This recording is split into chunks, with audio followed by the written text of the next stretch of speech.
Welcome to the Surf City El Salvador Longboard Championship, live from El Sunzal. It is an incredible day here on the coast of El Salvador, and we have got so much to look forward to because it looks as though that south swell is starting to fill in. I'm Sam Bleakley. A pleasure to have your company. Thanks so much for tuning in. I'm joined by Carl and Roland Zamora from Malibu and the Waxhead Matt Chinoski from Australia.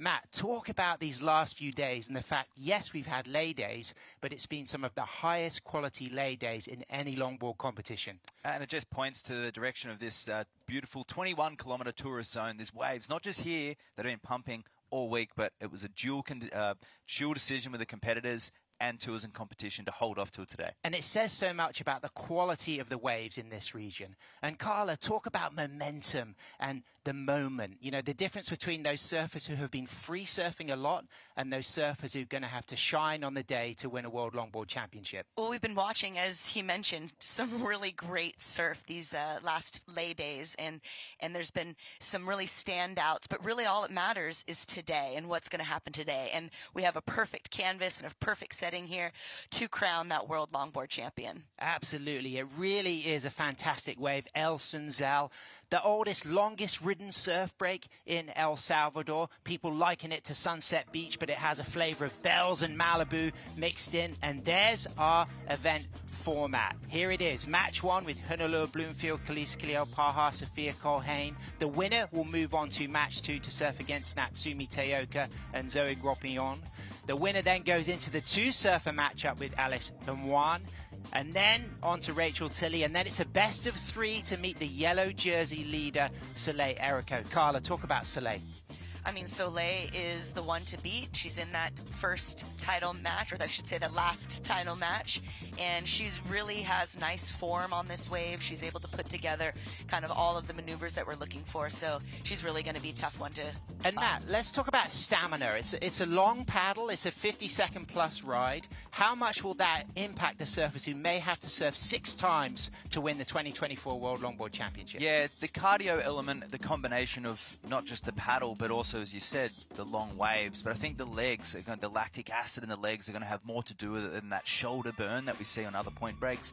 Not so much current out there, but certainly that all-round body conditioning is going to play into the fact. And there it is on your screen, the men's bracket. We kick off with match 1, Connie Ellis-Stewart against Stephen Sawyer, Chase Leader. And again, moving into that 3-surfer match 2, all the way potentially to that title match with our seed number 1, the yellow jersey wearing Taylor Jensen, going for his 4th World Longboard title. Carla, the fact he's already won 3, it would be record-breaking, equaling Nat Young's record of 4 World Longboard Championships. Well, and I think if we think about it, there's a lot less pressure perhaps on him because he has already got 3 world titles. This is just another to add to his shelf, of winnings. And in a sense, you always, when you see Taylor, he has this very calm, cool energy about him, and then he goes out there and he just explodes on the waves. So he's definitely going to be a tough one for these guys to get through. And Matt, doesn't that draw put your hair on end? I mean, look at those names. They're big,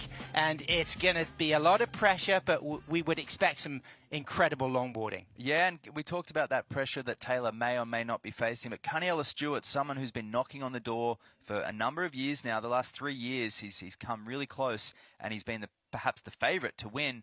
But he's starting off in that match 1, and I feel any nerves he may have had in previous years may actually be washed away this year because he's coming in as not the favourite this time, and he's looking loose and lively as well. And we can see a little bit of live action there. We can really start to see that south swell steaming through. And talk about those 2 goofy footers in the men's draw, Matt.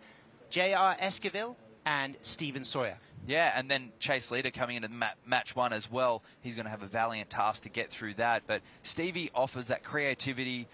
You'd have to say if it's going to stay as clean and groomed as it is now, Stevie's going to have a fantastic opportunity. But J.R. Esquivel, he surfs waves like this back at La Union in the Philippines. He surfed well at Bells. He loves his backside. He's going to be a force to be reckoned with. And the stamina of both of those surfers coming from point breaks, that's going to be something to watch. Very interesting. So in the men's side, we have 3 goofy footers. We have 1 goofy footer on the women's side, Carla. Talk about Khalees and her embodiment of that Hawaiian-style grace and flow. as you just said, Khalees does really embody that Hawaiian style, and she's one of the only goofy foots, or the only goofy foot in the draw here today. But she really exudes just this beautiful dance-like quality to her surfing, and she's going to be someone to keep an eye out for. But she's got Honoluluan Sophia, so Sophia, a winner here last year. And Matt, coming from a little bit of adversity, tell us about what happened to her in the training sessions earlier this week. Yeah, so I was surfing next to her. We're having a great chat, actually, about being that sole goofy footer out there and how similar names like Avalon and Chloe Carmon are not here in that final 8 that we would come to expect. Set comes, she changed the line a little bit, and her board creased. It actually needed to be replaced. She got it repaired, but she's on another board at the moment. She's got the backup. Well, in Surf City last year for the World Surf League Longboard event, it was Sophia Colhane who beat Khalees in the final. And those two women are going to be surfing against each other again. Yeah, so this all-Hawaiian final here, it's going to be a tough one. Honolulu is no stranger to having wins here in El Salvador, especially at Sunzal. And so I think Khalees is really going to be trying to get past those two, because I think she's yet to have a win here, and I'm ready for the battle to start. There's going to be some fantastic battles, but let's throw down to the call because Paul Evans is with Brian Robbins. Yeah, thanks, Sam. Brian, mate, a lot of energy down here this morning. New swell in the water. What are we doing? Yeah, we've seen a new swell overnight, coming up on high tide, but straight up contest is on. We've been waiting a few days for this. It's a great opportunity. We got that new swell filling in. Some really nice conditions this morning, which we've seen the last couple mornings, but we're expecting it to last through the day, not have an afternoon wind, and game on. Excited. We've been coming down here early every morning. We've had some really fun-looking waves, actually. How hard has it been to walk away from those waves? And looking at what we got today, do you feel that was a good call? Yeah, it's really interesting, right? Like, you kind of see a bit of a swell at the end of the window, and you've got a one-day event. There's an idea that maybe you want to wait for it, but you got to look every day. There was one day that had some pretty bad winds in the afternoon, so that was a great call. And yesterday was a bit smaller, but geez, the middle of the day was so fun. It's kind of nerve-wracking, like sitting there going, dang, we could have run a lot of heats today. But I think we're onto it, man. This is looking like a really fun day. I think it's the biggest day so far. And we're expecting it to get bigger. This afternoon should be pumping. Like I said, it's about an hour off high tide, so it's filling in nicely right now, and then the swell really just continues to build through the day. And, of course, those most important heats, those title matches will be mid-afternoon here. What do we expect in terms of conditions for crowning world champions here in El Salvador? Yeah, that's it. So it's a midday kind of start to women's title match number 1, maybe 12:30 or something. So that's mid-tide. I think everyone kind of prefers a mid-tide here. It's mid to dropping, so the end of the day, crowning the titles will be a little bit lower tide, which is kind of nice at Sunzal. You know, it really stretches it out, stands it up. Judges want to see critical surfing and critical conditions and control of the board, and to have a bigger swell with steeper waves will be really nice. I mean, I can remember last year just being so blown away with the kind of surfing we saw from the field. And here we are at finals day for a world title. I think we're going to see a lot of that. Great stuff. We're on here. Back to you guys. Thanks so much, Paul. Thanks, Brian. There it is. That's the call. We are on. We will be crowning our 2024 World Longboard Champions here at El Sunzal Surf City. And Carla and Matt, it's just going to be a great day. But Carla, the build-up, and this is why. It's this forecast, this south swell that's come through, and the fact that the surfers opted to hold off. Big dialogue with Surf City, the WSL. It says a lot about the role of the surfers in the decision. Yeah, and it was super hard to go through each day knowing we saw really great surf that was completely contestable, but holding out for the swell that we see today, it's really important. And Matt, talk about the conditions, how they'll improve this afternoon for those title matches. So we do have a leftover swell from yesterday. There's 3 different swells in the water: southwest, south-southwest, and a south swell. But that's the dominant swell. We've got between 8 to 18 second period swells in the water, so there'll be lots of waves in between the sets. It's going to be very interesting to see how it builds, though, and which direction those dominant waves come from. Could be some different types of waves, what the surfers have been practicing on, and I can't wait. Well, it really is an incredible area, one of the coolest tourism projects on the planet, the way Surf City has been developed, the way the government have got behind stabilizing and improving and celebrating the culture and the coastline and the incredible waves of El Salvador to showcase not only the opportunity to crown world champions, but build a resilient local surf culture as well that is thriving. And someone who's loved coming here each year is the Hawaiian Kai Salas, and he has really got a great track record here, and he's had a fantastic season, Carla. Yeah, I mean, he's a force to be reckoned with. He's just got that kind of game face, always on. He holds those tens and stuff so tight in the pocket, and I think he's definitely a favorite to take it all the way. And of course, Matt, clips here from Huntington and Bells Beach last year, and tell us what happened last year at the end of it all. I mean, he won that maiden world title that we knew he's just so skillfully able to have achieved many years before, but it was just a combination of his self-designed and shaped surfboards, the nose rides, the silky smooth turns, but a nose ride clinic like we've never seen before at Malibu last year. Really blew us away, Sam.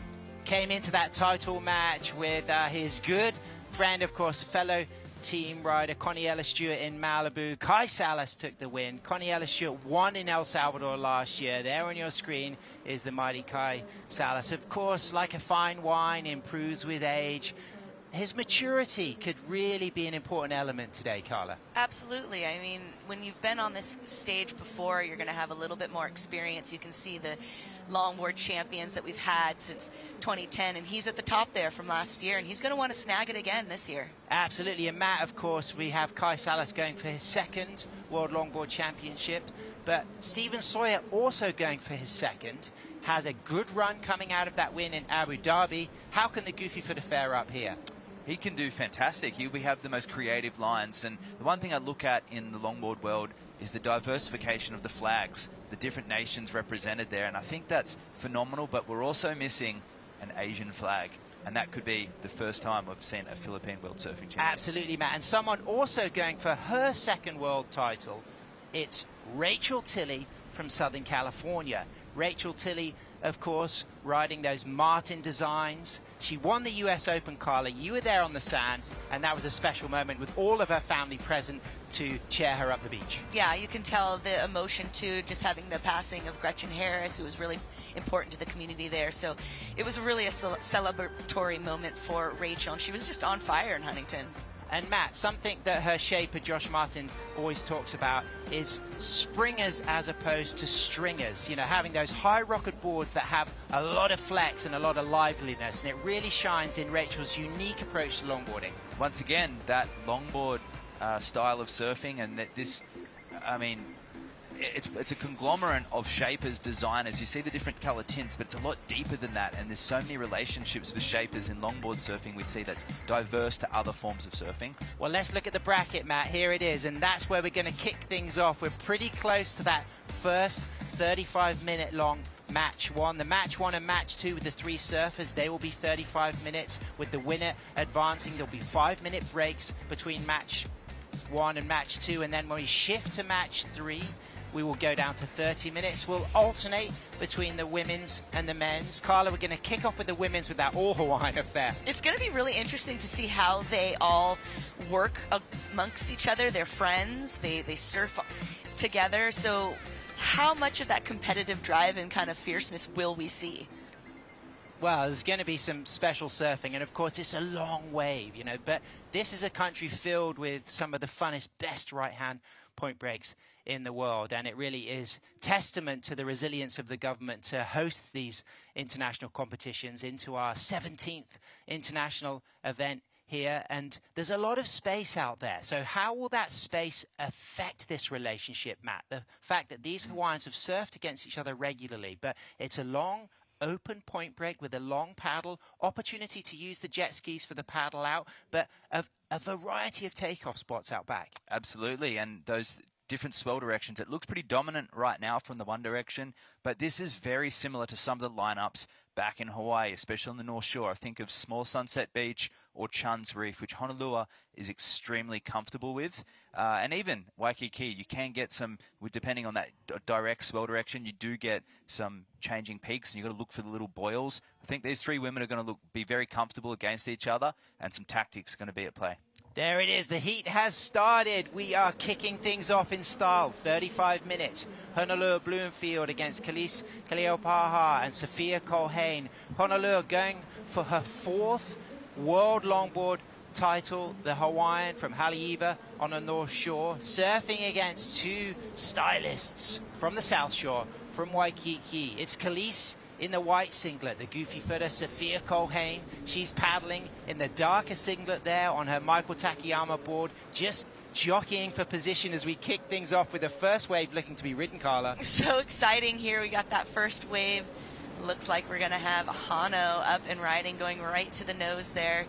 Right into a locked nose ride, tight on her Carson Myers board, raises those arms, walks out of the nose ride, goes up for a second nose ride, walks back, grabs the rail, stands taller, opens things out with a walk back to the tail, little sweep turn, staying nice and high, and a strong start for Honolulu Bloomfield Carla. She gets for a third nose ride wall. This is going to be a really strong opening ride for Honolulu. I think she's kind of quiet when you see her like outside of the water. She doesn't have a lot, you know, not a woman of a lot of words, but when she's out there, she is speaking loudly and beautifully, and she's really opened up with a nice ride. That was great. You could just see that morning light sparkling up the midsection there. We got that high tide coming in. It's going to be high tide 9:10 local time. How will that high tide affect the shape of the waves through the inside? Well, it does make it a little bit more fat and a little softer. It's not going to, perhaps you saw some sections in there. Here we have Sophia up and riding. Straight up there for a nose ride. Sophia Colhane walks out of that opening 5, little touch of the 10. Nice carving S-turn, putting that board on rail. Her Michael Takayama board with the pintail, keeping it lively and loose. Some weaving, snaking turns, then using the cross-stepping just to get to the middle of the board, keeping that trim speed up, then walking back to the tail, just readjusting from the tail, which is the best place to maneuver, to steer, to turn the board, using that footwork very functionally, Carla. Graceful. Super graceful. I was thinking, you know, this wave not as big as Hano's first wave, but the butteriness of her surfing in this wave, I really appreciated. And then now we've got the third up and riding. Here she is, a model of finesse, flow, grace. Khalees out of a nose ride off the bottom, sweeping turn off the top, a second nice top turn, arms spread beautifully, now low and then cleanly walking back to the tail. Now, Carla, my first instinct is comparing wave shape. Off the bat, how do you feel about the difference in wave shape between these opening exchanges?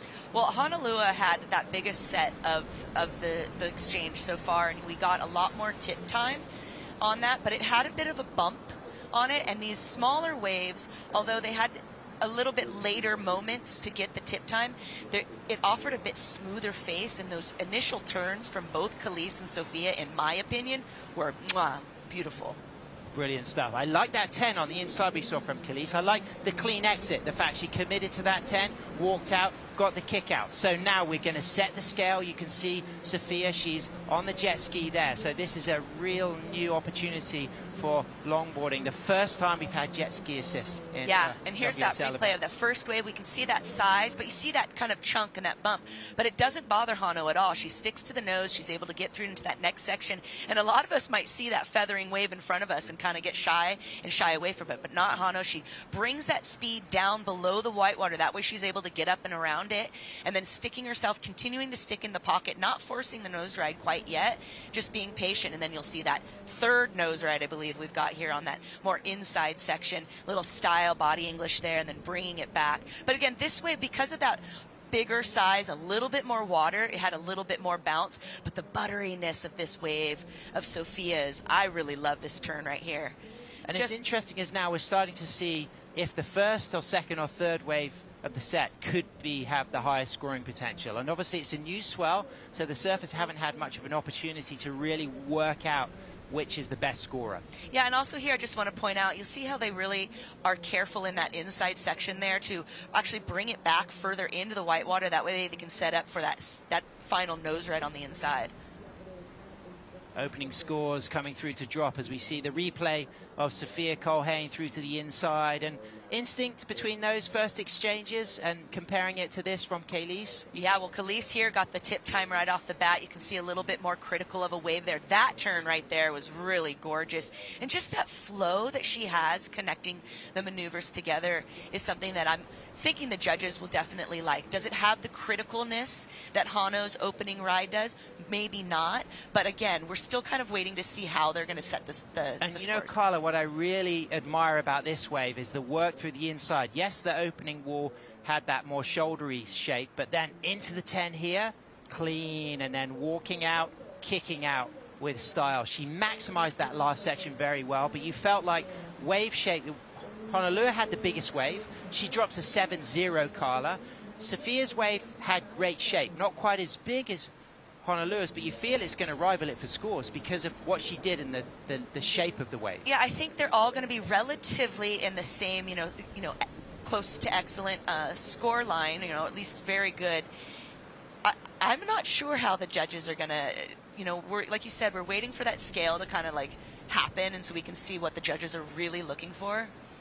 My instinct is that Sophia's is going to be very similar to Honolulu's. I liked the variety, I liked the criticalness, but I think they really rewarded Honolulu's commitment. It was a bigger wave, it was powerful, and she dealt with it. And I think on the camera we see this close view, but the judges, of course, watching it live, really get to sense the scale and the distance, the speed and the ground covered. And what we might find is when the other scores come in for Sophia and Kaylee, if Honolulu does get the edge, it was perhaps the real pace and power and the whole vibe of that ride. Well, and the commitment in those nose rides on that very critical opening section where you had that section in front of you kind of easily wanting to make you maybe want to divert or go a different direction, but she really held that higher line and was able to get those max scores.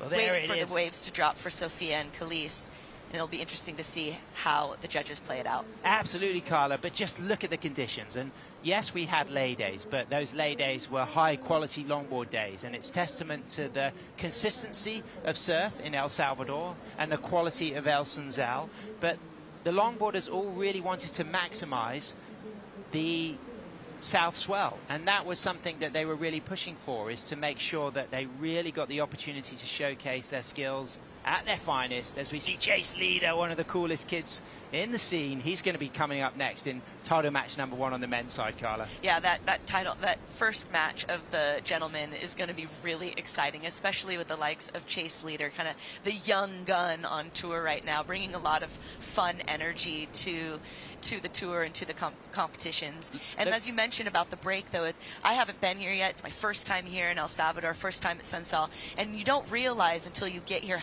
how big of a point it is. And there really is a large venue of waves, and we can catch waves inside, catch waves outside.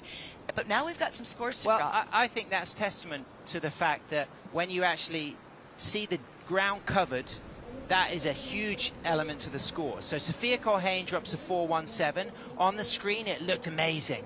But the difference to Honolulu's ride was Honolulu's was the first wave of the set, and it had a lot of power, and she ended up way further down the point. She covered a lot more ground, which really increased her scoring potential, and she kicked off with that critical nose ride. Yeah, I think the judges have spoken loudly as far as what they're looking for, the wave that they want the surfers to select, and the ground that they'll cover, the maneuvers that they're going to perform.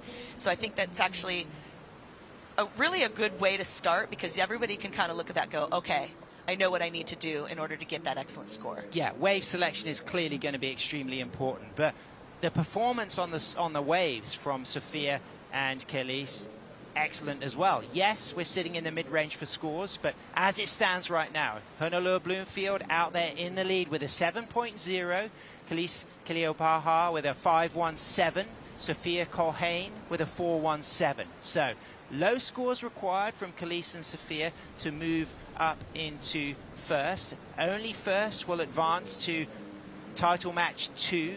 Top 2 waves count. It's that score out of 10 for each ride. You have 5 judges dropping a score, the highest and the lowest eliminated, and an average taken from the remainder. Right, and you can see all the judges really kind of on the same line of the fence there. They'll drop that one of those 7s and that 6.5. And the girls here, we've come off Abu Dhabi with such a different format where they had the 2 waves on each side, and it kind of eliminated this, priority situation, eliminated the competitiveness in the water. So now we've got a new game, kind of play a new chess match. The girls are going to be playing it a little bit differently. You want to get more than 4 rides, perhaps, But again, it only takes 2 10s as opposed to 10 2s. Yeah, and thinking about the form of Honolulu moving into the finals here in El Salvador, she's had a good season. She got a 3rd in Abu Dhabi. She got a 5th in Huntington. She got a 3rd in Bells, and she's up and riding on a 2nd wave. Recognizing that one has not got much scoring potential, you could just see, Carla, how she was eyeing it up, but opted for the kick out. Didn't want to get a low score on the board. No, it was already taking her too much time to just get into the wave to make it count for anything. And this is that 7-point ride. And Carla, talk about the criticalness and the commitment of that nose ride on the hardest section, that halo maneuver. Well, I'm sorry, but when you see that wave feathering in front of you as much as you do, it's really that fight or flight kind of moment where you have to fly through it and not fight it and make sure you just pull around the section. It's a bit deceiving here coming from Malibu when we see that feathering over. It closes out, but here you can get in and around it, and that's what she's done here with style, with that grace, and then critical maneuvering there, getting it right back into the pocket. And a great end as well, just cleanly down carving. And here we see the criticalness of that opening nose ride, pocket work. You can see the commitment driving through that 2nd section, just walking out at the right moment to keep control there. Yeah, and I think what just kept it from going any higher, you saw a little bit of a shuffle step back on that one nose ride, and then there was a bit of just a bounciness to the wave that in her following waves and her next better set wave, she's going to probably want to smooth it out a bit more but you like that body English, and she's definitely having a good time. And that down carve there, and it's important to finish with control, and I think that's going to be something that we've really recognized on the World Longboard Tour this season, is that the judges really making sure that maneuvers are finished cleanly, whether it's a critical hang 10, whether it's a rail turn, just ending cleanly. And the pupusa section, as we call it, when it gets big, that heavy shore break, you want to keep control through that. Yeah, and there's different ways to approach it. Obviously, if you have the timing and the skill set to, rebound and kind of finish with that whitewater. It's always a pet peeve of mine when we see longboarders kind of jump off their boards at the end of the wave. So we really want to see those finishing maneuvers. The judges want to complete a complete choreographed kind of situation from the beginning to the end. Absolutely. And talking of a choreographed situation, we couldn't have choreographed it better than being in El Salvador, one of the coolest tourism projects in the world, and the unique vision of the President Nayib Bukele to showcase and celebrate and sustainably develop this coastline. And there's a huge stretch that they're now starting to label a tourist zone of national interest that extends along this coast, and hundreds of businesses are now thriving, and there's a vibrant local surf community as well. They've put a lot of money. There's been a lot of infrastructure that has been built here, working on the water treatment, improving the highway. They've done an expansion in the airport to make it easier and really promote tourism, especially here in Surf City. And of course, Martin Perez, the iconic shortboarder from La Libertad, Punta Roca, where next season for the championship tour, we will be, of course, hosting our event in that fantastic right-hand point break. The CT Tour schedule for 2025 presented by Qantas just been announced, and we'll be back at Punta Roca, El Salvador between April 2nd and April 12th. Of course, very exciting elements to that, kicking off at Bonsai Pipeline, of course, going to Surf Abu Dhabi in the Middle East, where we recently hosted our 3rd event of the World Longboard Tour. And what I'm also really excited about is that long run in Australia. But talking of the shortboard talent out of El Salvador, Carla, there's also a lot of good longboard talent as well. We got Amado de Jesus Alvarado is one of the standout local longboarders, and Henry Salinas, and also Cindy Portilla from Las Flores, Punta Mango, which is on the east side of El Salvador, and she's a fantastic longboarder. There's some fantastic waves here in general, so it really is no surprise that El Salvador is a breeding ground, if you will, of some good surfing and good surfers. And as you said, Las Flores and Putamengo down to the south of us, there's just, it's a very wave-rich country, and it's not just wave-rich, but the quantity of surf is just mind-blowing. And the quantity of pupusas that I've been eating is probably in excess of my recommended dietary requirements, but it's certainly a highlight, the national dish. Yeah, the food here has been delicious. The staff at all of the, venues that we've been at have just been super hospitable, and it's just been a really great experience. In the past, El Salvador has maybe had, less of a favorable, outlook for tourists, but they've really done such a great job at making this a fun, a safe, and really exciting experience outside of just surfing. There's hikes and nature reserves to see, the volcanoes. Of course. And Kalohe, the father of Honolulu, so Clay, legendary skateboarder, professional skateboarder from Oceanside. Kalohe, the father of Honolulu, and of course Surf City could be the location where Honolulu Bloomfield gets a record-breaking 4th World Longboard Championship. I definitely know she's hoping for that, and she's going to keep her eye on a prize. She's off to a good start right now, being in the lead in this first match one with just about 19 minutes remaining in the heat. Lots can change, though. We're waiting for another one of those bigger sets, so there is a bit of a lull because of that longer period swell.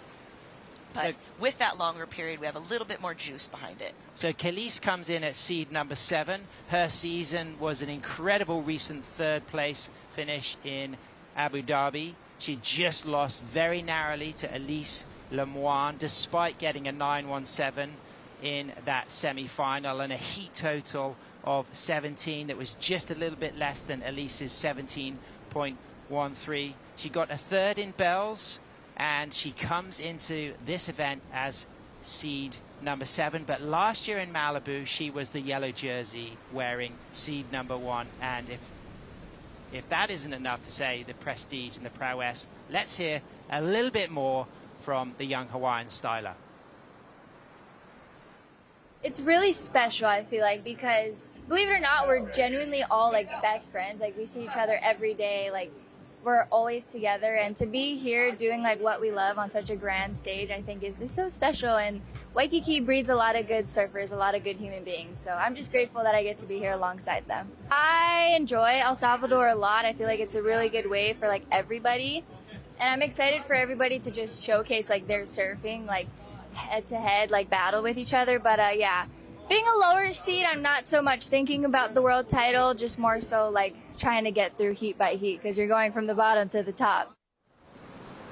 Well, there it is, live action, our 3rd wave being ridden for Honolulu Bloomfield, as we just heard from Khalees, and looking to get those second scores, Khalees and Sophia. And here it is, Khalees up and riding, sets a nice high line, 4 cross steps up to the tip, gets a nice 10, walks out of that 10, walks smoothly down to the tail into a down carve, and then widens her arms, just elegantly coming off the bottom, cross-stepping back for a rebound turn, just bouncing off the foam and keeping her poise. Hawaiian grace, Waikiki, raised and rooted, cross-stepping through the bouncy section and then walking with control. Little top turn, nice high line kick out, and there it is, Carla, the second ride for our Hawaiian Khalees, with a second ride now for Sophia Colhane. Carla, straight to the tip.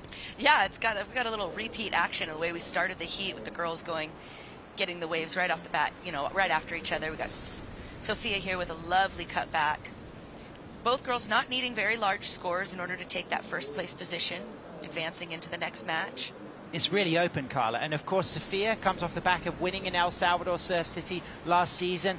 Back up to the nose for that inside section, walks out cleanly. Good wave shape now through the inside as things start to line up. Back up to the tip, locks it, holds it.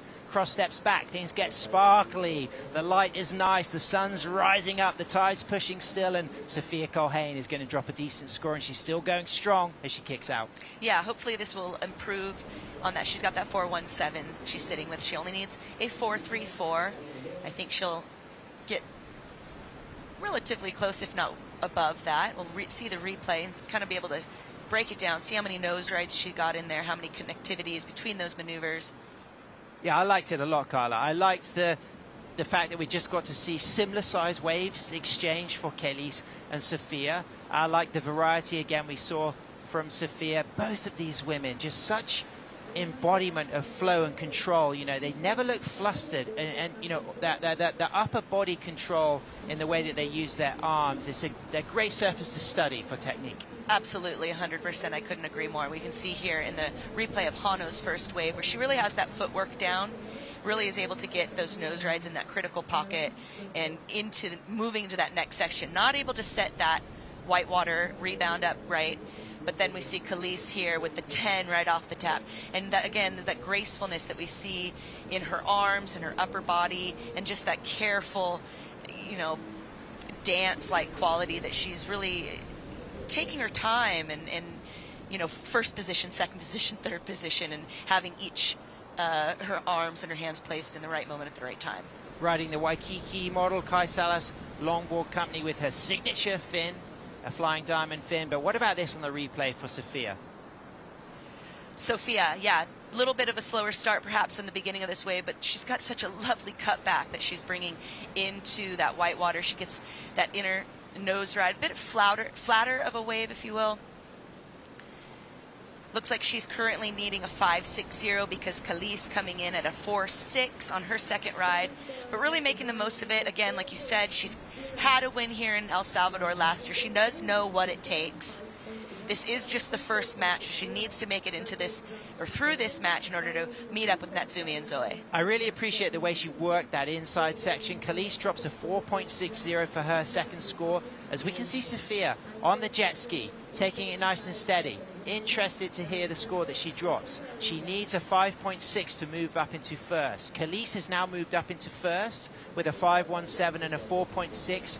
Honolulu needs a 2.77 to move up into first. Sophia chasing a 5.6. It could be attainable, Carla. Yes, definitely attainable. There's nothing set in stone here whatsoever. Honolulu just needs to get another one of those set waves to be able to kind of bring it into that excellent range. We're waiting for that score to drop for Sophia, and with 13 minutes left on the clock, things could change a couple different times. Absolutely. Sophia's season so far, we just come off the back of her 5th place finish in Abu Dhabi. She lost to Zoe Gropillon, who went on to match up against Elise Lemoine in the final. Zoe took second. But kicking off in Bells earlier this season in 2024, Sophia Colhane got a 5th, losing out to Natsumi Teoka, who also made it to the final, losing to Soleil Errico.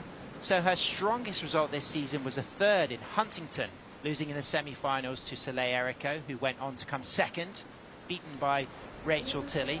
But what we have to emphasize is that Sophia is the reigning champion here in Surf City. Last season, the penultimate stop before the title match to crown World Longboard Champions in Malibu was here in Surf City, El Sunzal, El Salvador, where Sophia Colhane beat Kelis in a fantastic final, and that was a huge confidence booster for Sophia. 100%, and I think it was something that was really well placed. It needed to happen at that time here in El Salvador, and right now she's feeling the fire because she dropped a 6.5, so that's putting her now into the first place position, leaving the other ladies some average scores in order to take it with plenty of time on the clock. Well, it's 8:23 a.m. local time, still pushing up to that high tide at 9:10, and then as we start to drop through to that low tide around 3 a.m. Mid-tide is known to be the most favored tide period for this break to really maximize the way it runs across the cobbles. It's a big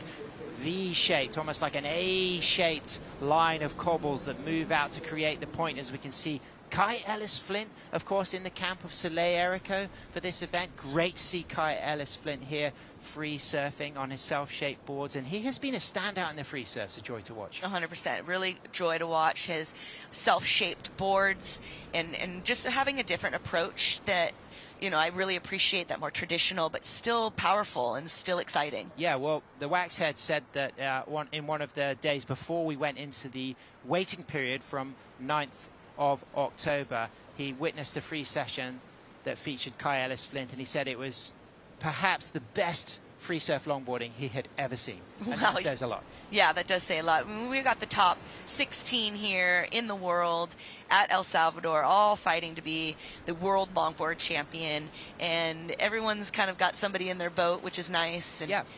to come out in the camaraderie, and it's been great to witness. And just to emphasize for all of you longboard fans and the longboard community tuning in around the world, it's been hard work for these surfers to get into the top 8. It's been the top 24 who have qualified for the World Longboard Tour. 10 re-qualified from the top 10 in 2023. And then we had regional qualifiers from our regions, and we had tour wildcards and event wildcards, and we whittled it down to our top 8, going for this winner-takes-all one-day title match format, and those yellow jerseys being held by Soleil Erico on the women's side and Taylor Jensen on the men's side.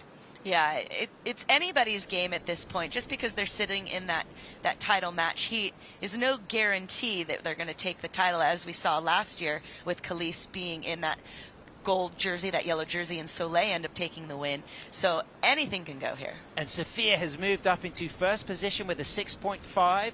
So as it stands, Khalees Kiliapaha chasing a 5.51. Honolulu Bloomfield chasing a 3.67. And of course, this is just the beginning, Carla. This is just match number 1. 3 surfers in match number 1, 3 surfers in match number 2, and then for those matches 3, 4, and 5, it goes to surfer on surfer, culminating in that title match, Carla, that's a best of 3. Best of 3, and so that really is an important factor in this whole format, that if you're coming in at match 1 and you want to go and go up against Soleil, you're going to need the stamina, you're going to need the endurance in order to make it through all those heat and then maybe surf 3 more. And all of these women have got a great track record here at El Sunzal. Zoe Gropignon herself, her sister is married to an El Salvadorian. They run a permaculture farm just up in the hills behind El Sunzal. She's got a real great depth of experience here. She was one of the really good readers of the forecast as well. I enjoyed my conversations with her, getting her opinion on the best day of the waiting period, and she was very confident that it was a good call to wait until today. Well, and that's an important point to make about being a surfer, being a professional level surfer. Is it's not just about reading the waves in the moment, riding the waves in the moment, but really understanding surf forecasts and how storms and how your certain directions of swell come in a certain way. We've seen here a little bit of peaks. The west swell kind of brings these swinger sets off more to the left of the main peak, whereas then more of that solid south swell is going to come in really hard and tight to the top of the point.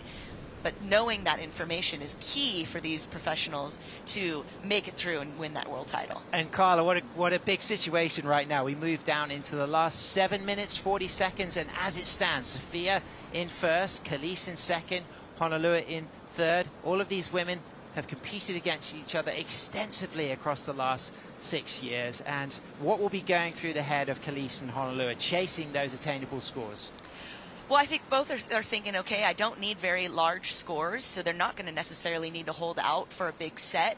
That being said, if they leave Sophia, Hano being in priority, Khalees second priority, if they leave Sophia out on her own, taking maybe these middle in-between waves, that could leave Sophia to increase her lead more and require more for the girls to have to do to catch up. So it's going to be interesting to see how they decide to play it. I think at this point, Honolulu may go ahead and try to improve on that 2.67 at the very least, and Khalees is going to be looking for something a bit larger. Yeah, and of course Honolulu holding that 7-0, which is the biggest score of this first title match. And talk about the role of priority for a lot of keen listeners tuning in who may not understand the P and the 2 and the 3 next to the names of Honolulu, Khalees, and Sophia. Right, so you see that P there next to Honolulu's name. That means she is the one that's in priority to take whatever wave that she chooses.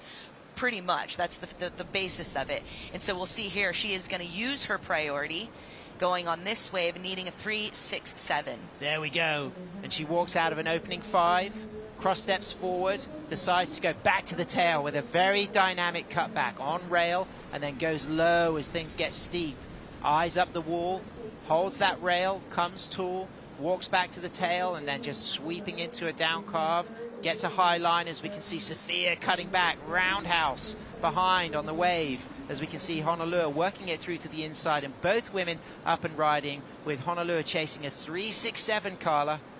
Yeah, not a very large score, and she's making this wave go all the way into the inside. Not as many nose rides that we've seen in her 7, but the finish on that wave is going to be appreciated by the judges, because she like I said, she's playing that chess game from start to finish without any flaws.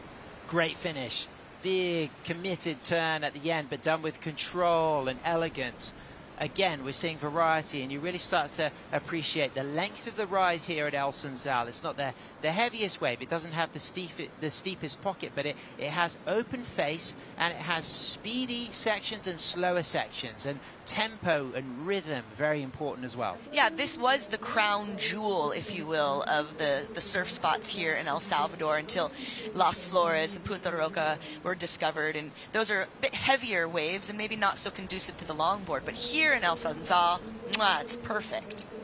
So waiting for that score to come through for Honolulu Bloomfield. Also a wave ridden for Sophia Colhane. Honolulu just needing a 3.67 to move up into first position. Sophia Colhane looking to improve on her low score of a 4.17, carrying that 6.5 as we see the drone clip, live action. Khalees Kiliupaha straight up to the nose. 6 cross steps into that clean opening critical 5. Smooth walk back to the tail, widens the stance for a sweeping turn.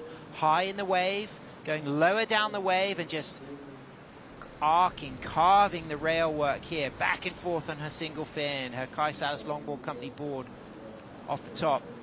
Sets herself up through the inside, Carla, and just again that velvet smooth footwork. She's so smooth and put together, and just seems so calm and collected, you know, in their interview. She's not really worrying so much and not putting her sights so far ahead as far as a world title, but just taking it heat by heat, and you can kind of see that kind of zen attitude in her. It's a beautifully surfed wave. She's looking for that 5.51, but that will change depending on what that fourth wave of Honolulu comes in at. So waiting for scores to come through for all 3 surfers down into the last 3 minutes. You can see the context of the location there. The judges at the top of that white building that you just saw on your screen, but right now you're just seeing the jet ski assist taking Honolulu Bloomfield. She's in no rush. She's keen to hear the score drop for her last ride. She only needs a 3.67 to move up into first position. But of course, Carla, there's a possibility that Sophia and Khalees may replace their backup scores.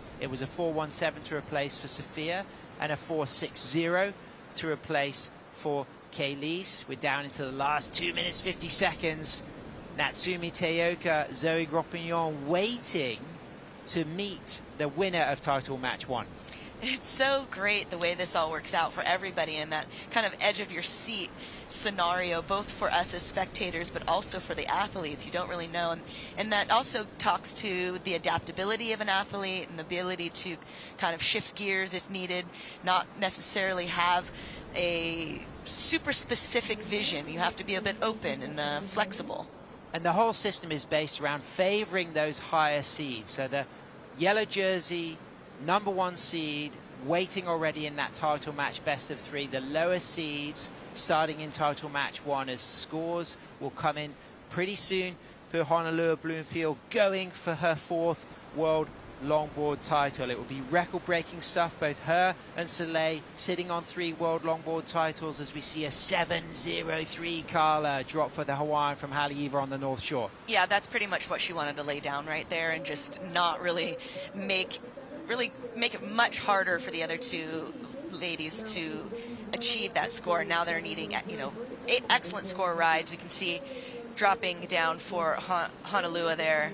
Well, keep your eyes on those numbers, longboard fans, because the highest and the lowest will be eliminated, and the average will be taken from the remaining 3. So as you can see there, scores in the high 6s, low 7s, and you can see there on the graphic it comes out at a 7.03. So she's in a strong position.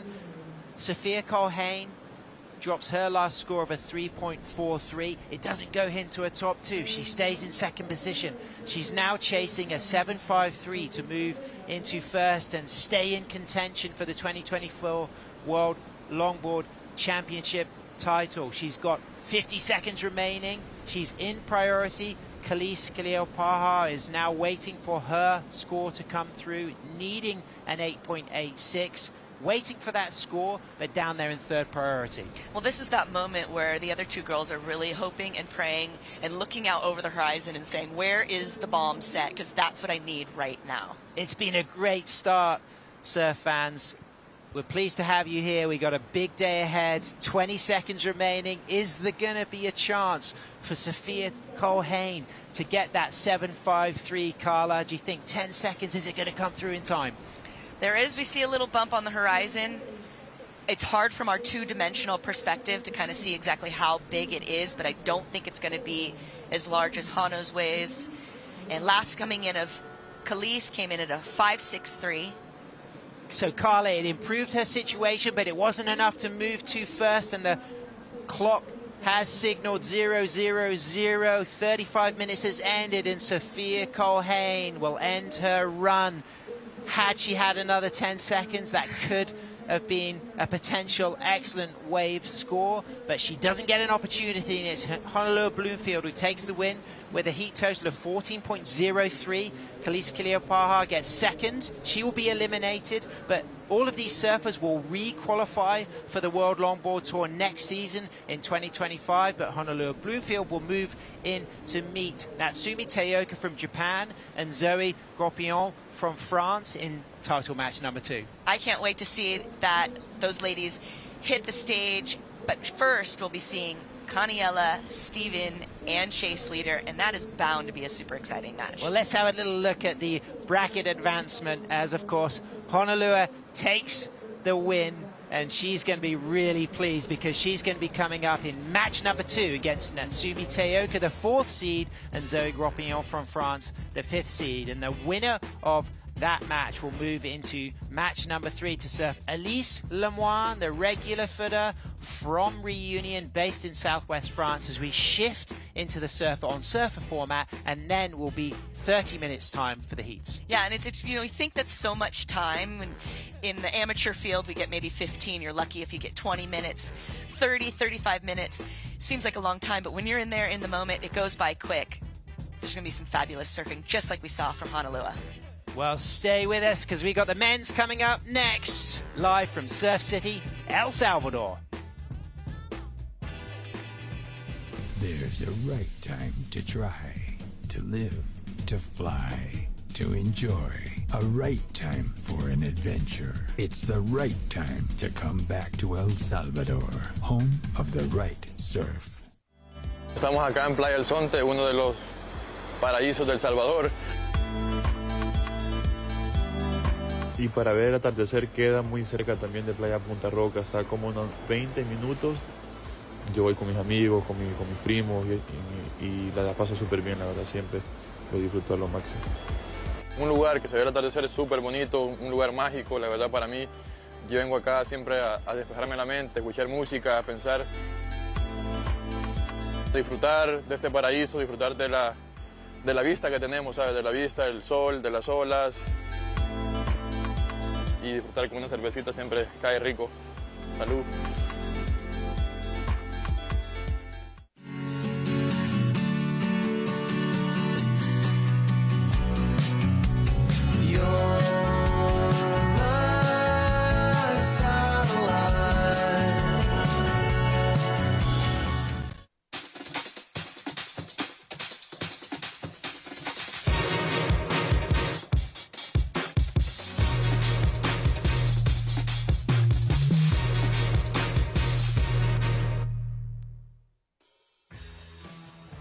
Welcome back to Surf City, El Salvador for the Longboard Championship as we move in to the men's, crowning our 2024 World Longboard Champions. I'm Sam Bleakley. Thanks so much for tuning in. I'm joined in the broadcast as ever by Carla Roland Zamora from Malibu. And Carla, we're shifting to the men's. We've got some big names. We've got Chase Leader, a goofy footer. We've got Steven Sawyer, another goofy footer. And we've got Mr. Style himself, King Nose Rider, Connie Ellis-Stewart. I mean, this is going to be a super exciting heat, I'm predicting right now, with Steven and Chase alone, and there's the energy that they bring. Chase being the young buff on the tour, he brings so so much energy to the contest. And we have the two goofy foots here battling it out against Caniella, who has narrowly gotten the world title. So he's really hoping that he can clinch it away from Kai, or rather Taylor, in that final match. And of course, such special energy to have young Chase here.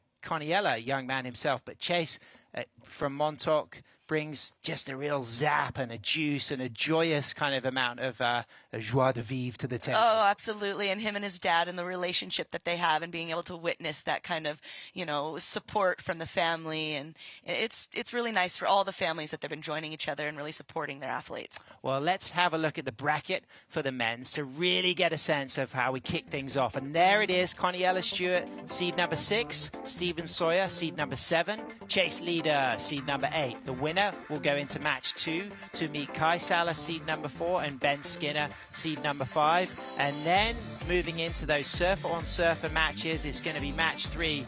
JR Esquivel, someone you know very well. He's sitting waiting. How's JR going to be feeling watching these first 2 matches? From what I know with JR has got his laser focus on. He is ready. He's been more than ready to hit the stage and take that match 3 on in order to beat whoever he's got to go against that. And he'll have to surf against John Michael. Well, sitting there in match 4, as you said, Carla, Johnny the Ripper, John Michael van Hoyenstein, and then waiting for that best of 3 title match, our yellow jersey wearing 3 times world longboard champion, Mr. TJ Taylor Jensen from Southern California, but kicking off in style once again. 35 minutes, there it is. Caniella Stewart in the purple, Stephen Sawyer in the white, Chase Leader in the black. Same as the women's round. Top 2 scores count. Winner moves into that title match 2. And what do you think the surfers will have picked up on with regards to the best wave of the set for the highest scores? Well, I think they've pinpointed that. They saw that in the women's first heat, that those larger, bigger, better set waves were going to get more scores. They want to see, the judges want a bit more criticalness, and those smaller in-between waves where, while I look at it and I get the heart eyes and I'm all about those nice, they don't quite have that criticalness that those bigger waves that Honolulu was able to get those 7s on. Yeah, it looks like wave selection extremely important, and it seemed as though the opening wave of the set looked to be the winner. Right, and if I'm not mistaken, really, even her other 7, I didn't think that wave was really quite as big and juicy as that first set. So my prediction is we're going to probably see one of those nice, juicy sets per heat. Caniella Stewart comes off the back of winning in Surf City, El Salvador last season in 2023. He beat John Michael van Hoyenstein in the final, and then Connie's season so far, he kicked off with a 5th in Bells, losing to John Michael van Hoyenstein. Backed that up with a 5th in Huntington, losing to Chase Leader. And then in Abu Dhabi, he got a 3rd. Up and riding right now from Montauk, New York, on the tip. Michael Takayama rider, Chase Leader. Nice drop knee turn. Sets himself up again for a high line. Kicks off with a nose ride, gets a 2nd nose ride. Good turn between the 2 nose rides. Holds that 5 and uses that drop knee powerfully, charging up to the top section. Risk, degree of difficulty high, switches stance, faces the wave, gets a bounce, comes unstuck. Yeah, it's great to see some variety there, but obviously you have to make sure that you're going to add that variety. We have to see that completion also. And so that might knock a little bit off there, that he wasn't able to complete that very end of the wave, but he got some great maneuvering done in the first part of the wave on his backside. And I think Chase has so much energy that you can just, he's probably frothing so hard to get a wave. He couldn't even wait for the set. Well, traveling with his father, Craig, his mum, Lourdes, will be tuning in back home in Montauk. Lourdes originally from Peru, so very at home in this Central American territory. And she will be rooting him on. But the set on the horizon there, Carla, who's in the best position, do you think, for this one? Well, it looks like Connie and Steven coming off that incredible Cinderella win, if you will, in Abu Dhabi. I feel like he's got so much momentum and a lot of fire inside, but both of these guys do. You can see kind of this paddle situation. Connie's in priority. He's going to take the wave, perhaps. If Steven goes, you see, it's kind of like a game of who's going. Brilliant. Game of chess there, but it's Caniella Stewart who comes out on top, straight to the 10. Hood ornament. Back off onto the tail, carving Sweeping down turn. Back up to the tip. Walks out of a second nose ride. Just rebounds off the foam, high line.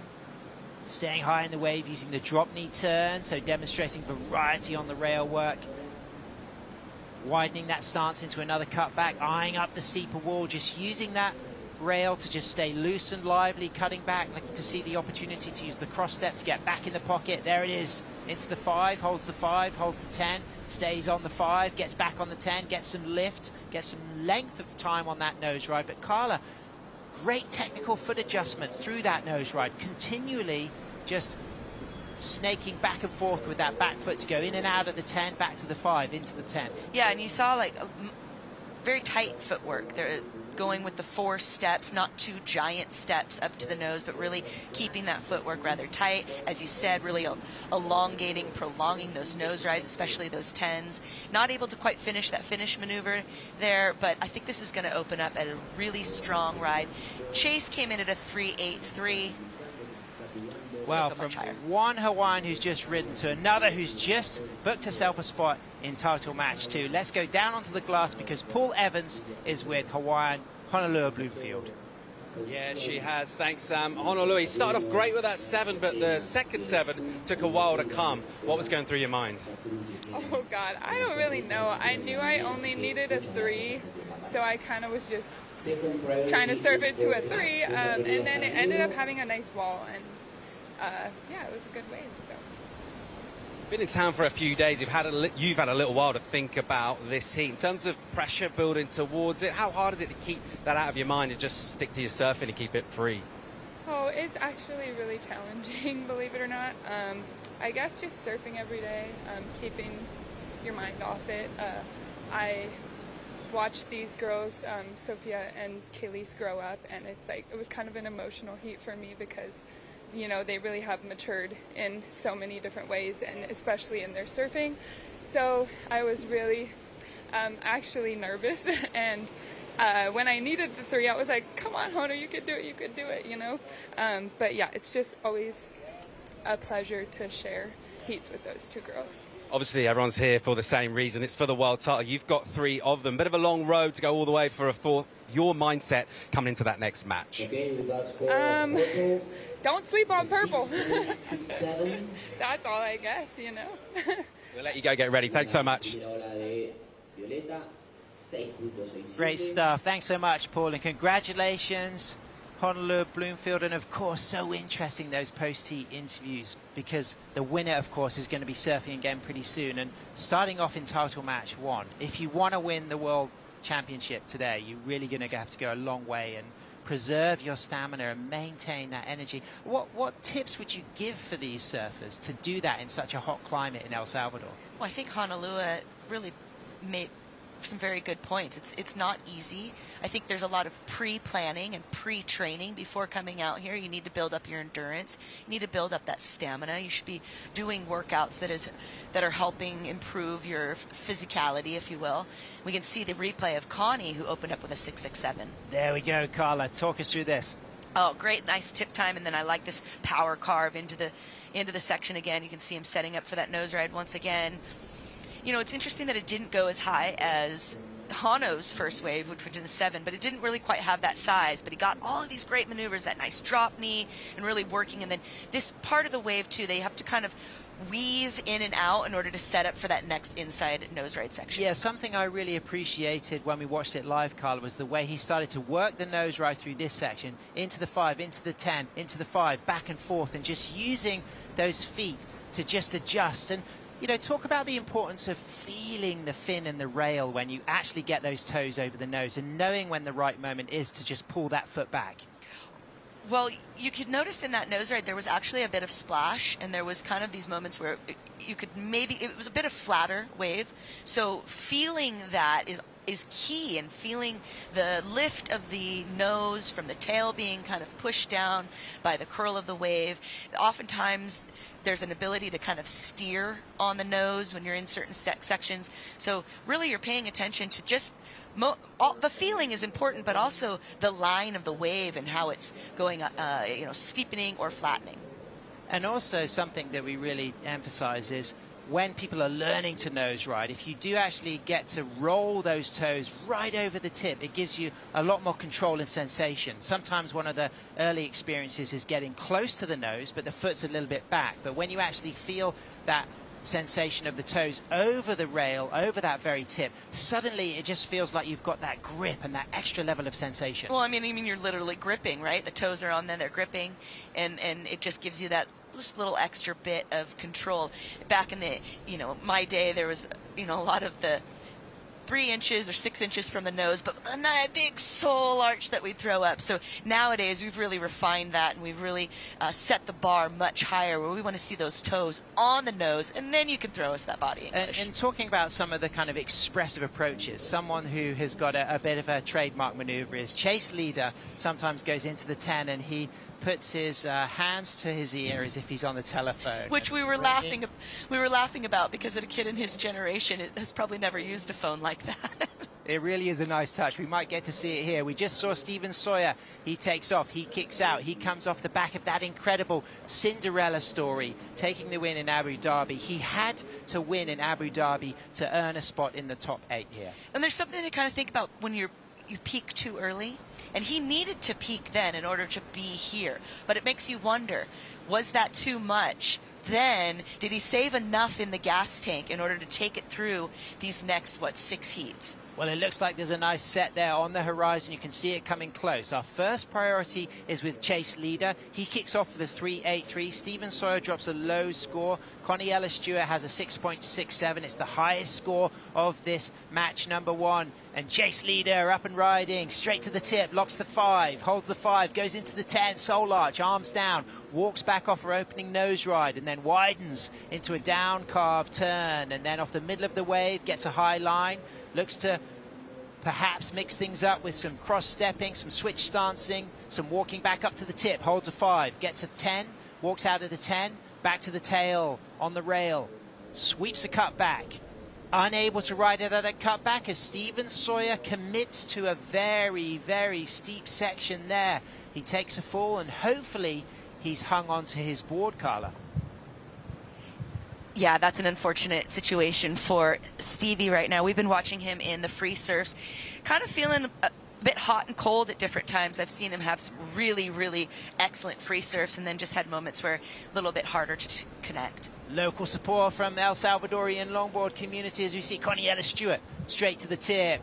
Lively start on his Tsunami model, Kai Salas Longboard Company. Back up to the tip, gets a 10, holds that 10, toes right over the tip, and then unleashes, accelerating, roundhouse cutback, rebound off the foam. Things getting super fruity for the Hawaiian here, Carla. Yeah, I love the variety that he's giving us, the drop knee turns, and just really constantly staying busy. In Abu Dhabi, there was that moment where there was almost like a lay moment, and here, this wave just really offers this constant moving, constant bringing it back in the curl, using different varieties of turns, not just drop knee, but power carves, and he's really showing an exemplary display of that. This wave has got me super excited. From the get-go, you sensed an element of liveliness. He wanted to be busy, but also not overcooking it. Yes, he's doing a lot, but he's doing what appears to be the right thing at the right time, and he's working right through to the inside. One last hold of the 5, walks out of the 5, onto the sand. Not too rocky in there at the moment, so it gives the surfers the opportunity to put those feet down, because sometimes, Carla, that inside section on the high tide can be completely filled with the cobbles. Yeah, in recent broadcasts that I've witnessed, really none of that sand has really been there, and it's almost a bit of a, as you call it, that pupusa zone, but it's really quite treacherous, and anybody coming from a cobblestone surf break knows that can be quite damaging on the feet. Well, as we can see from that drone clip, our judges there in the Surf City El Salvador Club Salvadoreno building at the top by those palm trees, getting the perfect view straight at the pocket. A lot of the surfers are staying locally, La Ola, Casa de Mar, Cayu, some of the resorts right here overlooking El Sunzal, and straight to the tip as Chase Leader locks in a tight 5, 2 steps straight up there into a down carve. This wave getting overhead, comes off the bottom, switches stance, keeps it cool, widens his stance, rebounds off the foam, but having to break that ride up with a lie down, goes prone, pops back up, so the judges of course will recognize that that ride was broken up by the fact he went prone. Right, and in a scoring situation, right, that's definitely going to affect it. In a witness spectator moment, you're stoked, you're excited that he actually still managed to maintain riding and staying on the board. So great surfing, great, trying to hold on to control there for Chase. He opened up with a 3.83. We're waiting for, I believe, a second wave to drop, and that might have Well, been he is chasing a score, just needs a 2.85, but it's Connie Ellis-Stewart waiting for a second score to drop Carla, and just from the get-go, this was exciting. Yeah, super great. He's opened up with that 6.67, but he gets that opening nose ride and then that nice turn to rebound into that whitewater to set up for the nose ride again. Gets the 5 and the 10. And, use that power carve here. We're going to see him then change it up with some variety and throw the drop knee in. And that's really what the judges and the spectators are looking for. We want to see variety. We don't want to see the same thing over and over again. And we have to reference that he went into Malibu last year for the title match as the yellow jersey wearing top seed. He lost to Kai Salas. Do you think that would have hurt? I mean, definitely. That's a bit of a bruise to the pride. I mean, a little bit of a fall from grace, if you will. But in a lot of ways, that can ignite the fire even more. And perhaps when it's too easy and when it's too close to home, you don't have that same drive. And the fact that he has to fight for it just that bit more can build that fire inside of him. And what about this from Chase? This is the last wave. He rode on the replay. Straight in there with a critical nose ride. Yeah, really nice critical nose ride off the bat. He does this kind of switch stance, but that's not really a functional or scoring maneuver. It just kind of looks good.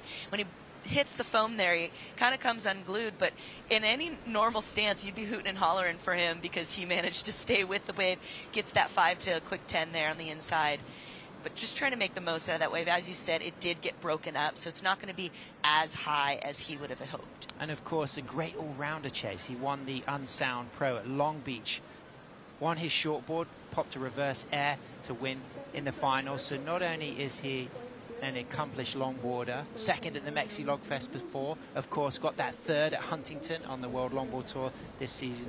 Also a great shortboarder, but just comes with a fantastic amount of charisma and energy, doesn't he? Well, he's the young rookie on tour, if you will, and I think, the longboard tour has had some of the same faces, so it's great to have these new faces. Absolutely, Kyla. And let's find out a little bit more about Chase Leader. Yeah, it's pretty crazy. I'm going to have to surf from the bottom to the top, but if I get on a little roll, I'll be stoked. And yeah, it's crazy. I didn't really expect it coming in as an event wildcard or like seasonal wildcard this year.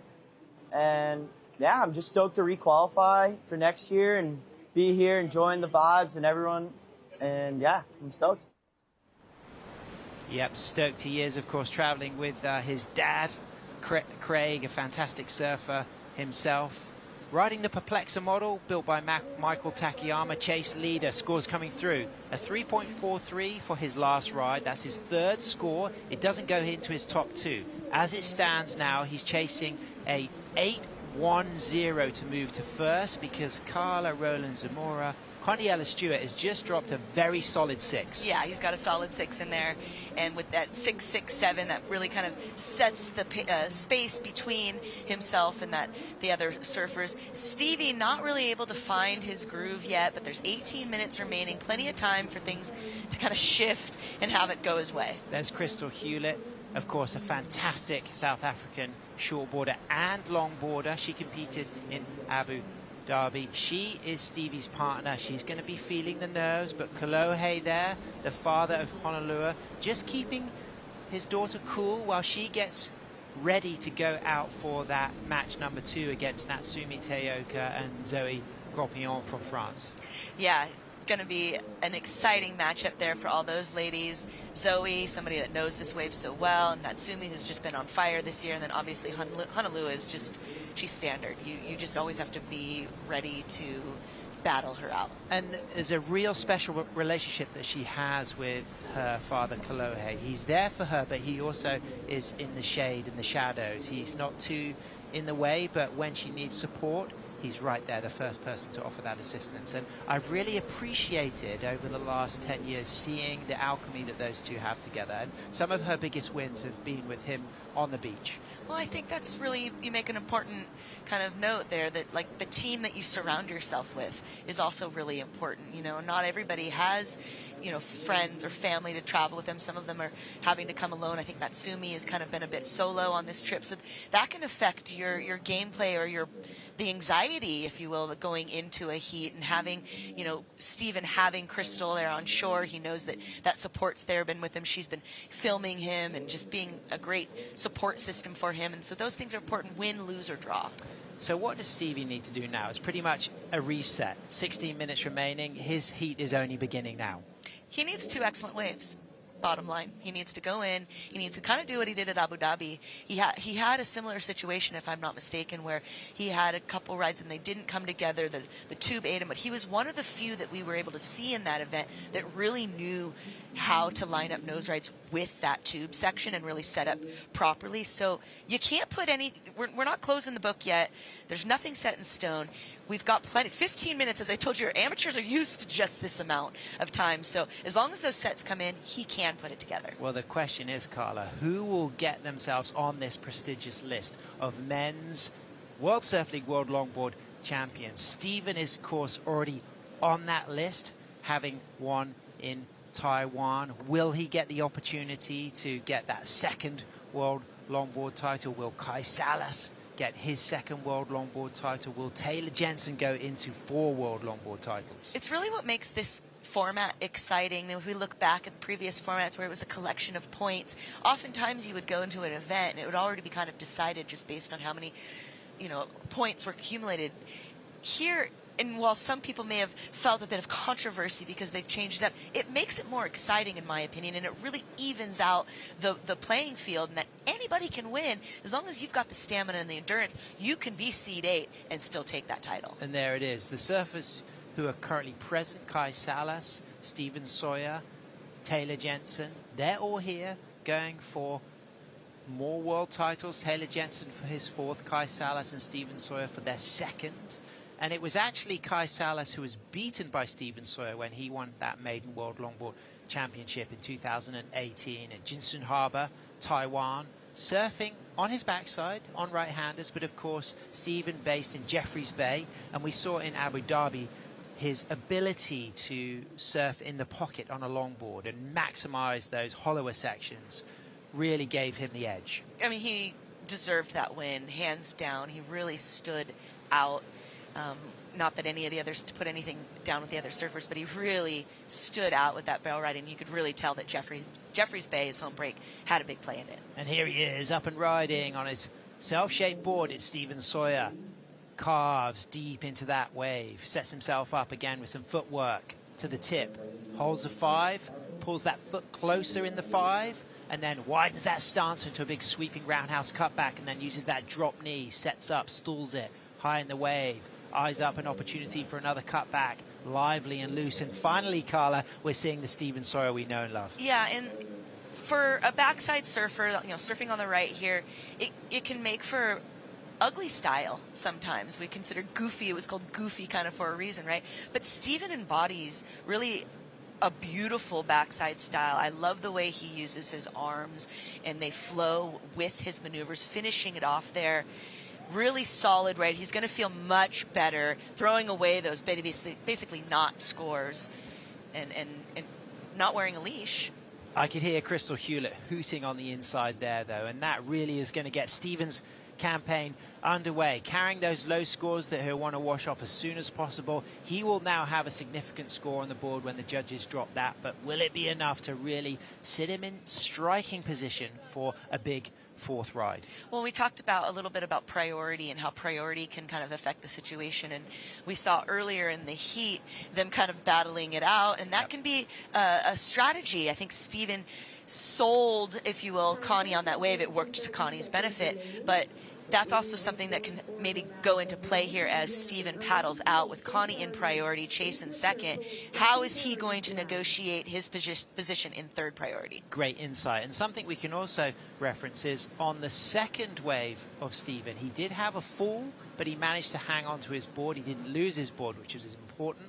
As we see Zoe from France comes off the back of getting to her first WSL Longboard final with her fellow countrywoman Elise Lemoine in Abu Dhabi. Of course, Zoe's experience at this wave, how vital will that be today, Carla? I think it's super important to be a quote-unquote local at any surf contest. It can also be a hindrance because that means your competitors may be watching you and looking at you and following you. So there's a lot of different gameplay that can go in the mental game. But Zoe is so comfortable on this wave. She surfed it in so many different kinds of conditions. We spoke earlier about her knowledge on the forecast and the swell period. So that's going to come into her advantage. Big shout out to the South African fans tuning in because your man Steven Sawyer has just dropped a 5.5, Carla. So he's back in the game, now chasing a 7.17 to move to first, with Chase Leader in second, chasing an 8.10 to move to first, and Connie Ellis-Stewart out there in first, carrying a 6.67 and a 6. Yeah, so now I feel like it's really going to come down to, with 11 minutes remaining, like that set. Is that set going to come in? Who's going to be in priority for it? And who's going to be able to lay down the maneuvers? Now that Steven has dropped that 5.5, he's in the running, just as we mentioned earlier. So 10 minutes, or a little more than 10 minutes remaining.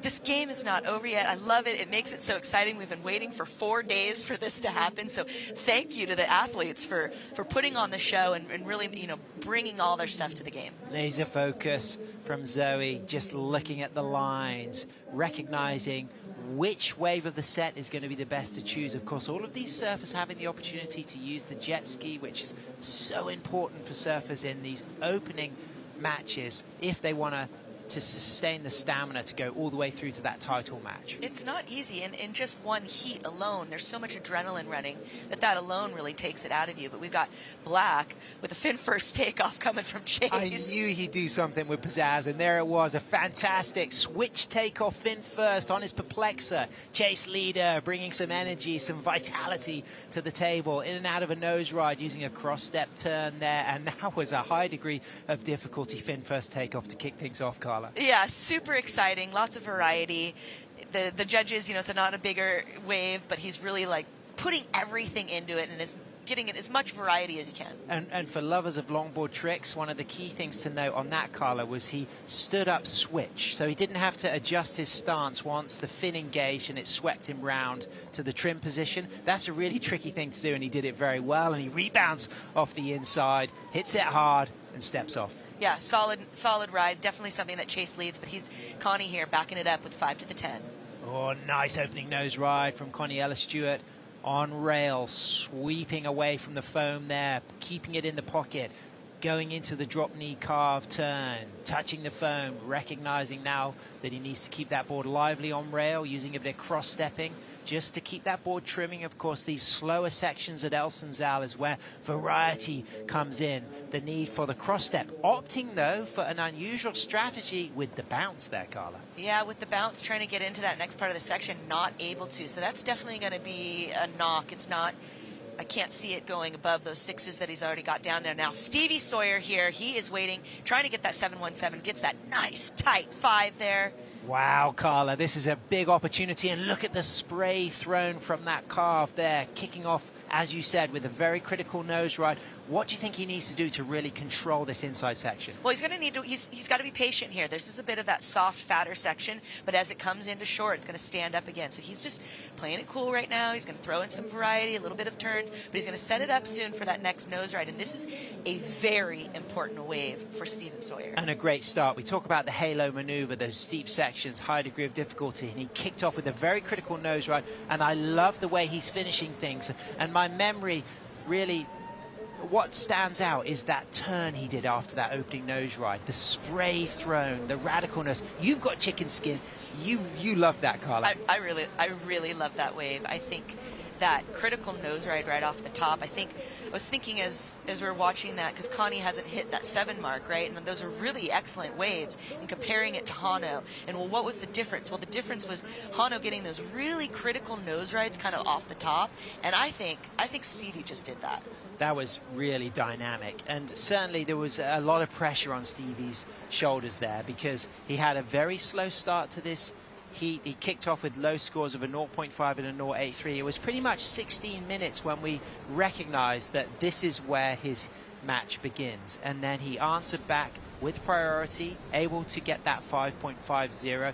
You could see he put a lot of energy into that 5.50, but you just felt like there was more in that wave. It was bigger. The degree of difficulty on the opening 2 maneuvers alone was incredible, as we get to enjoy standing up reverse. So he's gone into the stance that he needs to be in order to just work it through. So one of the easiest ways to do a fin first takeoff is to stand up and then readjust your stance once the nose is facing in trim. But he actually stood up the way he wanted to end, which is no mean feat. And then spotting. In dance, we would call that spotting, so you don't get lost in your turn. But then this wave here, and you see how he just kind of plays with that little fade to set up for the nose ride, and just such a tight nose ride. Bringing it then with a nice power carve back into the whitewater. I feel like this is going to be a strong wave for Stevie. Very well could get that 7-1-7 to put him into first place. I'm not the judge. That's why they're hired to do it. But, God, I can't wait for that score to come in. Yeah, and what was exciting was how in the pocket he was. He was really behind the 8 ball, put it all on the line, and he needed to use the criticalness of that nose ride to make that section a great exemplar of using the nose ride functionally and high degree of difficulty with the nose ride and ending cleanly. The finish, too, is so important to me. I really am a big push on. There's Crystal right there. She's feeling better, much better now, probably very emotional. These things are emotional for the partners and the family. We're biting our nails and pacing, and you know, we're waiting for that score to drop. Connie coming in on his 3rd ride at a 5.23, so not affecting his situation, and we're still waiting for that score to drop for Stevie. So Connie's been steady. That 6.67, that 6, that 5.23. So that 3rd wave, like you said, Carla, doesn't go into the top 3. So the judges have really got a good benchmark to reference. The high score of a 6.67 for the opening wave of Connie Ellis-Stewart from Hawaii, with Steven Sawyer requiring something better than that, a 7.17. So relative to the scores drop, the scale, the benchmark, it's going to be a substantial score. But if we think about the criticalness of that opening nose ride, already you start to feel like it's got to be close. It's got to be close. It did have remnants of Hano's initial ride that came in at that 7. She did get maybe a couple more tip times on it. That wave was considerably bigger and lined up perhaps than that one. But the finesse and the read of that wave from Stevie, knowing to do that kind of quick top turn fade to get him even more locked in for that tighter nose ride, I think that was really important. Well, of course, it was that amazing result in Abu Dhabi that really allowed Steven to get the opportunity to compete here in the top 8 and go for this World Longboard title. And he really did come alive in the basin at Surf Abu Dhabi, using his experience as a local at Jeffreys Bay to work that hollow section through the middle of the ride with tight, controlled, critical tube riding, and answering back on the front side with very dynamic, excellent range scores in and out of nose rides, in and out of the tube, and needing to take the win to get in the top 8. It was really great to see Stevie have that moment. He's such a humble man. He has a lot of support, obviously, from the South African community, and he's just such an incredible surfer. So to be able to see him put that skill set on the stage there at Abu Dhabi for its inaugural event, really special. And there it is, a 7.5 for Steven Sawyer, our 2018 World Longboard champion. He now moves up into first position with 3 minutes 15 seconds remaining. Connie Ellis-Stewart chasing a 6.34 to move to first. Chase leader chasing an 8.43 to move to first. As you can see on your screen, that range of scores, Carla, and he's done it, but there's still just under 3 minutes remaining. Yeah, we got under that 3 minutes, but if you look at the priority situation, Connie is the one that's kind of in the position to possibly retake that first place position, and he's sitting in second priority, Chase in first priority. So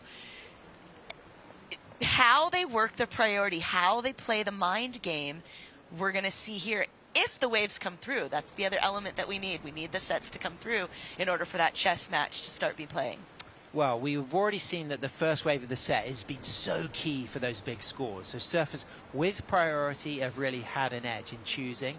We've had surfers not get carrying scores in their top two on the second and third waves of sets. But we have to remember that Connie-Ella, yes, in second priority, but chasing a 6-3-4. It's not an excellent range score, Carla. Well, and as you said earlier, he's kind of stayed steady. He's stayed very, not predictable, but he's been able to keep those, sixes. And so here he's going to go under priority, looking for that 6-3-4. Straight to the 10. Hood ornament, cool. A license to chill, as our fellow co-commentator Mitchell Salazar likes to say when he's commentating on the Hawaiian stylist Connie-Ella Stewart as he cuts back through the middle of the wave, and this wave getting a bit smaller now, but already kicking off with a very good critical opening hang 10, putting that board on rail as things stand up once more through the inside. He'll pick his line, he'll use his drop knee, he'll weave, and he'll look for that last steep section to potentially hit that nose again as we see him climbing and dropping and cutting back and just really working this wall all the way through to potentially a last 5. There it is, a touch of the 5, and there's the foam climb, right out of that foam climb, Carla, and he's chasing a really attainable score there. Yeah, it's kind of, I have no idea. With Chase now up and riding, looking for a fairly excellent score. Whoa! Great tip time. He holds it a bit too high. Tail's not able to stay engaged in the wave, and he slides down, coming unglued. But Carla, a celebration of the skills of Chase. Yeah, I mean, it's great to have that kind of energy on tour, Ben, Taylor, a bit more mature, as we've talked about, the aged fine wine, but we need some of these newer, fresher kids in order to keep things alive. Body language from Connie. He's come out, he's obviously got not enough time to get back out, 30 seconds remaining. I feel like he's kind of I mean, it could go either way right there. I'm not sure if it was quite as exciting as like his opening ride, but I think it's going to be fairly close. There's been so many times where we make calls and then we end up not really hitting the mark, so this is going to be a really, really tight one. And he gave himself a chance. It came out of priority. He certainly got himself behind the peak. He got the 10. There's 3 seconds remaining. Is Steven Sawyer going to get the chance to catch this wave? I'm not 100% sure if this will count, but he's certainly up and riding. He's keeping it lively. He's looking to replace a 5.50. He's carrying a 7.5 as his top score. He gets back up to the tip. I can't guarantee that this is going to count, but he's certainly surfing it as if it will count. He wants to replace that 5.5. He wants to put more pressure on Connie-Ella Stewart and give him a higher requirement, and he's working that through to the inside as things start to steepen up all the way through the middle part. And there's that powerful drop knee setup with a high line using cross steps, back up for a quick lifting tight 5, walking back to the tail, rebounding off the foam, and you sense if he does make it that Steven Sawyer is going to be a big threat building momentum, Carla. 100%. I'd like to think that they are going to count this score. It looked like he stood up literally at the buzz, so if they do put this into his scorecard, he very well could be bettering that 5-5. Connie-Ella Stewart sitting on the sand, waiting for his last score to drop, chasing a 6-3-4, but with reference to the fact that that requirement could change if Steven Sawyer improves on his 5.50. But look at this 10 kicking things off, Carla. Yeah, we got the tight kind of 4 steps in those, 2 pause and then a 2 up to the nice 10. Really puts it on rail to get it back into that section. You see a little bit of a wind kind of on the face right now, but that's supposed to die later in the day. Really staying active in the wave. You could not one of his larger waves, and I'm not sure if it's quite as dynamic as Stevie's last wave. Certainly kicked off in style though, and drops a 6-9-3. So he does get the score he needs, and it looks as if there is no score waiting to come through for Steven Sawyer, Carla. So Connie-Ella Stewart on that last exchange has done the business to book himself a spot in match 2 against Ben Skinner and Kai Salas. Yeah, super. He'll be really happy that he was able to squeak that through. Wow. all to the end exchange. Right, to Carla. the end bit. I would have thought that maybe Stevens would have been counted, but it doesn't look like we have scores waiting, so unfortunately that will be the end of the road for Stevie. And the important element there was that commitment to the 10, the way he got himself behind that section. But let's talk about the fact that he was at a priority. Yeah, and that's something that we discussed quite a bit throughout this heat, and like the strategy that it goes, and he knew he needed a relatively, you know, mid-range score, and taking that wave was a smart decision on his part because Stevie wasn't able to get his wave in time. Well, great scenes there, Connie Ellis-Stewart. He is going to be so pleased to move into match number 2 against Kai Salas and Ben Skinner. As chase leader, he will re-qualify for the tour next season. He's probably talking about the buzz of that fin first takeoff. The kid's just always buzzing, so he could be talking about all sorts, the fall down in the foam and the get back up again. He had that, you know, the fin first. You know, he had a couple special moments out there. But heartbreak for Steven, and so close to getting that last ride counted, just out of time, so wasn't able to replace that 5.50, but did get the highest score of that match 1, that 7.5. Yeah, he should be pleased with his recovery from a bit of a slow start in that heat, and he definitely was able to turn around and come on fire, but it was not Connie Ellis-Stewart who was able to pull the win and will be taking it into that next match with Kai Salas and Ben. There it is, it's official. Connie Ellis-Stewart takes the win. Steven Sawyer and chase leader both eliminated, that they both will re-qualify for the World Longboard Tour in 2025. Coming into that match number 2 now is Connie Ella to surf against Kai Salas and Ben Skinner. That's going to be a fabulous heat to watch. I mean, all of these guys are super strong out here. Ben is somebody that we've been watching in the lay days that just really has got this spot down. And then, of course, Kai, you can never put Kai in the back. Well, there's going to be a big one coming up next because we've got Natsumi Teoka, Zoe Gropillon, and Honolulu Bloomfield. Stay with us. We'll be right back.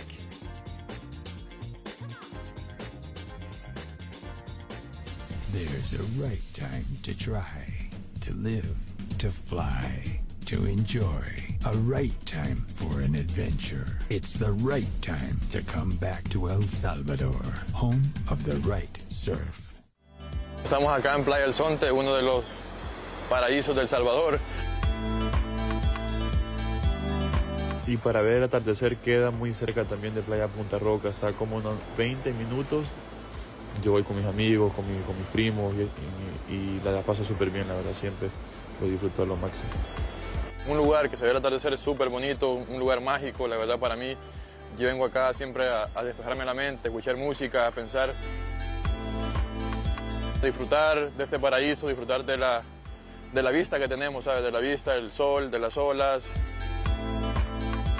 Y disfrutar con una cervecita siempre cae rico. Salud.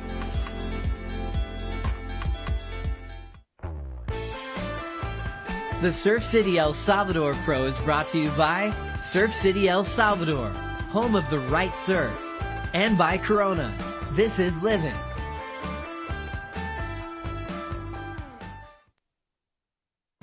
And a very warm welcome back to Surf City El Salvador. It's the Longboard Championships 2024. Beautiful scenes. Stand on the beach here, relaxed if you're cruising and watching. If you're surfing in the water, high stakes here. World titles on the line. I'm Paul Evans, joined by one of the finest minds in surfing for boards of any denomination, Matt Chernowski.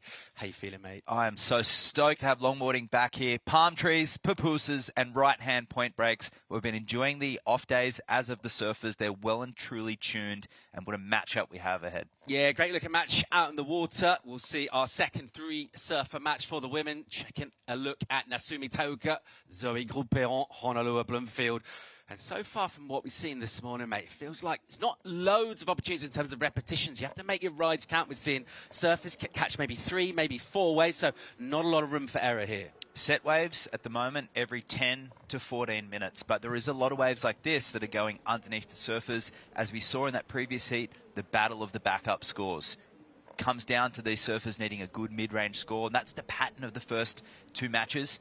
Look forward to seeing what we've got in this one. It's been a conversation we've had with this finals format with the shortboard as well. Like, what would you rather do? Would you rather have a bit of rhythm, maybe surf in an early round and come into this one warm, or be Zoe or Natsumi and have to try and figure things out right now?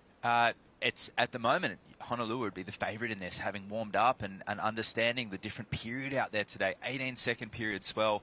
And let's see how Natsumi. Up here, and a nice steep section for her, straight up to the tip. Nice composure and poise as she'll hold this one through. This section will say steep through the outside and just jamming down on a rail there. And then the acceleration, nice footwork back up to the tip real quick. Then high on the wave right here. This section will go a little flat. Let's see how she'll deal with it. Through to the inside with a nice little swoop again off the rail. And then looking to get back up to the nose. Can't quite find it there. She'll cruise through this and just fade back into this bowl. Then the energy will pick up again. Nice footwork. Just stretches out for a quick 5. And a little bit of bounce through this section. She's dealing with it pretty well, though. And again, still looking for more on the nose. She'll get another quick 5 through a steep section and a finish, and a great way to kick things off. Absolutely, and she made that end turn right on the shore break too. She's well and truly experienced out here, having surfed in previous events under the ISA there, and also here practicing as well with her Team Japan. But she hasn't made the WSL finals for the longboarding yet, and this is her first time re-qualifying, so she'll have no stress on her. She's stoked to be here, stoked to represent her flag. And she looks like she's got a new board too, a board perhaps a little more rocker to deal with the bump and the chop that can sometimes be prevalent here at Sunzal. So 35 minutes for these surfers to lock in a couple of scores, making those opportunities count all the way, as you said, for that finish as well, right on the inside, which looked dynamic and just kind of finished off with that exclamation point. It's a long way back out for the paddle, though. It is. She's a long way in, just getting past the shore break now. And I think all this is a great matchup. Early scores coming in for Natsumi are looking good. But these three surfers, their finishes are actually hallmarks of their repertoire. Very interesting to see how this one will pan out. All right, some energy way out the back here as we'll pick things up and check out a nice entry into this one. And just swooping back into a softer section, actually. Just trying to stay with the energy of this wave, which is always kind of just fizzling out a little bit, you felt there. So not a great looking wave for Zoe, La Française. She gets into it, surfer out of Biarritz. Already made a final, that last event over there in Abu Dhabi. Coming into this with momentum. We've talked about the time that she spent over here in El Salvador as well. There's a big sort of diversity in terms of waves on this tour. What are some of the challenges of this wave? What does it take to surf well and score well here?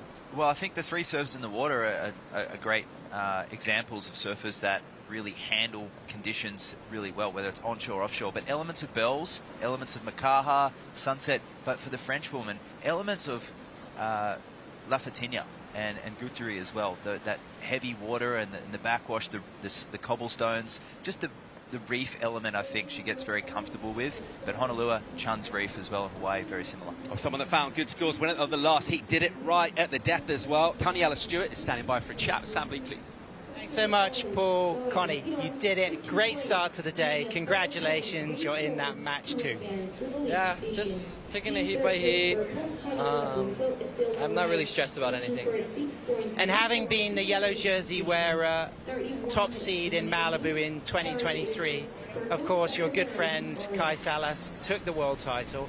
What fuel did that give you coming into the 2024 season? Yeah, it gave me a lot of fuel, you know.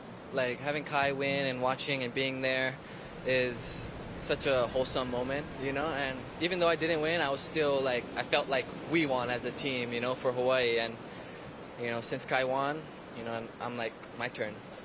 Well, you've got a big one to prepare for, Kai Salas and Ben Skinner. I'm sure you've got some messages for your family and friends tuning in back home in Hawaii. Yeah, everyone back home, thank you for watching. Love you guys, miss you guys.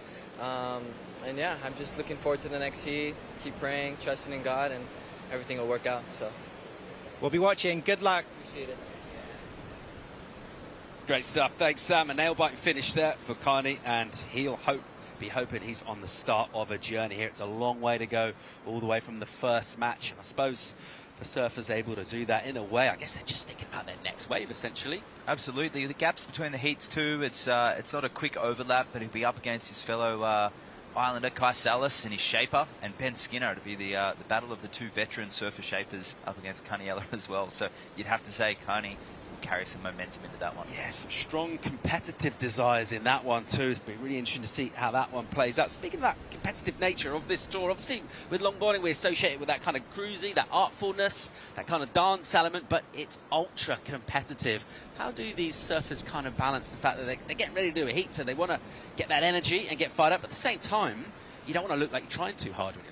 It's a great question, and that's the battle that I think surfing in general is often trying to work out. You've got at one end of the spectrum Duke's dream, the Olympics, and you have surfers like Midget Farrelly, our first world surfing champion, who really wanted surfing to move in this direction, and it took 60 years for it to eventually occur.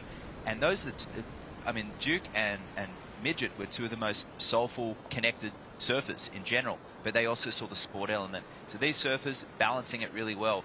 Meditation, cross-training, being physically fit, of course, but natural intuition. I look at Honolulu Bloomfield out there, someone who traditionally didn't do a lot of cross-training and preparation. It was a very natural process for her. Other end of the spectrum, Zoe Gropion, who's worked so hard to get here. Her debut season in 2019, she's come a long way since those first heats that she did on the tour, and you'd have to say hard work got her there. On the other end of the spectrum, Natsumi, coming from an area where there is not a lot of professional longboarders. She's the most decorated professional Japanese longboarder, and in the Asia region. So she's really shining that torch competitively. So is Zoe for France, but Honolulu, other end of the spectrum. So, I mean, right or wrong, it's still working for all three of these women. Let me see that replay of Natsumi. So this is where the training and the hard work pays off for Natsumi. Super strong. She gets in the gym, and you need to handle the little chops here.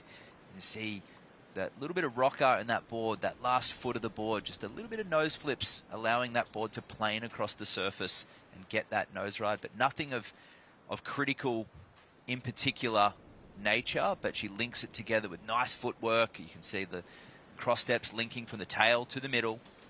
But I think the dynamic finish here was enough to really get that wave well and truly in the midsection, Paul. As you can see her walking through to the inside, the Japanese surfer eyeing off and probably feeling she needed some more. She gets that 5, steps back, and you think she's done here, and she comes up the section, and a little tap off the top, and very stable, and rides out with control. Yeah, we talk about maximising the potential out of a wave. There's a lot of flatness in that. She did so well. That's a pretty good number, 6.33. It's going to feel really good for her as time will tick away here. This is a long period swell. That means we're going to have pretty extended lulls, and having, well, the best of the opening exchange, we still went with the first wave actually for Honolulu, but having that number in is going to feel really, really good for her. Absolutely, and it's also where that breath control comes in and that composure, knowing that you've locked in that score and all the cross-training. But, you know, that we talked about elements in the previous heat. Carla mentioned about dancing, and it very much is a performing art, longboard surfing. Of course, the sport element there. And we see this crossover into so many Olympic sports as well, where there is an element of grace and an element of style. We see it in snow sports like snowboarding, and we see it in skating as well.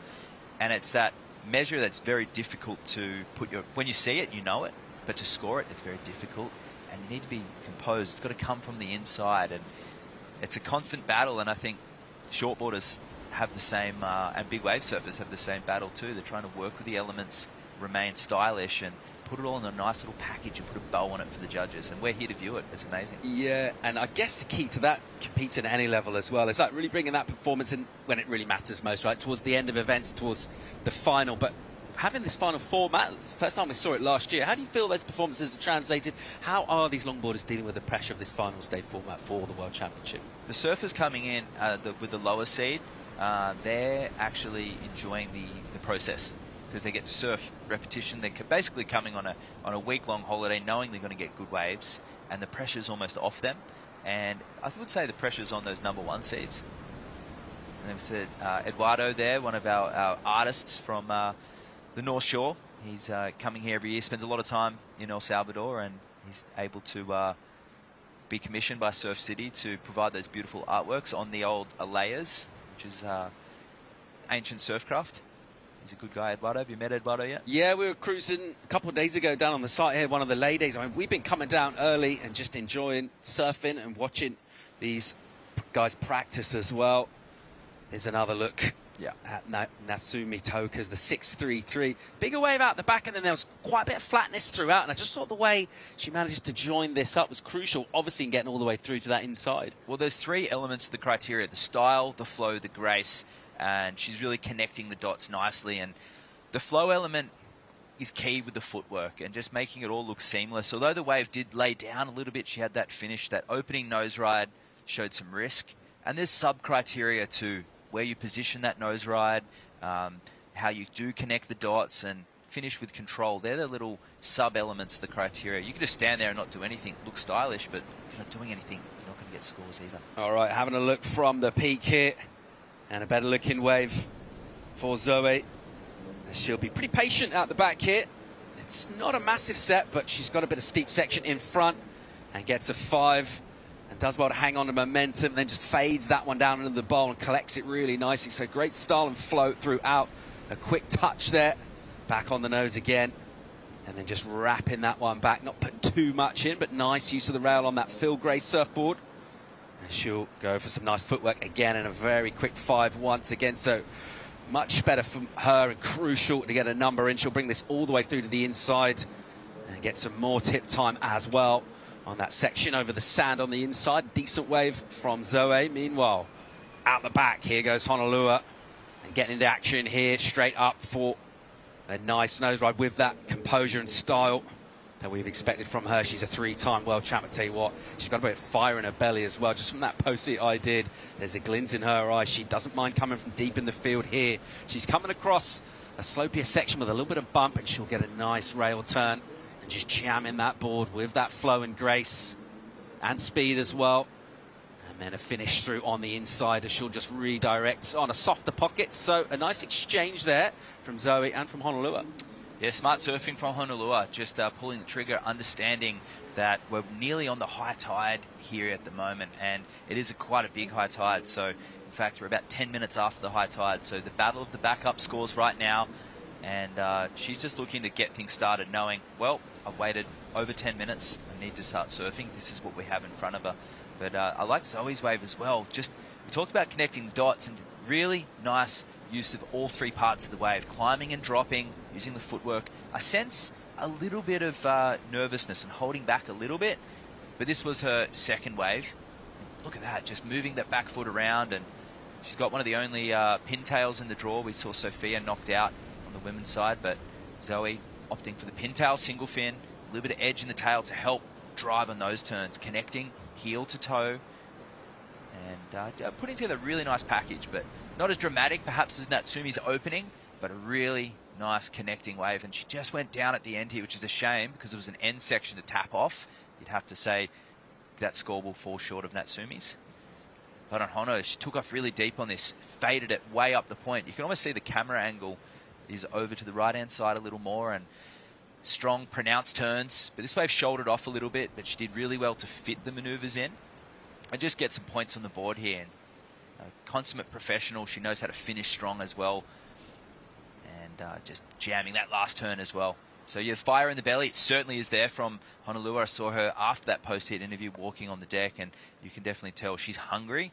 And possibly in a position she's not used to being in further down the rankings at this point of the year. 21 on the clock, waiting for a couple of scores for Zoe Groupéon and for Honolua Bloomfield at the moment. Nervous moments for loved ones watching on. There's not much they can do other than just will energy from the ocean.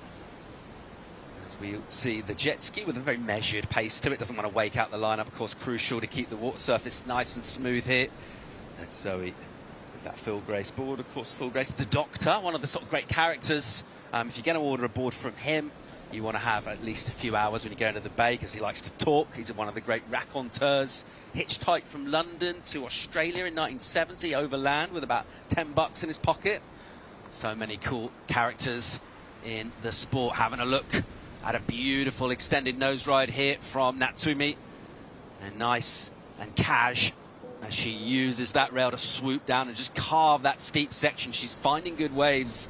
It's almost like the sun popped out for this one as well, exactly the moment she took off, which makes it look nice and shiny and dreamy as she just S's through this midsection. She connected this well on a previous effort.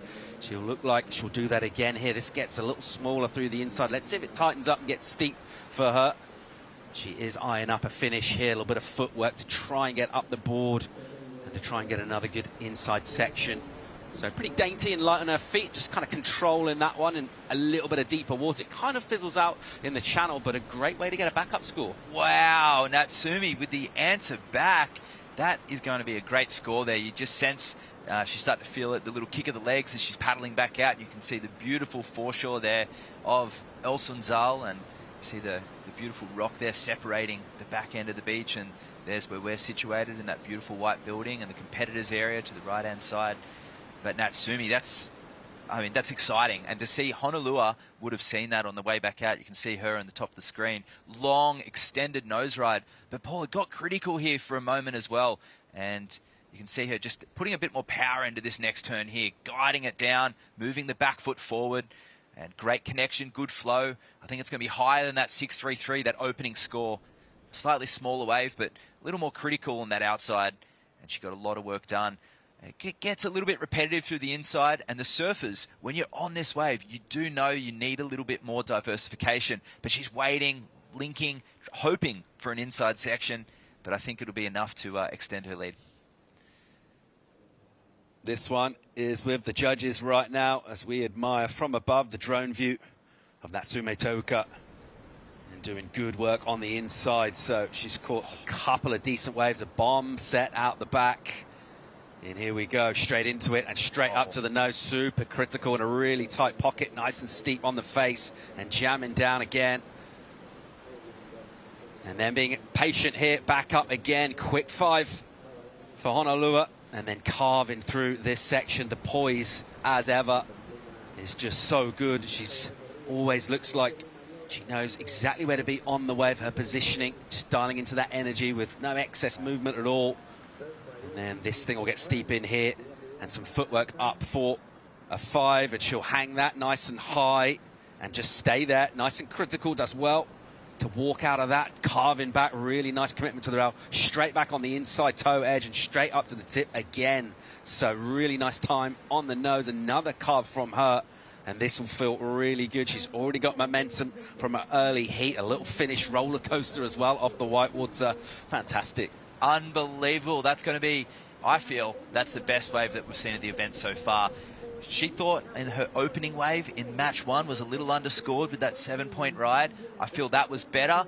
It was a good combination of maneuvers and one of the biggest waves. I got goosebumps calling that one. That was, can't wait for this replay, Paul. Great surfing, and she's paddling out way down the beach. You can see how far that linked down. It's past the beach club there, and everyone else's waves are finishing in front of that white building. Honolulu is another 150 feet down the beach. Great wave selection, good timing. That just worked out perfect. You see Zoe on the outside got dropped off the ski. She knew that was a good one. Yeah, so we'll watch Honolulu make her way back out as beautiful blue skies have popped out again here. It's looking really dreamy. We're really enjoying the spectacle of this second match for the women. Here goes Zoe Grosperon. And some nice work from her with speed, crucially, as well. She's going real fast here. She holds that 5 for ages. Just soul arches through. Again, still hanging out up there, enjoying herself. Nice carve down from her. You see her exhale on that carve down. Just beautiful rhythm with the wave and with the energy of this pulsing, fresh swell that came in overnight. And looking to maneuver through this inside as well. This slopier section. She'll just cruise through that in a neutral position. Mid spot of the board, and then the inside here's a little bit of bounce she'll deal with, just S-ing through here, some footwork to try and get back up to the nose if possible. She didn't quite get the finish on the last wave. What can she do here? She'll bring this all the way through to the inside. It will get real shallow, real quick on the inside. A good wave there from Zoe. Yeah, solid wave. She really loosened up a little bit. You can see her just tapping that FCS fin back in, and she'll make her way to the outside. But a little bit more hunger after listening to that score, the 4.43, the 4.67 on her last. But this is Honolulu's wave. Quick nose ride on the outside and held it for a moment. A little bit wobbly in this turn, but a nice pronounced rail carve. She saves it, and she could see this nice wall. You could see I think the biggest moment of this wave was actually that she just was so patient. She didn't try and oversurf it. In here, she's just waiting. Just when you think she's going to shoot out to the face, she sits back in the whitewash a little bit, waiting for it to stand up a bit, identifying this big long wall. And these are what we call the nugget waves. They pop out. The type of ones you can't really wait for. They just pop up, and there hasn't been a wave like this all morning. Honolua, of course, gets that wave, and she's so renowned for finding these nuggets and these little gold mines out there, and finishes so strong on the inside. Connecting the energy of this swell all the way down the beach. The 3-time world champ out of the North Shore of Oahu, Honolua Bloomfield, looking great on this. This was the reply from Zoe. Yeah, so starting to really use a little bit more of the wave here, and this long nose ride. She gets the soul arch, but she is a little bit further out the face. You can see the white water to the right-hand side, even out of the screen. So not a lot of scoring on that. Although it looked good, that turn was sweet, and connecting it with the footwork. So the style, the flow, all of those elements are there. Just the critical nature when we compare it back to Natsumi or Honolua. But great surfing. She's fired up. This is going to be a fantastic second half of the heat. And just see what she got done on the inside. Sensing she needed more, and she had a nice link up through the inside. And it all came down to this last turn here. She steps up, cuts back, and needs a strong finish into the shore break. And just a little bit late to the party. She actually fell there, so that's a shame. A lot of hard work done just to fall in front of the judges. All right, Natsumi out the back, 13.5 on the clock. She's got priority. She's all alone, though, so it's all hers, and she'll go here. And then some nice footwork straight up. 4 or 5. She'll hang out there for a while. And then not wanting to outrun the section. Nice carve down, swooping on the rail. Realising that one's actually going to run away a bit. Maybe committed a little too much with that carve. Put herself behind the section. And she'll try and head straight back and find another wave. And you feel like her next wave is going to be crucial, the choice she makes, because we're expecting a big, big number for Honolua. I think so. And Zoe still got scores to drop in right now. So Natsumi starting to feel this heat. Really starting to fire up, and you can see a pensive Zoe. That's got to feel good, actually, getting that jet ski back out. Your legs are burning. You don't have to do that long paddle, and scores drop in for Honolua. Yeah, massive number. Excellent range. You called it. High score of the morning so far. 8-5 for Honolua. Bloomfield goes straight to first, and that momentum that she sparked off in the first match of the morning, well, we're seeing more of it again here. And that'll feel great from her point of view. She goes to first. She's still got a small number, relatively small in the scoreline as well, the 4-4-3. So a great position with over 12 minutes yet to go. And this is looking ominous for surfers like Natsumi, like Zoe in the water here. And they're going to have to find a bit more quality, particularly in terms of the wave choice. We're looking at Zoe Groupeon making her way back to the peak. And she has been an excellent performer on this tour. A really cool character as well. Let's go and find out a little more about the French surfer from Biarritz, Zoe Groupeon. Yeah, I was very focusing on coming here this year to make the top 8 because I missed it by very little last year. But in Abu Dhabi, I was like, okay, I'm just gonna like enjoy, have fun. It's a new experience, new like kind of wave. So I was just gonna like surf and enjoy, and it worked, and I'm super stoked. And yeah, it's very special to come here in El Salvador. First, my sister lives here, and we all come in like for a family surf trip.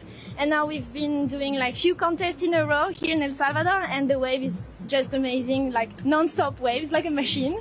So yeah, very stoked to be here. Honolua straight back at it, showing why she's a multiple world champ. So identifying this wave. And great section on the outside from her, really strong to open up. So she's fired by that 8-5, and she's unlocking rhythm with the ocean out here this morning. A couple of 7s in the first heat, and then the 8-5 in this, and another good wave there. Just doesn't maybe quite get the finish she was after, but the opening section looked great. Incredible opening section there. We heard that soundbite there from Zoe. Super stoked just to be in this position and re-qualify. The pressure's off her. But really starting to warm up this heat. Score's still dropping for her. But Honolua, I'm going to have to say, someone's poked the bear. And she is doing some of the best surfing we've seen all season. She's put in some great performances, but she's looking fired up here. All right, really entertaining match. This one, our second match for the women. A concerted paddle effort here from our surfer out of France, Zoe Groupeon. She's up to the nose. And then quickly back with some footwork. And an extended drive in turn, a little bounce. She deals with that pretty well. You see the power of this wave as well as it just releases that rail. She does pretty well to recover, just kind of hang on to that and then try and get with a bit more control through this section here. It goes a little flat, and she'll just link things up with some nice S work. Just kind of cruising through, really. What she wants to do is get that wall in front and get back up to the tip of the board and really give our judges something to get excited about.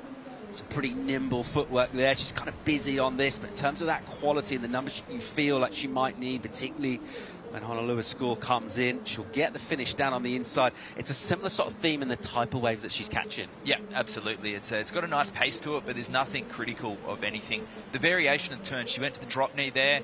I see a lot of repetition with the three women now just doing those, standing on their heels. Using the footwork in between the turns is great, but it's going to have to be on a bigger wave, a little bit more drama attached to it. Getting the hang 10 as well is something that's not featured in Zoe's repertoire in this heat so far, but she has 9 minutes to change that. But still, it's going to be a great score, but I can't see it being higher than the mid-range. She's still got time to catch more waves. Under the 9-minute mark, she's on the inside. It'll be a paddle all the way back. It is a long wave here, so every time you commit to a wave, it's going to take a couple of minutes at least, really, off the clock. So important decisions to try and find a bit of quality. We see a stretched out wall way on the outside here. Priority is with Natsumi. And she had a paddle. She liked the look of it initially and then saw something she didn't like. Probably a good call as that one shoulders off. Absolutely. And her scores just dropped, waiting perhaps to listen to the beach announcer, knowing that she just needed a mid-6, but when that wave came, she held off a few seconds, and now the requirement. Yeah, big number for Bloomfield, 7.53. So brilliant surfing from her again. She's got a big total. Her total's excellent, 16.03, and she is looking very, very good with 8 to go in this. So still plenty of time for surfers chasing down numbers, but their requirements are huge. Zoe, she does have a score to come in, but she's in a combo right now. Natsumi looking for 9.7.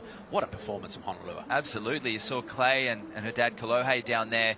A little bit of different body language to what we saw in the first 5 minutes of the heat, where Clay was hunched forward and Kolohe was just going, oh man, what is this? Different body language. She's connected to the ocean.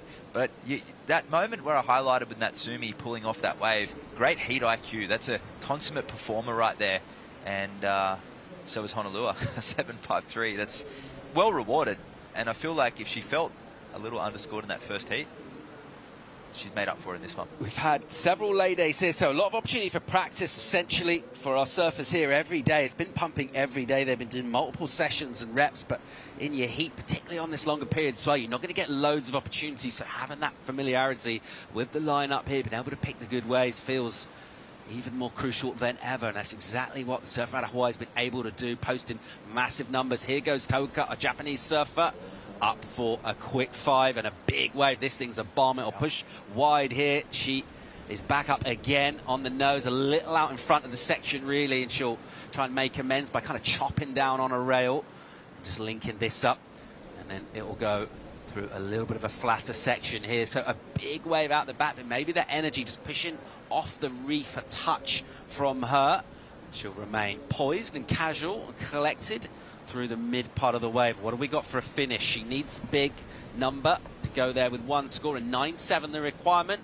A heavy section on the inside. She'll try and hang on to that, but didn't quite get the board back towards the beach. Yeah, she needed that strong finish, I think, to go up in that excellent range, but it still might be one of her best waves. 6 minutes left, jet ski assist. She's going to get back out there, and perhaps that swell that we've been waiting for is really starting to pulse. This energy filling in. We've been looking at this forecast throughout the week. Of course, I mean, forecasting is amazing these days, but, you know, nevertheless, you still see things pop up. We've been looking at great waves every day, and our surfers in particular have been like, no, Saturday's the day. It's going to really pulse. We're going to get that direction. So as we look out to sea here, with these south swells, they'll come more from the left of the screen, and what surfers want is that wall in front of them. What they don't really want is a kind of a peak with a shoulder kind of going all the way through the reef. We're actually facing almost due south as well, straight out. Sunrise to the left, sunset to the right. So when those south swells march in, which is a straight south swell right now, and there's a mixture of southwest and south-southwest, but it comes straight onto this reef, and that's what makes this a world-class longboard wave, because it is susceptible to all different directions of swell, and it handles the wind pretty good as well. And these surfers have been practicing, but there hasn't been this big in the waiting period. So you can really see Honolua reveling in it. Plenty of juice out there, plenty of energy. That view from above shows that fresh swell marching in this coast. Absolutely drenched in swell. It's so consistent here. You think of places around the world where you do get a lot of swell, you kind of expect maybe a lot of close-out beach breaks as well, but right here we've got so many points, there's so much shape, so many different opportunities. We talked about the Championship Tour event just down the coast here. We've got another high-performance wave in La Bocana next to us. This is an unbelievable longboard wave. There's so much variety here. Yeah, just in that 20-kilometre stretch from Horizonte down to Punta Roca, there's also great beach breaks, and it channels a lot of elements that I like about some of the coastal hamlets. Think of places like San Diego, think of the northern beaches of Australia, and places of Portugal, where you drive around the little nooks and crannies, little bays. There's always something you can find here every single trip. And I know you're going to be venturing out into the valleys behind there and seeing what's out there.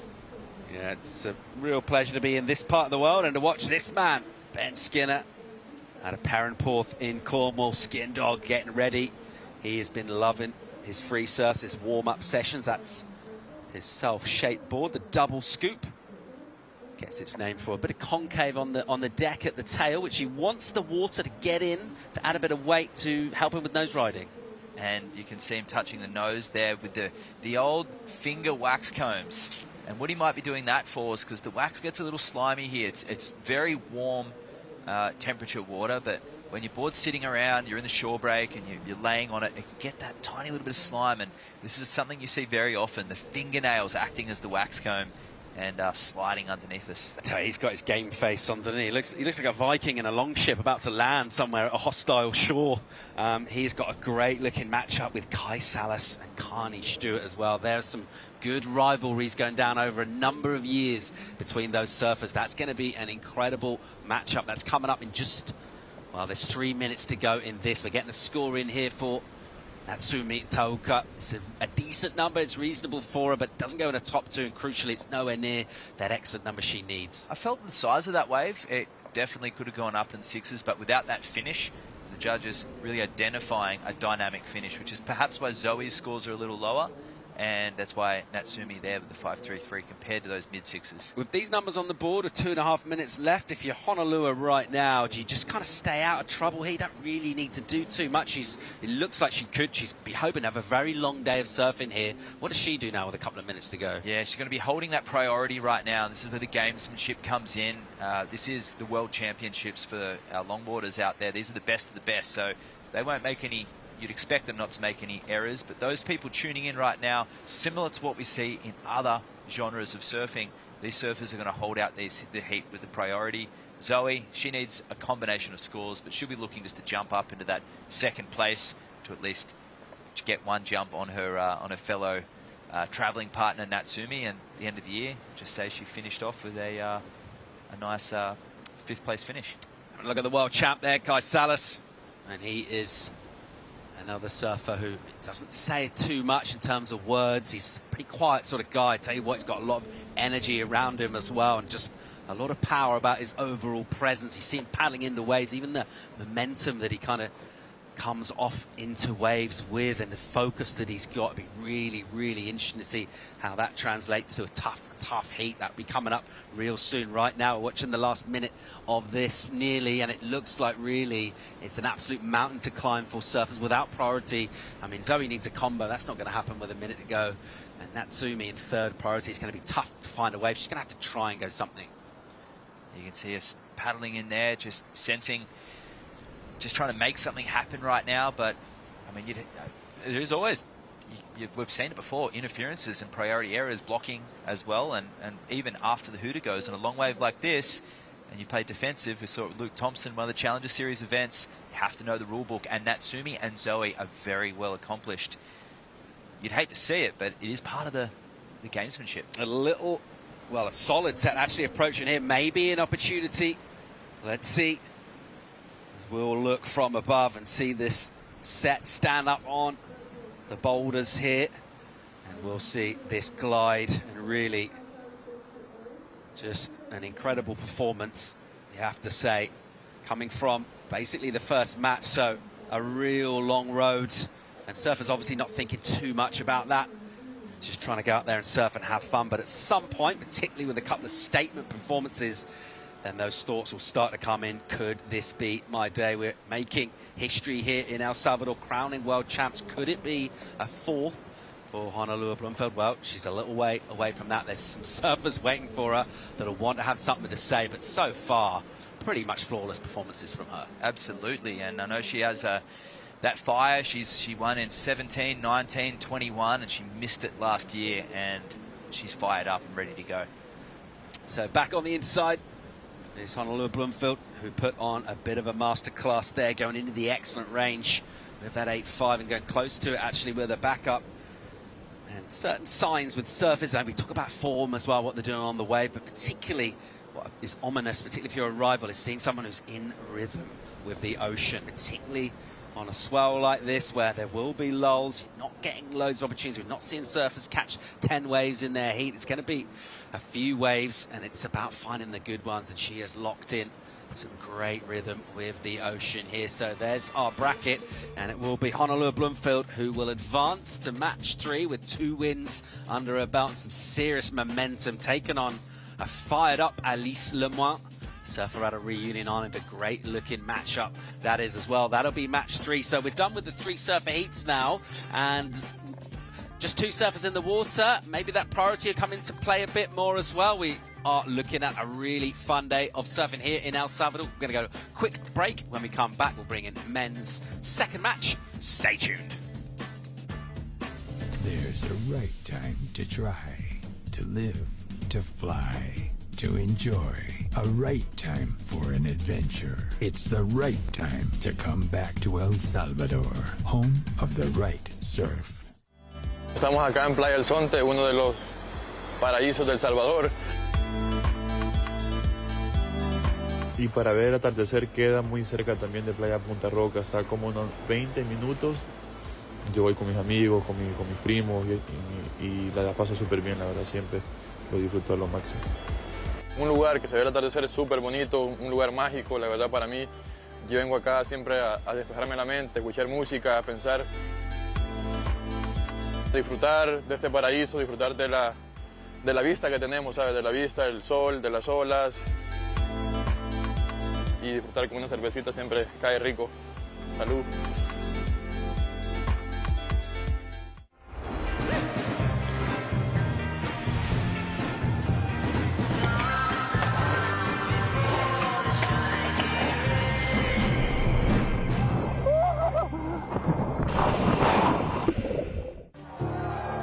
Welcome to Lower Trestle, surf fans. It's time! You're either a champion or you're a failure. My God! Let's go! Are you at home? For sure.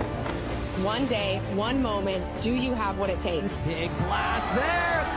3-world title!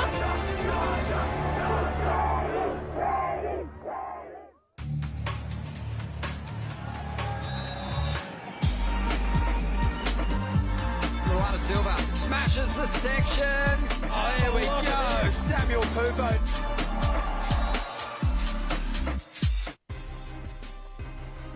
And a very warm welcome back to Surf City, El Salvador. We will be crowning world champs today in the longboards, and so far so good in terms of the action and that statement performance from Honolulu in that last one. A real bit of quality there.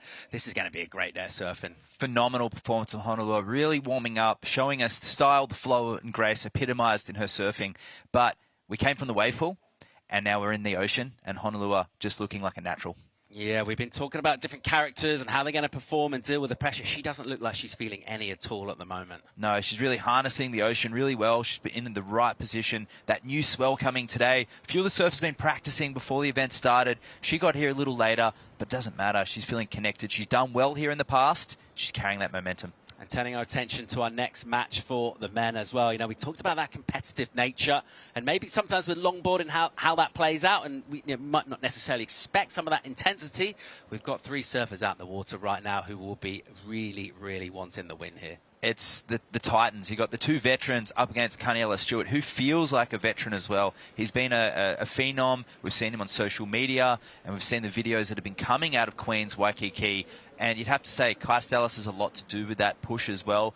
The oldest surfer on that world tour, 44 years of age, the reigning world champion, but up against Ben Skinner looking for his maiden world title. Yeah, big opportunity here for Skindog, who's been surfing really, really well. Finished third last year, and he's been looking great this year. He's full of confidence. He doesn't look like he's got a lot of pressure either on his shoulders. He's enjoying his surfing and his shaping. Another surfer making his own boards, and he will be relishing the opportunity. One of those surfers, you look at his approach and just his stature as well, a really good match for this wave. Absolutely, yeah. He's just super strong, one of the fittest physical guys that on tour.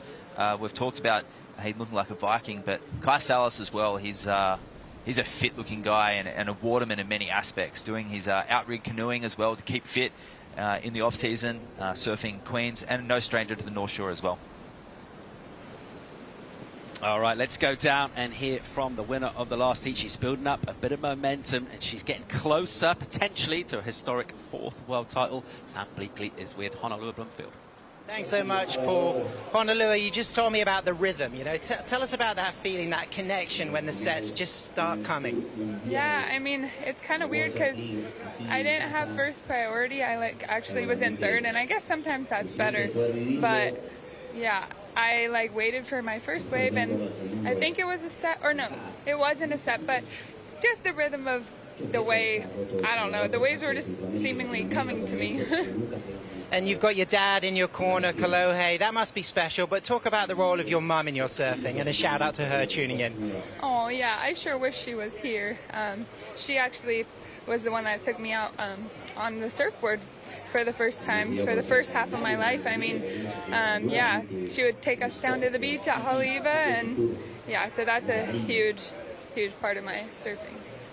Well, it looks like she's giving you some positive energy. You've got a big one coming up, Elise Lemoine. Some messages for fans tuning in back home? Oh man, just thanks everyone for all the support always, and thanks for my family. I'm sure they're watching. Shout out to my little sister Kula if she's watching. But yeah, this is the round that I lost in last year, so hopefully I can go one better. Well, good luck. We'll be watching. Let's get back to the action. Fantastic. Thanks, Sam. 35 minutes on the clock for 3 surfers, 3 powerhouses to try and stay alive here and fight for the world title. An extended paddle effort there. Really trying to go all the way to the inside and try and get a ride. Was Carney, who didn't get there. Priority's been established. It is the world champ Kai Stellis in green with it. Second priority, the surfer out of Cornwall, Ben Skinner, at the moment sitting just on the inside. So these early moments kind of tense, and we like to look for sort of signals, don't we, of little signs of form and focus and things like that. But so far this one, these guys just kind of feeling each other out, just kind of finding the range with the jab. And that was the interesting moment about priority, is it's based on the seeding going into each heat. Very unique, and it's something the longboarders are certainly not used to in the regular surfer who's competing.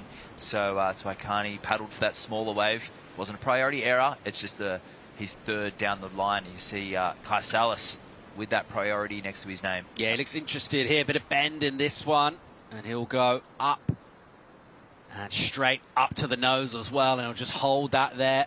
And then the 10 as well, so straight into it with some quality from the world champ. There's a bit of authority with that carve. It's so clean and powerful at the same time. The body position really good. Nothing forced, nothing unsightly from him, as he'll just cruise through nice and crisp on that self-shaped board as well. Kai Stellis still with plenty of momentum, heads straight back towards shore, just kind of fades around and clicks a little bit of footwork and back up again, just stretches out and gets a 5, and then up again, right up on the nose and the neutral body position, as he'll just be super patient in here with a good read. Didn't get a banger of a finish, but a decent wave. Yeah, so any nerves, he would have just shaken that off right now. But starting with priority, it can have its pros and it can certainly have its negatives as well. Knowing that when you paddle out, you get the choice of that. Sometimes the game at the beginning is almost the most fun part for some surfers dominating. But let's have a look at this replay. A little wobble here on this nose ride. You see him almost go to 10, or a little back foot slide, so stay stable bending his knees on that nose ride and sweeping into that turn. Beautiful opening carve, and another one. Back to the whitewash. A measured pace here for Kai. He's had the pick of a lot of the free surfing waves along with Taylor Jensen. These guys knowing this lineup really well. So Kai just working this one through. You can sense very relaxed body language. If anything, maybe a little bored on this wave. Yeah, cruising through here. I just love that carving. He doesn't need to go wide with the stance to get a lot of power. Keeps that stance narrow. It looks so good as he drives through those turns. Didn't quite get the finish on the inside, but nevertheless, that use of priority will put a decent number on the boards. This is another look from above. And you can really see that little slide there, but he was able to control it well. Sent him on a downward trajectory, but he handled it well. As you said, Paul, the economy of movement, the ability for him to stay and with a strong form through his turn. He doesn't adjust his hands or bounce up and down through his turn or the transitions. That's that flow element, connecting the dots seamlessly. It can look a little boring, but it's really hard to do. And he's a surfer's surfer. Anyone out there who has remote ability or experience knows how difficult it is to just connect those dots really well. And he does well to handle that last nose ride. And another one to boot on the end and kicks out cleanly. So Kai Salas defending his world title here in El Salvador from match 2. So he's got a little work to do. We are really loving the way these are shaping up. So 3 surfers in the water for the men in this second match. Before we go surfer on surfer at the moment, in terms of the opening hostilities, it will be Salas with the best of it. We're still waiting for a wave for Ben Skinner, though. Ski driver, very measured pace as they make their way back out to the drop-off zone between those 2 buoys out the back. Beautiful looking scenes again in El Salvador with just ridiculous consistency in the surf. Every day's been pumping here. We've been walking away from waves, coming back, thinking about today, looking at forecasts. Absolutely delivered a mid-range number in for Kai. That's I mean, I feel on the scale of this heat, it's a great start. Judges have set the scale relatively low. And Kai winning at Malibu last year, going to that event with some of the surfers in the draw, I don't think he was necessarily the favourite because the nose riding element, although he's phenomenal all round, the tail, the nose and the middle of the board, there's guys there who certainly have the jump on him, none other than Kaniela Stewart. But Kai took that win last year with mind-blowing nose control and his turns, wave selection, his ability to understand the ocean. But coming into this event, if I was to choose a favourite, and based on their past performances, Kai Salas, he's won at Bells before, and we know he can nose ride, but coming from Hawaii, he's got such a well-rounded style. Really enjoy or like his chances here, but Kaniela Stewart, on the other hand, he's been looking good on the warm-ups too. Yeah, he has, hasn't he? He's been looking really energetic and enjoying really surfing all different parts of this reef. Just a performer.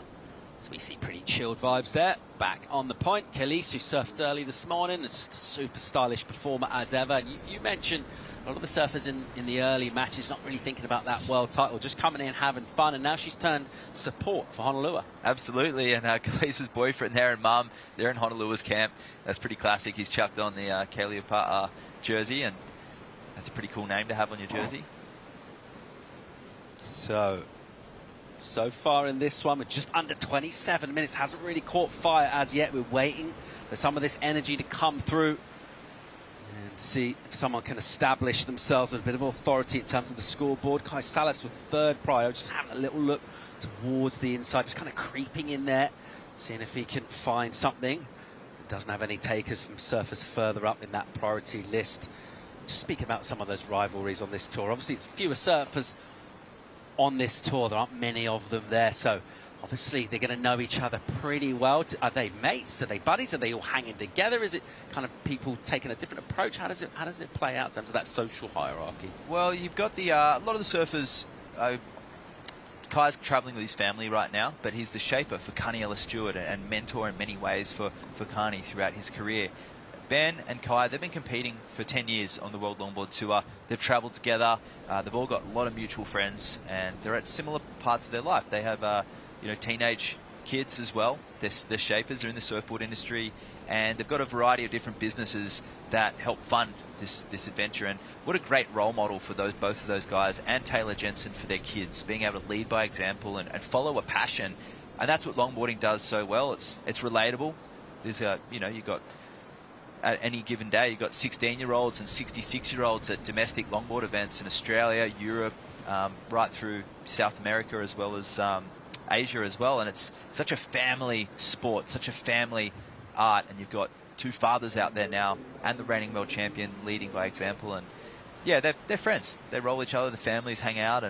But game day today, maybe a little less communication. Yeah, with all the competitive endeavours going on around the world, it all really comes down to one thing: the big prize, the ultimate prize, the world title.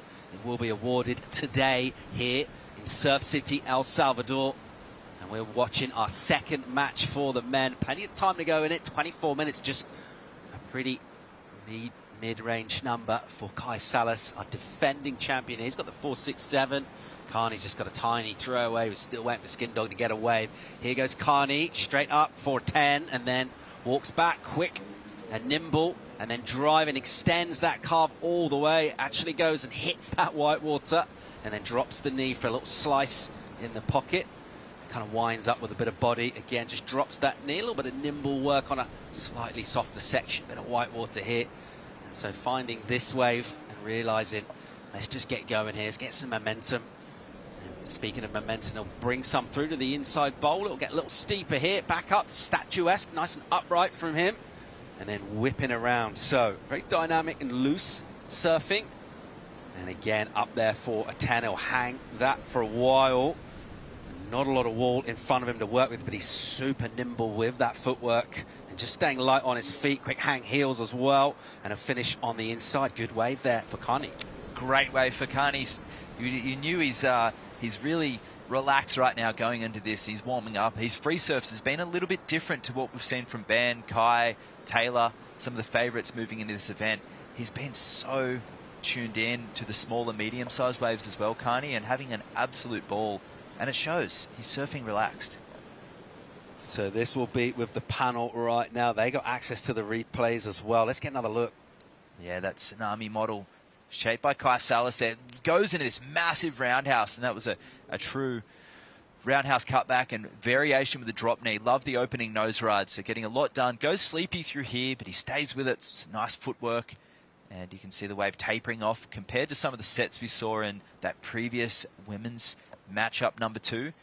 But he stays with it and gets the nose ride reform. This is a pretty typical Sunzal inside section for what we've seen the last week, and this is what he's been practicing on. And well, practice really does make perfect, because he linked this all the way together.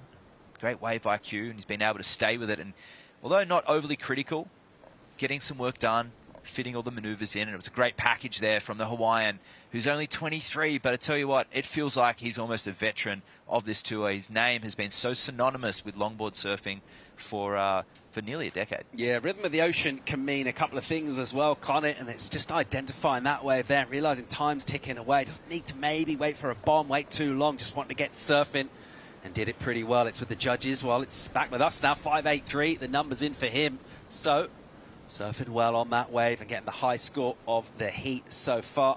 So, surfer out of Waikiki, Carniella Stewart in the lead in this one. We're still waiting for participation from Ben Skinner, who's got priority. I don't think he'll be overly worried about the numbers that have gone on around him. If he's sitting there for a while and surfers are getting 7 and 8, maybe a slight cause for alarm. But right now, Skin Dog, I think reasonable decisions not to go. No one's really building up huge numbers. Yeah, from a coaching perspective, you look at the, and in this type of event, or for example, the basin where we had the surfing in Abu Dhabi at last event, you really need to consider the surfers you're up against, because Kai Salas is always going to be on the best ones, and Carniella. Okay, well, we're here crowning Longboard World Champs with big news in the surf world yesterday. The Championship Tour scheduled for 2025.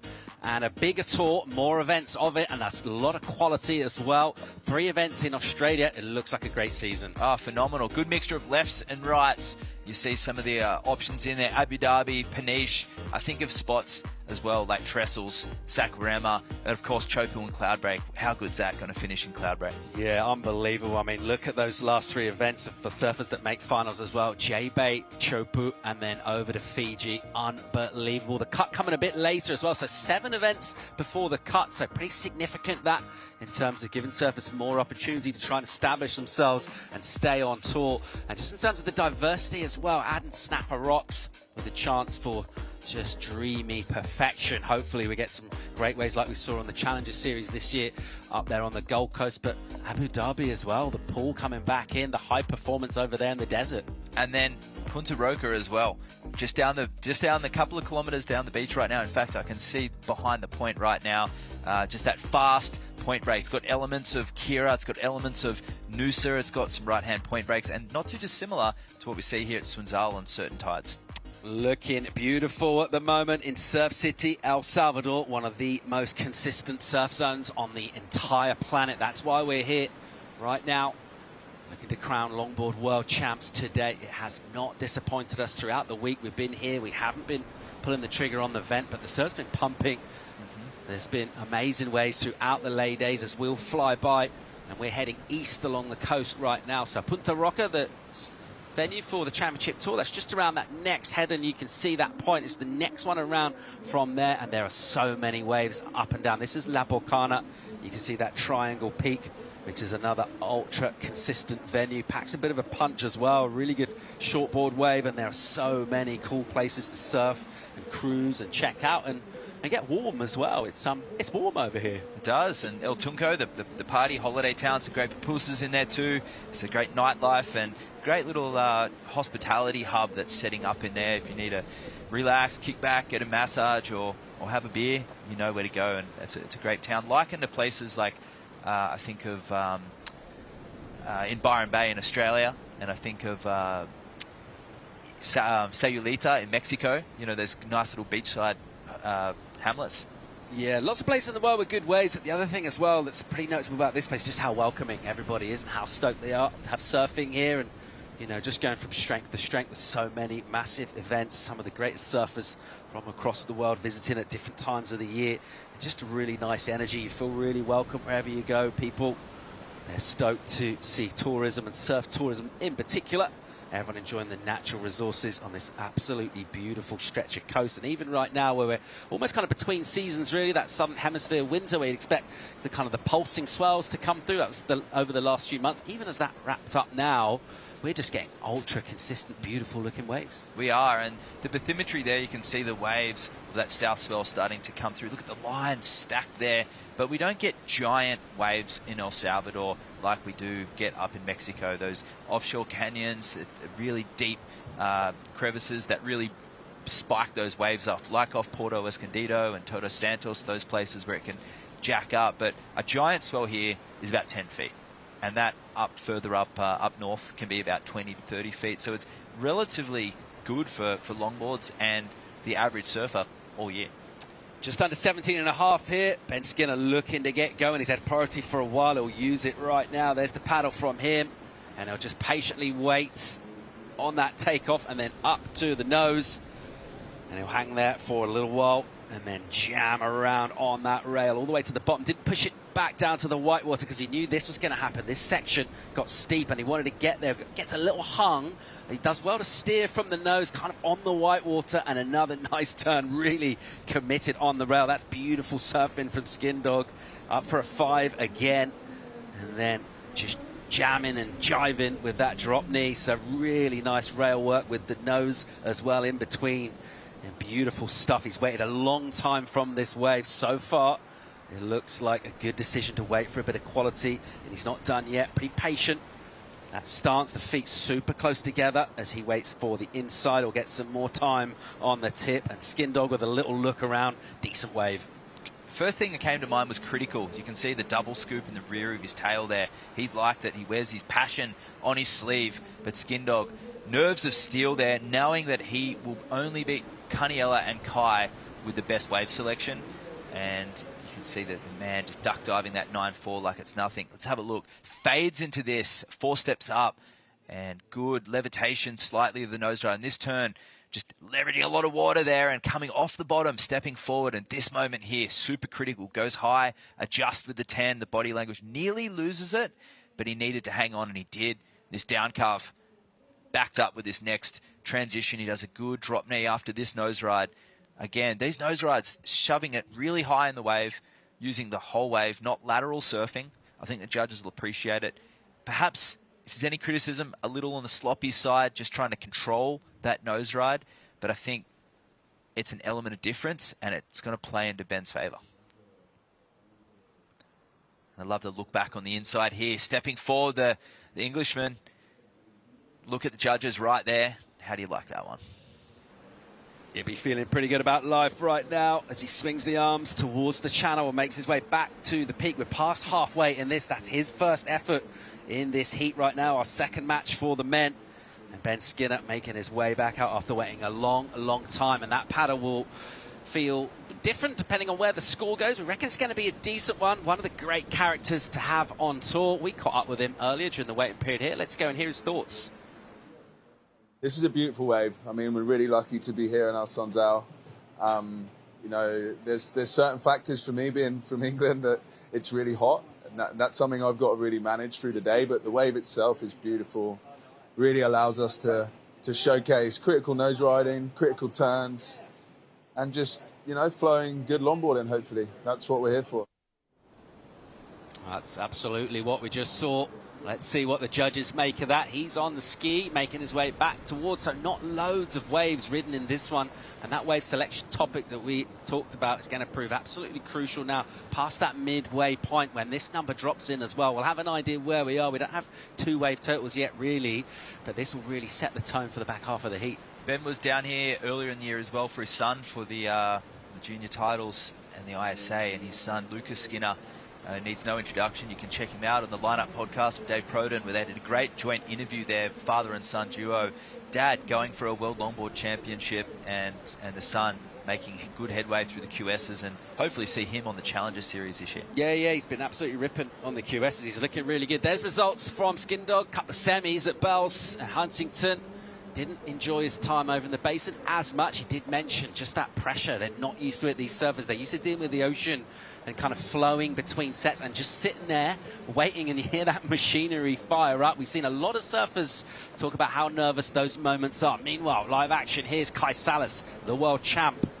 Mid-face on the way for speed, and now up to the nose and just cruising through this section. Really nice turn as he just swoops with power. It's clean and calm and smooth, but at the same time, it's super powerful.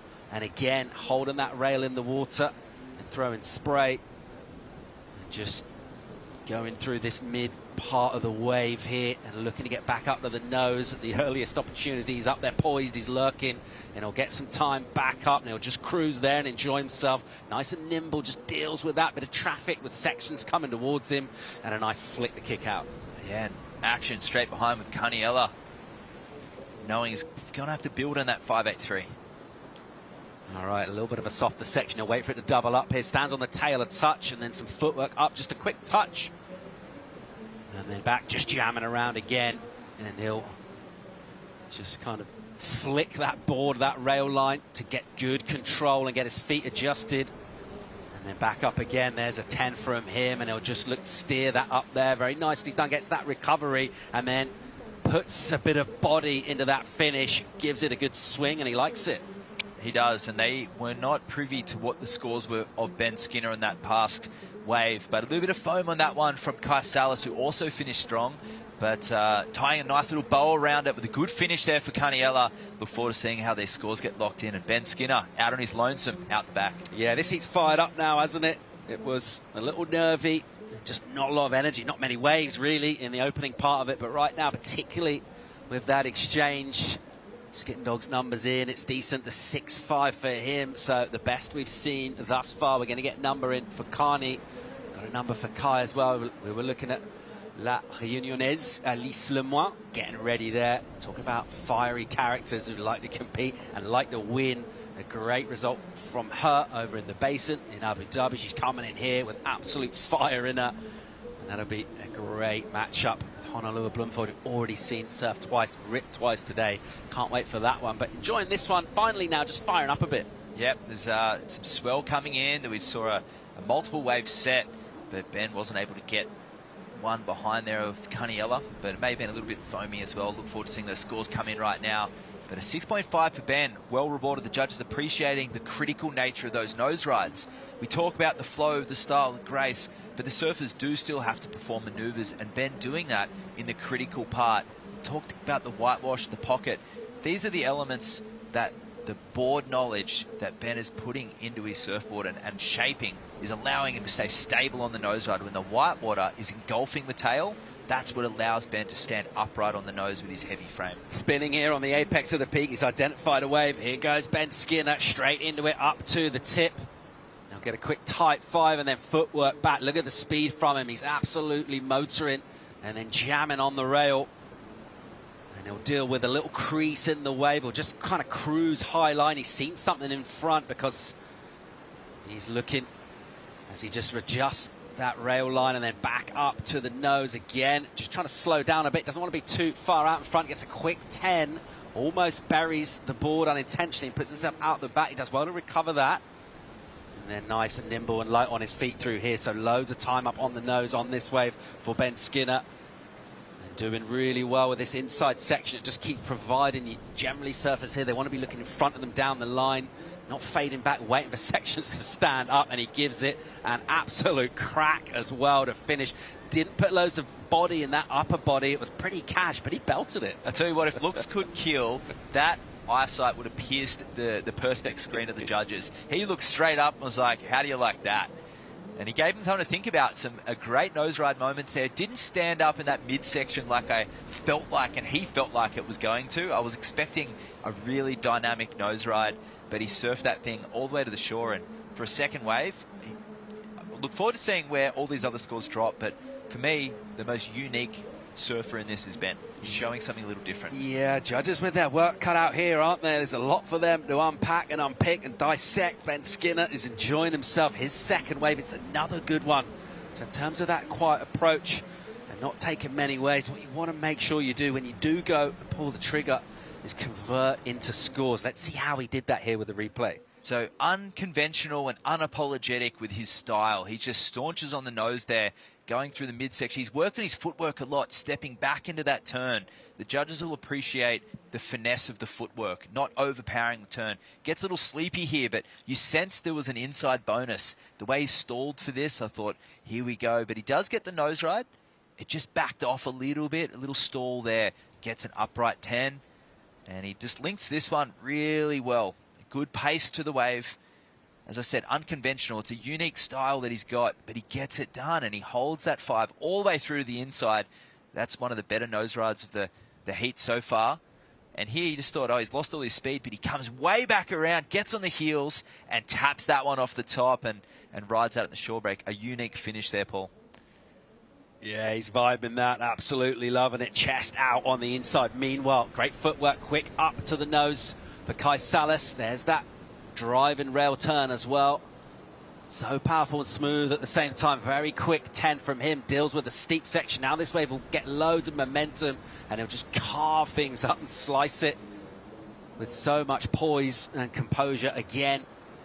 Just finding that board in the steepest part of the wave. So just driving with so much style and speed and flow. And then from here, just kind of cruising. Midpoint of the board.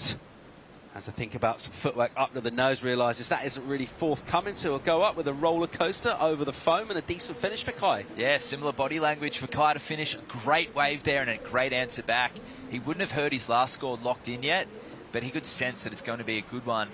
I love the board moving through those turns. The way that he's got that moon tail and the way that he carves through the turns. It's a unique tail shape. We'll go through that with the replay, but see if Carniello pulls the trigger on that one. He doesn't. Yeah, I thought as well with those turns, we've seen a lot of those, the waves going a bit softer, and they use that to carve back the pocket, but those are actually pretty crisp, critical, steep sections. It looked great. So with that tail shape, what it does is that the way that he turns, he's got two little points with a crescent in between. It's not a square tail, it's not a round tail. So when you are able to put it on your heels and carve, it'll hold through that turn, and some could feel it sticky. But the way that Kai's leveraging his heels and his toes to break out of the turn, it is unique, and it is why he's able to be... That's why he won the world title, basically. His nose riding, his turns were equally as crisp. I tell you what, when these scores come through, we're on for a great looking heat. Here's some numbers coming through, and this one's going to be super tight. So after a pretty slow start, it's really firing up with some high quality surfing, and there's not a lot between these surfers at the moment. That's the judge the job of the judges to figure out the differences, as we'll watch live action from Carney on a wave that kind of stretches out and then maybe just went a touch soft. He didn't like the look of it. He looked interested for the opening section. You can see why there on that shot, actually, that wave going completely soft. So he decides to get out, but good news on the scoreboard from him. We're still waiting for numbers for Kai and Ben, but a 7-7 in for Carniella Stewart. So the high score in this heat. We're going to get we reckon it'll be a good number as well for Kai, also for Ben. So let's see where that goes. Under 5 minutes to go. This one's going to be super tight. So once again, you get the feeling Carniella felt that that score was going to be a big one, and he may have taken the lead. By not taking off on that fuller wave, he's used his heat IQ. Excellent. Great choice to pull back, regain priority, as we've got 4.5 minutes remaining. As you can see, Ben Skinner on the left of screen moving in. Could have been a different place. Let's have a look at this replay of Kai. Nice 10 to get things started. Bit bumpy here, but he holds that turn. Equal speed from the cut back to the bottom turn. And great timing there where he gets his nose right at the top of the wave. And now he steps back, brings it back to the bottom using the full length of the board, the full height of the wave. He's not staying lateral. He's a great power surfer, Kai, linking the rail turns with the critical nose rods and the classic footwork. This is still traditional longboard surfing. And I love the story here. A self-shaped surfboard. The Hawaiian, the reigning world champion, looking really strong on this wave. It could be a backup. Look forward to seeing where this score locks in. Just gliding through for the finish. Judges, well, they've given numbers for Ben Skinner. It's a 6 for him. He's in second, looking for 6-6-1 now to go to first. At the moment, that position occupied by Carniella Stewart, who's got good numbers into the tune of 13.1. Kai's number needs to be 6-7-1. When this score comes in here, Waxhead, we're going to be set up for a really tight finish. Carney also has priority as well. So that 6 with Ben, he will have noticed that that nose ride wasn't as critical. That one that we thought he was setting up for, he looked a little bored when he came out of that. So that's what he's looking for. He's got 3 minutes to do it, but he's got Carniella who's hunting it off with priority. There's a wave coming. Carney's identified here. He's heading wide. He sees this bowl. You see the bend on the swell as it stands up on the outside here, and he's putting himself in position. And he has a good look at that open section. He realizes, you know what? That's not the wave I'm after to improve or to use my priority on his Kai straight up to the nose. And then this will be a slopey section, and it'll just give it the full carbon treatment. Now again, it will just go a little sluggish through here, so some quick work up at the nose at the beginning, and then it's a bit of downtime here, but he'll just cruise through and use that gliding energy. Now he'll see something stand up for him. Some footwork from him, back up again, up to the nose, nice poise, and he does pretty well just to deal with that section, sort of slowed down a bit, and he kind of adjusted and made sure that he stayed exactly where he wanted to be, puts his foot back on the tail and jams out a turn. And he'll go in for a finish as well, so giving it a little bit of extra pizzazz, getting plenty of that board up into the lip. So ticking a lot of boxes there in terms of using the nose, using the tail, been a little aggressive on the inside as well. So smart, knowing with 2 minutes remaining, or when he took off on that 2.5 minutes remaining, he was going to go out the back and sit third in priority. That right there is the consummate professional. The surfer is able to weigh up the situation. See him walking in. Score's still dropping for that third wave. He only needed a 6-7-1, and he may just need a backup as we go through. Nice 10 to get things started. A little shouldery, but he didn't put a foot wrong. Beautiful turn into the whitewash. You can see it a little fat, but he just stayed busy linking with the rail turns, using the full length of the board, and it had this inside section pull. Fades back in, looks for the pocket, stalling. That turn sets him up for this nose ride. Thought this was going to stretch out all the way, but it did, and he gets the 10. Some nice nose control, not super critical, so the score wouldn't be there yet. And he links this one through to the inside. It did run a fair way down the point, needing a 6-7-1, and he gets a dynamic finish. So it'll be a mid-range score, but will it be to that higher end or the lower end? We'll have to wait and see. Couple of numbers to drop for him. He's back on the beach. He feels his work is done. So a bit of a flex there. He's in the shower. There's still time on the clock, and he is back in here. And a little DB from him. You can see he's breathing a bit as well. You see the physical commitment required. The number in 727 goes to first place. He's got another score to come in as well. 30 seconds on the clock. Carniela now does need a wave. He's been pipped down to second place at the moment, looking for a 6-4 with just 20 seconds. And he gave that wave away. Wow. He didn't take off on that one before. So, Kai Salas, and you saw how much it meant to him when that score came through. Is the last wave of him won't count, 5.27, but we'll count down here. And the world champ looks like he will stay alive right now in a super tight, ultra competitive heat. And this, I think, is all after the horn, so this won't count. Skindog will just bring this one in here. We expected to see a tight heat. That's exactly what we got. It was a little sluggish in terms of waves ridden at the beginning. The end definitely didn't disappoint, and you see those emotions just showing on his face there as he realizes that maybe he's on for something very, very special here, having to come from relatively deep. The second match, Kai Salas with a statement performance. Brilliant surfing from him. Wow, yeah, just a really measured approach, but he gave it everything on that 7.27 and didn't leave it to chance. That last one coming at the 5.27, but Kai, any nerves that he had, you can see him just exhaled there. That was a big breath of fresh air, and as we said with Honolulu, poking the bear just a little bit. Kai Salas will head to the surfer on surfer matches, waiting to meet him in match 3. Surfer out of the Philippines, JR Esquivel. So that'll be a real contrast in kind of stature of the surfers and also in technique as well. Cannot wait for that match. More live action. We'll check out Alice Lemoine and Honolulu Bloomfield. We'll bring in Sam and Carla for the call. Stay tuned. There's a right time to try, to live, to fly, to enjoy. A right time for an adventure. It's the right time to come back to El Salvador, home of the right surf. Estamos acá en Playa El Sonte, uno de los paraísos del Salvador. Y para ver el atardecer queda muy cerca también de Playa Punta Roca, está como unos 20 minutos. Yo voy con mis amigos, con mis primos y la paso súper bien, la verdad, siempre lo disfruto a lo máximo. Un lugar que se ve el atardecer es súper bonito, un lugar mágico, la verdad para mí.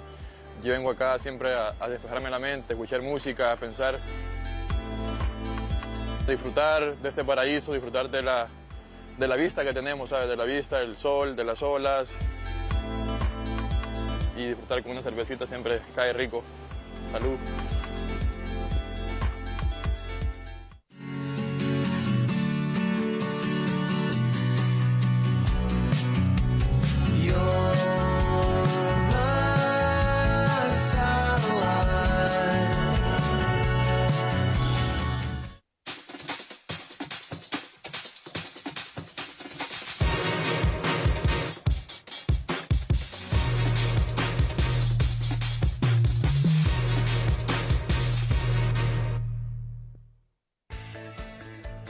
Welcome back to the Surf City El Salvador Longboard Championship as we will be crowning our 2024 World Longboard Champions. I'm Sam Bligley, back in the booth with Carla Rowland Zamora. Of course, I give a big shout out to your dad, Wayne Rowland, a Malibu legend. Yes, my dad. He's the reason why I'm here. And talk about one of the more iconic longboard waves, Malibu, being an inspiration for surfers who then come to somewhere like El Sunzal, and they have beautiful open face pockets as well. Well, I mean, as many know, Malibu is kind of considered the mecca of longboarding, and it just played such a huge role in the history, and being able to come here and surf more clean waves and beautiful conditions and with a bit of size, it's the best you can get. And we're making history here because we will be crowning our World Longboard Champions as we move now into match number 3, surfer on surfer. It's Alice Lemoine surfing against Honolulu Bloomfield. Alice comes in at seed number 3. Honolulu Bloomfield comes off the back of winning that opening match 1, that second match 2. So now she's got the momentum, but Elise will be ready. She comes off the back of that win in Abu Dhabi, and that was a real confidence booster for Elise, Carla. Absolutely. I mean, anytime you're taking a win, it's going to, you know, elevate your mental game, and coming into the championships, being able to have that win right before the championships, she's definitely going to feel that fire. And Elise is somebody that, win, lose, or draw, she's always kind of got that competitive fire, and she's very expressive with it. And the tide is already peaked on the high tide, so we had that 9:10 high tide. We're now getting close to 10:30 local time, so the tide's starting to drop. How will that change the wave shape? Well, it should kind of help the waves stand up a little bit more, perhaps create a little bit longer of steeper wall, so we can see some longer nose rides, perhaps less turning back into the curl or the whitewater of the wave to regain that speed and that steeper section. Both of these surfers all season, there have been a couple of surfers who have gone into the excellent range, getting scores in the 9s, and that says a lot. Ben Skinner, somebody who commonly gets into the 9s, he didn't take the win in that last match, but both Honolulu and Elise, it's quite common that they will get scores up in the 9s, and that's really going to matter if they're going to take the win to go to that match number 4. Definitely, and these two actually last year in the championships met each other. Elise started at the 5th seed and was knocked out by Honolulu, so this will be kind of her rematch, if you will, and hopefully for Elise and in her game she'll be able to take the win. So it's 30 minutes now, so we've shifted down to a slightly shorter amount of time for these matches, surfer on surfer. And of course, Honolulu already, she's been surfing for 70 minutes of heat time, and of course had those breaks while the men have been surfing. So how will that impact her now with her stamina, her energy, her hydration coming into this match 3? She's going to have to stay on top of all of those things, but I think of all of the women in the draw, Honolulu is definitely one that can withstand the exhaustion that it takes and that will take in order to take that top seed from Soleil. Of course, a regular at Haleiwa and Chun's, and a little bit of a similarity between the conditions right now to a lot of those kind of North Shore waves, as we can see a little jockey for position, and it's Elise who doesn't take it because Honolulu is up and riding, touching the nose, walks out of that second nose ride section. Things super fast and bouncy, but staying strong and controlled as she walked in and out of 2 critical nose rides, dealt with the speed, with the bounce, and now that wave just runs away from her, so she'll kick things off with a score. Elise will be left out back to have a little look at this set. Yeah, you and I have talked about the priority and how priority can be used in the chess match that can happen, especially at the beginning of the heat before that priority has been established.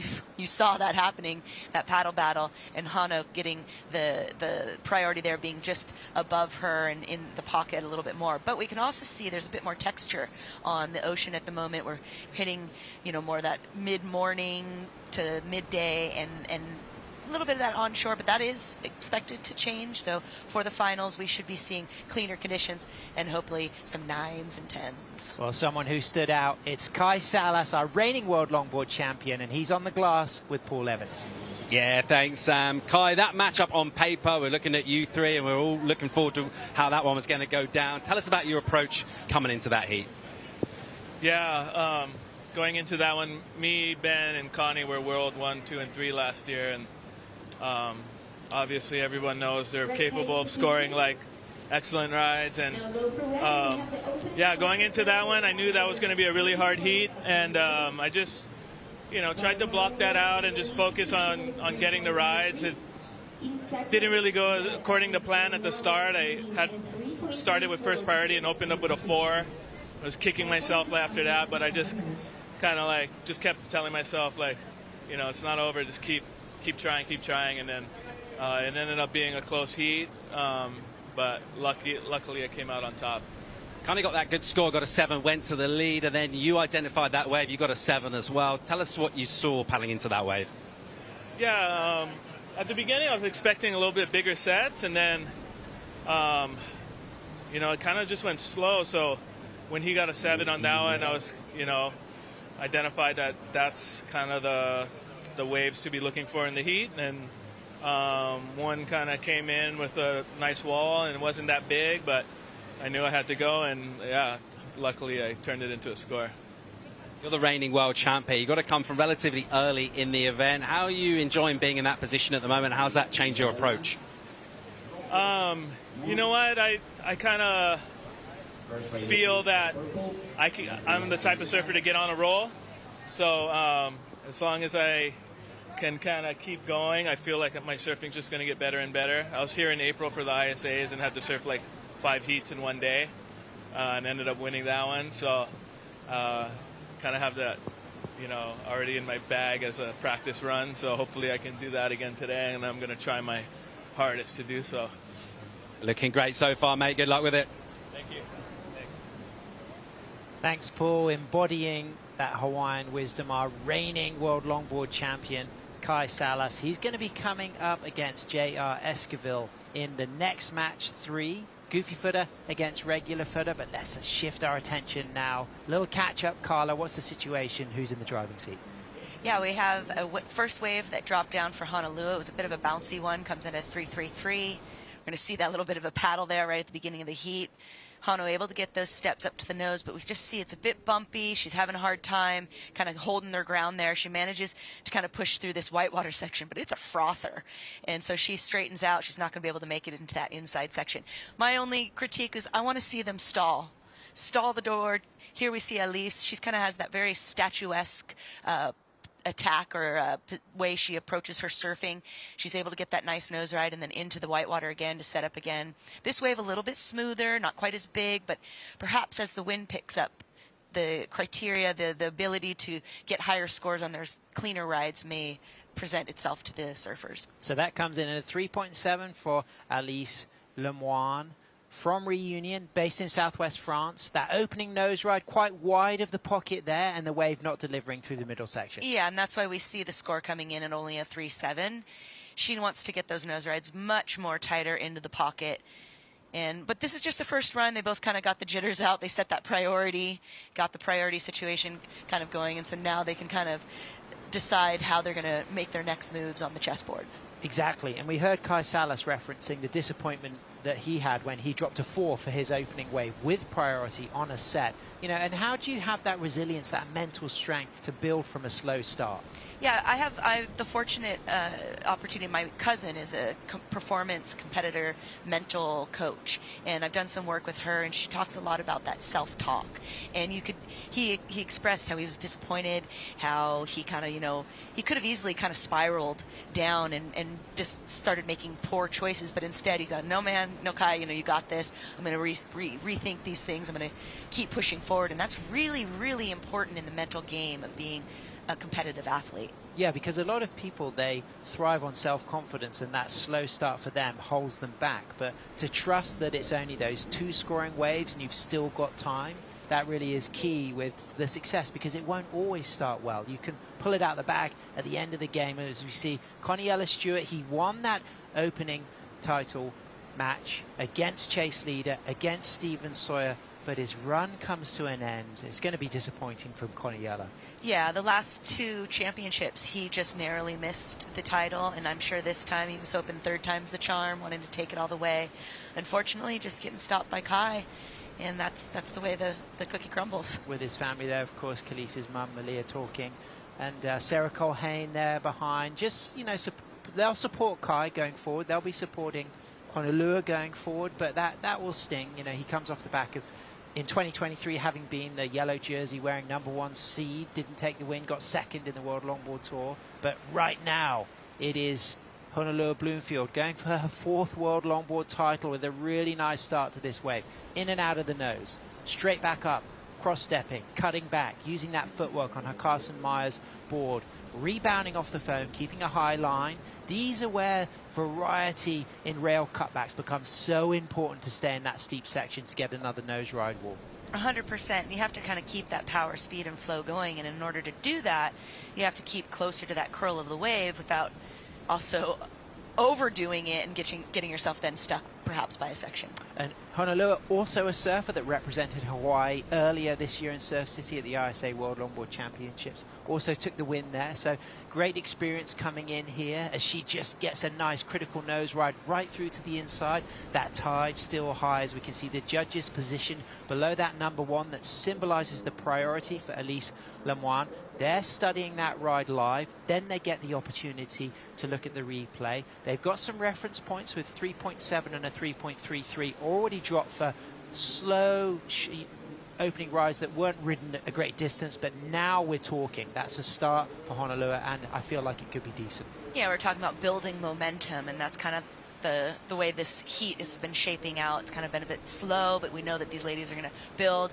Hano obviously doing so in that way of being able to ride it all the way to the beach and getting some nose rides and, like you said, some great rail work. So we'll wait for those scores to drop, and I think that will really start setting the pace of this heat. You could just see the El Tunco rock as we headed down to La Bocana. This is El Sunzal, as we can see a little set there, and it's just Elise Lemoine out back with the opportunity now. And this is quite a lot of pressure on a surfer when you're the lone surfer out back, and you've now got to make that decision on positioning.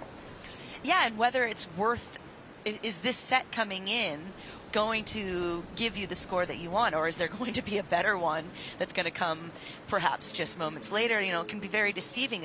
As great as the trained eye can be at spotting the swells traveling across the ocean from the horizon, we can be wrong, you know.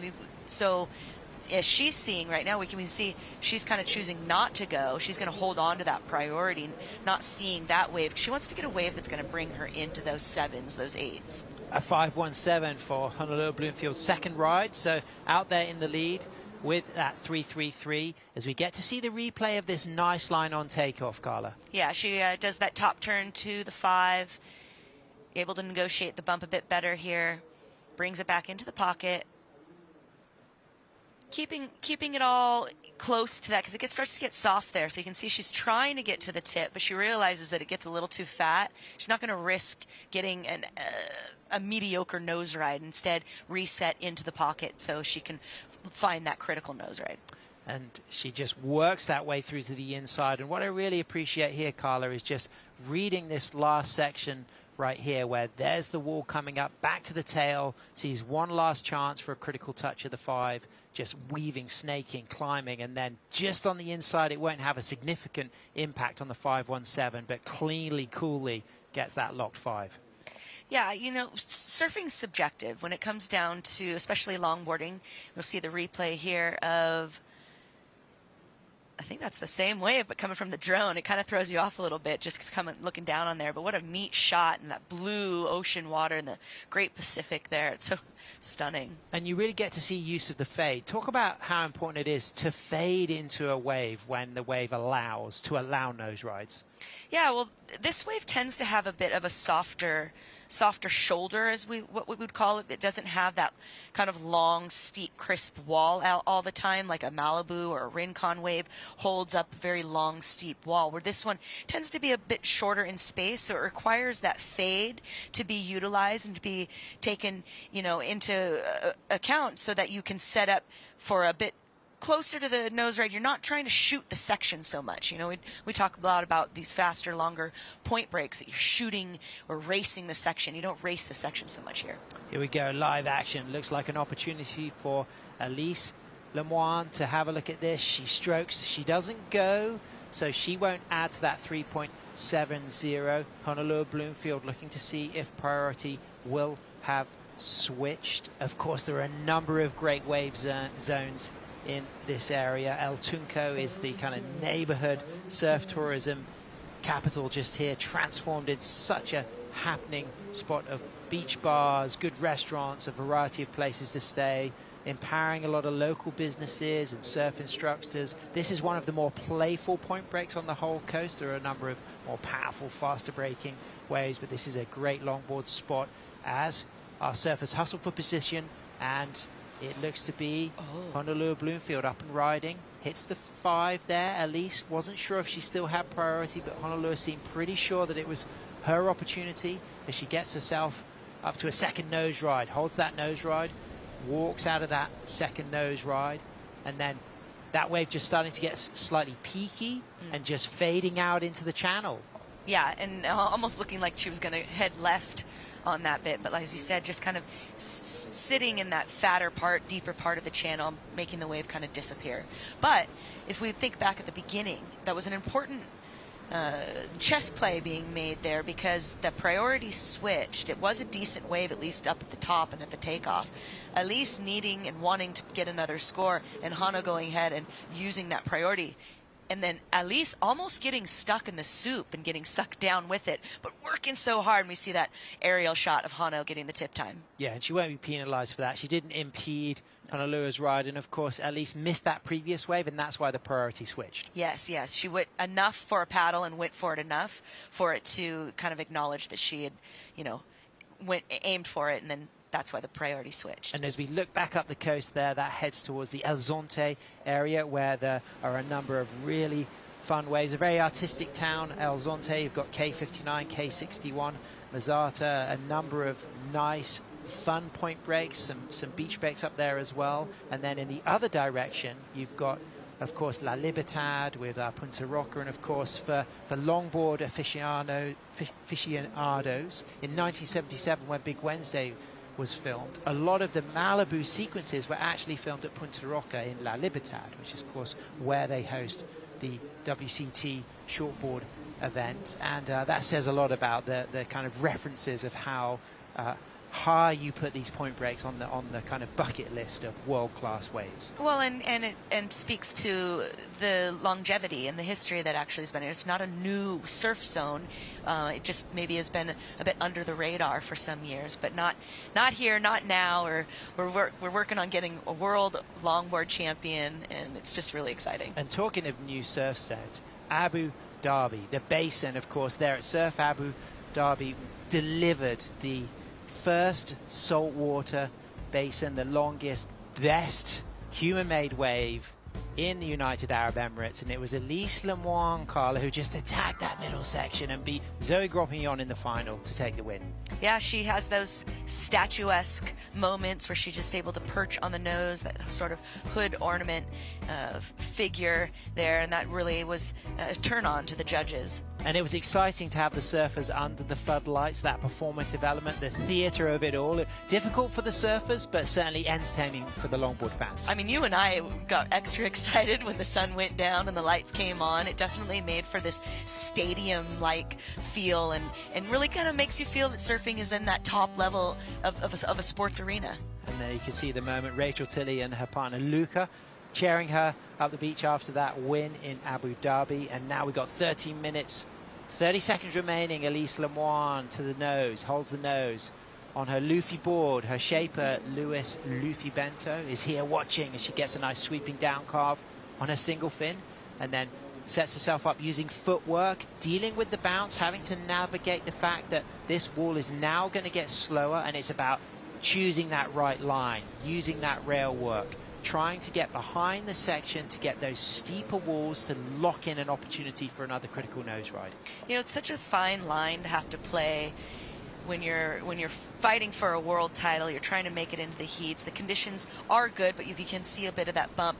And how hard do you go into that turn? I think that first turn was nice, but she could have gone harder, but she gets that tip time at the end there. So she's finishing this off, checking the boxes, making sure she gets in there, even gets that last little kind of bop up the whitewater there. But, you know, it's really important to kind of negotiate. You know, I felt like the beginning of that wave, some of her turns may have been a little safe, but because of that chop, that may be a wise decision to make. Finishing in style, Elise Lemoine looking to drop a 4.81 to move up into first. As it stands, Honolulu Bloomfield with a 5.17 and a 3.33. Her last ride didn't replace her opening 3.33. So Elise chasing a very attainable score. Feels like it could be close because there was a lot happening there. And what we talk about with the fact that that middle section requires lots of cutbacks is the need to utilize that opening peak and get deep enough for something exciting.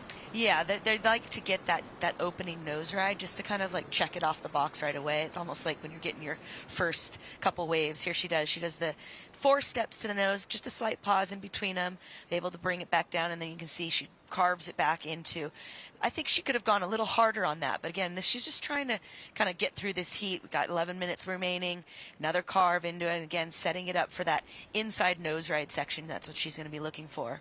So it just goes to show when you see the drone clip how those opening sections are so key for the first nose ride, because there's often not the opportunity on the high tide, Carla, to nose ride through the middle of the wave until you get back to the inside. Yeah, you can see how fat that back of the wave kind of is there, and it just cleans up a little bit on the inside as it get a little bit shallower at the sand. We've spoken about how years past there's been much more rocks and a lot of sand this season, which I think makes for a more fun inside section to finish off the waves. Absolutely, and the chance to put your feet down at the end safely. She's going to get a score. She's out there on the jet ski assist. First time we've seen jet ski assist for World Longboard Tour. Yeah, I think for this situation and the fact that you have potentially a surfer that's going to be surfing 6 some odd heats, and to really give them even a chance to take on that first seed who's going to only be surfing potentially 3 heats, I think that kind of helps even out the playing field a little bit.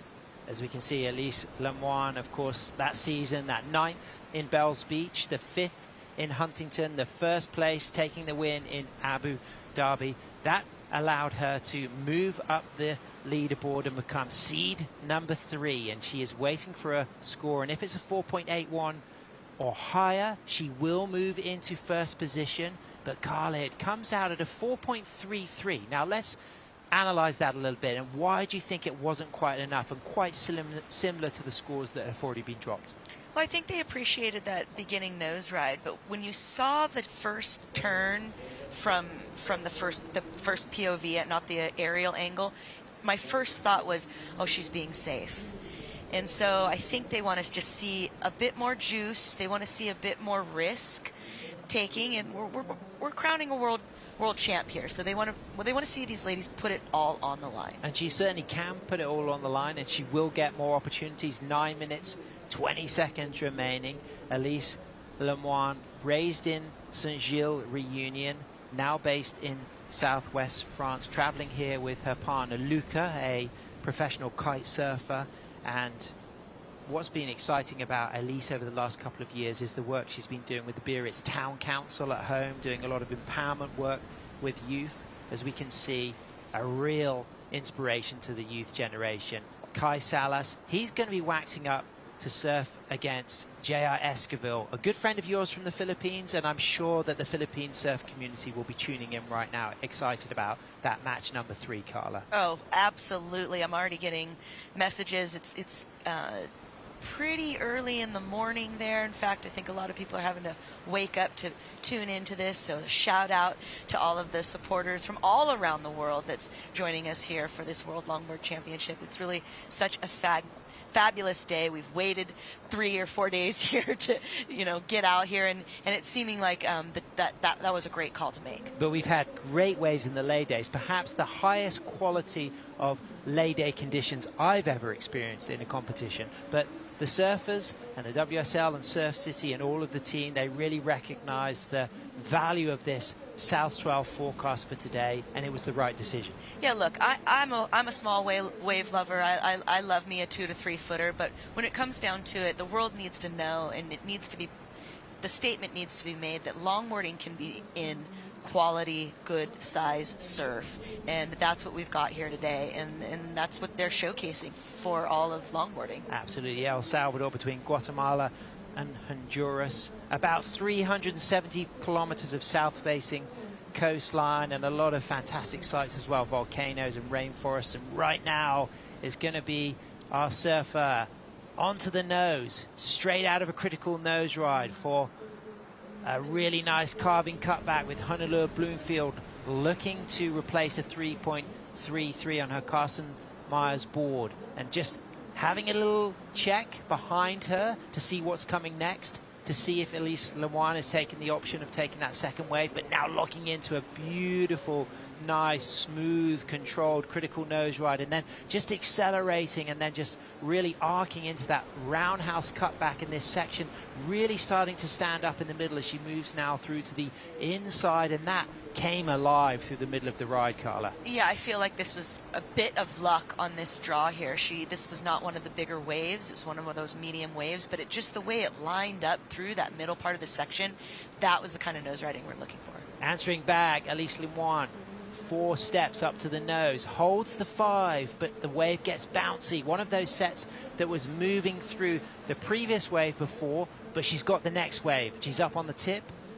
She's got some foam to deal with, however. Talk about the difficulty in surfing through those foamy faces. Oh, yeah. I mean, you've got this chop and this bop that you got to go, and when you have 9 foot plus of surfboard to bounce through that, you really need to have your balance and your wits about you, and that whole part of the criteria is to be making it look easy. So you want to be taking those bumps smoothly, and Elise has. And she really has done a great job here, really making the most of this section all the way through to the inside with a nice, elegant down carve, just raising that back arm, recognizing that she finished cleanly. So falling on her opening opportunity, but being in position to go wide and get another wave. Yes, it was foamy at the beginning, but it really started to clean up, and you feel as if these next 2 scores to drop could be potentially the 2 most significant scores for both surfers. They might be their highest scoring ride so far. Yeah, the match is super tight right now.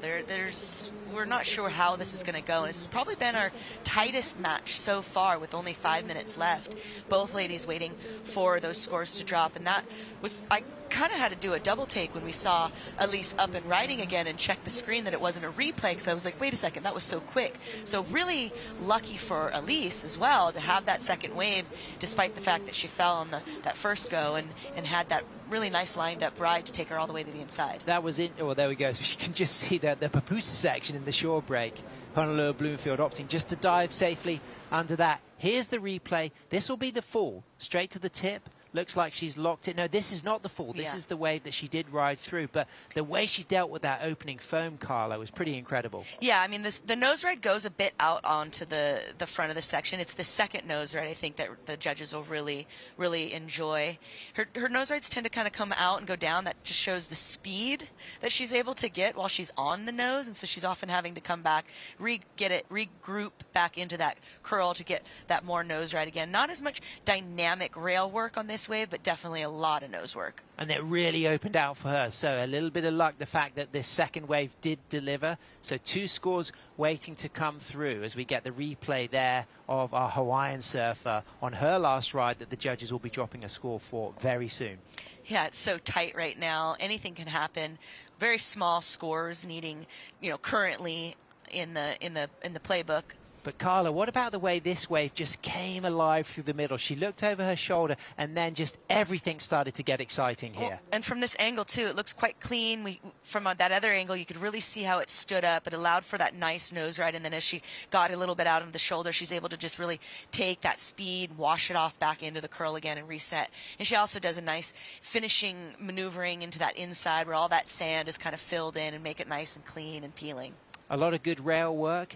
Didn't have the steepest section on takeoff, but through the middle, it was one of the more lively waves through the middle section. And that's one of the exciting things about El Sunzal as a place to crown our World Longboard Champions, is there is a lot of variety between the waves as how they roll and speed up and slow down through the inside, and we're still on the high tide. We've still got the better quality tide to come through.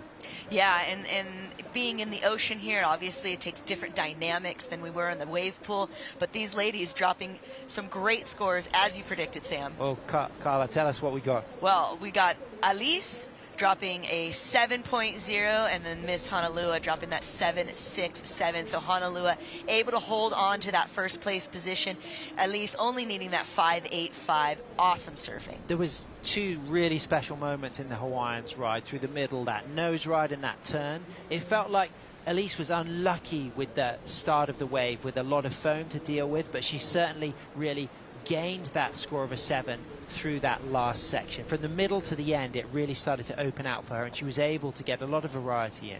Well, and I would question board design a little bit in that in that issue. You could really see the speed that Elise gets in her nose rides that didn't really hold it and suck it back into the pocket. My board that I ride tends to do that. I tend to outrun the pocket in waves such as this because I have it designed more for a Malibu running wave. So perhaps just her being acknowledging kind of maybe even going a little behind this section and taking off and getting those nose rides from almost a backdoor situation, that'll help her really get clinched into that ultimate critical nose ride part. But she's only chasing a 5.85 to advance. Honolulu Bloomfield, as it stands, in the lead of match number 3. The surfers looking to meet Natsumi Teoka in match number 4 from Japan. Elise Lemoine up and riding in a 5, in a touch of the 10, holds that 5, stretches that back foot away from the nose just to control that hang 5, and now back to the tail, just snakes a turn, just trying to now stay in the pocket. You'll see her widening her stance and adjusting that back foot, just touches the face there to keep control, just staying poised, keeping those palms open. One of the distinctive features of Elise Lemoine surfing is those kind of bird-like arms and very, very open hands.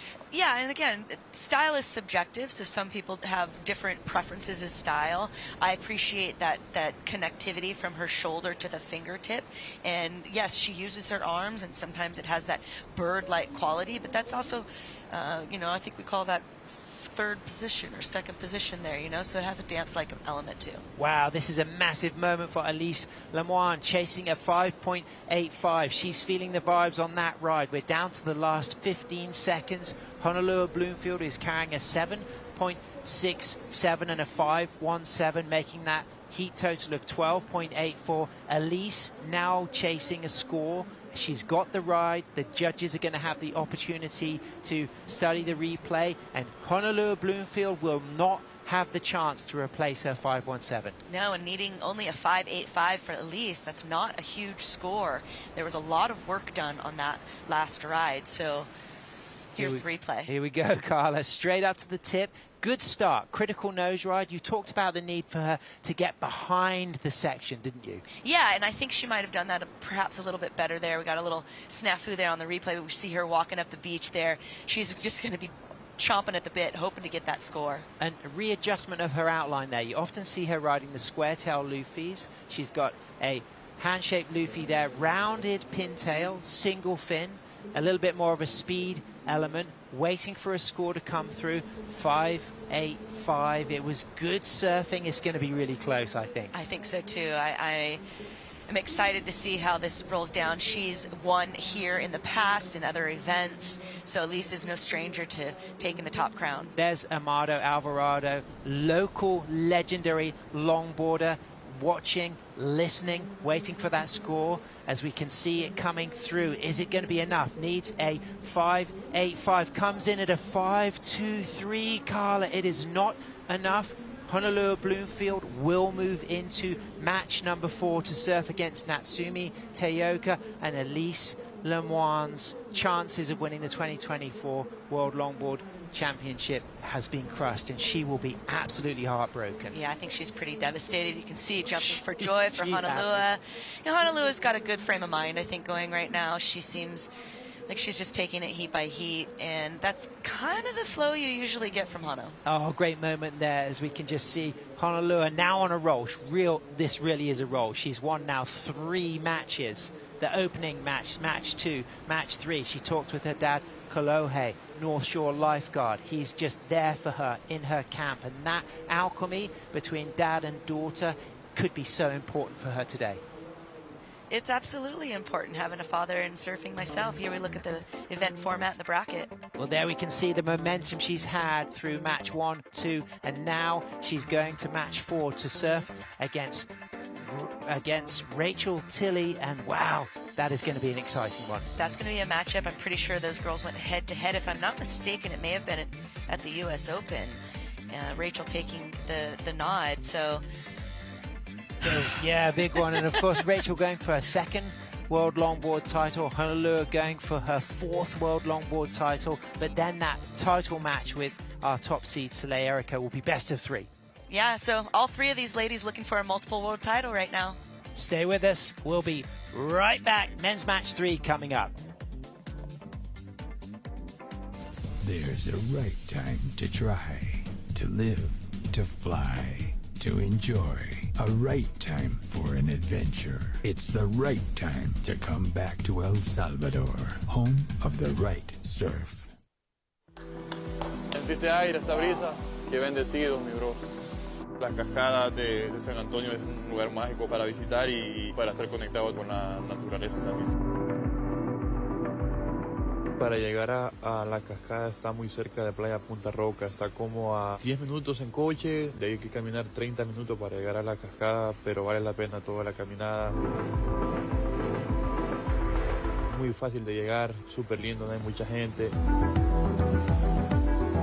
Los salvadoreños pues protegemos esas partes que son bonitas y que son lugares que nos llenan de mucha gratitud y mucha paz en el corazón, la verdad. Me recargo de mucha energía positiva, estar conectado con la naturaleza, conectarme conmigo mismo, conectarme con lo que somos, de los salvadoreños, y es una sensación demasiado bonita.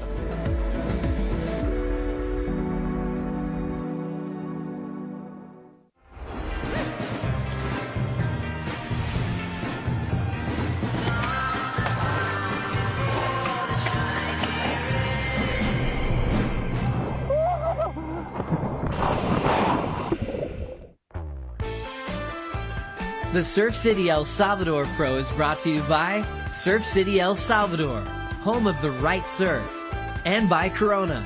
This is living.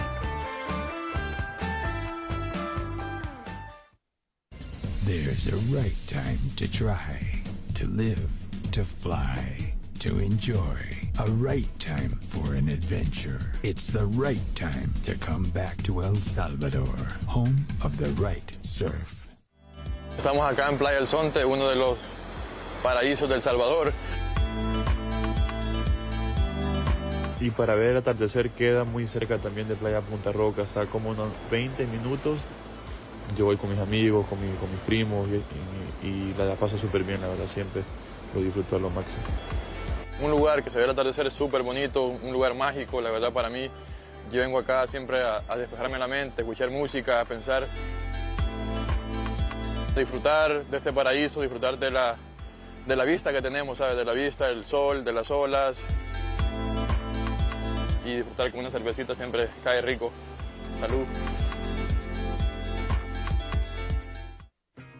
Welcome back to the Surf City El Salvador Longboard Championships as we move into men's match 3. Our seed number 3, J.R. Esquivel from the Philippines, against our seed number 4, Kai Salas from Hawaii, also our reigning world longboard champion. I'm Sam Bleakley, still in the booth with Carla Roland Zamora, and this is a big one, Carla, but we also saw great momentum. Honolulu Bloomfield going for her 4th world longboard title. Will be surfing with Rachel Tilley in match number 4, our youngest world longboard champion. But right now, let's go down to the glass because Paul Evans is with the Hawaiian Honolulu. Yeah, thanks, Sam. Honolulu, 3 heats surfed, 3 heats won. Great scores coming in as well. How you feeling? I'm feeling good. I'm feeling happy that I made it this far. I definitely think I surpassed my expectations, so now I have nothing to lose, I guess, and I'm like gonna really try. It's pretty physically challenging here too. It's really hot, it's a long wave. How do you prepare for a day like this?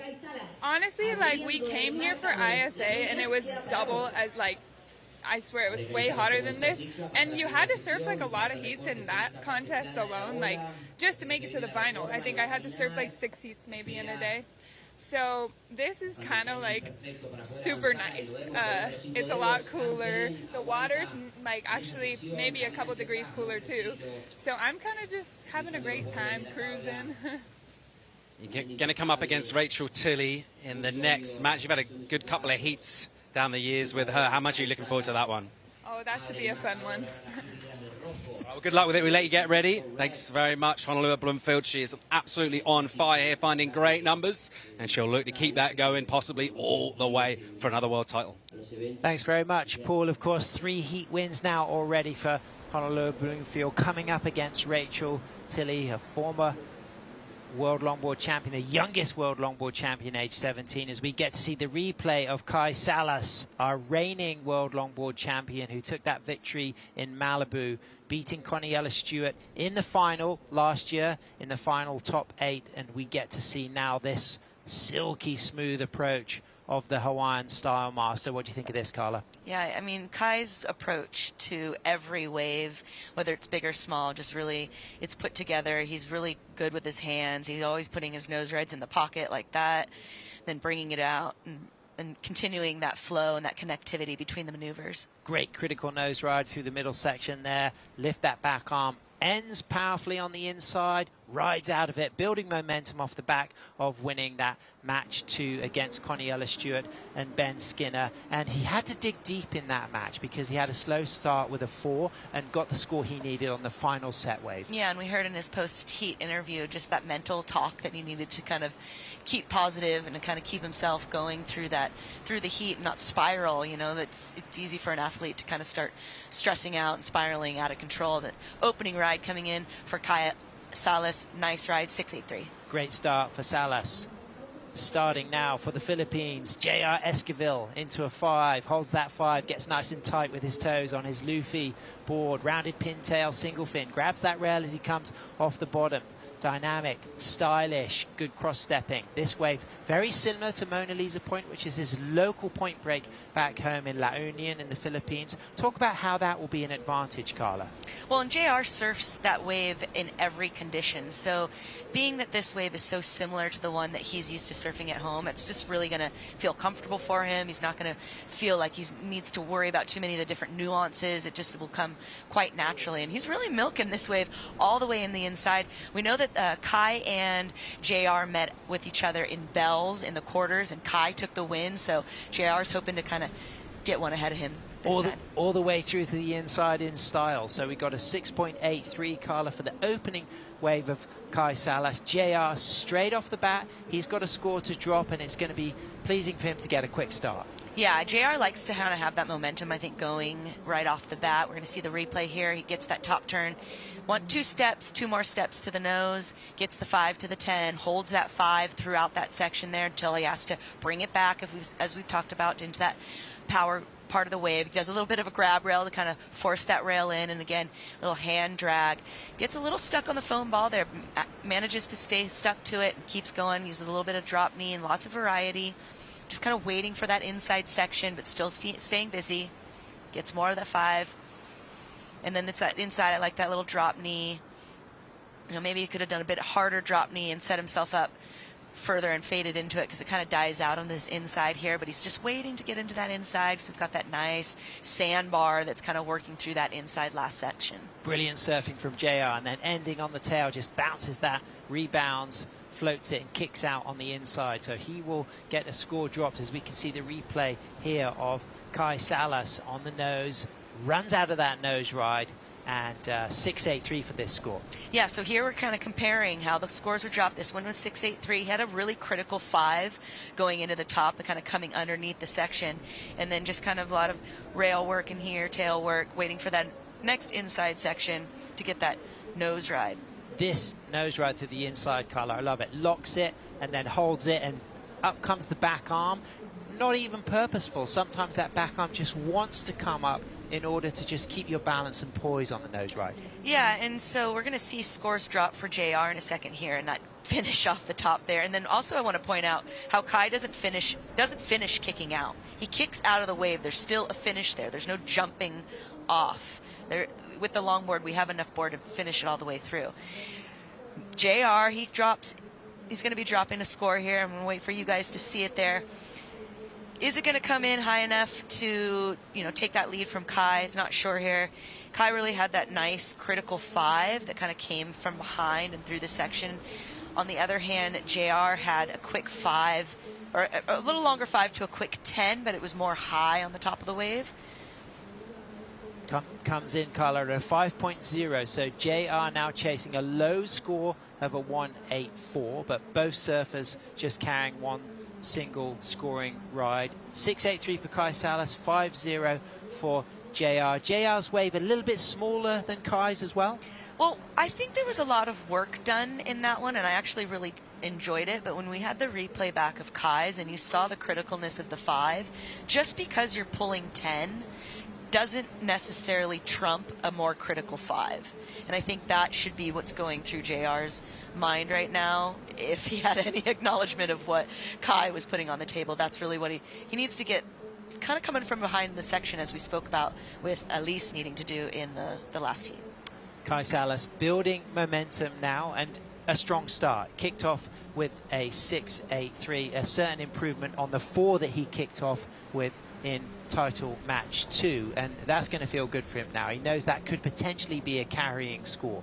Sure, I think he's happy or happier with that score, but I kind of get the feeling both of these gentlemen are not going to be satisfied with 5s and 6s. We want to get really realistically up into the 9s at the very least.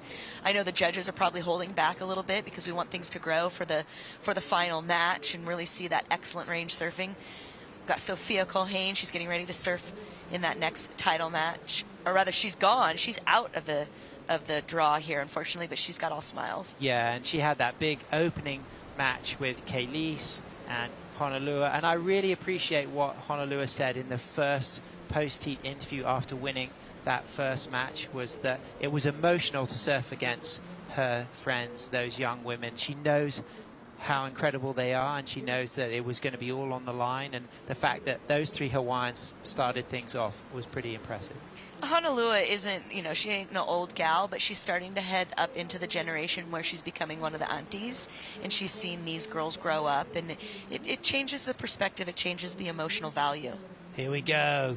Into position, Kai Salas looking to back up his 6-8-3, takes a high line straight to the tip with 2 steps because he just popped up really far up the board and holds a nice nose ride, and then just readjusts his feet as he walks back, and then just sets himself up, dealing with some of this bounce and foam, and now widening the stance for the cut back.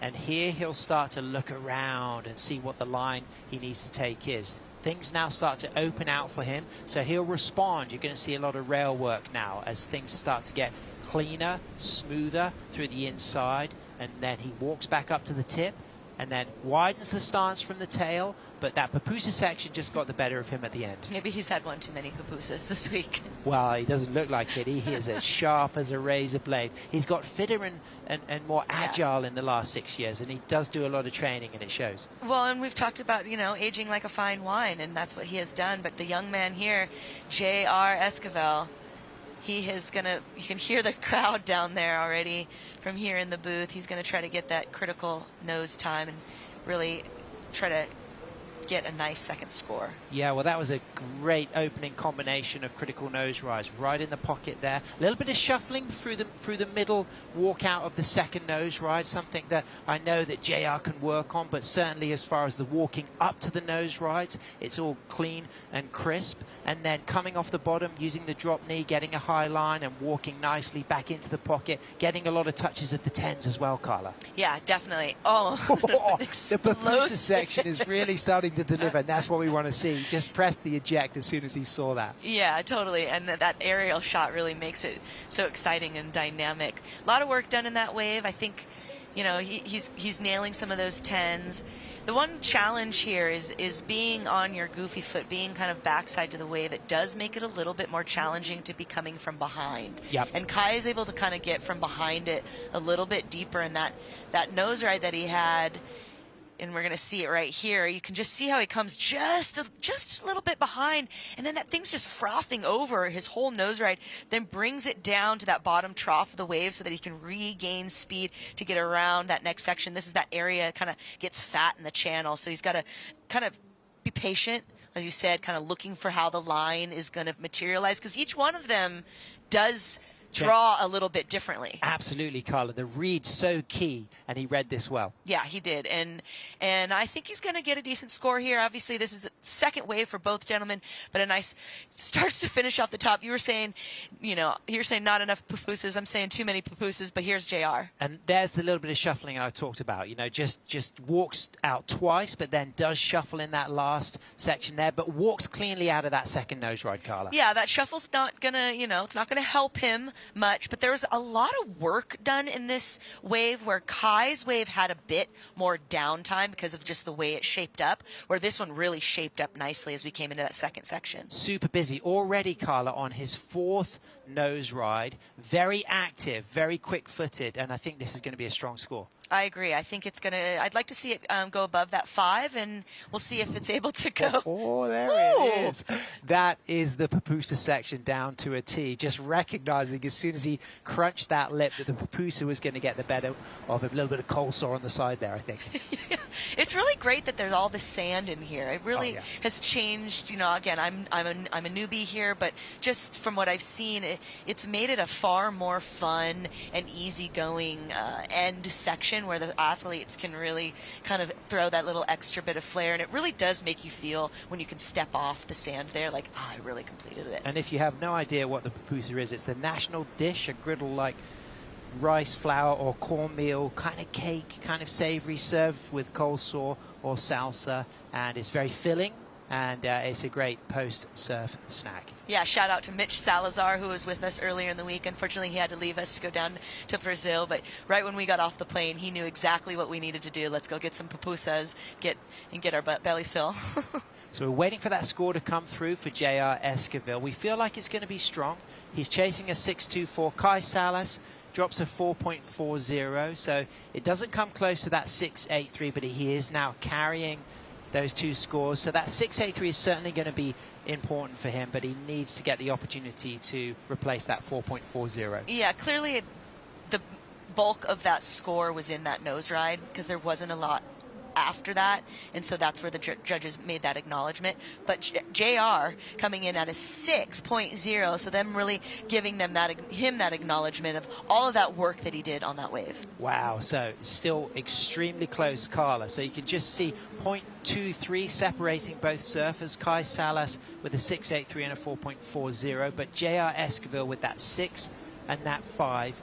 He's chasing a 5.24. He's got plenty of time. You know, you know the wisdom of this 28-year-old. He's got a lot of experience. You know, what will be his kind of persona now coming into the last 14 minutes of this? Well, I think currently that seeing as though he's sitting in second priority, he's either going to kind of stay active and maybe catch some waves under it, or even sell Kai on a wave that he may not normally, which I think he was kind of trying to do right there, seeing that Kai wasn't going to bite. He's going to stay out there and make sure that he can be on one of those better set waves. And sitting there with priority, what will be the difference in approach then for Kai Salas, knowing that he's carrying that 4.40? Kai is like this, he's like a knight. He's this knight to Knight me. in shining Hawaiian armor. Yeah, like, and kind of very good game face. I think he's going to hold his ground. You know, you think of like the joust, you know, and them coming at each other. He's going to be the one that's standing and kind of holding his ground. Honolulu Bloomfield is going to be coming up in match 4 against Rachel Tilley. Rachel going for her 2nd World Longboard Championship title. Honolulu going for her 4th. There's Clay Craner, professional skateboarder from Southern California. And he's just keeping the vibes good for his partner, and she is absolutely on fire. And she's just got that spontaneity happening. And she talked about the experience of being here earlier this season, representing Hawaii in the ISA World Longboard Championships that she won, and the number of heats that she was surfing and finding that freedom, that flow. Yeah, and speaking to having a partner and having somebody to kind of support you as you grow and you mature and you become kind of the veteran, if you will, on tour, and you have people supporting you, you're able to kind of put things together a little differently. Your perspective changes, you grow wisdom. Yeah, and I think that having your camp around you who kind of put you in that good space, that's so key. People who are not in your space, but they're able to just keep that positive bubble so that you're able to perform at your best. Yeah, I think that's really important. A shout out to all of those supporters, the moms, the dads, the aunties, the uncles, the partners that pull it through the long haul and put up with the competitors too, their stress levels, their anxiety. That's also not easy to have to manage. So JR coming off the back of a 5th place in Bells Beach to kick things off. Got a 2nd in Huntington at the 2nd event of the World Longboard Tour. He was in the final with Taylor Jensen. And then moving into Abu Dhabi, he got a 5th, and he lost to Connie Ellis-Stewart, who was on fire in that heat with a 9.33 and an 8.27. But coming in at seed number 3, so Kai has the momentum. He's already surfed. JR sitting, waiting. But if the free surf's anything to go by, JR really has been a standout. And a lot of the local El Salvadorian surf community have really appreciated watching JR surfing this week. Yeah, I think they appreciate that, just that dynamicism that he brings, the creativity, the variety. He's polite, he's respectful, you know, he's showy in all the right ways. And talk about his camp, you know, who's traveling with him and what are they bringing and how do they really embody the strength of Philippine surfing? Yeah, so here on this trip, he's got Ian Saguan, who's been an instrumental individual in the surf community in general in La Union. He has Wendell Evans, who has always been following along and supporting the camp. Not to mention just the entire Philippine community. A shout out to Luke Landrigan, who also is his coach. They kind of, Ian and him switch off. Yep. They both have families. They both have young children, so they kind of take turns kind of being the coach and the camp leader for JR. Exactly, Carla. So Luke was with JR in Abu Dhabi and Bells, and Ian is being here in El Salvador and was with him in Huntington. Yes. So it's great that, you know, you just really have that real family connection, even if they're not blood related. And the Philippine community in general is just so excited and just has so much fervor to have JR on this world stage. It is a small nation that doesn't really get a lot of attention in sports, so this is a really huge moment for them. Huge confidence boost, a huge amount of pride. But having dropped to 6.0 and now chasing at 5.24, what do you think will be going through JR's mind with the type of surfing he needs to do if he gets a good set? You know, it's hard to say. JR is a man of few words, so it's often hard to know what's really going through his head. He's very stoic as well, and what would be going through my mind is I would actually be thinking above the 5.24. Yeah, excellent. Because we're already going down to 10 minutes remaining, and I need to set myself apart. Kai is a formidable foe. He's an incredible competitor. So if I'm not looking for a 5, I'm looking for an 8. He's the Hawaiian knight in the joust against the short in stature but strong in strength Philippine surfer, and it looks like on the Luffy built board it's our goofy footer straight to the tip with a 10, nice and high on that 10, up for another critical nose ride, pulls up for another tight 5 soul arch, back arm up, front arm leading the way as he sets himself using a beautiful drop knee carve off the bottom for a 3rd critical nose ride. This getting really juicy as he goes into the tight 5 and walks cleanly into those down carve turns and sets himself off the bottom with a nice bowly section, and this wave still delivering speed and flavor as JR Esquivel comes through to the inside and walks back to the tail and then puts that board on rail with a stool, sets it high, walks back up cleanly for a touch of the 5, and he's still going through the pupusa section. This is a really nice put together wave. It wasn't one of the bigger ones, but the way it lined up really gave him a lot of scoring potential. And he gets the fist pump, and body language says a lot when a surfer comes through to the inside chasing a 5.24, got that wave out of priority, Carla. Yeah, and I think that was a really smart move on his part. You know, it's not a huge score that he's needing, and he wasn't seeing any 8s coming his way, you know, as far as wave size. And I think that he could very well put together on that medium-sized wave a score that's higher than currently on his scorecard. So Kai Salas with priority still sitting out there. He's going to look to replace a 4.40 as we get to enjoy the footwork and nose riding. Yeah, and that initial kind of top turn there was really sweeping, and then just throwing some body English into his nose right here. And we just it's constant flow. There's constant flow, there's constant movement, there's really not much downtime, getting nice hang 5, keeping it tight into the pocket here, and then he's going to work into that inside section. I really liked this turn. Yeah. I love the way he set that up because driving. It really was driving, and the bottom kind of came down below him as he did it, and it just he handled it well. Yeah, he hasn't just got 5 gears in this wagon, he's got 6, and he used all of them in this ride. 100%, and he knows it. And like, even though he knows he's dealing, you know, perhaps with a smaller sized wave, he's capable of putting in all the maneuvers right up to the very end there. And look at the joy as he comes through to the inside, the fist pump, the feeling. He feels like he's going to get the score, but there's a very high chance that Kai Salas is going to get a really much more substantially sized wave. He's been patient, he's waiting. Yes, that was a smaller wave for JR, and that could perhaps limit the scoring potential. Yes, so it was a bit smaller. It does drop in at a 6.43, so he betters that 5. So he's improved his situation. He's currently sitting in first place.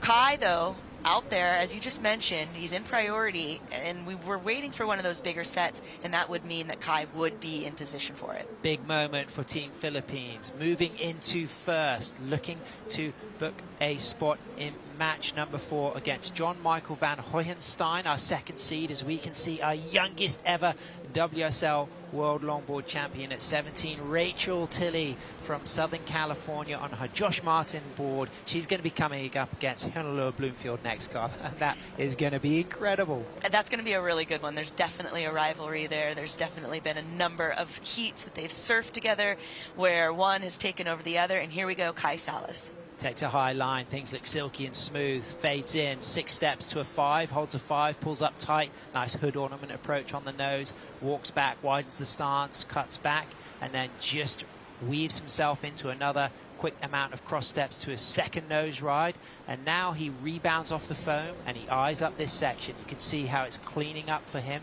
This is the bit now, Carla, where read is so key to maximize scoring potential through to the inside. Well, and I really feel like this is the moment where the next part of the wave and the next hefty part of the points come in, and depending on how it lines up, he did have a little bit of downtime where he had to wait for it to set up again, but he's cleaning up here, he's getting into that inside section, that sand is filled in there, and just kind of holding out for that nose ride. Not a lot of nose ride action, some good stuff on the outside, but I didn't feel like the inside quite turned up like JR's last wave did. And chasing a 5.6, as we can see, El Salvadorian locals there. There's Amado Alvarado from La Libertad, Punta Roca. He's watching. He's really been excited to see the top 8 men and the top 8 women here. A fantastic goofy footer, uses a lot of cross-step turns, very technical with his surfing, and a lot to look forward to with him. And what's also exciting is the way he is now inspiring the new generation of young El Salvadorian surfers. And I think that's a really important thing to be bringing up. You've mentioned that about a couple of our surfers, and the role that they're beginning to take as their journey through competitive surfing evolves, and as they grow older and stuff, and really giving back and setting up for the next generation is kind of key. Here we got the replay of Kai. Nice start, Carla. It was a great start and really good 10. Got critical. I think everything was happening really at the beginning of this wave. Great turn back into the pocket and those clean 4 uninterrupted steps to the nose. I know the judges are going to appreciate that. I think where the points start to fall off to get into that excellent range is more in that second part of the section where he's really having to kind of like, fish around and wait for it to stand up again. Yeah, if he gets the 5.60 he needs, he certainly earned it at the start. Sure, 100%. And he gets the tip time at the end there. And he does read the wave quite well. There's no flaw in the read. It's just the way nature itself formed that wave through the bathymetry bottom of the point. This wave has grown on me on the replay. It's one of those ones where watching it live, I was thinking it could well be the score he needs. When I now see the replay, I started to recognize the degree of difficulty in the first kind of 4 major maneuvers. Yeah, the first half of it, I think, was really strong. So we'll see how the judges, what they think, if they think that's enough in order to give him that 5.6. It's not a huge score. We'll see. There's the bathymetry, Carla, of El Sunzal. It's just like a finger of cobbles.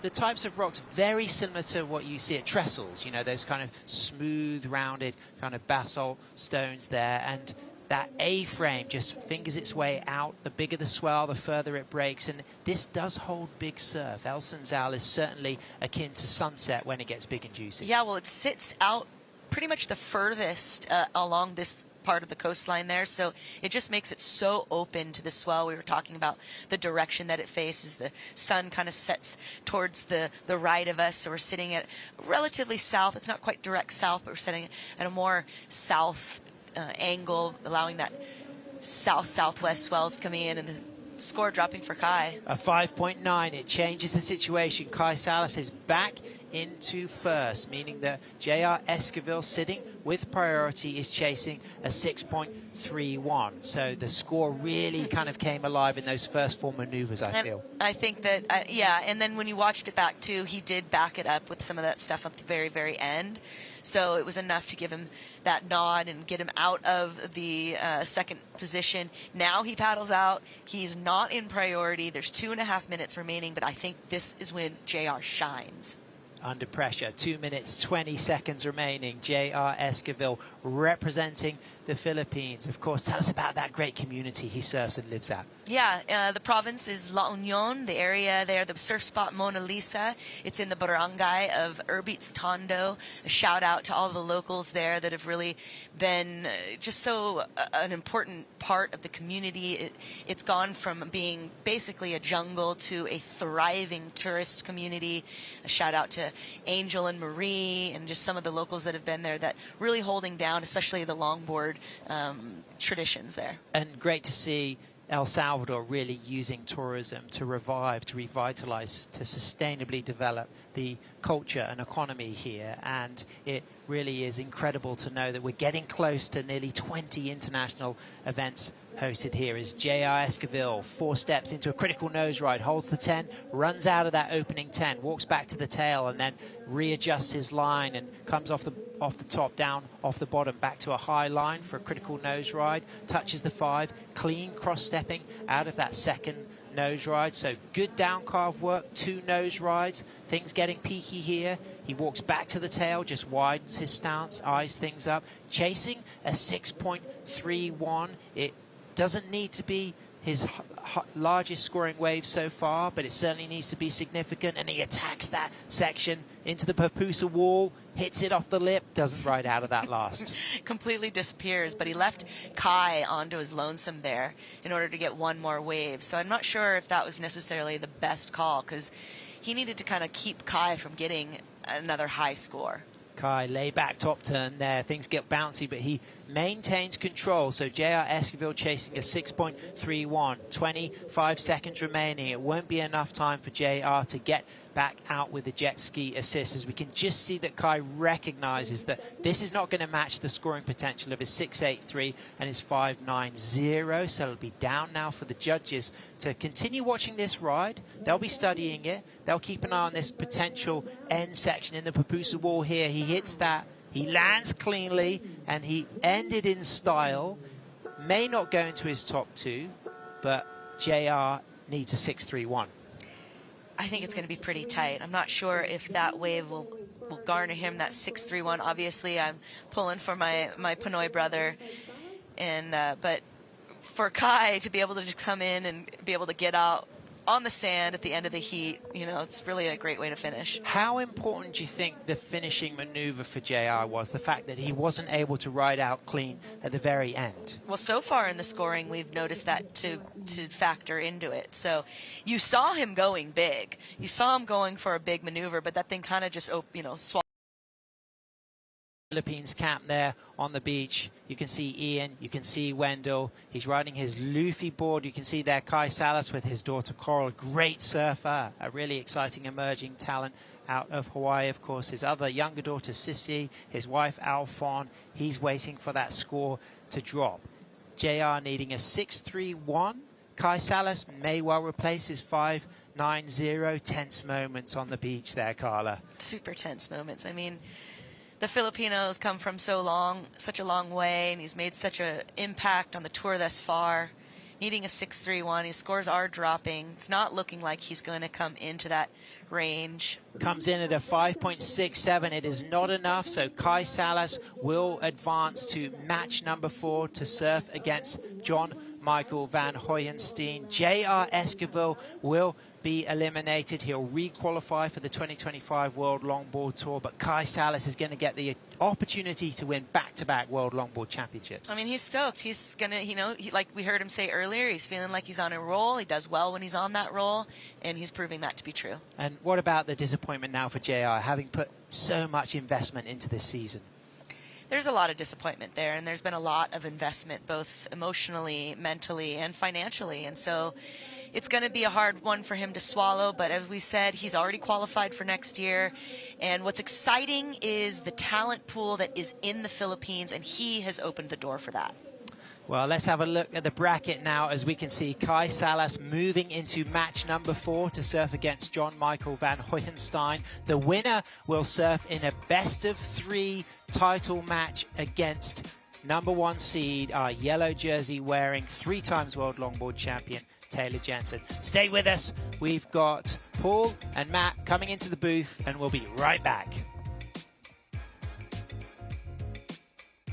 There's a right time to try, to live, to fly, to enjoy. A right time for an adventure. It's the right time to come back to El Salvador, home of the right surf. Sentí este aire, esta brisa, qué bendecido, mi bro. Las cascadas de San Antonio es un lugar mágico para visitar y para estar conectado con la naturaleza también. Para llegar a la cascada está muy cerca de Playa Punta Roca, está como a 10 minutos en coche, de ahí hay que caminar 30 minutos para llegar a la cascada, pero vale la pena toda la caminada. Muy fácil de llegar, súper lindo, no hay mucha gente. Los salvadoreños pues protegemos esas partes que son bonitas y que son lugares que nos llenan de mucha gratitud y mucha paz en el corazón, la verdad. Me recargo de mucha energía positiva, estar conectado con la naturaleza, conectarme conmigo mismo, conectarme con lo que somos, los salvadoreños, y es una sensación demasiado bonita.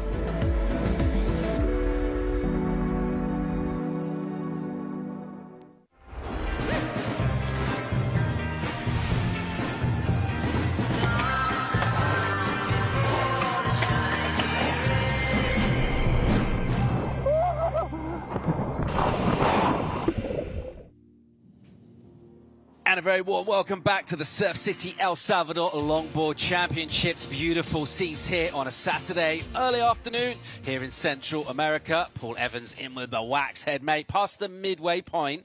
What are your thoughts? What are your takeaways on the day so far? Wow, inconsistent waves, perfect right-hand point waves. It was worth waiting for this last 3 off days, but out in the water now, 2 former world champions looking to get back on that leaderboard. In terms of performances that we've seen with so much at stake here, competitors could be forgiven by playing a little safe, but we've seen some really strong statement performances go down too. We have, yeah, and we've still got Honolulu and Kai Salas, who finishing the season in the regular season quite low in the rankings compared to what we've seen them in previous years. And it's like people have poked the bear.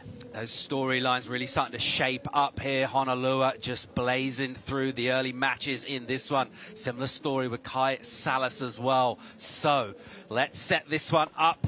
And we're checking out Rachel Tilley, 2015 world champ. Got the win over at the US Open this summer in California, taking on Honolulu Bloomfield, who's building up all sorts of momentum here. Honolulu, after that last match that she surfed, you just saw the shoulders relax. She had a spring in her step. She was actually kind of jogging back, and she's just all energy. And the contrast from the nerves this morning and getting those good scores and essentially just surfing and having fun, going fast, doing good surfing. She looks really liberated. She does like this wave. She said it last year as well, and she's had good success here in the past.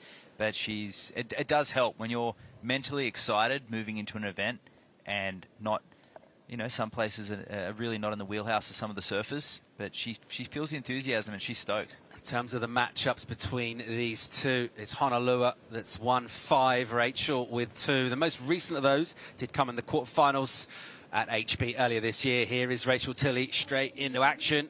A quick 10 for her, that upright style, and she'll carve down, just kind of snap that rail line back into a steeper pocket, just cleaning up the footwork.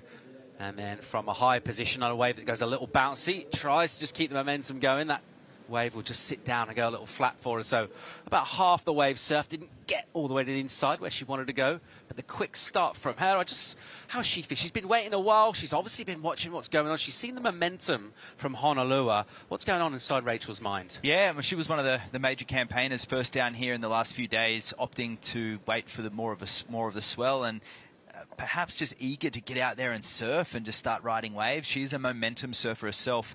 But on the other hand, Honolulu has said that Rachel brings out the best in her. Sam Bleakley is on the glass with the world champ. Very much, Paul, reigning world champion, going for that back-to-back world title. Kai, you just look so happy. You're really on a roll. Yeah, thanks. Just trying to take it heat by heat and have fun with the beautiful waves we have here, and yeah, that's about it. You seem to have a great relationship with Surf City. How special is it to come back and be with the family, to really have that whole support? Yeah, you know, it's warm weather like Hawaii, and the wave kind of size, and it has a little juice to it. It reminds me of something like Chun's back home in Hawaii. So when I come here, I feel good. You know, I'm not wearing a wetsuit like I would in other places, and so I can adapt pretty easily. So yeah, I like it here.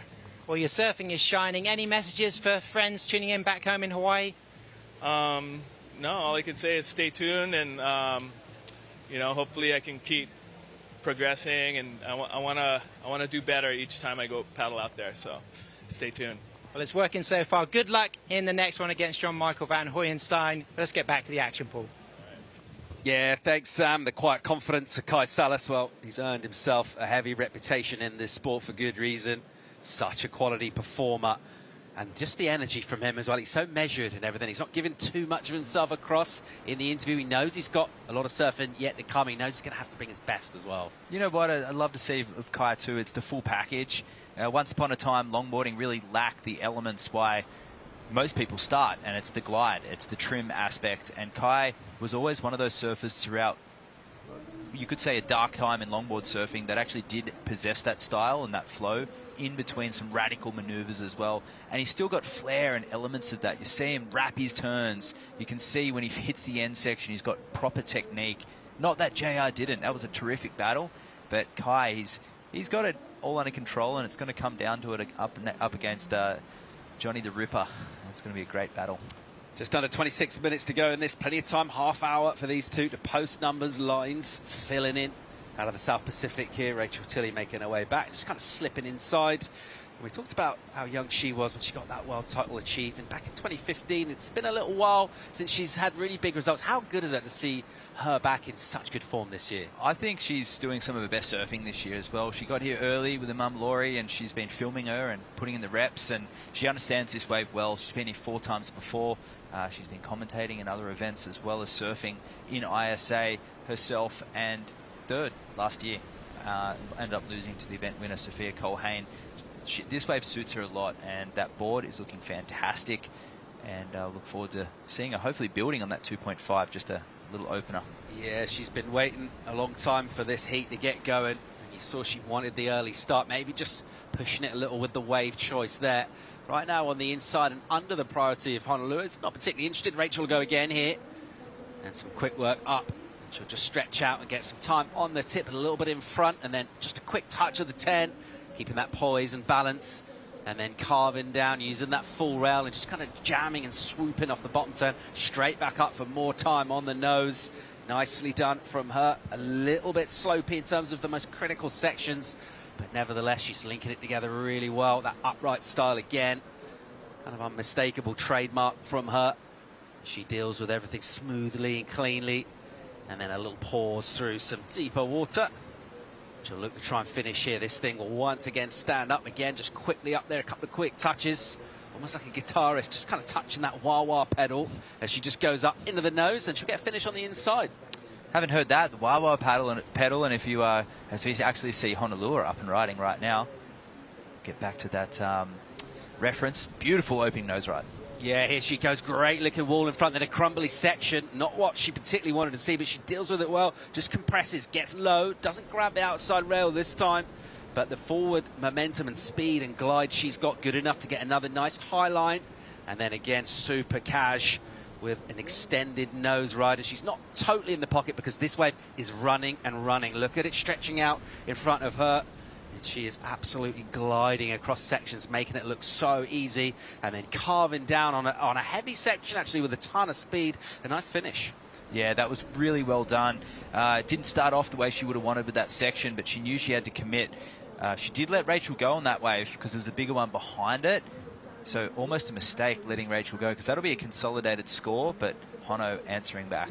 Yeah, and it's exactly what you want at the start of these, isn't it? It's just to get some energy coming through. When they get a bit nervy and cagey and they kind of scrap a little bit, what we want to see is some real quality, great-looking energy from this swell that is supposed to continue to fill and pulse throughout the afternoon here. We're expecting conditions to get better and better. Here's another look at Rachel. So quick footwork, it's a trademark of Rachel's style. Holding that nose ride, but the whitewash over to the right-hand side of the screen. So not anything necessarily critical, but that turn, that was a great transition and sets it back up for that nose ride. So a little more critical on that one.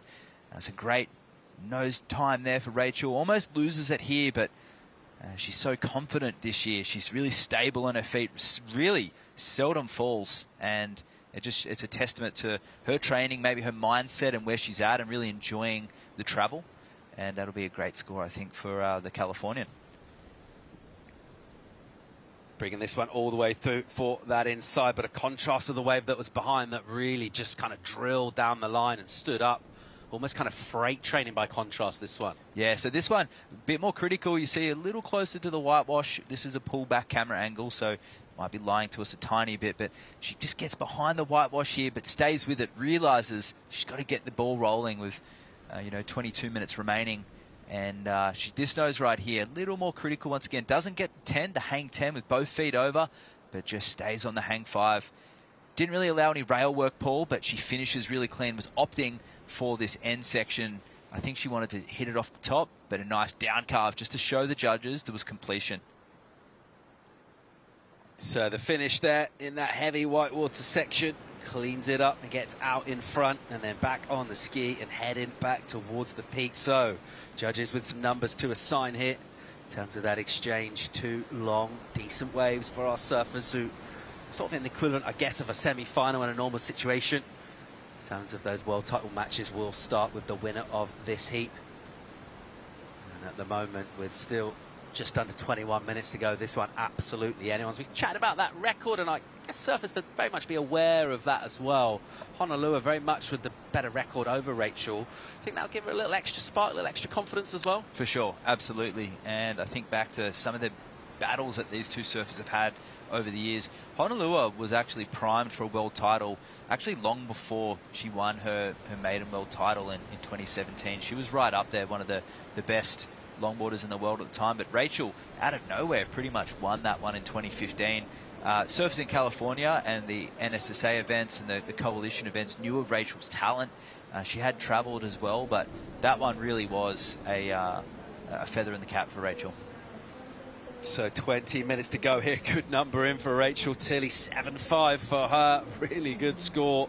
So judges rewarding that quick footwork that you pointed out. And a really, really good number. Now, where's this next score going to go for Honna? Well, it was a great one. And, I mean, these two surfers, we talked about their battles, but they're also leaders in their communities. Honolulu has seen this new forefront of surfers from the South Shore and Waikiki as the score locks in there for Rachel. But she's on the North Shore. She's surfing chuns. And there's also a fair stack of surfers on that north side that are surfing sunset, surfing small chuns, Laniakea as well. The younger sister, and then you got Lula Heyer, and you got Natalia Wunderlich as well. You got a great charge of women on the North Shore, not just the South Shore as well, and Honno's right at the top of that. We talk about sort of a Hawaiian style of surfing, don't we, traditionally? In terms of the longboarding, is there something distinct about surfers from those islands? There used to be. Some of the surfers used to call it the Hawaiian hop, where they would actually, because of the backwash, they would often have a very hoppy style, places like Makaha as well. That was a trademark, I think, of like Rusty Keelano, who was just as good switch as he was in regular stance. And places like Waimea and the big waves. It's like the Bucking Bronco, Sunset. Those surfers can control the elements. And here at Sunzal, there's a lot of similarities, as Kai Salas suggested in his previous heat. But these days, the Hawaiians are some of the smoothest of them all. Numbers in for Honolulu, so 6.33 for her. So the better of that exchange going the way of Rachel Tilley, who's had to sit and wait and watch this charge from the early matches from Honolulu go down this morning. And she's responded pretty well so far. She'll get just over a point in terms of the difference of those two waves that they got. She did have a small number prior to that as well, but don't expect that to count by the end of this one. So with a slight advantage there in terms of that wave and just what it offered. That section that dropped for Honolulu, the fact that she was always kind of heading down the line, she didn't get a chance to really get on the rail and express herself. Which is one of her hallmarks. And when I think of the comparison between the Hawaiians and the Californians were, you know, introduced what we know as the modern longboard style throughout the 60s, but the Hawaiians weren't too far behind. There were some really stylish surfers that were coming from the islands, and I think of surfers like Jock Sutherland, who he was primed to actually win the 66 world titles that Nat Young famously won in California, but it wasn't necessarily on that tube riding or switch. It was the style, the nose rides. David Nueva didn't win, Jock came second, and Nat won, and he was just one part of an excellent push of longboarders in the 60s before the shortboard generation kicked off. Yeah, I guess back then it wasn't even called longboarding, right? It was just surfing. It was surfing. That was high performance. Well, surfing. they were the first shortboarders because they transitioned and evolved. All right, here goes Rachel again, straight up, wasting very little time and getting up to the nose, trying to maintain that composure, and then up for a very quick touch of the 10, and then opening up with the shoulders, a bit of meat on this wall here. She'll swoop off the bottom, gather high line, some footwork up again, just stretching out for a little bit of time on the tip again, and then just chopping down with the carve, being pretty patient here. She's got a nice read through here, confident as she steps up. And then as that wave goes steep, and that's a mistake from Rachel Tilley. Wow, that right throughout the whole free surfs and almost all year, we haven't seen, it's a very uncharacteristic error there from Rachel, and she was on her way to a really good backup score. That'll still be enough to obviously extend her lead, but a nice finish on that would have really sent it pretty similar to that 7.5. Let's see where this goes with the panel, but a chance to really put some pressure on. And a bit of a mistake from Rachel Tilley. Meanwhile, here goes Honolua, straight up. And nice and critical there, and a good looking wave. Look at this section in front of her. And now she gets a little checking carve, and then goes mid-face. And again, we'll have to be a little patient there with white water around her. But the poise, as ever, is unmistakable as she deals with this mid part of the wave, and then just stretches out another quick touch of the 5. And then a bit more rail in that. She completely redirects that long rail line. Does it pretty nice and cleanly, smooth as well. And then pretty high through a slopier section. Now she'll get a little bowl on the inside. What she'll do here has to adjust really quick. That thing completely drains and bottoms out, and she goes down. Great option to kick out of that one. That thing wasn't allowing a clean exit, a cut down or a re-entry, but that's going to be a terrific answer back, just needing a marginal score. Still scores to drop, though, for Rachel Tilley. And on that style front, Paul, just wanted to mention that the reason a lot of longboarding popularity has, well, really a big reason for longboarding's popularity in recent years is because of the Hawaiians, and it's the stuff we see on social media. It's the vision. We did see it. We used to see it, unfortunately, just in like Roxy campaigns back in the day with Lisa Anderson and Cassie Amidor at Waikiki.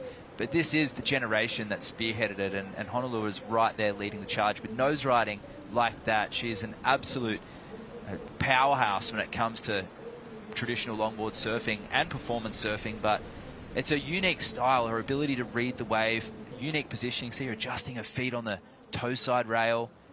And she's looking super calm, cool, collected at this event. I mean, it's bumpy out there, and there's a long groundswell coming from many thousands of miles away, and she's just tuning it in like it's a second nature, you know. It's a really nice spectacle, and I love seeing this in slow-mo. Watch this next nose ride. Stalls up high, gets to the nose, and this thing really starts to rear up on the inside, gaining momentum. That wave showing its teeth on the inside section. She carves it back. Good footwork. And she lines up this end section. Knows she's onto a solid score here. Just admiring the grace, the patience, relaxed hands below the shoulders. And that's always an indication, Paul, that the surfer's tuned in and they're not nervous. They're just trying to surf what's in front of them, and that's where the style element comes in. She's absolutely in rhythm here today. Oh, she steps back to the tail. She was nearly going to try an elevator drop, but as I said before, it wasn't going to allow anything. And on the counter, Rachel Tilley holding this nose ride. So I don't think we've seen this wave. Paul, this is the 5.5. This is the one she fell on. Nice carve there. So starting off with arguably one of her best waves to start. And then here, just steps back into this turn, and she had 1 foot over, and she went over. Really, really fun heat to watch so far. These two going at it. kind of wave for wave, the exchanges, the rhythm, the way the surfing's going down, it's playing out brilliantly. It's pretty close. When this next number comes in for Honolulu, we'll see exactly where we are. It's going to be so tight in terms of the requirement coming through. They're going to be in pretty similar numbers here. And already this heat, which promised to deliver much, and, you know, that can go a couple of waves. So far, so good. This one's really enjoyable with so much at stake. Obviously, the world title, the ultimate glittering prize here, but try not to think about that at this stage and just surf this heat and surf against, you know, we talked about the rivalry, the matchups, maybe try and draw from that, but ultimately it's all about just getting the rhythm with the ocean. That's it, and that's what Honolulu's got, that rhythm at the moment. It is a shame Rachel fell, because a 5.5 for that half wave, you have to say that was going well and truly excellent with that commencement. And we said she's doing her best surfing this year. She's looking relaxed, she's looking centered, and it's interesting how in a lifespan of a competitor, how they can go through those ebbs and flows. But Rachel's been able to maintain a position on that World Tour for longevity as well, and she's always there in the hunt. You never count her out, so that's a testament to her stability in her life, and she's just getting better and better. Yeah, reluctant to call it a late career flourish, because she's still like only in her mid-20s, right? Yeah. But it's a really rejuvenated Rachel Tilley that we're watching this year, coming in to the Surf City El Salvador Longboard Championships as the number 2 seed. Score for Honolulu 6.87. It's decent. She goes to first. There's 0.2 of a point between these two surfers. Tilley at it again on the tip. Really nice entry to this wave with the glide, with the momentum, and then gives it a nice down carve. Gathers herself again, high line, back up to the tip, some footwork back towards the tail, and a little more extension on that carve. Just S's the bottom turn again, coming into these sections from a high line, and then she'll swoop down and just keep those rails nice and alive. She's carving through here and looking for a runner section on the inside, bit of footwork to the midpoint of the board and a patient approach. She's still looking for it inside here, and just a quick touch, and it gets heavy in here. The tide is now draining out. She does well to hang on. Wow, so that's a great answer back, and only needing that 5.7. Surprised Honolulu's last score was a 6.87. The judges really appreciating good finishes, but here's her answer back. Bomb out the back for her. Look at this wave. Gives it loads, the full roundhouse treatment, and commits to that carve and hits the white water, but does it without losing control. But at that point, the wave just runs out of energy, goes into a bit of a hole. We do see some of those wide ones do that. So a really nice opening part of that wave, but unable to unlock the inside. Yeah, and I think back to that 5.5 of Rachel where she didn't get the completion, and Honolulu with 6.87. Once again, didn't really get the completion. Judges really appreciating a good, clean finish. Yeah, it does feel like to go up into those sevens. That inside section is crucial for earning the points here. It is a big, long point with multiple sections to try and join up. These two surfers have been loving the practice, the free surfs, the warm-ups. We actually shut the break down, and they had some designated practice sessions early in the waiting period as well to really familiarise themselves. And then actually the last couple of days, it's just been anyone out there going for it. Jocelyn with some of your absolute all-time favourite surfers, but their read on this wave by now really, really good, and it's showing in terms of the surfing we're watching go down in this one. It's all about really finding the best opportunities in your heat with this pulsing swell. Right now, it's the surfer from Hawaii with the best of it, but we are going to get, well, a number to drop in for will just be that quick throwaway. That was just that opening section.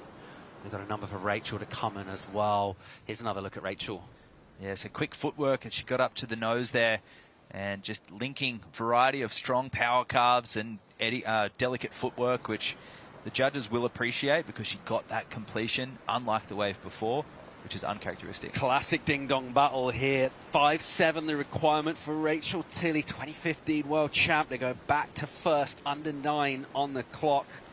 In the context of the scores that we've seen come through, you'd feel she's got a really good chance of getting that number. Number is starting to drop in on our score screen. There she is on the ski, and she'll be enjoying her early afternoon even more when she hears the fact that she's matched her high score. Another 7.5 for Rachel Tilley, surfer out of San Clemente, California. 15 points the total for her, and just opening up now a little bit of a gap. And this next wave for Honolulu, she needs to go excellent. She does, and she'll be wondering what she has to do. That 6.87 was a great nose ride. I think the best nose ride of the heat was actually that opening nose ride on the 6.87, but couldn't get the completion. So whether she recognises that, which I'm sure she does, being an experienced competitor, I think we're going to see more of the same, but it's got to be strong at the end. If she's had a couple of waves that have stretched out and run down the reef, you just compare that to Rachel. She's kind of gone back onto the reef, hasn't she, to find that little inside reef form. So you mentioned the importance of finding that inside. Let's see how Honolulu Bloomfield has won 3 world titles. Let's not forget, goes about finding that. She's got priority as well. It's a fine line with the criteria of the longboarding, what the judges are looking for. And keeping in mind, this is just a form of surfing and creativity. This is not designated rules for free surfers to follow and whatnot. What the judges want to see is the style, the flow, and the grace. And with that, controlled carves. You can ride a more performance-y board and get the smooth carves, but you'll struggle with the critical nose rides. So we see 2 different styles of boards. A more rocketed performance single fin for Rachel, and Honolulu, performance elements, but a very neutral single fin longboard. And when I say neutral, I mean it's what you're going to see at Queens, it's what you're going to see at Noosa, it's what you're going to see in Biarritz in France, and more traditional style surfing is applied from Honolulu, and she'll be looking for that technical nose riding that the board allows, where Rachel's going to the turns, which is her forte, and at the moment she's got the jump on Honolulu. Someone that knows a thing or two about longboard design and building, Kai Salas with his own label, building boards, and knows that equipment looking very, very good for him so far in this. The energy from him back there on the beach, just kind of cruising, just getting ready, just thinking about his next heat, about Johnny the Ripper. It doesn't seem overly phased at all. And the title defense, so far so good. Speaking of world titles, the Championship Tour schedule for 2025. It's out, presented by Qantas, kicking off in Pipeline and then heading over to Abu Dhabi. That's going to be something absolutely brand new. We'll swing back to Peniche in Portugal before heading here to El Salvador. Phenomenal lineup. I mean, I look at that and I obviously see a lot of travel brought to you by Qantas, a fantastic airline, but starting off in Pipe, phenomenal, ending in Cloudbreak, and so many amazing stops throughout the year. I can't pick a single highlight. Yeah, Trestles as well as a venue on the regular season. That'll come after the cut, though, of course, as well. So you have to make the cut to go there. And after we had our Abu Dhabi Longboard Classic, I saw Taj Barrow surf the CT, obviously one of the veterans and one of the innovators in performance surfing, put on an absolute clinic. First wave, a hammered, a couple of backside Rios, a super deep tube. It would have been good for probably like a mid-7. Pretty epic. The CT setting over there at Surf Abu Dhabi, of course, in the longboard event. We just watched the point break setting as well. Unbelievable, that technology. What an addition to tour. That's going to be in some exciting venues, some familiar ones back on tour that maybe we haven't seen for a couple of years. The innovation as well, head to the basin. So an exciting schedule for 2025 for the Championship Tour. Right now, all eyes on longboard surfing. It's the Surf City El Salvador Longboard Championships. World champs are going to be crowned in the next couple of hours, actually, as we take a look at Johnny the Ripper there, getting some final instructions and support. And he's got a tough feat taking on the vet, the defending world champ, Kai Salas. He does, yeah. It's his girlfriend, Olivia, there. And see Johnny, he's stoked. He's got his little camp set up in one of the pull-uppers there, and they've got the Johnny the Ripper merch going on, all the JTR hats. But he'll be moving in against this heat against Kai, super amped, nothing to lose. Career best results this year for Johnny, and he's really growing into perhaps even a little premature to the position that we thought he could bring to the tour. Brand new predicament really for Honolulu as far as today has gone. She needs an excellent number. She's not got loads of time to get it either. 4 minutes on the clock for her. She's in the 6s so far. She surfed well. She's going to need to find something of real quality. That's why she's waited a while now with priority. And you think 4 minutes on the clock, long period swell, maybe get a couple of sets, but probably it's going to come down to this next wave for Honna. Yeah, and if anyone can do it, it is actually her. She's shown with that 687 she can capitalize on the set waves. I'm picturing a bomb set, quick footwork, a series of carves, and a strong finish. But she'll have to have something we haven't seen yet in this heat. And I think one of those inside nose ride sections, we saw Kai Salas get a really nice one against J.R. Escobar in that previous heat. I think that'll be up for Honolulu's calling to get that excellent range score. She has surfed brilliantly throughout today and surfed into form into this heat. She's come up against someone that's been really, in terms of the wave selection, just unlocking energy through that inside, linking it all together well.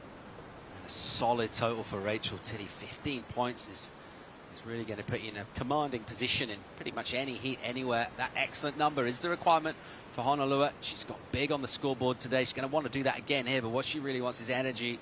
Here's a set, here's a pulse out of the South Pacific. She's well positioned here, and she'll go. So, under 3 minutes on the clock. Here goes the 3-time world champ. Just slightly fades that entry, and then straight up high line, up under the nose, and then just adjusting the line. Nice little steep section. It just kind of S's and is patient. And up again for a quick 5. And then adjusting with the footwork, carving back. Not tons of speed through here. So she'll just be a little bit patient. She will want to find something through to the inside. She's kind of drifting and fading back towards the point here. And looking for this one to shape up. Little double up energy in front of her. Some neat footwork as she S's through and links it together. And some composure on the nose, and a little click as well on a foamy section. So that'll be the finish from her. 2 minutes on the clock. Was that an excellent wave? I think it was beautiful surfing, connected surfing. Hard to see where the judges would go with that one. A great start. She didn't put a foot wrong, so it'll be a great keeper, but whether or not it will eclipse the excellent range, we'll have to wait and see. Meanwhile, Rachel Tilley ain't hanging around either. She's found herself a wave here. Pretty poised and patient from what we've seen so far. And then up for a quick 10 as well on a steep wall. There's that combo. She just jams that one down on the rail, just carving back into the pocket and getting into a steep section here. Super steep. This thing will bottom out. The commitment from her is solid, and she's unable to get out cleanly. So she'll go down on the end of that wave. Some decent work done before that, but really it's the wave from Honolua that you feel will be the significant one here. Yeah, the judges will take their time and see where that one came in at. And but Rachel, what a great effort too. A pair of 2 7.5s, consistent in the free surfs, as has Honolua been as well. Both of them are pushing it. But remember one pivotal moment in a free surf. Rachel took off an absolute bomb, and Honolua was watching, and she said that was the type of wave you want in the heat. Wait and see. Back on the beach here. I mean, we've seen this happen a bit. It's a long way back out, basically. So surfers well aware the time it takes to get all the way back. So she's back on terra firma right now, dealing with those warm cobbles underfoot. She heads back in and waiting. Her fate is with the panel of 5 judges who are very well positioned right above the point here with a BDI and everything, with multiple replays to go to as well. Perhaps, yeah, just walking up there into the shade, not straight into the competitors area, so maybe she senses it may not have been enough. But tense times. I mean, she really put it in. She didn't make any mistakes. I wouldn't even call that end section on that 687 a mistake. It just reared up. And you see Honolua back on the deck there. That beautiful accommodation, right perched above the wave here at El Sunzal. She's had a great run through today at Surf City. That run will come to an end here against the world number 2. The score will come actually a couple of points short, 617. Not quite there for her. She surfed really, really well, but in a heat where Rachel Tilley just seems so dialed in to the quality waves and some great surfing. And look how much it means to her. She's absolutely delighted. Already had the win this year at home in California, in Huntington Beach.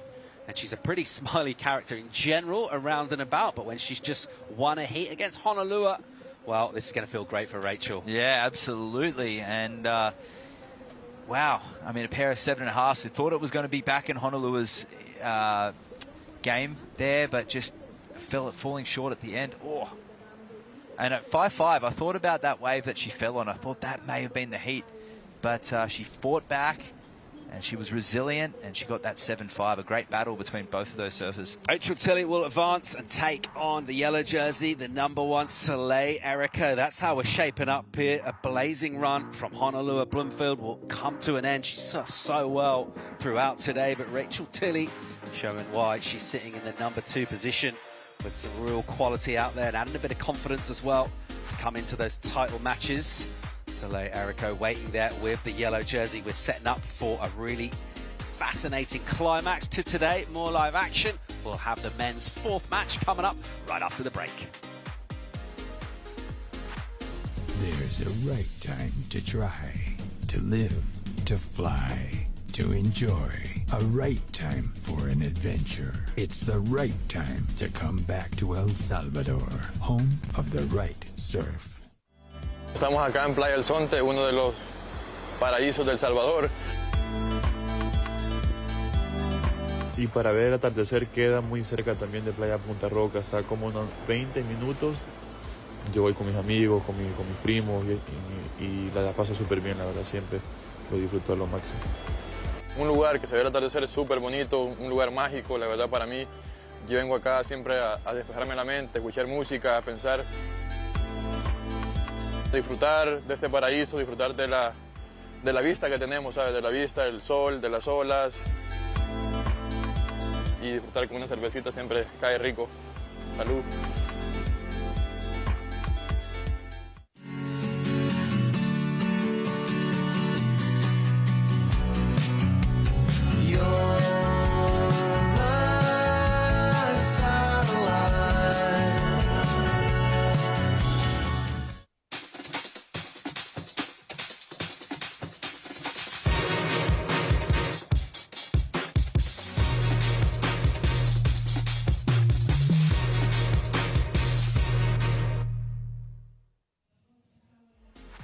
And a very warm welcome back to Surf City, El Salvador. It's the Longboard Championships 2024 finals day. We will be crowning world champs this afternoon, and we're getting pretty close to that moment. So far, the action's been great. The waves have been delivered. We're setting up for a big, big finish here. Palm trees, pupusas. I've said it before, right-hand point breaks, the home of the right surf. And it's not just here that's pumping, it's everywhere. But we're here to crown world longboard champions. And we're up here in that match two coming in the, well, I should say, the second last match of the men's. And exciting times. Yeah, and the surf are obviously the key ingredient to any event, but particularly this one in terms of what we've seen so far and the sort of surfing that's gone down as well. A chance for everyone to kind of showcase what they do. Obviously, surfers have got different strengths, but so far the wave here at El Sunzal is delivering a little bit of something for everybody. Yeah, so it's a full combination of rail surfing, the nose rides, people linking the nose to the tail. Where Malibu, our previous destination for our final 8, was really focused on that traditional element in terms of the nose riding, the pocket surfing, but Sunzal allowing for that full variety of rail surfing too. It's been a versatile season on the longboard tour this year. It will be a versatile surfer that ultimately stays alive for the big win here and ultimately the world title. Having a look at match number 4, we'll see John Michael van Hohenstein, Johnny the Ripper, as he's known, taking on the very much more experienced Hawaiian in the form of Kai Salas, who came in here ranked 4th. He came in with the world title, though. He is a defending champ, and he has been quietly just kind of smouldering away through his heats, posting good numbers. I think we're still as yet to see the best of Kai, though, today, and that's pretty crucial. That's experience. Yeah, and just holding his emotions throughout his post-heat interviews, the way that he's carrying himself around the side. He's with his family here as well, and that's got to relax you. He's been in this position on tour for more than 10 years right now, and he's warming up. All right, we're getting ready to start here. We're underway, so a fresh 30-minute clock for these two.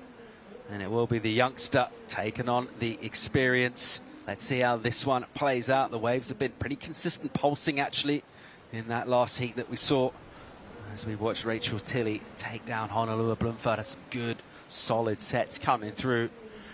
So as we get kicked off with this match, let's go and hear from Rachel Tilley. She's standing by for a chat. Sam Bleak, please. Thanks so much, Paul. Rachel, you've made it to that title match, our number 2 seed. You did the job. Now the heat is on.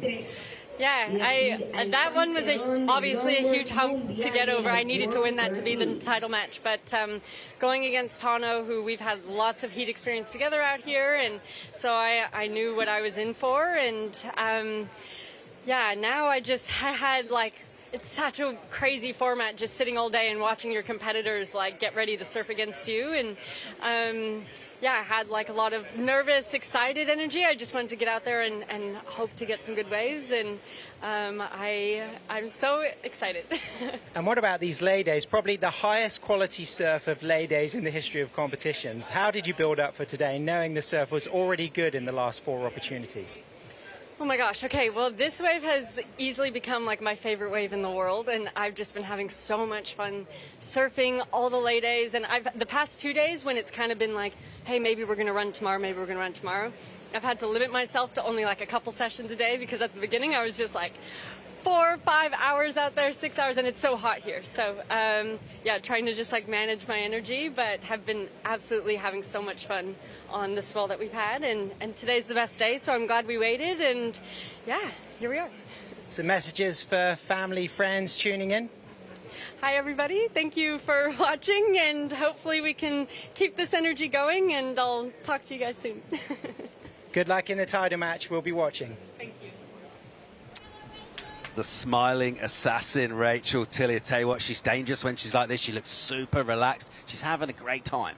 Bouncing off the walls. She's having an absolute ball down here. And how could you not? Perfect waves. The vibe down there on the decks, infectious. And the locals are gathered around, the officials, and it's smiles all around. So we are locked in for our title matches for the women. We'll see Soleil Erico, who's known that she's been in the yellow jersey for a while now. So she's just, she's been chilling basically, watching it go down, or possibly not, possibly doing something else, keeping her mind on other things. Well, we know who she's facing. It'll be Rachel Tilley. So the number 1 and 2 seeds facing off in those title matches. A quick reminder, they will be best of 3. So if someone was to win the first 2, that'll be it. That'll be the world title. Or if we get one apiece, set up for that thrilling decider. Let's see how that plays out. Meanwhile, match 4. Let's check out who's going to be going to face Taylor Jensen. It'll be one of these 2 surfers. Kai Salas, who has built up something of a head of steam with his momentum through the rounds here. Unlocking good numbers, surfing smart, getting himself out of positions and situations as well, and never looking overly rattled. But at some point, it's going to take a little bit of toll on the body. It's a long paddle, it's hot, it's a big day. Emotionally as well, it's draining surfing heats. Yeah, absolutely. And just pointing back to his post-heat interviews, Paul, where he was really relaxed going through the wording, just talking about what's on top of his head. He wasn't thinking too much about what he was going to say, just keeping it low. And I think that's a testament to his body language throughout his surfing as well. He's pacing himself. We haven't seen the best of him yet, and the equipment's looking sharp. And he did take 2 very similar boards over there to El Salvador, over there to the wave basin at Surf Abu Dhabi. And I felt maybe a little bit of indecision between equipment, but here he looks completely dialed in. Let's get some insights into Johnny the Ripper heading into this event. Yeah, so Johnny, he had a great innings over there in Bells. He fell short to Taylor Jensen, but in that final, I was sitting with the Hawaiian crew with Kai Salas as well, and we were just hoping Johnny wasn't going to make any priority errors or really was able to apply that pressure on Taylor Jensen. He did make some priority errors, but he made up for it with his energetic surfing. Let's go and hear from him. I never would have thought I'd make it this far at the number 2 seeding. I brought a PU and epoxy, so however the conditions are, if it's windy, I'd use a PU, a little bit more weight. If it's nice and glassy, I'll probably take out the epoxy. It floats really good, really responsive, and the board's kind of helping me out. So the equipment all dialed in. That's a big part of the equation. Obviously, it's all about what you do in the half hour, though. So far, no action to bring you in this. So whose mind is going to that be playing on more of these 2? The youngster who's coming in, maybe not understanding the significance of how big this is, or the veteran who's seen it all and done it all before? Well, Johnny had a breakthrough result at this event last year. It wasn't enough to make it through to the finals. He just fell short to Cuniella Stewart. He was on a roll, and that's when he finally realised that he's at this level and he can do it. He showed us that at Bells, and in Abu Dhabi, he did some of the best unique tube riding we've seen. In fact, also inspiring some of the other surfers with the forehand pig dog style. Very unique drop knee, almost like you'd see in bodyboard surfing and the tubes. But Johnny, I think he'll be coming in here pretty relaxed. He's got those 2 boards as he spoke about. He's likely on the epoxy right now. And Kai Salas knows what Johnny's capable of. He knows, he's watched. And all the Hawaiians, it's morning over there right now. They'll be gathering around. This will be one of the most exciting moments of the day, apart from that opening women's heat as well. Already in this, you just see the difference in energy. Johnny the Ripper up on his board. He's standing up. He's meerkatting. He's kind of moving around. He's having a look at sets. He's trying to just get a bit of energy going. By contrast, Kai Salas just prowling there, just being pretty measured and dialed back, keeping his cool and composure. He'll have a very good idea of exactly the sort of wave he wants to ride in this heat, the type of surfing he wants to do on it. A few more minutes, tick away off the clock though. We're down to just over 23 and a half to go as we look to settle who's going to take on Taylor Jensen, whose year kicked off in the best possible fashion. A couple of massive wins for him. That's why he's sitting in the yellow jersey. And we talk about resurgent performances from him. Well, a lot of those talking points to come this afternoon. We'll find out soon who he's going to face out of these 2. Let's see if we can get a wave for him, though. This first one might slip under. There's some energy, though, behind multiple waves in this set. It looks like John Michael Van Hohenstein. He's up here, who fades the takeoff. it's very composed, nice power in the carbon as well, keeping the speed. The wave will just sort of disappear though, so it gets real small in here compared to the size out the back. It gets just almost a touch caught, does pretty well to keep his momentum and his flow and his glide going, as he'll link up with a little footwork and some essing. And again, just twinkle toes, a very quick touch of the 10 on a small section, so keeping this energy going. He identified this wave, he wanted to get going, it's paying off. Does pretty well just to try and steer this. It's not a critical section, so the whitewater sort of got underneath him and bounced him a bit, but from that position on the nose, good enough to control it. And some more footwork in here, some quick touches, so really just milking every possible opportunity. Multiple sorties to the nose of the board, and again, and he'll finish off on the inside after going, I don't know how long that ride was. He went forever. And that was a unique line. You can see there down where that next tower is, at a higher tide, that's where Honolulu Bloomfield ended up after her wave. So you can see that wave just hugged the inside reef. The tide is dropping, so Johnny's actually running around into the deep channel. So that wave really just, he stayed with it. It was a terrific opening start for him just to get his feet in the wax. And that's really important because it's quite literally slippery out there at certain times. And just to get the ball rolling. Remember, Kai Salas, this is his 4th surf today. So a little run down to pop into that channel. Doesn't want to get caught by too many whitewaters on that inside there. There is a bit of power and a bit of carry to these whitewaters. Let's have a look at the work he got done. Yeah, nice opening nose ride. We know that he's super adept on the nose, but this drop knee wraps, it's been a trademark of Johnny since last year. Really came to his own at this event. Gets really low, and that Mark Liddell board, it pivots on a dime and it allows him to then use the rail. It's a unique scenario he's got. He's got a wide tail and a big chop square, and he gets really low and pivots back to the pocket, and he's able to turn in a tight radius. So this wave really tapered off, and he got a series of maybe 5 or 6 nose rides through the inside. Delicate footwork, and there was nothing really of substance through this inside section, but he just surfed it through so he could run around and paddle out through the channel. It'll be a medium score just to get things started.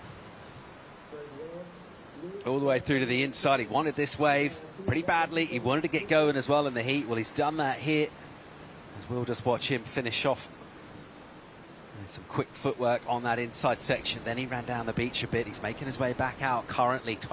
Just over 20 minutes to go. He gets a 4.17 in for that, so a reasonably modest number. He won't be anticipating hanging on to that by the end of this heat, which will be in 20 minutes time, and by the end of this we'll nose facing Taylor Jensen in those title matches. Johnny the Ripper's on the ski and heading back to the peak. Kai Salas is waiting there, waiting really patiently. We talk about experience and how important that is. I feel like when there's a lot of waves coming through, there's not a lot of thinking going on, right? But when you're out the back and just sitting there, well, that's that mental aspect. So much, Paul. So what he's doing right now is you see him popping up on his board, just keeping his arms moving. So he's adjusting. It's all this stuff that it's really difficult to break down. So he's seeing his lineup. He's got a marking point on the shoreline. He's checking the tide. He knows it's dropping a bit. He's also checking his vicinity from the shore, making sure he's not too far out. He's off the perfect part of the reef. And all these little decisions, these little feelings, reading the reef, the little boils and the undulations, and trying to adjust. He's moved to the right. Now he's moving slightly to the left. And this is the wave IQ. It's really difficult to explain, but Kai just comes naturally to a lot of these surfers. Yeah, there is a little bit of current out there on the peak, isn't it? Actually, sometimes it wants to drag you a little bit deeper as well, and you can actually get caught a little bit up the top, and then you see a wide one breaking you behind. So that positioning, particularly when there's not a lot of waves breaking, you can't use the white water to judge. That'll be crucial for him. As we see Rachel pretty chill in there, very, very happy with her work that she did in the last one. And that joy that really comes over in her surfing as well. It's not always necessarily the emotion that we would sort of assign to intense competition. Yeah. You think of that game face and kind of being mean and like elbows out, but Rachel manages to keep that really positive, warm energy and at the same time surf incredible heats. That's a great shot there. It just shows her some downtime in between. She was, you know, light and bobbing up and down in the post-heat interview, but she'll be going through maybe chatting to somebody at home who was reviewing that clip and the footage and just trying to get some insight as to what she can improve on when she moves into that title match. 18 and a little bit of change to go in this. We're still waiting for an entry into this heat from Kai Salas. He's sitting up there with priority. Nothing has tickled his fancy thus far. coming through the early matches with some strong statement performances right now. Just a slower one, and he's decided, he's been pretty clear with his strategy. If he doesn't see something that I reckon at least a 6, something of that order, he's not going to be interested at all. So being pretty patient here, and at some point he will have to make a move up on the board, having a look, some energy coming through. He'll head out towards the channel into that wider peak. And right now he's going to try and choose, because he's got the priority. He's just wondering, is he's aiming his board down to the south? Will he hunt down the line, or will he fade back to the north? And we have a look here. He's hunting down the line. You see his eyes down. He needs to get across this thing and knife into it. And it'll do that to you. It'll shift. Here he goes in position here. He has been on all of the bombs in the free surfs throughout the week, and a concerted paddle effort gets him going, and then straight up and a high line, pretty critical as he's on the nose, and he's so paused. We just tighten things up, some footwork back, and then there's that trademark, just powerful swoop, just checks it. He keeps everything real clean and dialed in. Another little check turn off the rail from him. He'll come through to this mid-section of the wave, some footwork up for a quick touch of the 10 as well. And then this section here, a little slopey, a little snap, that one just quickens up the turn as he's going through that maneuver on the rail. And then a little pump, gets those arms going in front for the momentum down the line, because he's got this section right here. And he would have loved to get a bit more time on the nose through there, but in the end it's just a kick out. Yeah, but it was a tricky wave to surf, and I felt like it was good that he stayed on his feet. But Johnny answered back. Here he goes, a really nice position as he comes from behind that peak, kind of backdoors that section. There's that crisp rail work from him. Look at this section here, just eases off the bottom. Then the wave will just slow down a touch, so he'll carve a couple of times. And does well just to steer that wrap around in the pocket. And again, this one a little more out on the face, so chops it a touch. Now he's patient. He'll be a little bit more neutral with his line as he set up another similar turn with a bit of footwork as well, flowing through this midsection. Hasn't had loads of time up on the nose so far. I want to try and change that. He'll get a little stretched out touch with his board pretty much facing straight back towards the shore. So it's a slopey face. It's a little foamy section. He'll make the best of it though, and he'll stay alive here. And again, just trying to stay nimble with some more work for a 5. And then a quick finish as he'll go up. Just kind of click one off the white water. Ain't done yet. He'll go backhand and go on a little left-hander for a finish. Steps off on the sand as well, completely unnecessary after all of those maneuvers, but great surfing. Good start there for Johnny, and a leg burner wave. One word that sums up Johnny's surfing is enthusiastic. The guy would just, and I love it, he'll surf it all the way to the sand and milk everything out of it, because that wave, it's traveled for thousands of miles to arrive here right now for him to surf, and he's making the most of it. Yeah, it does seem to be a sensible tactic as well. Just for the length of this wave, there isn't really a chance to get something paddling halfway back out. It's not something we've seen today with this longer period as well. It has been all about going back to the peak, so once you've committed all that way, why not? And squeeze in. There's something about stepping off on the sand. I feel like it's the energy that you bring from the ocean. You step off on the sand, and it does make you feel different. And there's no scoring in it in that last 10, 15 metres, but it's a good feeling. And although he's probably made it difficult for himself, taking 2 minutes off the clock instead of getting the jet ski, but that's Johnny. He's here to put on a show, and that's the performance. This is what we're here to see, Johnny putting on a show for us, and you don't want to ever limit or, really pull a tight jacket over that, the straight jacket over those performances. Well, this lower tide, this drone shot, great view, really just showing the playing field and how big it is here. So you see the peak way out there. There's this tidal drain out now. We're a couple of hours past that high tide. And the numbers in for Kai Salas. Decent 717 for him. So the patient approach from the defending, the reigning world champ, it pays off. And his tactics, solid 717. So really unlocking a quality number. Meanwhile, we're going to get another number in for Johnny the Ripper as well. He's taken a long time to get on this ski. He had to go the turtle roll a couple of times in there just because he beached it, just because it is pretty shallow on that sandy section. He's on the ski now. It'll make its way back out, but this will eat up a little bit of clock time. Yeah, well, considering Kai jumped off that wave in front of Johnny, look at Kai's already out the back in the lineup, just got dropped off, so you can see him out the back. So just showing perhaps an extra few minutes and smart surfing from Kai, not committing to that end section, but getting the 717, and that's the heat IQ there from Kai, knowing when enough's enough. He didn't need an excellent score at the time, just needed to start building some pressure, but Johnny still scored a drop. Yeah, canny, isn't it? Kai Salas, his approach, kind of wise and knowing, and he's got that youthful energy around him, just kind of scratching around, he's not bothered by that at all, barely even paying any attention to it, sticking to his own game plan, sticking to it well. 717 is opening number, some energy for him now. He's out the back and he's gliding in straight up to the tip. There's a 10, nicely controlled, a critical steep section. There's the flow and good spray and power from that carve as he just flows through another section. Some whitewater there, and then another really nice swooping carve off the rail, just down carving it, just to stay in the right part of the wave, and nice and glassy on the face. Again, he'll just S through here and be pretty patient and cruisy. Once more, just displacing some water, and a nice clean face in here. The contrast with Johnny, who had to go all the way back in and kind of go back the other way. The momentum will remain heading down the line, and he's good enough with that momentum. A bit of variety, goes up, gets all of that board up into the lip. That'll feel good. Absolutely. You could see his body language when he came down from that. Searing carves there. Great technique for Kai, using the full length of the board. Great set wave as well. So look forward to seeing that score lock in, Paul. It felt like the work that he did out the back as well. That was a really nice steep section for him. Yeah, and on the counter, Johnny locks in a 5.5. You think of all that work he put in. And the key is, it's not about how many manoeuvres you're scoring on a long wave like this. It's all about the critical nature. And we have a look straight up on the nose, gets that hang 10, steps back to the middle, and this carve here, and walking straight into this, that transition, that there is traditional longboard surfing, using the full length of the board, linking together with the footwork. That's the flow. I mean, power's not in the criteria, but Kai is exemplifying that in a smooth way, and it's critical when he lays it on rail. You know, power's not, but rail work is, and just a cool pace, not doing any manoeuvres that don't need to be done. And it really arcs back to the original competitive surfers, where they started surfing, Paul, with a perfect wave, and it was up to them to maintain the score. And you actually got you got deducted as you went for more ugly style. If you dropped in on someone or had a wobble, grabbed your rail, lost your board, you'd be deducted as time went throughout the wave. Kai started with a great wave. He kept it.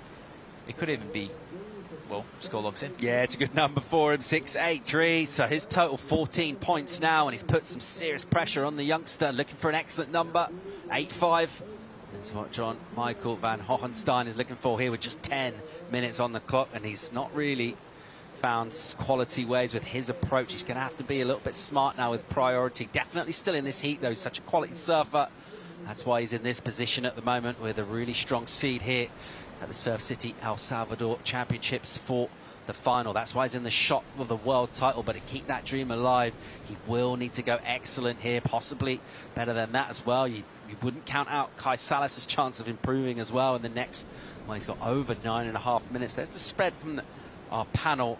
And Kai Salas, so far today, he hasn't really put a foot wrong. Yeah, I actually surprised that it came in at 6.83. I was expecting it maybe to be mid-sevens, just given the strength of those rail carves and the nose ride on the outside. And that was great surfing there. But the bar perhaps set a little lower in this heat. Judges want to see more. 5.5 for Johnny. He put a lot of work into that last wave, so the scale is set, and I think it's a pretty even spread right now. But Kai in the driver's seat, as you would expect, but you can't count out Johnny the Ripper. Full of energy, full of excitement. That new breed of longboarder who has been around for a long time on social media. We've known that name. He's a bit of a phenom, as well as Cunny Tsunami, Cunny Ella Stewart as well. But these guys now on the World Tour are a force to be reckoned with, and they are the future. He's going to need to find some energy here. He's going to need to just change the sort of relationship he's had with this ocean in the opening 21 minutes of this heat, because he's got scraps, really. He surfed them pretty well, but he's been grubbing around a little bit trying to find section. He hasn't really locked in any of that sort of linear beauty out of the South Pacific swell. He's going to need to find that to go excellent. He'll know exactly the type of wave that he's looking for. Cruisy scenes here on a Saturday afternoon. It's pretty warm out there. That's what we're guaranteed over here in El Salvador. Warm water. Board shorts year round. Maybe just with anything extra, it'll be sun protection. Maybe a hooded rashi. to keep the sun off, but absolutely delightful destination for a surf trip. First thing in the morning, step out onto the balcony, look over the ocean, that warm breeze just kind of hits you and you think, I'm in my happy place. Yeah, there's so many waves and these little nooks and crannies all around. Plenty for everyone. You can see the valleys in the background that create these estuaries and rivers that come out and line these cobblestone point breaks and get some pretty good beach breaks, might I add, as well. And heaps of different types of waves in a very short vicinity. There's 5 world-class waves in that 21-kilometre stretch from Punta Roca, La Libertad, all the way down to El Zonte. And if you want to go exploring, plenty more there. But look at the swell, 18-second period right now coming from the south-southwest direction. And these surfers reveling in that. Johnny the Ripper, I sense we want to see more waves. He's a real momentum surfer, and he thrives off being actually behind, so he needs more. And Bells Beach, he was in this position with Taylor Jensen, and those guys went back and forth quite a number of times. But the exciting thing is, Paul, we're going to have a Hawaiian in the final. Whether it's going to be Kai Salas or John Michael Van Hohenstein, I think everybody will at least be cheering for that fact. Let's see how we go, which one of these two it's going to be. Just over 6.5 to go in this. A little bit of energy standing up on the outside here. And some energy. Johnny the Ripper straight up. Nicely done. Look at that. As we'll go with speed. Absolutely flying through that section. Good control. There's that whipping turn as he just jams it in the pocket. Now the white water all around him. He'll clean that up and come through and just flow to another nice section here. Again, carving very clean. Gets a little rebound off the white water. And then applies that back foot pressure on the tail block, drops the knee, swoops around, then he puts his arm in the face, and some nimble footwork up for a quick touch. And again, he's in motion here, all action, all over this wave. Good amplitude to the surfing, drawing off the bottom, going into the high line. He's got nose to tail, he's gone through multiple sections. Not a lot of downtime in this wave, but is it an excellent number? We've still got some more surfing to do. Some footwork again, up for a quick nose ride again, another quick 5. A finish will be crucial here, and he'll poke it up and he'll get the completion. So that was the most dynamic finish so far for Johnny. Great surfing from the outside. Stayed really busy, but the key for me is some quality moments throughout that wave. The drop knee wrap in the pocket. A few shuffles in between, so we'll see where the judges go with it. But this technical nose ride to get things started, quick footwork, and just goes back into a wrapping carve there, searing, and he lines this one up here. And I really like the use that he's able to really put that big wide square tail to action here, where he pivots it around, tight arc into the foam, and it sets him up for this next bowl section.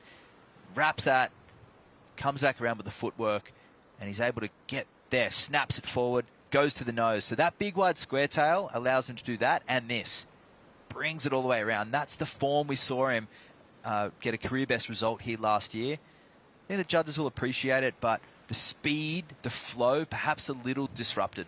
8.5 is the number that needs to go to first. He will get his high score for sure. He's going to beat his 5.5, which means he will bring his requirement down. Even if he isn't going to get that excellent number, we'll see with the judges. He may well do, but if he doesn't, it will make his job easier. Time not entirely on his side. He will have a chance for another wave. Not loads of it, though, but this score is going to prove crucial here. And judges, I mean, they're going to have to take a really good look at this and think in the context of where that wave went for Kai Salas, the 7.17. Was it a point and a bit better than that? There was a lot there.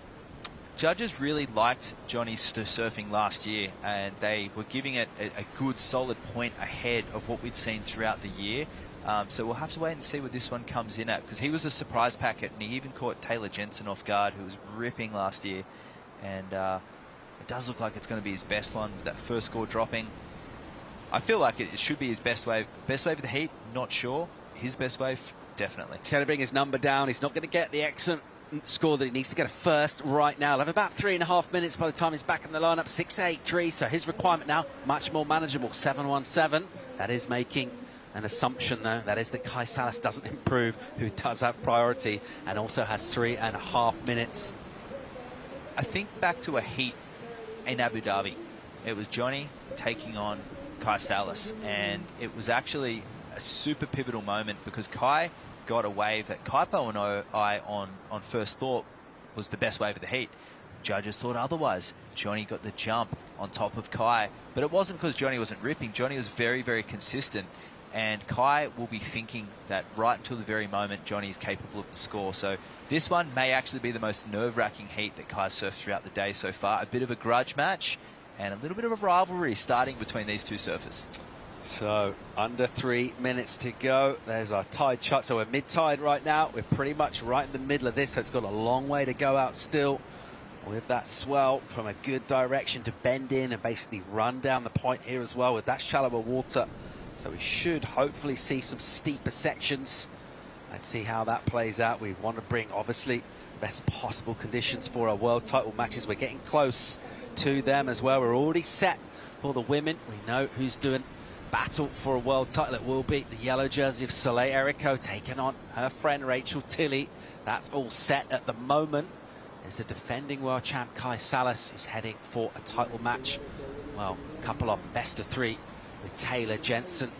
There's Soleil getting ready. She has had, well, we speculate what it feels like to be the person sitting there. Does it feel like a target on your back? Are you the sitting duck while you watch everyone else surf? Or are you just like, well, my job's easy. I just got to win these first 2 heats. I'm fresh. She looked pretty light-hearted there, which is fantastic. But I guess, yeah, you're getting at least 2 surfs there, and you can warm up at least. And but she's been here before everybody. She's put in more repetition, and she's smart. She's got a smart crew with her. Her dad, Danny, and CJ, and Kyla's Flint. They've been surfing at fluctuating tides, different times of the day, preparing for this moment. So that's going to be a great battle coming up, but we're still not done in this heat. Yeah, I mean, one thing we do know is that Kai Salas is not going to be coughing up too many gifts, is he, to Johnny the Ripper. He's got priority. He's got a pretty solid lead, really. There's just over a minute remaining, and he knows exactly what he wants to be. So you see him just sitting inside there and able to control. He can watch what John is doing, and he can make decisions. If he wants to take the wave off him, he can go, yep, and just drop in. But from that position there, and with a great read of the lineup, that priority will be crucial for him. You feel it's going to be a bit of a mountain to climb for Johnny at the moment. We're not going to count him out of it, but what he'll need is multiple wave sets, maybe a little bit of energy standing up outside. Yeah, could very well be something on the outside, and there always is a wave here at Sunzal. There could always be something on the inside or further up around the reef, but that's why Kai is sitting on the inside to really block with that priority, and it's a big playing field. Yeah, it's interesting the covering work he's doing. He's just making sure. What he doesn't want to do is kind of left, maybe if the wave backs off a little bit and be left on the shoulder just watching as Johnny surfs. So, and he'll go, you know what, I don't think this one's a 7. He'll just let him go, actually. And this wave will be one of those softer ones. So, here we go. As we'll count down with 15 seconds, we'll watch perched on the nose, Johnny the Ripper dealing with a bit of bounce. Nice steep section here. There's a really nice committed turn. That wrap that he does in a steep pocket with flow, straight back into another. And so doing really nice work through an inside section in here. And if you can get a little runner here, and get some nose riding done, who knows? We'll certainly ask a question. Right now, he's been pretty patient. A little bit of wobble and bounce. We'll lose a bit of height off this wave as the energy just dissipates down the cobbles. There he goes up to the tip, just steering from up there, and I'll do a bit more work as well, just a quick touch of that 10. Well, what he needed to do was get a wave, and he did that. He's still going, and he will ask a question of our panel. Was that a 717? Body language is going to be key here. This is going to be key. If he plays this up, and if he, which he's not animated, if he plays this up, I feel like he's asked a question with the judges. But he gave him the thumbs up, and let's go through this right now. So it started off pretty shouldery, and he just cruises into this. So at first we thought Kai gave him the wave, good on you. But then this hang 10, that's Johnny's best nose ride so far in this heat. And this turn, straight into this carve. Stays on the tail, rips it around. The wave kept providing opportunities for the Hawaiian, and he rips that one around. And just we thought it's tapering off again. This wave hit the low tide inside here at Sunzal, and he was able to link some more turns with nose rides, and he gets one considerable hang 10. So he's definitely asking the questions here. A bit repetitive. Gets up onto the nose, 5, 10. Great board control and very stable surfing through the inside. And he gets the clean finish. The judges have been rewarding that. Were you surprised to see Kai let him go this wave? I was. Yeah, 20 seconds remaining. It doesn't matter if it's going to be a score or not. You've just got to go. All right, well, as we watch him finish on the inside, the number's in, and it comes up quite a bit short, 5.77 for him, and that's exactly why Kai knew what he's doing when he let him go. So Commiserations for Johnny the Ripper. He surfed well, but ultimately he's come up against someone who, with an absolute economy of motion, not only what he does on the wave, but just what he does in the lineup, just rode 2 waves. It was good enough for the scores, and another decent total of 14 points. We'll see Kai Salas set himself up to battle for a world title defense. He's going to be coming up against Taylor Jensen. Best of 3 match between those two. I see a lot of power, a lot of experience, and a good bit of rivalry going on there as well. And look how relaxed he looks walking up there. That was going to be the main concern, if you could make it through from one of those deeper matches all the way through to the final. But it looks like Kai's holding up just well enough, and we see that all the match lineup. Kai's come through from match 2, overtaking Ben Skinner and Cuniella Stewart, which is a massive feat in itself. Green is good for Kai Salas. Look at the run through him, just marching through all the way from that second match and doing it. Do you know what? We talked about the endurance it's going to take, but he's done it without putting too much of himself across. He just rode 2 waves in that. He's been pretty dialed back. He's looking pretty good. Can't wait for that. Meanwhile, let's check out our first women's title match. It will feature Soleil Erica and Rachel Tilley. Sam and Carla in for the call. Stay tuned. There's a right time to try, to live, to fly, to enjoy. A right time for an adventure. It's the right time to come back to El Salvador, home of the right surf. Sentí este aire, esta brisa, qué bendecido, mi bro. Las cascadas de San Antonio es un lugar mágico para visitar y para estar conectado con la naturaleza también. Para llegar a la cascada está muy cerca de Playa Punta Roca, está como a 10 minutos en coche, de ahí hay que caminar 30 minutos para llegar a la cascada, pero vale la pena toda la caminada. Muy fácil de llegar, súper lindo, no hay mucha gente. Los salvadoreños pues protegemos esas partes que son bonitas y que son lugares que nos llenan de mucha gratitud y mucha paz en el corazón, la verdad. Me recargo de mucha energía positiva, estar conectado con la naturaleza, conectarme conmigo mismo, conectarme con lo que somos, los salvadoreños, y es una sensación demasiado bonita.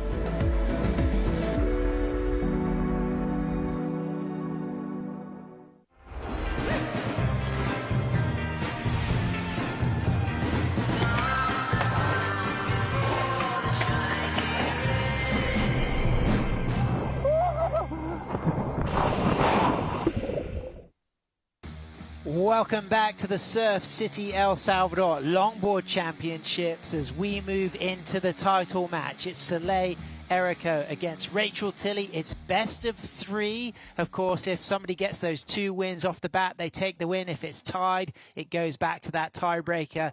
Best of 3, Seed 1 and Seed 2 coming up. Sam Bleakley with Carla Rowland-Zamora to call the action. Finally, we're here. It's been a long season. Tilley against Erica. I kind of foresee this happening. I really felt early on, I think you or someone had asked me like who you're liking, and I'd seen Soleil surfing. I saw Rachel surfing, more importantly, because we knew Soleil was already in that first matchup, and, you know, Rachel Tilley's ready to put on some fire. And it says so much about the system, the fact that our yellow jersey wearing #1 seed is up against our #2 seed. So both of these women, they've got track record. They've competed against each other a number of times. Of course, when Soleil took her original World Longboard Championship in Taiwan, it was Rachel that she beat in that final. And then she's moved on to win 2 back-to-back World Longboard titles at Malibu. Now she's going for her 4th. Rachel Tilley going for her 2nd and up and riding on her Josh Martin built board with the Hoffman fabric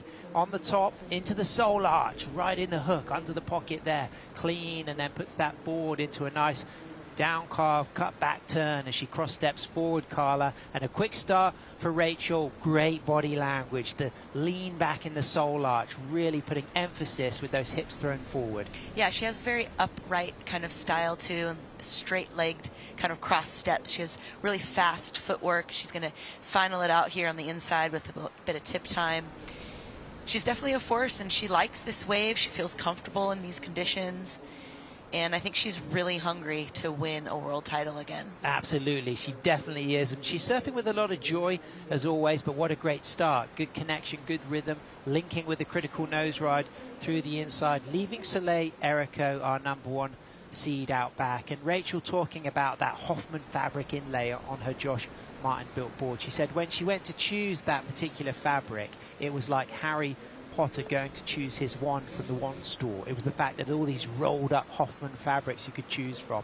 It's really special when you see that deep connection that the surfers have with their surfboard shapers and the individual impact and input they have when designing a board, even down to spray jobs and fabric inlays. Right, and speaking about a Hoffman fabric label and the name and that family, Walter Hoffman recently passing away, but he had such a huge impact in really like the surf culture and the Hawaiian fabric, which later become kind of famous for the surf, you know, Hawaiian button-up tee, and really just an integral part of the movement and surfing, and she being able to display that fabric on her board is really special. Well, talking of Hawaiian fabric, at the heart of Hawaiian longboarding, he's booked himself a spot in the title match. Kai Salas is going to meet Taylor Jensen.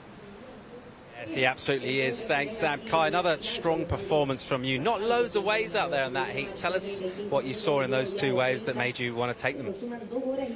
Yeah, I mean, they're pretty obvious when they, you know, look good. So it's just trying to, like, it's so inconsistent. So you're trying to wait, and, like, it's hard to pull the trigger on one because they all look fun to surf, but we're trying to, like, compete and look for the absolute best ride. So yeah, just trying to be patient. Surfers coming in the early matches, obviously everyone's been saying not really thinking about the title, just thinking about the next wave, the next heat. But right now you're in the title match coming up against Taylor. What's going through your mind? Yeah, it's kind of all or nothing at this moment. Worst I can get is second place. So I feel that as of now you're going to need, you know, 2 excellent scores in 2 heats to become the world champion, and that's what I'm gonna go out there and do. All right, mate, we'll let you go. Get ready. Best of luck. Cheers. Thanks. Well, thanks very much, Paul. Congratulations, Kai. Cool, collected, focused. And the great thing for Kai's situation is we know he hasn't peaked yet. He's been surfing phenomenally, but those excellent range rides, maybe now he's just saving it to the key moment. I was thinking the same thing as he was talking and we've talked a lot about, he's shared a bit about his self-talk and you know, he didn't say I'm going to try and get those excellent scores. He said, I will get those excellent scores. But coming up against Taylor Jensen, Taylor, we haven't seen him yet, and we have not seen Soleil yet. So that freshness coming in as #1 seed, wearing that yellow jersey, the first time for the judges to see your show, your act, what kind of performance you can put on. Right, and it's not just the one heat. So they do have an opportunity, since they haven't been getting that roll on, if you will, from being on earlier in the day. They have the best of the 3 matches. So if by chance there's a bit of nerves in this first match, there's still more matches to be had. And we're talking about surfboards under the feet of Rachel Tilley, surfboards under the feet of Soleil Erica, who's been working in partnership with CJ Nelson and Ian Chisholm, designing the Slasher Low Pro model, and surfing a lot with Kai Ellis Flint, who didn't qualify for the top 8, but a lot of free surfs with Soleil and Kai have been filled with high energy and great performances, and I think that has had a really positive impact on Soleil's season, being able to travel and surf with Kai Ellis Flint. Well, we've talked a lot about the support systems and the coaches and the backup that really comes behind the surfer, and Soleil has, you know, had nothing short of the best of the best. So that's definitely helped prepare her for this moment right now. Rachel Tilley drops a 5.17 for her opening wave. Soleil Erica, reigning Women's World Longboard Champion, 6 steps to a crisp 5, walks out of that opening touch of the nose, back to the tail, wide point back on that board, some spray thrown, now demonstrating variety, using the drop knee turn for that second cut back, and then just snaking and climbing, another use of the drop knee, just a little touch of the foam there, keeping it lively, keeping tall, but then a lot of flex in the knees and the hips as she walks through towards the front, but recognizing it wasn't a steep enough section to go to the nose. Now things die out, and she will kick out and she'll drop her first score. And we've been talking a little bit about that body English at the end of the wave. You could kind of tell through her kind of body English that she wasn't super pleased with that. She wanted to do more. I think she's capable, obviously, of doing more, but she's going to be on the board. We see sets coming out the back. Rachel's going to be up and riding. Rachel Tilley stroking into this. She's got a high line. She opts to go to the lower part of the wave, sets herself up, and now she's on the tip with 6 good clean steps up to a sole arch 5, holding that nose ride, staying back on that tip, a really long amount of time spent on the opening nose ride, walking cleanly back to the tail. She puts that board on rail, cuts back, comes back out onto the shoulder, touches the nose, and then now touches the white water as she just goes past Soleil, scrambling back out. Soleil opting not to use the jet ski assist, having ended that wave midway down the point. Rachel Tilley, she's going to get a second score on the board, Carla.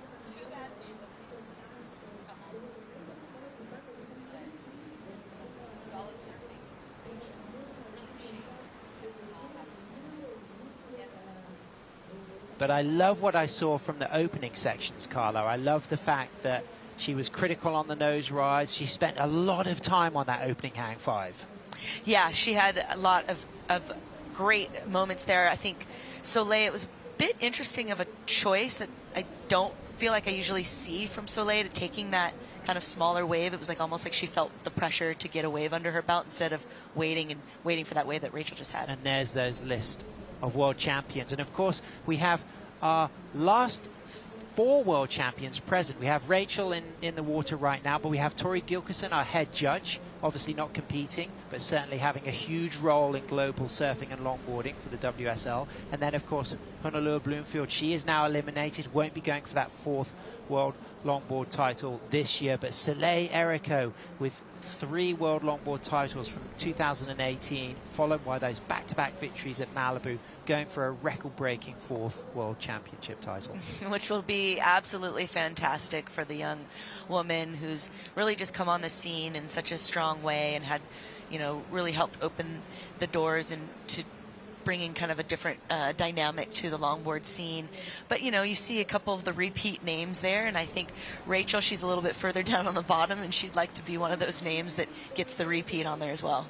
Both Rachel and Soleil were 17 when they won their world longboard titles, but Rachel the younger, 17. Soleil, born in New York. She started in Hanalei Bay, Kauai, age 10. She moved to Malibu, age 15. She won that first world longboard championship title age 17, and she's been studying at San Diego University. Of course, she's coached by CJ Nelson, and I had the opportunity to do an extensive interview with Soleil last year after her win at Malibu, and she talked about visualizing that win 3 months prior to the event, and she talked about her love of competitive surfing and the fact that it has its ups and downs because you lose more than you win. But she also tried to encourage aspiring competitive surfers not to get discouraged and trust that the more that you compete, the more the results will come. And she loves the fact that longboarding is a special type of surfing which allows her to feel feminine, graceful, and ultimately allows her to develop her own unique style. It was a really inspiring interview for me as a writer to get more insight on our reigning world longboard champion. And I also like the phrasing of the words in light of knowing she is a role model for up-and-coming surfers. She's really wise for her years, and she's a great, you know, competitor, but she's also a really solid human, and she's growing up to be such a wonderful young woman. She's got another wave here. She opened up with a 3.6. She's trying to get a higher score, obviously. Nice. This was dynamic, and she really attacked that section. But we can see Rachel Tilley on her 3rd wave with a 6.67 for her 2nd wave. Soleil Errico on the inside. Carla, this is fantastic. Soleil in a locked hood ornament sole arch. Rachel still moving through. Both of these women in the first title match at the top of their game, really exchanging nose rides with a long locked 10 for Soleil through to the inside as she finds that Papusa section is smaller in there, but she controls a really nice roller coaster to end. Yeah, great ending right there. That's an important ride for Soleil, needing to really come on a bit stronger, recovering from that 3.6. And then here we've got Rachel finishing out right into that same inside Papusa section. We'll see how she off the top, off the bottom there. Nice, Rachel. Fantastic wave there. So it's going to be a really important exchange. Soleil's 2nd score to drop. Rachel already in a very good situation, kicking off with a 5.17 and a 6.67. And just that one moment there, Carla, where they were both up and riding, and you could see Soleil locked on the nose, leaning back, and Rachel out back, also on the nose. I thought that was a special moment, and here's the replay of Rachel. Yeah, here's Rachel. Quick steps up to the 5 and then 10. She resets again. She brings it back. Almost kind of comes unglued there, but manages just to hold on. Bringing it back into that, as we've talked a lot. There's a lot of that cutting back in order to set up for that good nose ride again. She gets the stretch 5 to the 10. Nice. Long 10. Yeah, nice poise. And then again, more footwork. She's really quick on her feet. And she's really great at keeping that flow kind of consistently, you know, happening and in the pocket. Bringing it back around, and then she's going to start setting up for, as you say, the pupusa section. But really a lot of footwork, a lot of action, not really any lay down time. You can see a little bit of knock knee pump action as she sets up for that final little rebound off the whitewater, finishing off on the inside. One thing I will say about the pupusa section is it's more radical at high tide, so it loses its extremities as the tide drops. But what about this on the replay from Soleil? She really went for it, getting very deep in these opening maneuvers. Yeah, we talked earlier about kind of getting those nose rides where you come from a bit behind the section. I think she did that there in the beginning. This wave, though, not quite standing up as it came in to that inside section, so she's having to kind of really work the rail game and the tail game, but gets up to that tip time again. Nice critical nose ride, bringing it back. She's going to set up for the inside section again. Really great style coming from Soleil. Wow, what a nice nose ride to clean things up through the inside as well. That wave, yes, started slower, but ended. The middle to the end was certainly woolly. It had a tapering edge to it. It had the opportunity for quite a lot of lift on those two nose rides. Yeah, there's definitely some lift on those earlier nose rides, a bit more splashed out when it came to the inside, a little mushier section, but she really made the most of that wave and given it a good fight again. She wants to try to toss away that 3.6. There's plenty of time on the clock. We're waiting for scores to drop both for Rachel and Soleil. It felt like Rachel's wave perhaps was bigger, more lively, had a bit more scoring potential, but I think the way that Soleil surfed her wave from the middle to the end was very dynamic. And I also really appreciate how committed she was early on. She put herself really deep behind the section to maximize what was quite a peaky wave at the beginning. Yeah, definitely. I think the highlight of that wave was that nose ride kind of coming from behind the section. But as you said, Rachel, she's just showing so many different dynamics, and she's lively, and it feels kind of active and exciting to watch. And you know, we'll see how the judges throw down. And such different approaches with rocker on surfboards. I mean, to the untrained eye, of course, rocker is the curve of the surfboard, but it's very clear that Rachel's board more highly rockered. Obviously, that is intentional. She wants that impact. And Soleil slightly flatter board, but the wide point of Soleil's board, the widest area, is back from the middle, and it has that unique turning arc. Right. I ride a board somewhat similar to more Soleil's style with that wide point back, a bit flatter of a rocker, but you can generally, in Rachel's board, just when she's paddling, you can kind of see that rocker, especially in the nose. There's the scores, Carla. A 6.23 for Rachel Tilley and a 6.27 for Soleil Erico. Looking at some of the highest and lowest, Rachel went up into the 7 for her highest score. Soleil went up into a 6.7, but the average means that the edge just goes to Soleil, but still in second is Soleil chasing a 6.64, and she's locked on the nose. Holds that 5, that wave gets peaky, walks out of the 5, but things got a bit bouncy then, and you can see that the scoring potential was going to be low after that nose ride. Yeah, so it might actually be a blessing in disguise that happened then and there, because it's going to get her back out into the lineup quickly. As you said, it didn't look like the rest of that wave was going to probably give a huge amount of potential. However, there was a moment there before she kind of got stuffed up by the lip, or bounced off, that it looked like she was going to kind of stretch 5, hand drag, little tuck action, and that was I was hoping for that. Unfortunately, kind of bucked her off. And of course, two Californian women. I mean, who have been some of the trendsetters, the trailblazers for female longboarders out of California with regards to nose riding? Oh well, goodness, we have a huge field of amazing nose riders. I mean, we see Soleil. She's become a role model for women and men alike, because she surfs so incredibly well. We can see her really doing all the things here. She's trying to get to the nose. It's not one of our bigger waves. We see a little bit of a bump in the scenario here, but locally in Malibu, I think of people like Ashley Lloyd and Cassia Metter. Down south, we had women like Jen Smith, Summer Romero, Christy Murphy out of Florida. My generation really is full of some pretty hardcore nose riders. And you had a huge impact as well yourself, Carla. And of course, big part of your recipe, the switch stance, certainly great nose riding.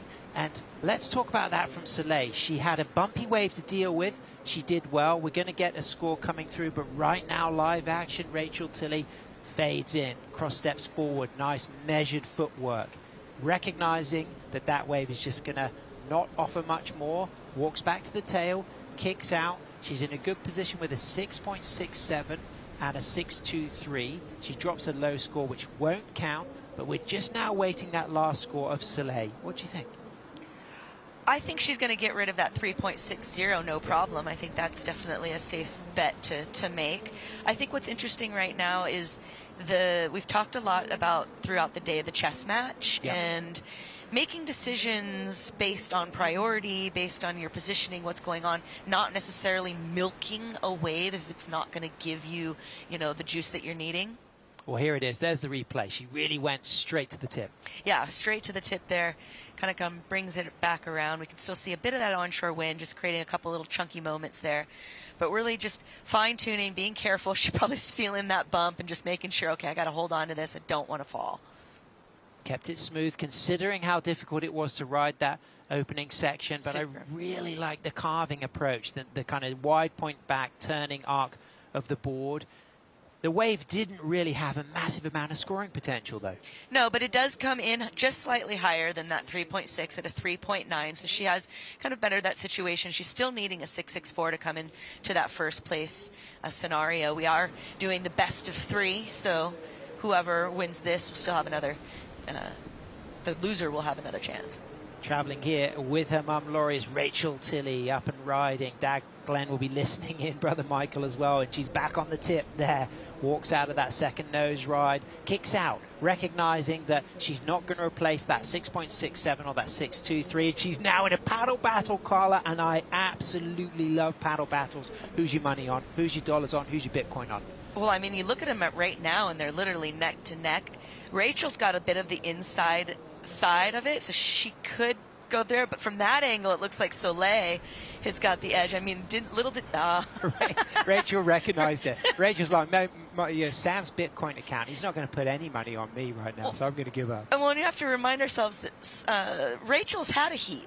Soleil hasn't had a heat yet, so she's got a little bit more gas in the tank to go ahead and say, I'll play chicken with you. Let's go. And Rachel was the one that initiated that. She opted to kick out and go for that paddle race. Yeah, and she's done that on a couple waves in the past, few waves here, just not really feeling it, not feeling like that was going to give her the score. She wants to get outside of these 6s. I think that's really a goal when you're coming, especially into the finals. You want to get some excellent scores down. I'm a big fan of the paddle race. That was great. It was short, but it got me excited. But the surfing already, I mean, let's have a little reflection, Carla. It's pretty close because they're both carrying significant 6s, but it's Soleil that needs to improve on that backup 3.9. She's chasing a 6.64. Well, yeah, and if you look at it, it's so close. Soleil with the 6.27 and Rachel's second wave 6.23.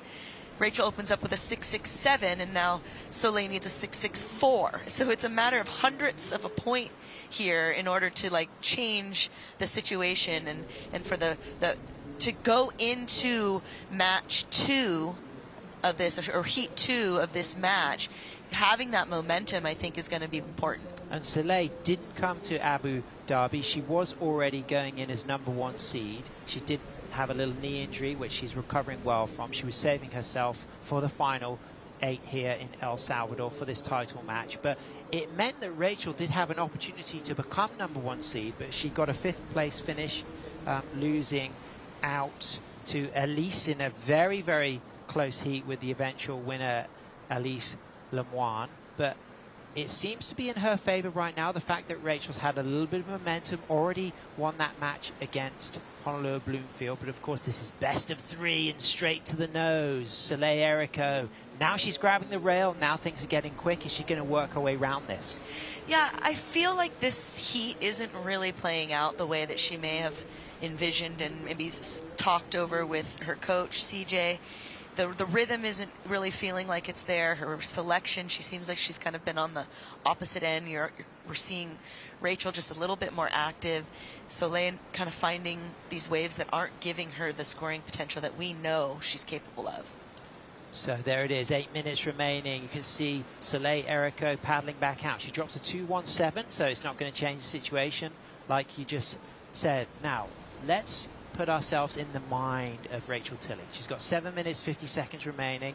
She's carrying significant scores, nothing in the excellent range. Best of 3, sitting pretty good with priority and certainly feeling in the moment. She's looking very present. She's not making mistakes on the rides. No, in fact, she's choosing to pull out of the ones that she knows aren't going to offer her what she needs. So she's definitely got a really good game on. She's got a clear mind. I think right now in the heat time frame, it's an interesting time frame with 7.5 minutes because there's plenty of time, but we're starting to get narrowed down. And with that priority, you have to be very careful how you play it. Absolutely. We saw that with Kai Salas just working the end of that last match 4, beating John Michael van Hohenstein, but playing it cool, giving John Michael van Hohenstein the ride, but recognizing it wasn't going to be a big one, and sure enough it wasn't. It didn't get him into the title match, but getting up on the inside, it's Soleil Erico looking for a 6.64, finds the 10, holds that 10. Great footwork out of that 10. I like the back arm up. I know that there's a variety of ways you can use arms, but for me, sometimes the stylistic element of Soleil's use of arms really excites me. There's good flow here. There's good rhythm. It's a smaller wave, but it's steeper and it's still going through the inside. Good critical nose riding. And back to the tail, Carla. What do you think?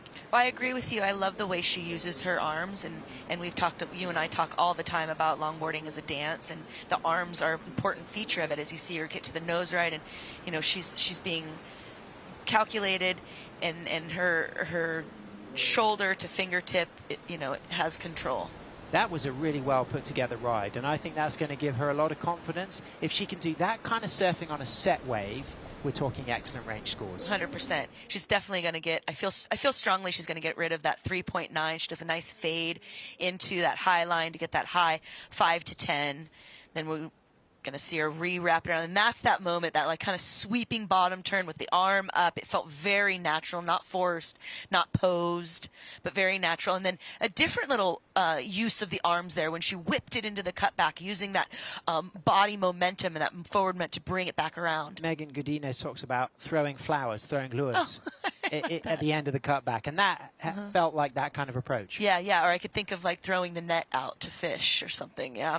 But there's purpose for the arms. It doesn't mean that the arms necessarily need to be always straight down at a person's side, but when we speak about quiet hands versus louder ones, they need to be purposeful, and there should be intention. So can she get that score on a smaller wave? I mean, that wave was very well ridden. Was it significant enough from the takeoff spot?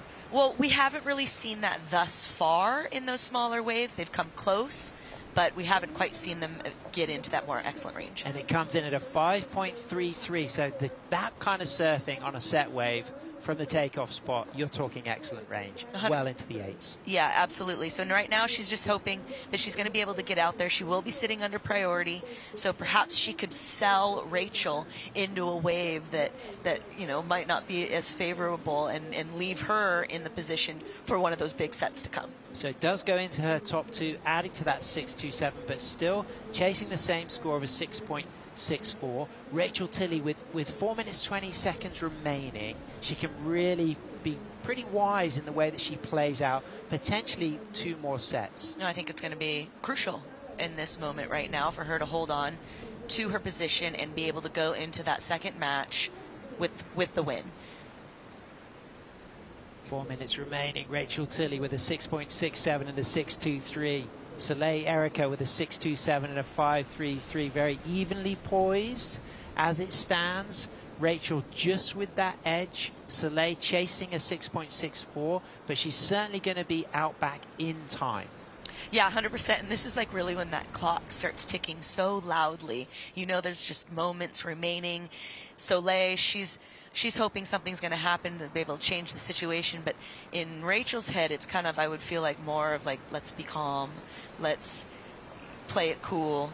Let's not get too excited over anything and then make a mistake and lose that priority, giving Soleil the opportunity to drop an excellent. We just saw our knight in Hawaiian armor, Kai Salas, getting ready to match up against Californian TJ Taylor-Jensen, the big man. What's going to be going through TJ's head right now? He's not served. He's just going to be ready to hit the ground running. You know, I didn't intend for it, but really the joust kind of gives this great visual to it. These guys are going to go out for the ultimate surfing joust. Their surfboards are their horses, you know, and their style and their flair and their power is their joust, and they're really going to go head to head. Rachel Tilley sitting there contemplating, waiting, seeing if a set's going to come through, seeing if she needs to control that situation and use her priority. There he is, going for his 4th World Longboard Championship title. Is TJ Taylor-Jensen traveling here with his children, Jagger, Zion, his fantastic, wonderful wife, Nava. And the fact that all week we have seen both Kai Salas and Taylor-Jensen surfing with their kids has been really special. Oh, it's really the highlight, and we talk about the passing it on to the generations, and whether you're the mamas or the dads, the aunties, the uncles, that's really the job for us as we get older, is to be passing it along to our youth. Here we go. This is the last 2 minutes, Carla, and at the moment, as it stands, Rachel's got the edge here. She's sitting in priority, but Soleil's chasing a 6.64. From the takeoff spot, that could be an attainable score out of priority, but if a set comes, you'd imagine that Rachel really needs to go for the first wave of the set. It's all going to just depend on what the ocean gives us right now. It looks like Soleil is going to go ahead and take that under priority position and get herself a nice fade into the tip time. Not able to stay. She comes from a little bit too deep. That whitewater crashes down on her and kind of comes unglued a bit. Yeah, and she did have to go for that. She knew that she needed to get really deep on that section for a lifting locked nose ride. She faded. She hit the nose. She took the risk. I think it was worth doing. She needed to give that a go. She's got 1 minute, 10 seconds remaining, though. There's still an opportunity. Yeah, you know, I think what her self-talk needs to be right now, because this heat's over, right? I think we can be safe to say that this heat's virtually over, and now she needs to already be thinking about changing her attitude and how she's going to approach the next heat and be able to have that momentum. Even though she didn't take the win here, she wants to keep a fire. She can still win this. There's still 2 more matches potentially to go. That's super important, and psychologically she really needs to stay resilient, strong, calm, and not knock herself for having that potential 1-0 to Rachel, because it's best of 3. Yeah, it's important. You have to look at your heat, you know, and have your own post kind of feedback after heat. Okay, what did I do well? What can I do better? And how am I going to move forward? And that's really what I think the Erico team is going to be focusing on right now. Well, it looks to be advantage Tilley as we move into the last 14 seconds. Rachel Tilley going for her 2nd World Longboard Championship title, is going to take the win in the first title match, and Soleil Erico will have to go in back-to-back wins to win her 4th World Longboard Championship, as we see both of the women come in. And Carla, a little reflection on our first title match. Super exciting, really close, really tight scores. This wave not obviously counted here for Rachel, but some solid surfing from these ladies. I think in this next round we're going to see, I predict we're going to see a different Soleil. There it is. There's the official results. A 6.67 and a 6.23 for Rachel Tilley. Adds that combination together to create 12.90. Soleil Erico right in there, was just chasing a high 6 at the end. But 1-0 to Rachel and a great start. But as you said, Soleil just needs to reset, stay focused, and then come back out, like you say, as a fresh, new, different Soleil. Yeah, definitely. We see how the title match is going to lead out here. So far, Tilley's leading 1-0. There we go. So we'll have 2, we'll have 3 if we need it. If Rachel takes the win in Heat 2, she will be our world champion for 2024. And of course, next we're going to be shifting gears to our men's first title matches. Taylor Jensen against Kai Salas. That's coming up soon. Stay with us because we'll be right back. There's a right time to try, to live, to fly, to enjoy. A right time for an adventure. It's the right time to come back to El Salvador, home of the right surf. Estamos acá en Playa El Zonte, uno de los paraísos del Salvador. Y para ver el atardecer queda muy cerca también de Playa Punta Roca, está como unos 20 minutos. Yo voy con mis amigos, con mis primos y la paso súper bien, la verdad, siempre lo disfruto a lo máximo. Un lugar que se ve el atardecer es súper bonito, un lugar mágico, la verdad para mí. Yo vengo acá siempre a despejarme la mente, a escuchar música, a pensar, disfrutar de este paraíso, disfrutar de la vista que tenemos, ¿sabes? De la vista, del sol, de las olas. Y disfrutar con una cervecita siempre cae rico. Salud.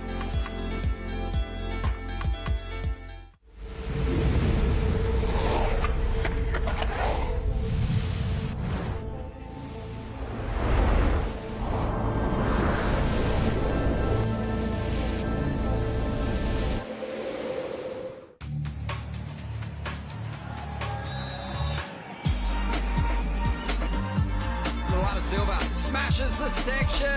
Oh, here we go. Samuel Pupo.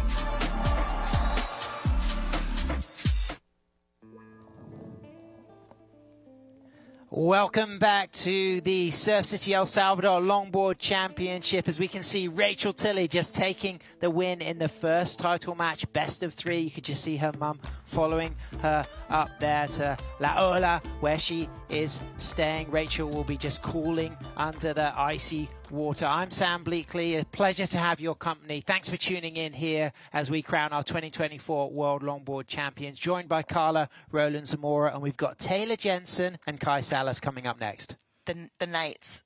We're going to have the Battle of the Knights. We're going to have a jousting here, and some really fabulous surfing and some strong surfing. We're going to have some technical surfing, and I think they're going to really put on a good show. And talk about this best of 3 format, the fact that the number 1 seed will not have surfed yet, but they have that opportunity to surf potentially 3 times if it's tied after the first 2 title matches. Yeah, so, I mean, it's obviously an advantage to have not had to surf throughout the day and have less heats, but Kai Salas, as he mentioned, he does well when he's able to get on a roll, so he's feeling like he's already built up some momentum that maybe Taylor's still needing to kind of grasp onto.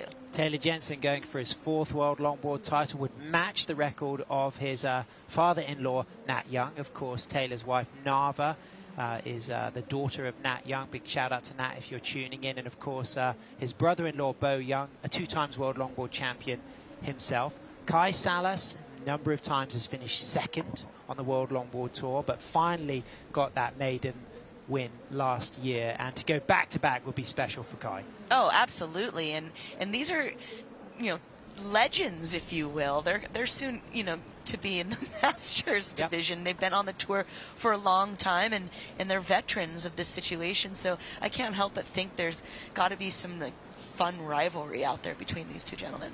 And Taylor, just that great season with that win in Bells, beating John Michael van Hohenstein, backed up with a win in Huntington, beating J.R. Esquivel. As we hear the countdown, the beach announcer calls it, and there's the hooter horn. It's 30 minutes, and it's best of 3, our first title match on the men's side. Taylor Jensen, Kai Salas, and it's looking like a small little wave coming through to kick things off, but one of those heats that started with a set that was missed, but somebody who got the rhythm of all of the sets, winning her first title match.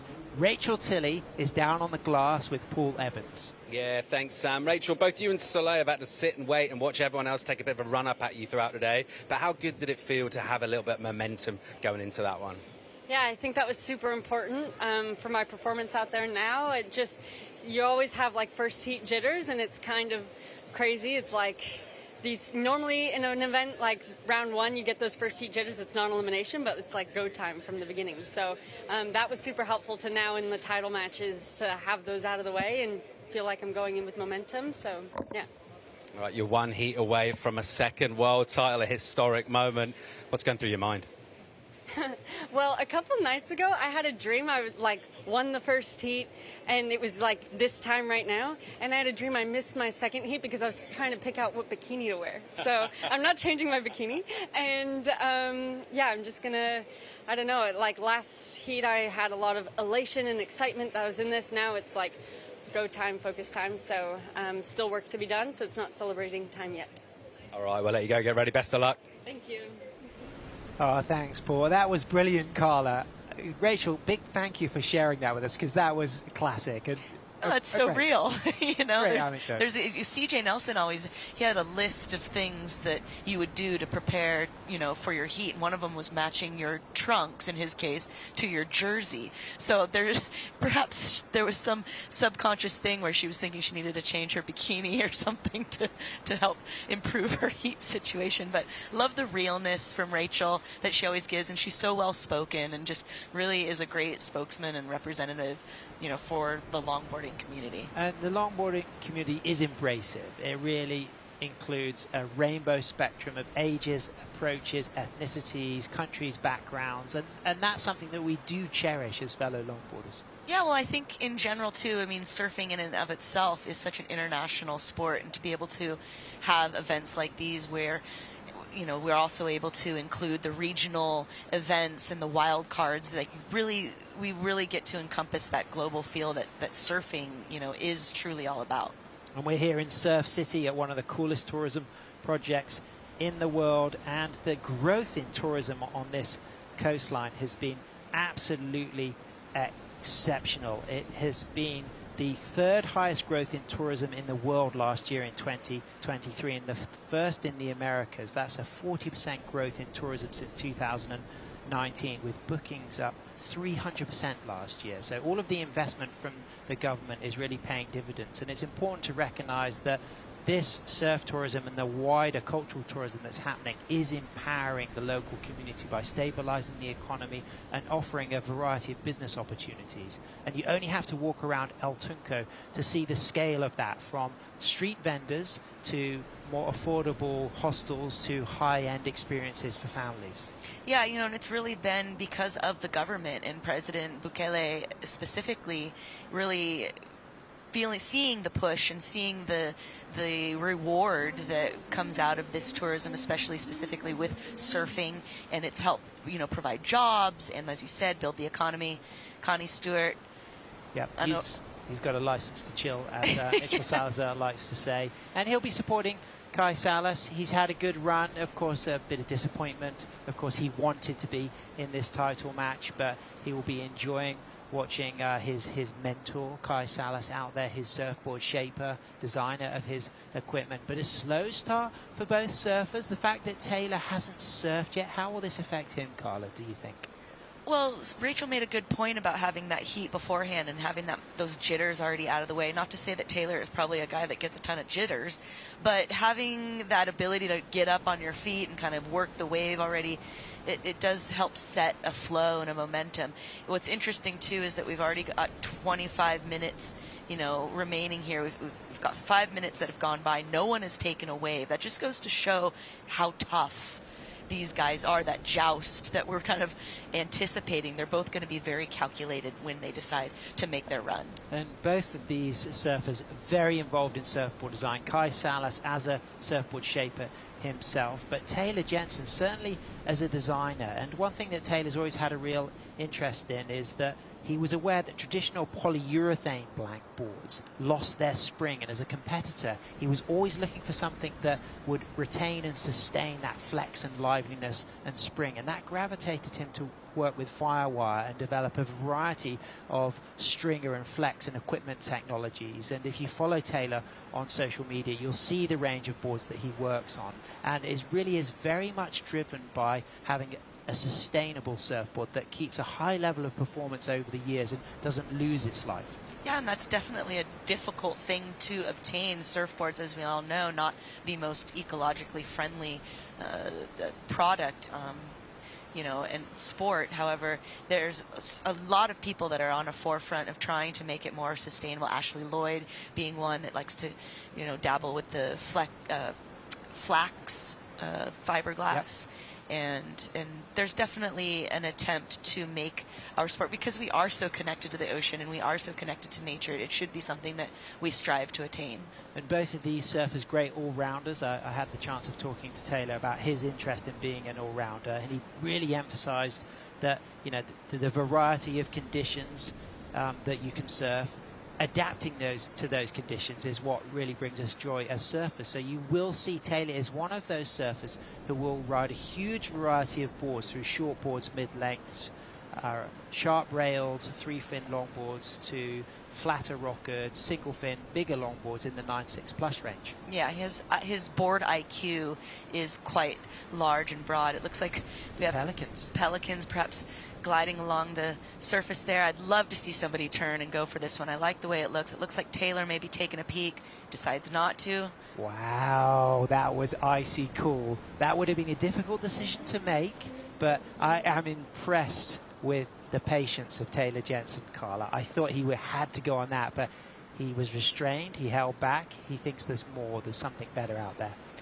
Yeah, and it looks like he's going to come from behind the section a little bit here, and he's going to run it up to the nose, gets that stretch 5 to a tighter 5. Holds it, walks out of the nose ride, back up for a second nose ride, speeding through that section, puts that board on a nice sweeping down car with a fantastic, powerful but smooth bottom turn, and then just rock and roll work from the middle of the board into a big, nice S-turn, roundhouse cutback, coming off the foam, using the drop knee now, demonstrating variety, and now we get to see our number 1 seed, Taylor Jensen, Carla. Yeah, we've been waiting all event to see Taylor take this wave and how he approaches it. Beautiful arcing cutbacks, little hand drag there as he enters that inside section. We know this is going to be explosive here. Great cutback. Kind of a bigger cutback. We didn't quite see that finish maybe that we were hoping for, but we still have time to see that in another wave. Wow, the flow on that wave. First of all, leaving that first wave that we thought he's got to go for it, he must have already made a plan that he wanted the second wave in certain sets, because he probably thought that it had more of a steeper wall for the nose ride section on takeoff, and the patience shown to do that, and it looked to pay off. And then the rhythm and the tempo and the timing, once things started to open up, that was just beautiful. Yeah, we can see the replay here as he steps it up to the nose ride, keeping those arms down, and then a second nose ride as he comes up and around that second section, and then that nice arcing spraying turn. Again, keeping that momentum and that flow so he can continue into connecting these maneuvers. I like that turn there, a little hand drag. And the way he came off the bottom and then walked into the cross steps off the bottom turn was really nice as well. Yeah, and that shows a lot of like high technical, traditional longboard surfing. A little bit of a wind up there, but really good setup. Big cutback he chooses to do in here. Sets it up one more time, a little hand drag. Would you call that a rosé, a red wine, or a white wine? You've been a rosé fan on this trip. Was it a blend of red and white? Yeah, I mean, it could be a bit of a rosé. We had a little bit of red and white in there, right? I mean, to me, that had fine all over it. It was so smooth, and I just think it was incredible. And the judges have not seen Taylor yet, so this is a big moment for them to make a message, to share the type of surfing they're going to reward. Yeah, you can't help but feel that they've kind of been waiting to see how he kind of paints the canvas, and he comes in with, I believe, one of our highest scores of the day at an 8. Bang on, excellent range. Taylor Jensen, you said it, Carla, and wow, I mean, that's going to feel good for Taylor to kick things off, to have spent the day watching other competitors develop, gather, build momentum, and then to have a slow start. Nobody caught a wave for the first 10 minutes, but then to hit the ground running with an excellent range 8. Well, and you can't help but think about the pressure that puts on Kai and that internal talk that might be happening, because Kai's already surfed and he hasn't dropped an 8. Here in Taylor's first heat, right away drops an 8. So I know that would be in my head a little bit, and I would be really working on that self-talk to make sure I'm staying on that positive line and focusing. Well, if it was a brand of rosé, I'd label it Flow in capital letters. Yeah, definitely a lot of flow from TJ here. He is on his mark. I mean, he won Bells, he won Huntington. You know, didn't come together at Abu Dhabi, but right here he is looking in fine form.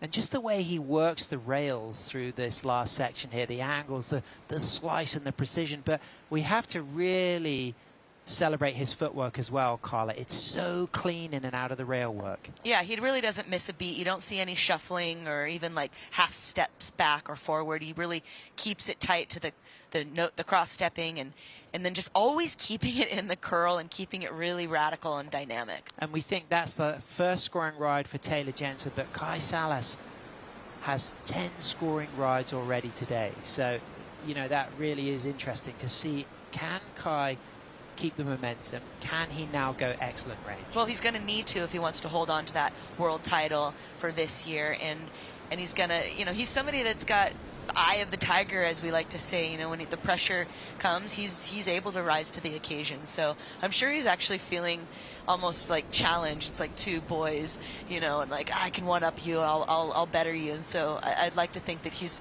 ready to kind of put the game on. Well, talking of putting the game on, let's have a look at those men's world champions. Of course, going back-to-back, will it be Kai Salas? Harrison Roach, of course, not on the World Longboard Tour this season. Joel Tudor, of course, won his third World Longboard title in 2021. So he is tied on 3 with Taylor Jensen, but Taylor Jensen, having had those wins in 2011 and 2012 and then 2017, where he won in Taiwan with a surf-off against French surfer Edouard Del Pero. It's been a while since that last world title, but Taylor Jensen has been at the top of the game ever since, and he continues to focus on board design, health, fitness, but he also continues to have a very wholesome life. He's a super happy father. He has a great family life, and he always, for me, seems at his best when he's traveling with the whole family, and he's doing that here in El Salvador. Yeah, I think that just gives you this extra kind of nest, if you will, of support and comfort and kind of keeping things when you're a family man and you're used to having, you know, a routine and things with your children. Breaking up that routine too much can kind of set you off. So being able to have them with him has probably, you know, helped him just kind of stay in the game. Absolutely, and it's been a big feature of Kai Salas' competitive surfing over the years to travel with his wife Alphon and his kids Coral and Sissy. Coral here getting a lot of opportunities at El Sunzal. She's a fantastic longboarder, but Kai Salas, of course, a slow start, but sitting out there with priority. And from the confidence of the post-heat interview we heard with Paul Evans just recently, he knows that it's time for excellent range surfing. Are we going to see it now, Carl? Well, he's got an opportunity just about here, and he actually let a wave go by prior. It looks like he's going to let this wave also go by. So he's being really strategic, sitting in priority right now. You know, it's not about getting 10 twos, but 2 10s. So he only needs 2 rides. There's 16 minutes on the clock. You can see the places, how things have finished, the results this year. Going into Abu Dhabi, a result didn't matter. He could only be #1 seed coming here to El Sunzal, El Salvador Surf City. But he came up against in-form Steven Sawyer, who went on to take the win. Yeah, and Steven was in fine form and really showed a lot of the world that, you know, tube riding can happen on a longboard, and it can be done critically, and it can be done well. 15 minutes, 30 seconds remaining. 1 score through for Taylor Jensen. Flat 8s from all judges, comes in at a excellent range, 8.0. We use that phrase excellent range for any score in that 8 to 10 category. And looking to back things up at a priority, Taylor Jensen, a high line, 2 steps straight to a lock of the 5. Walks out of that opening 5 with 4 cross steps and widens out his stance into a big figure of 8 roundhouse cutback. Now onto the drop knee cutback, and then just quickly whips it round for a readjust, runs back up to the tip, holds that 5. Great clean footwork out of all of these nose rides. One of the hallmarks of Taylor's longboarding has always been critical tight footwork. He's a tall guy, but he has that light-footedness of a basketball player. Yeah, just because you're tall and you're in a bigger stature doesn't mean you can't be light on your feet. Look at Muhammad Ali, you know, right? Light as a feather, what is it? Sting like a bee. So he definitely has that attack and that approach, but with finesse and grace. He's feeling that. Taylor Jensen getting hoots from the fans down here at Surf City El Salvador in front of the right-hand point break of El Sunzal, with Kai Salas on a high line straight to the 5, holds the 10, locked, lifting 10. Very critical nose ride into a big sweeping down carve, setting himself up high, 4 steps back up for another 5, gets another 10. Really good start with 2 critical nose rides already, Carla, and some dynamic rail work. Yeah, definitely. And he is following kind of what he said in that post interview, knowing that he needs to put it all out there. You know, everything needs to happen now. This is his moment, and he needs to take it. Smooth through to the inside. Kai Salas attacking this section, but with style. Up to the nose, finds the 5, that wave just curtaining across him. He just keeps control and comes off the bottom into the Papusa section. And he attacks that Papusa section, but he delivered the damage out back. Already the first 40 yards of that ride through those critical lifting 10s and those rail turns, you already felt like you were kind of getting close to excellent range from the start. Yeah, you know, we have that 8 coming in from Taylor, and that was a really critical front half of the wave. We're going to see right here. This is Taylor's second ride that he decides to take under priority, which I actually think was a smart maneuver. Kai was really holding on to the priority, and Taylor assumes, okay, I'm going to go ahead and get another ride in there, back up that 8, kind of make that spread more difficult for Kai.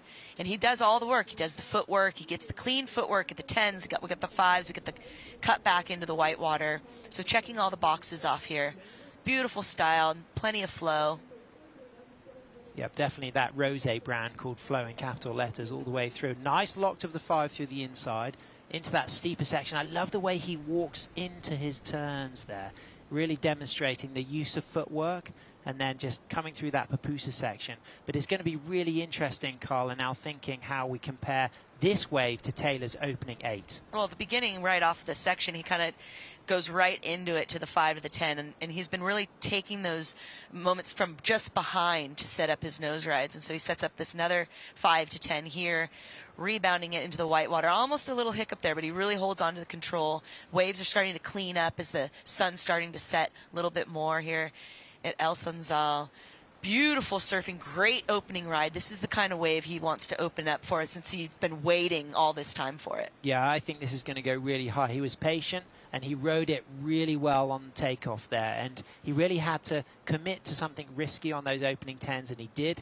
There's the Papusa section on the inside, demonstrating why we call it the Papusa section, because it packs a high concentration of ingredients and it sits pretty heavy if it hits you in the wrong spot. Right, and so what is going to be really interesting coming with this next score for Kai, Taylor now has dropped an 8.23, so the judges liking his second wave better than that first wave. Wow. And both those waves he finished. Wow. He was able to get that hit off the top. Now, dynamically, I really liked Kai's wave. I liked the criticalness, but he didn't have the same finish. So will that impact what the judges, will that give him that higher score? Will it actually be pulled back? Yeah, well, I love what we saw at the start. I love the fact that he gets 2 critical 10s. That first turn of Kai's was extremely exciting. It was committed. It was a unique line as well. We talk of innovation, but perhaps he will be punished for not finishing cleanly on the inside, Carla.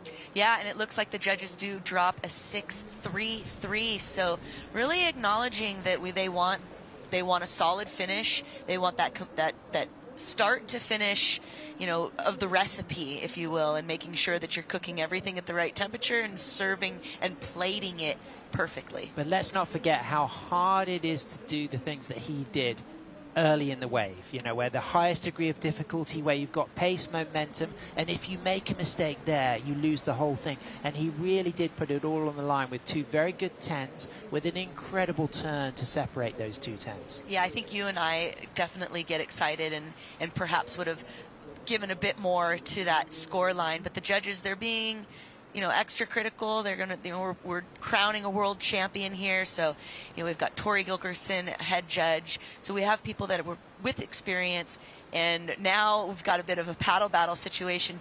TJ sitting in priority.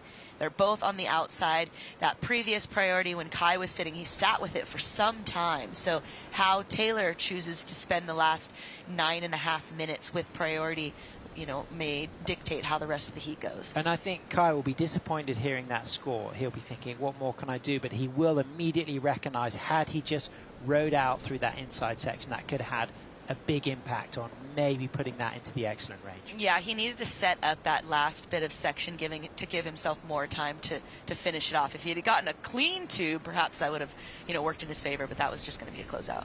Taylor opting to leave that for Kai. Kai not able to catch that wave. He was sitting out of priority, so he had the ability to have a look.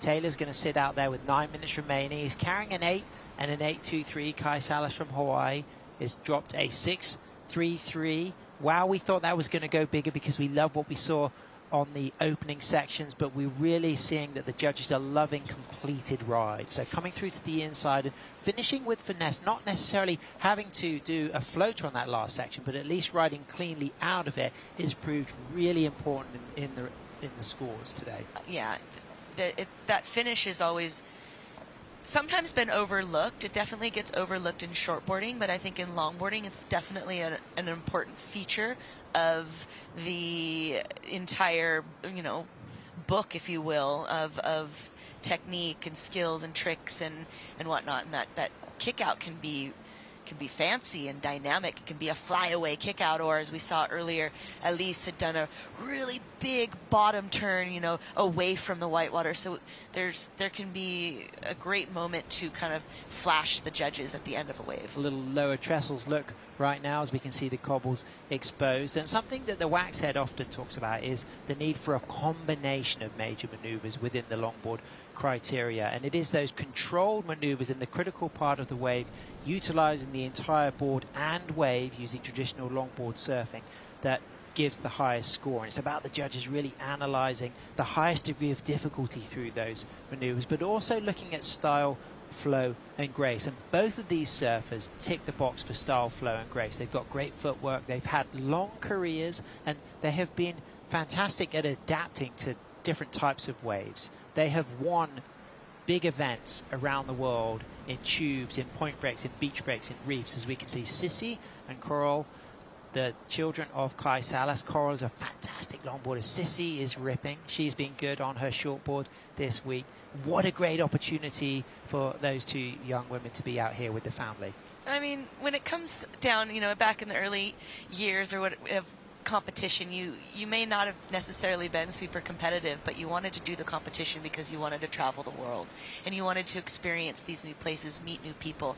And what's so great is that these gentlemen are able to bring their families, bring their young daughters to have an experience that most kids wouldn't be getting. So it's a privilege, it's an honor, and it's really going to help shape them for their future careers. The world is the best classroom, but kids listening, it doesn't mean that you have to bunk school. No.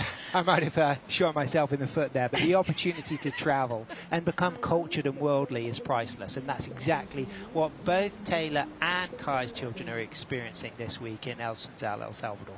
Yeah, and education is obviously a huge important role that should be coupled with surfing. We can be surfers, but to be an educated person and cultured, it just makes that whole experience far more rich. Rachel Tilley going out for the second title match with a 1-0 advantage, and she's looking happy, she's looking present, and she does have an opportunity to seal the deal. Yeah, she absolutely has a deal. She's looking for her watch there as we watch Kai run up to the nose. Straight into the tip. Very impressive the way he was dropping down into the wave whilst doing that nose ride into a really nice wrapping roundhouse cutback, covering a lot of ground, coming off the bottom back to the top hook of the wave, and now into another nose ride wall, gets the 5, gets the 10, speeding through this section, and now accelerating onto the tail into another sweeping roundhouse cut back, but he got bouncy, and after what looked to be a really exciting score, he comes unstuck. Yeah, that's super unfortunate. You can feel the energy and the fire. He came into that nose ride so fast. It was such a fast moving nose ride, and all of that energy and all of that fire, and then to come unglued right there, he's definitely going to be, trying to work on that. But wow, the way he was dropping down into that wave on the nose, that was impressive. Yeah, and then into a really awesome roundhouse cut back there. Like, I really like his body English, how he uses his upper body, his hands follow suit. And then a really high line tip time that drops it down back into the face, sets it up for this other roundhouse here. And then that's where that, just like this bit of a bump in that whitewater, the foam ball just kind of lifted him unexpectedly, making him come unglued. And it can be quite hard here in that section at El Sunzal. When you do work the whitewater there, it can bounce you off. It just loses a little bit of rebound in that moment. So he opted to use the whitewater to his favor to project back, got the bounce. So he drops a 5.40. So both of those scores already could have been huge had the completion happened. As we can see, Soleil Erico walking down for her second title match against Rachel Tilley. Tell us who's talking to her. CJ Nelson, the one and only, in her ear, giving her all the tips, all the expertise and experience that he has and has garnered over the years. CJ, a fabulous competitor, no stranger to the podium and first place finishes, and really a technically great surfer. What kind of things do you think he'll be saying to Soleil just there? Well, you know, the first heat didn't go so well. And so if it were me, I'd be saying, okay, you need to be smart, you need to play your priority right, and you need to be on the best waves. And not get ahead of yourself, not panic. There seemed like there were some moments in that first heat that she felt uncomfortable and made choices that she felt almost pushed to make, as opposed to it being a more organic decision.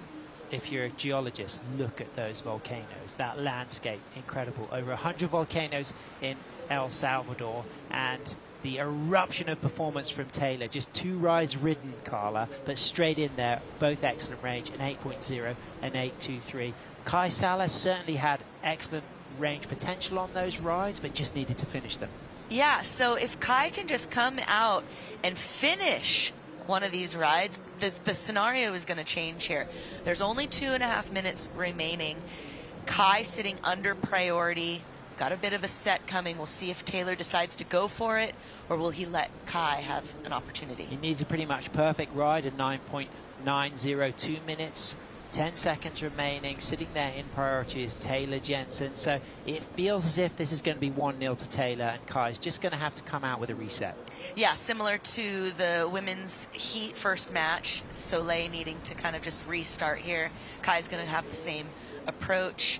We've got a minute, just under 2 minutes remaining, and Taylor coming out with those 8s, really just showing, I think, the judges and the crowd and the fellow athletes of what is being looked for. And the fact that Taylor's been watching everybody all day, you know, what do you think he would have picked up from watching the other matches so far from the other men? What has he carried forward to this title match? Well, I think definitely the finish. I think we've established that finishing the wave in control and with some sort of maneuver has been important. And then I think it's the connectivity and the flow between those maneuvers, and not having too much downtime in some of those, you know, flatter sections that may come around, around. Wave selection obviously is extremely important, and Taylor and Kai both have shown throughout these lay days and the practice and the free surfs that they both are really knowledgeable at this break. Yeah, they've been free surfing a lot, perhaps more than most other competitors. Would you agree? Yeah, 100%. And always seeing both of them sitting really rather deep, kind of always on the biggest, best of the set waves. So both of these guys, it's a great matchup. I think it's very evenly matched, and to see either one of these guys are going to be winning another world title. They'll just be adding to their shelf of trophies. So we're 1 hour off low tide, so we are at prime tidal conditions at the moment. We're moving down into the last 20 seconds. Taylor Jensen with an 8 and an 8.23. That heat total of 16.23, the highest heat total of the day so far, Carla. Well, and we had to get to that final match, the title match, in order to see those excellent scores, and really no surprise that they came from Taylor Jensen. So it's going to be 1-0 to Taylor. Thoughts now for Kai. What does he need to do to reset? He's going to, he's done a lot of self-talk, and he's told us a lot about it. So he's going to want to reshift that thinking. He's going to want to make sure that he zeroes in on not or rather finishing those waves with a maneuver, with a controlled maneuver, and then just really wanting to put the pressure on Taylor. And then Taylor, what's going to be his thoughts now going to that chance to seal it in the second title match? I can hear it kind of right now, very cool and calm, and just, yeah, man, you know, I'm just going to go do what I do, and I'm just going to go serve. Well, we're going to find out soon. There it is, the bracket. Taylor Jensen's 1-0 up, but coming up, we got our second title match with Rachel Tilley and Soleil Erico, and Paul Evans and the Waxhead coming in to call the action.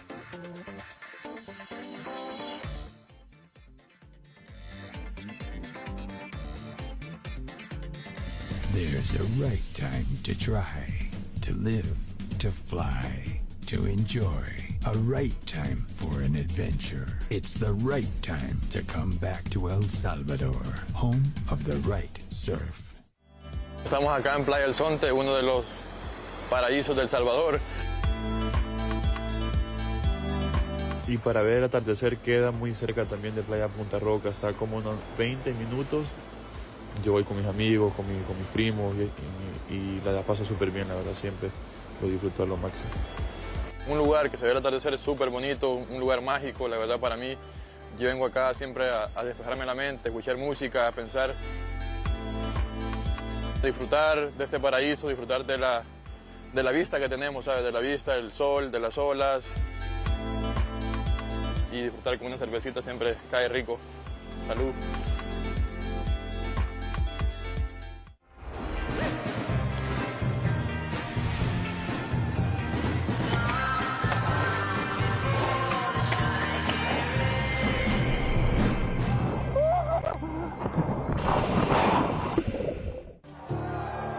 Welcome to Lower Trestle, surf fans. It's time!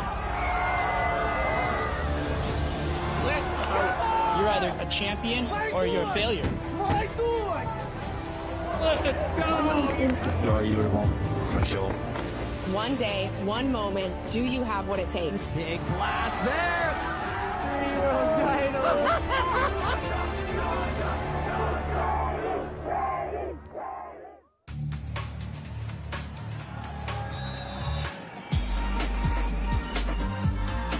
Silva smashes the section.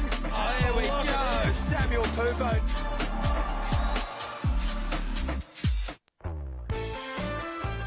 The Surf City El Salvador Pro is brought to you by Surf City El Salvador, home of the right surf, and by Corona. This is living.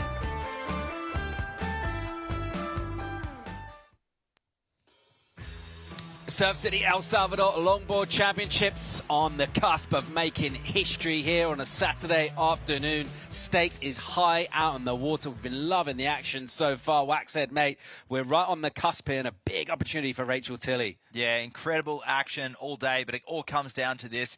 We do have Soleil Erico who's got a chance to retain victory and go on to a final matchup. But Rachel Tilley coming in, she's actually got the matchups 4 against 2 against Soleil Erico. Soleil hasn't beaten Rachel for 3 years, and it would just be an amazing jump if she could do it now. Maybe that's playing in the head. It's part of that fascinating dynamic of these title matches. And it is 1-0 to Rachel Tilley with the advantage. She seems very light and loose in her vibe. She seems really happy. Soleil Erico, just want to forget, kind of a shocker in that first one. Didn't find rhythm at all with the ocean in terms of the waves she caught, and even with the way she did get. Didn't give a great account of herself because obviously as the world champ, we hold her to the very highest standards. Yeah, absolutely. And she's been ripping throughout the whole event. Different energy in the ocean though. The period of the swell, the longest distance between waves we've seen all events so far. It's a different type of lineup. It's super slow intervals. She's been free surfing, catching a lot of those really good mid-range waves. Different today, set waves. All right, let's see how we go in the next half hour. So Rachel Tilley got that world title back in 2015, and she's 30 minutes potentially away from it. Or Soleil Erico with multiple titles in, and she'll look to just kind of completely flip the scriptage, change up the energy, and see if she can then just fire back that ball back across over the net and into Rachel's court and set up that decider and then that huge momentum shift as well. So many different scenarios playing out here. You can overcomplicate things and talk too much about those situations, but ultimately it's about good surf, and it's just about thinking about your next wave. Absolutely, and Rachel, she was surfing really good over there in Surf Abu Dhabi. She won Huntington Beach as well. She has great momentum coming through to this year. Soleil, on the other hand, she had a gap. She didn't surf. She had a little knee injury. She didn't go over to Abu Dhabi. So we are seeing the momentum with Rachel. But in the free surfs, you'd have to say Soleil is the favourite. Interesting. The mental game really coming into play. Saw a little paddle battle between these two in that last match. Ultimately, Rachel realised she was getting a little left behind. She kind of seized the ground, but the only real match that counts obviously is the scoreboard from our judges, as she was winning that quite healthily, so she let that one go. These two right now, they'll just send each other a little outside. Beginning of a heat, we do see surfers sometimes not wanting to give too much away. They can paddle themselves a little out of position as well, so let's see how this plays out. This tide is draining out. We expect sets to move outside, also a touch wider as well. We have seen that, but there's also these mid-range waves that are coming in unsurfed that offer a lot of potential. If it did come down to what we call the battle of the backup scores, there's so many of them that are going under these sets, which is so typical when you get those long period swells. You get time for other waves to break on the inside section. But we are now on the outside peak here of El Sunzal, and it's really looking beautiful when it comes in. The yellow jersey of Soleil Erica, we talked about that being a target. Possibly it felt that way. She waited out all day, but right now she has had a surf, so she's got a heat under her belt. Obviously, it wasn't the win, but not coming in cold into this now. Let's see what she makes of the early running in this, with a better read on the ocean from being out there, and a chance to try and really just fire back and get involved, because she is a multiple world title winner for very good reason. She's a great competitor, brilliant surfer. Faded takeoff here for Rachel Tilley. Walks it up, quick 10, and she'll stay up there on the nose, perched through a steep section. It remains nice and critical for her as it goes softer. A little jam down, opening up the arc of that turn, not super tight. She kind of puts it down into the flats. And then again, just jamming on a rail here is Rachel.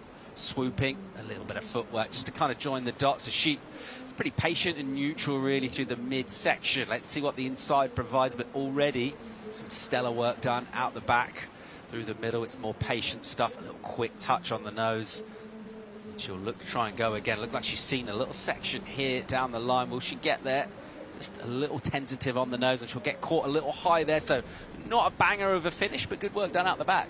Absolutely. She's just so resilient, so consistent, and you can see the attitude she's carrying with the post-heat interviews is transferring to what we're seeing in the water. Terrific surfing there from Rachel. In terms of technique, it's unique and it's expressive. It's creative in many ways. But Soleil, she's becoming quite the technician. If she was, I think the advice going into that first heat ball would have been more like, just go out, catch some waves, feel comfortable. Problem is, she never built on those. She never built that momentum. And if she can do the same thing in this, she will be a bit of a force to be reckoned with. But Rachel, getting the jump, that was a great opening wave. Rachel on the back of the ski and with a bit of momentum already in this. Let's get another look. Yeah, I like the fade turn, setting things up, not jumping straight to the nose, because that put her in a deeper section. As I always say, your nose ride is only as good as your setup turn. And in this case, Rachel really is one of the few surfers in the draw who has that down to a T, and it's faring really well for her today. The wave got a bit foamy on the inside, but she stayed committed, getting some work done. And if you can get a set wave, you can surf it in the pocket, you can end up on the shore break and kick out with control. It's always going to be about 4-point ride. If you can add some nose rides, add some critical nature to the turns, it'll go mid-range. And I think Rachel's going to be well on her way for that. Yeah, the momentum that we talk about so much, key is just keeping that going if you are in winning ways. And important for her to get that wave at the start of this. Just didn't want to sit there and think, oh, something's a little bit different, things have changed, maybe the ocean has changed. It's such a constantly evolving environment. Straight into it in this one, which leaves Soleil out the back. She can deal well with pressure. She's got a little bit of scoreboard pressure coming from Rachel. It's a mid-range score, decent one, 5.67. And considering she didn't get an inside at all, that's really good numbers for the work done out the back and through the midsection. Yeah, the judge is really enjoying the arc where she brings the turn all the way around in front of the whitewater. But Soleil, with the pressure on her right now, Yeah, it's tense times. And Soleil used to feel pressure when she was coming back from that 2018 victory. We saw her in the 2019 and 2020 seasons. And she didn't fare too well with the pressure on the back. She was that favourite with an adjusting criteria. And she did crumble quite a few times, but she became super resilient. That's why we saw her bounce back to victory in 22 and 2023. Vibes are high on the beach. If you're a surf fan, if you're a neutral, you're enjoying your afternoon. If you're in the corner, one of these two with the ultimate prize at stake. It's nervous, tense moments. This will feel better for Cam Errico as she takes away. Good-looking one. As we'll watch it from above, she'll swoop down and carve in the pocket. Footwork takes her to the tip. Just a little bit of time on the beak of the board. And then nice S-ing carve. Just doing really well, using both rails, linking those turns together. And then a little bit of softness, and you almost saw a little bit of resignation in her body language there, which isn't really something you want to see. She's going to have to just try and keep her spirits up here. But first of all, before she does that, she's trying to paddle and just get past this section, not get mown by a wave. But she's only surfed down. You can see from above, she hasn't gone very far down the reef there. She really wanted the long finish. Meanwhile, Tilly back into it again. So up straight in for a quick 10. So wasting no time. Up on the nose and then stretching out an extended 5 through another critical section. It's really similar looking opening section for her. Back to the tail and carving down again. And then being in the middle of the board, kind of a neutral stance, just fading a little bit towards an inside bowl. A little bit of footwork. She'll lean off the bottom and set up a line through an inside. Let's see if this one steepens up for her. Again, she'll get the 5. Some nice work on the nose again from her, and she'll get a little runner through here. That one got stick, just wobbled her off actually. She's got a little straight leg as that thing bounced. But good work done out the back again. Absolutely, getting a lot of work done, but Soleil with the 367 kicked out of that wave. It continued down the line, and I feel like with off to a great start, she wanted more out of that wave instead of just committing to it, overthinking. Can't help but feel there was a couple more points left in her wave, but turning around and watching Rachel, that has got to sting. So pressure builds here for Soleil Errico as we watch this fade. So keeping in mind, this is Rachel's thinking Soleil's about to lock in a great number. So she's backing this up with a long 5. And you see her stepping back into this arcing turn, becoming quite the trademark for Tilly. This one fades away again, but she stays activated, stays with it. This is the point that Soleil kicked out of her wave. Rachel, knowing the lineup, having surfed that previous heat, feeling comfortable, and she sets up this inside section, which it so often delivers Sunzal, and she gets up to a nice little 10 there, and in here it just goes a little straight-legged and falls off there. But that'll be a great backup. Here goes Soleil. Yeah, looking for a quick reply here, and she has to paddle a while. She'll get a little hung eventually. The wave lets her in. She'll swoop, nimble work straight up to the tip. And then coming out of that section and linking up a little jam off the rail. And again, speedy to a mid-board position. And then another quick 5 for her. So not real extended nose rides thus far. Okay, crucial through here if she gets a little bit of energy, a bit of momentum, a little bit of luck as well, you might say, with this wave on the tail block to just set that swoop and turn back down, then up towards the nose. There's a bit of white water all over the place. It's not super clean and it's incomplete. Yeah, you can tell the nerves are getting to her, but she doesn't need to oversurf the wave. That nose ride wasn't necessarily going to add a huge amount of points. A good old cut down. At this point of the heat, Rachel's got a 5, 6, 7. Soleil just needs to do her surfing and surf to the shore and really just go back to the original playbook we learned and build a house, because ultimately she's not chasing massive scores at this point. When we say build a house, I mean start with those scores and build each, put your foundations up and then put the roof on at the end. You don't need the 9-point ride right now. Still time, plenty of it for Soleil Errico.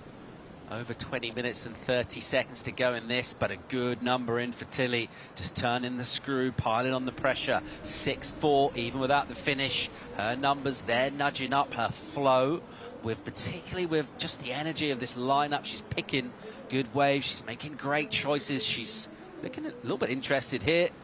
The paddle cadence from her. She motors her way towards this wave. She'll put herself in a position to go if she likes the look of it, and does. So Tilly, not quite getting there on that one. There's another wave out the back. But just in terms of these opening exchanges that we've seen, both of them go in the way of Rachel Tilley. Yeah, she is building the house. But in the other half, Soleil being a little bit selective, and you can see she's in her head a little bit. The nerves are there, and it's Rachel. She's warming up, and this is a unique concept here at Sunzal. We saw the final 8 last year at Malibu, but here we are at Sunzal, and it's a different story.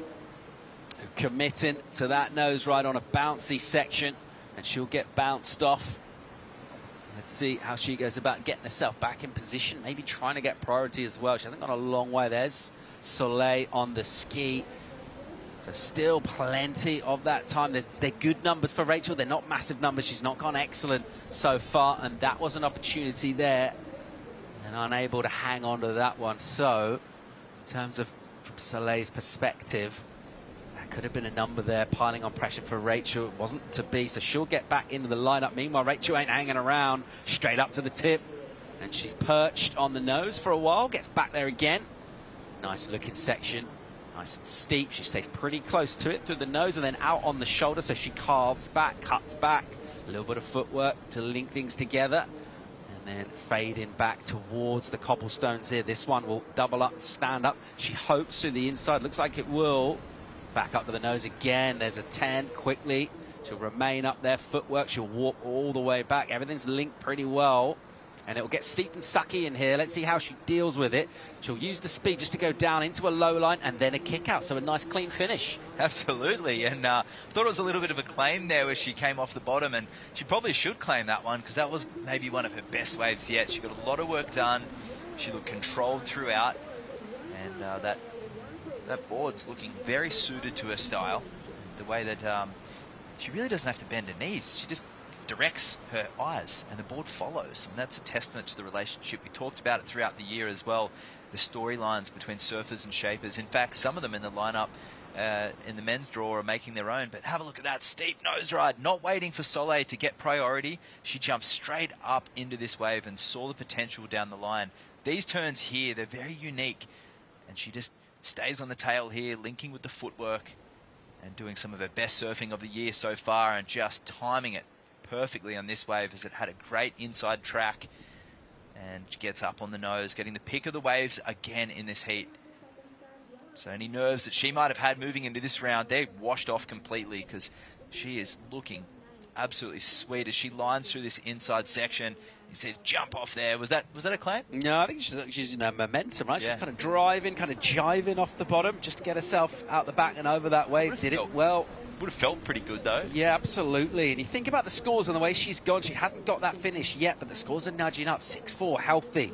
And she's kind of putting herself in a position where if you get similar work done out the back, and then you do get the finish as well. The judges have only really got one choice, which is to nudge that score north. Let's see if they do that. Under 17 here. Soleil gets a number in a 5-1-7. She'll kind of stay in contention. You think about that lower score from Rachel. Soleil's got priority as well. I just wonder, knowing her as you do, what's going through her mind right now? Well, she's not used to being in this position, that's for sure. And, I mean, she's put in a lot of time right now, and her score's just dropped there for Rachel, and Soleil is hearing that right now. I would imagine she's breathing and really concentrating on what she can control. And that's just start again, rebuild the heat, and go, I've got a 5-1-7 for a mid-range wave, mid-sized wave, and think if I've got 16 minutes, there'll still be 2 more set waves left. Rachel Tilley goes excellent, 8-1-7, piling pressure on the defending world champ. Soleil Erico defending feels like the right word right now. She is playing a bit of defense, and she's not been able to really go on the tack at all so far in either of these matchups, and this one feels like a little bit of that energy just kind of carrying over from that first match.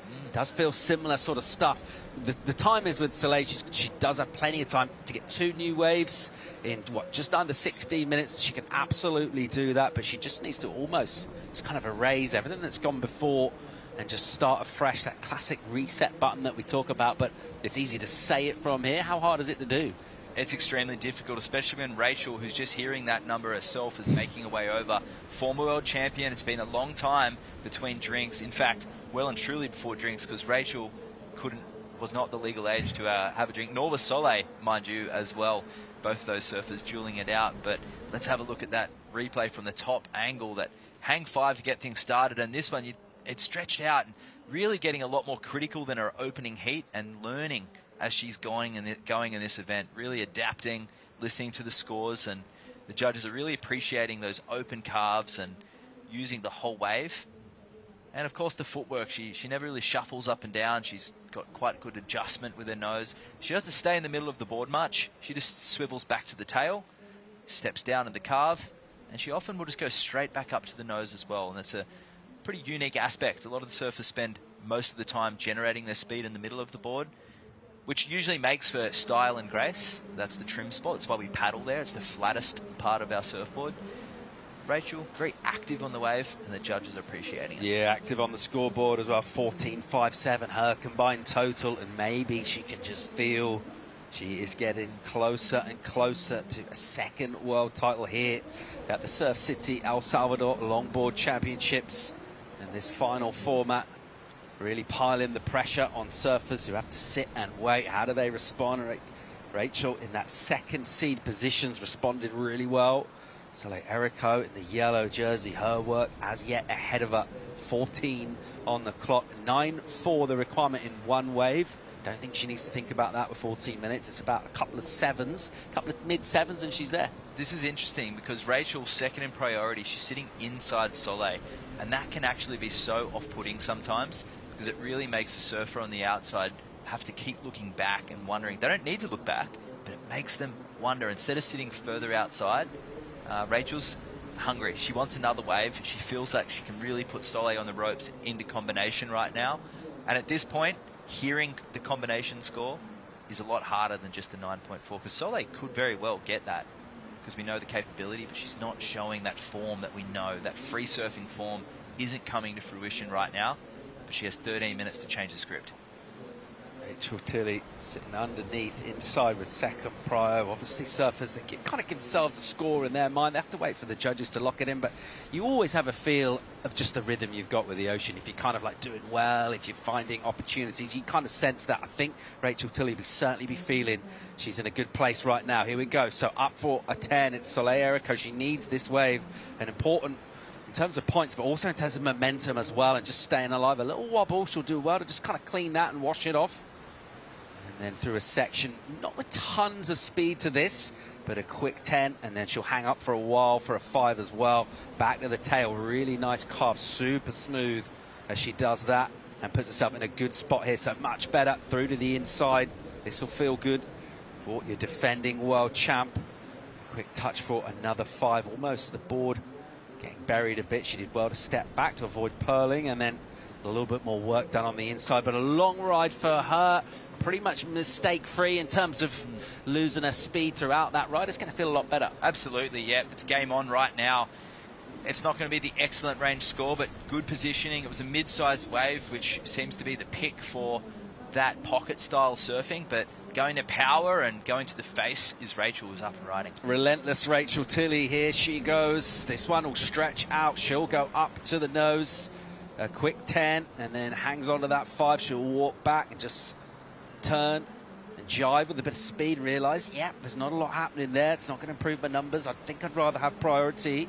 11.5 on the clock. She's about midway, maybe not quite in the midsection, so she'll probably just paddle out the back pretty easily, but this is a crucial way for Soleil. Yeah, so great form there, good body posture, and the way she steps in the middle, using that midsection, that turn there, great technique, good form. Little winding up the windows there, showing some nerves with the chop of the wave. Just a few linking hang 5s here. Just at the top of the wave, gets a little touch 10 there, and hands down for a moment. And Soleil's been really relaxed throughout the year, but you can see her body language just a bit stiffer than normal, which is still smoother than any average surfer. And she's linking this one together. Great form, the drop knee carve, the variation, but just a medium-sized wave. No risk, and really the control element was there, but the risk was not. Yeah, this angle from behind shows you whether it's sort of steepening up or whether there's a little bit of wobble. It did feel a little bit wobbly, but it will be an improvement for her for sure. And Rachel, she's just super busy, super active. Yeah, she's really starting to throw down the hammer there. The board's springing around, and she's bopping up and down and really trying to make things happen. Very expressive with her body language, and she's feeling it right now. Just over 10 to go in this. We're waiting for a number for Soleil. It's a throwaway for Rachel. No surprises there, but Soleil's number to be a crucial one. If she improves her 5-7, strong chance of doing that. Very strong chance of bring down the requirements. Let's see where she goes. If she gets something similar to Rachel's backup score, which currently is a 6-4. It comes at a 6-5-7. There we go. So she's brought that number down. She needs an 8-0-1, a very gettable score for the reigning and defending world champ Soleil Erico. Rachel Tilley is looking pretty good, though. She's under 10 minutes away from a second world title. She's got priority as well, and she's made her opponent require an excellent number. So far, so good for Rachel. Yeah, absolutely. And she did want to run today. I know that the size would really help and fall in Rachel's favour, but it's the drama attached to Soleil's wave. It's not there. The judges are making a clear point. They want to see that the size of the wave, and they want to see the critical nature of the nose rides, which will be elevated on a larger sized wave, and it's going to add that risk factor. And really, the judges, to go into the excellent range, you need to drop the jaw a little bit, and the way to do that is to get the bigger wave with a more critical section. All right, well, this one will just take a little bit of a breather because it's been pretty much relentless throughout. This swell that's been filling in throughout the day, will fill in overnight, really. We did see a couple of gaps in it this morning, but right now, just where we are with this closer to the low tide, it feels a lot more consistent out here. So even some of the mid-sized ones, they're bending in and hitting the reef well and breaking. All right, we've got some action out here. Rachel looks interested. And hearing that score lock in for Soleil, this is interesting. Does Rachel she's going to sit on Soleil now, but still buzzing, knowing she's got that 6.4. She's moments away, minutes away from becoming a dual world champion. But she's got the favourite up and running, the #1 seed. Yeah, she'll use priority here. So, as you mentioned, positioning out there and putting herself in a commanding position. Drops down on the nose, deals with the speed. And then just jamming down into a low line off the bottom. And then waits for the right moment to go back up to the nose. This one, a touch shouldery, just a little bit bumpy in terms of the flow. And she'll look to clean that up. She's looking down, you see, she's right looking at the inside to look to fade down and just see if she can swing and get a runner section. And then again, more extended time up on the nose. A quick touch, 10 for her. A bottom turn, more footwork, steps it up. A little soul arch, a quick 5. And just keeping this rhythm going throughout. She's been relentless, covering all sorts of grounds. And gets that little float roller finish as well.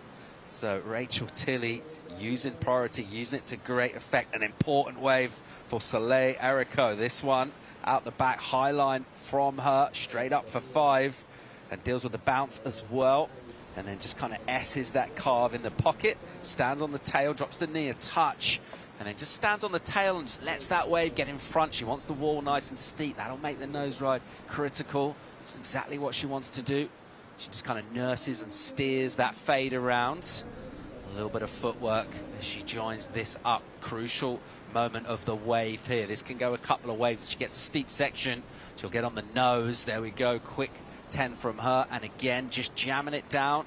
A quick abbreviated down carve and then more time on the tip. And she'll just hang there for a while looking very composed. There has been a bit of wobble throughout this wave, but she surfed it really well. Unreal. That was a great exchange from both surfers.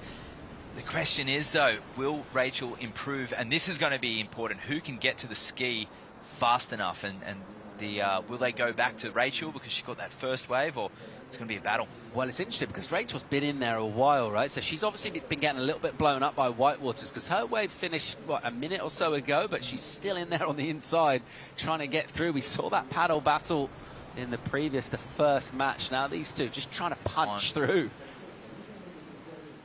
So, yeah, talking through this one just with no nerves, currently in the lead, and Rachel stepping back into this, and the board just sort of bouncing around a little bit, lack of control there, really handling the bumps well, though, and she gets on the nose again. So that first nose ride was critical, but here, shoulders out a little bit, but she knew down the line there's going to be an inside section, just taking her time.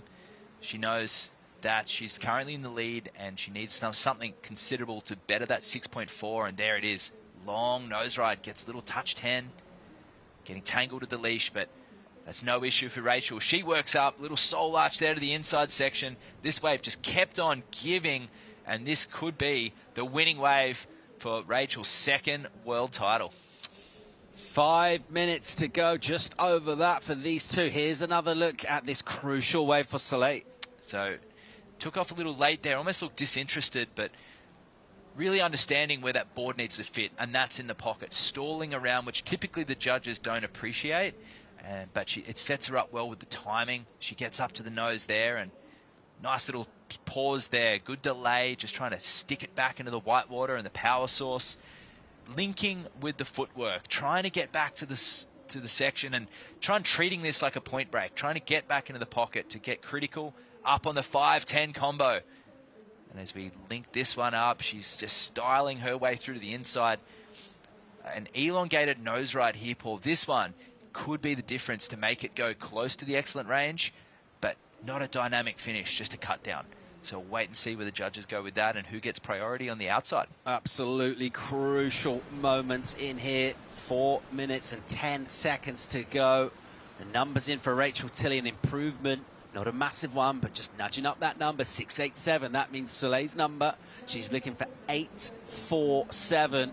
And the whole season, all the way from Victoria, Bells Beach, California, Huntington, over in the Middle East, right now in Central America, all potentially distilling down to the next couple of minutes here. And this is a real high-stakes number for our judging panel to assign. There is the yellow jersey of Taylor Jensen, who just put on an absolute masterclass. He paddled into 2 waves in the first match. They were both 8s, and he is looking amazing so far. I want to keep that going, but this number, we're still waiting on this. Judges are going to need to nail this one. And Paul, as the people are waking up all around the world, tuning into this right now, and some of them haven't gone to bed. That new generation that are watching Rachel and Soleil right now, these two leaders in the women's surfing community. Rachel runs that Double Up podcast there with Shannon, and they're doing great things in the women's space. But Soleil, she's the idol of so many women in California. Yeah, well, the other crucial thing as well, we speculated about those two are on the inside. It is Rachel Tilley with that priority. She can control the peak with a couple of minutes to go. We're still waiting for that number for Soleil. The requirement went up because of Rachel's improvement, so it's an 847. So we're looking for the best wave that we've seen so far in this heat. Soleil really wants to know, and the judges will be aware of the fact of what's coming through, and they'll make sure they nail this score. 2.5 minutes, really tense moments here. I'm sure Rachel's keen to know the score as well, because that's going to influence what happens in this next few minutes. And this is the heat strategy. This is why we're seeing the veterans like Soleil and Rachel at the pointy end of competition time after time. Same with Taylor and Kai. Scores early, looking good. Yeah, numbers are coming in. It's going to be really close. So a reminder, 847 is the number that the defending world champ in the yellow jersey needs. Comes in as an 8-1. So not enough to get a first. 2 minutes on the clock. Rachel Tilley is 2 minutes away from a second world title here. She's got priority over Soleil Erico in the lineup. Minutes will tick away. Energy coming out the back. If you're Soleil, what do you want? Multiple waves in a set. You want multiple waves in a set, and it doesn't have to be a set. It can be a mid-range score. She's heating up right now. She knows the judges are appreciating her surfing, and that'll be a breath of fresh air for her. She goes excellent, and that will always sound good, but only needing slightly better than the 657. She can get that on half a wave. Yeah, let's see how this goes. It's all down to the ocean, really. Now we know about the quality, the talent of these two. It's about the storm that was generated thousands of miles away, that's propagated through the South Pacific Ocean. It's just about when those belts of energy arrive at this cobble reef point here in El Salvador. A minute on the clock. Rachel Tilley is on the cusp here. You can only imagine really what's going through each of their mind out there in the water. That moment of excellence from Soleil Erico, with nearly an hour of surfing, if it does end up and we stay where we are, it just maybe came a little late from her. Yeah, that's exactly right. If this was another 5 minutes longer, you'd have to say Soleil's now boosting with that momentum, but Rachel, she's on an absolute tear. Yeah, wow. Okay, so 40 seconds on the clock. Just looking at the horizon, it doesn't look like there's loads coming through. Soleil Erico, these seconds will be absolutely flying by for Rachel Tilley. They'll be taking an eternity. She'll be trying to focus on the breathing, just stay cash, try and keep that good mojo going. And Soleil, it's really desperate moments for her now. I think she's aware she might not get another opportunity here. Rachel Tilley, it looks like she's going to be crowned world champ over here in El Salvador 2024 for the second time in her career. It's been 9 years. She became the youngest ever. She'll look to cover here and use that priority. But you know what? Soleil will pick this one up. So Rachel Tilley just let Soleil get away from her. And Soleil, she's a battler, she's a fighter. She's got a chance here, looking for 6.95. Not a huge number, little section. Just fluffs and drops in front of her, so she'll wait patiently. She's poised. And now onto the tail. Little jam down to swoop, loses it there. And not quite engaging with that rail, losing that fin and going down. And that, we don't feel, would be the number she needs. And pending that coming in, it's going to be Rachel Tilley, your world champion for 2024, her second world title. What a moment this is. Wow, even just the moment that Soleil could get that wave under Rachel. And Soleil, she's ecstatic for her fellow countrywoman right now. And Rachel Tilley, our 2024 world champion. Look at this moment coming in right now. The women embracing, and that is a great sign that longboarding is in a fantastic place. Yeah, what a great moment this is, and what a deserved champion Rachel Tilley is as well. She's been brilliant this year, got the win over in California, and just her energy, her positivity. She's always upbeat, and she is feeling absolutely elated right now. She's got her mum over here as well, and what a cool moment it's going to be for them to share. She's through to the inside on the sand, and she is your world longboard champion for 2024. El Salvador providing the stage, the waves, quality conditions, the performance being provided by Rachel Tilley, and she is absolutely delighted, Wax said. Wow, that was phenomenal. Just a clean sweep there, winning those two matches against Soleil Erico, who really was the favourite coming in this event, showing great form. And Soleil on any right-hand point break is hard to beat, but Rachel doing her best surfing here at Sunzal, a place that's going to remain really like a second home, you'd have to say, for the rest of her life, and great memories. And there we have it, Rachel Tilley, our Surf City El Salvador World Longboard Champion for 2024. Chaired up the beach here at Sunzal. That could be a technical chairing when there's not much sand on the rocks. Right now it's pretty sandy and smooth there, and she has been absolutely brilliant throughout the warm-ups. We've been watching her with great energy, enjoying herself. She's also had her thoughts about when we should run. She was locked in on today, several days out. And commiserations to Soleil Erico. She's just not really been her day. We know all about her quality. You know, she's a champion. She's in the history books, but this year just wasn't her year. Yeah, it wasn't. I mean, leading up to it, she was surfing phenomenally, but they're getting chaired up there as Rachel. The commiserations to Soleil. Some amazing surfing throughout the year, but the conditions working in Rachel's favour, and hard work, determination, and yeah, there's the camp. They'll be feeling it. Soleil's camp there, Kylis Flint. Just she knows what it feels like to be surfing great throughout the year and going down as well, and CJ embracing. Yeah, I mean, she can take positives in the fact that she went excellent, but ultimately it was that woman's day. And from the very first, when she first paddled out for that match, and just the energy that she had and the connection with the ocean, and it's something, there's a lot of prep that we talk about, training you can do and work on different things, but just sometimes you paddle out, waves pop up. Maybe you think you're going to go up, you decide not to, you end up somewhere in the lineup you weren't expecting to be, another wave comes and you get that rhythm going, and you know it as well. I think she'll know from today that she was on. And we already had a good rivalry between Soleil and Rachel, and that there will sting, and that's going to come back, and that could be something we're going to watch for many years ahead with both these women, multiple world champions. But you know who's someone to be really stoked right now? That'd be Honolulu Bloomfield, who remains on par there with Soleil, because she didn't get her fourth world title. So the records remaining equal, and Rachel Tilley catching up with her second world longboard championship. A fantastic moment for San Clemente's Rachel Tilley. She is your world champion here in El Salvador.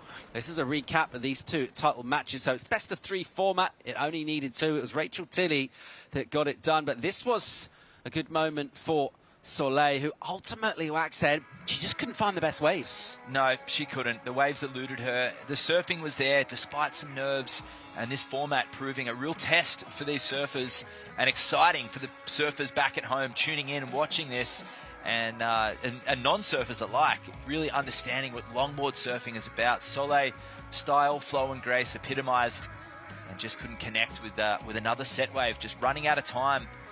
A great surfing throughout the year, and it's not to be. It's not Malibu 2.0. Some slight differences here. If you'd chuck in Sunset, Makaha, and Bells Beach, and you'd come up with a bit of Malibu in there, you'd come up with that flavour. But it's the critical nature of these nose rides from Rachel. All her waves well overhead, holding the nose ride there and reaching back into these sweeping carves, and just her style, very unique, very expressive. Her body language just expressed in a unique manner. And just her relationship with her shaper, Josh Martin, just one that'll go down in the history books quite literally now, bagging her second world title here at Sunzal. With surfing like this, just flowing between the sections and really intuitive with what's ahead. Yeah, an inspirational performance, really, throughout the 3 heats she surfed today.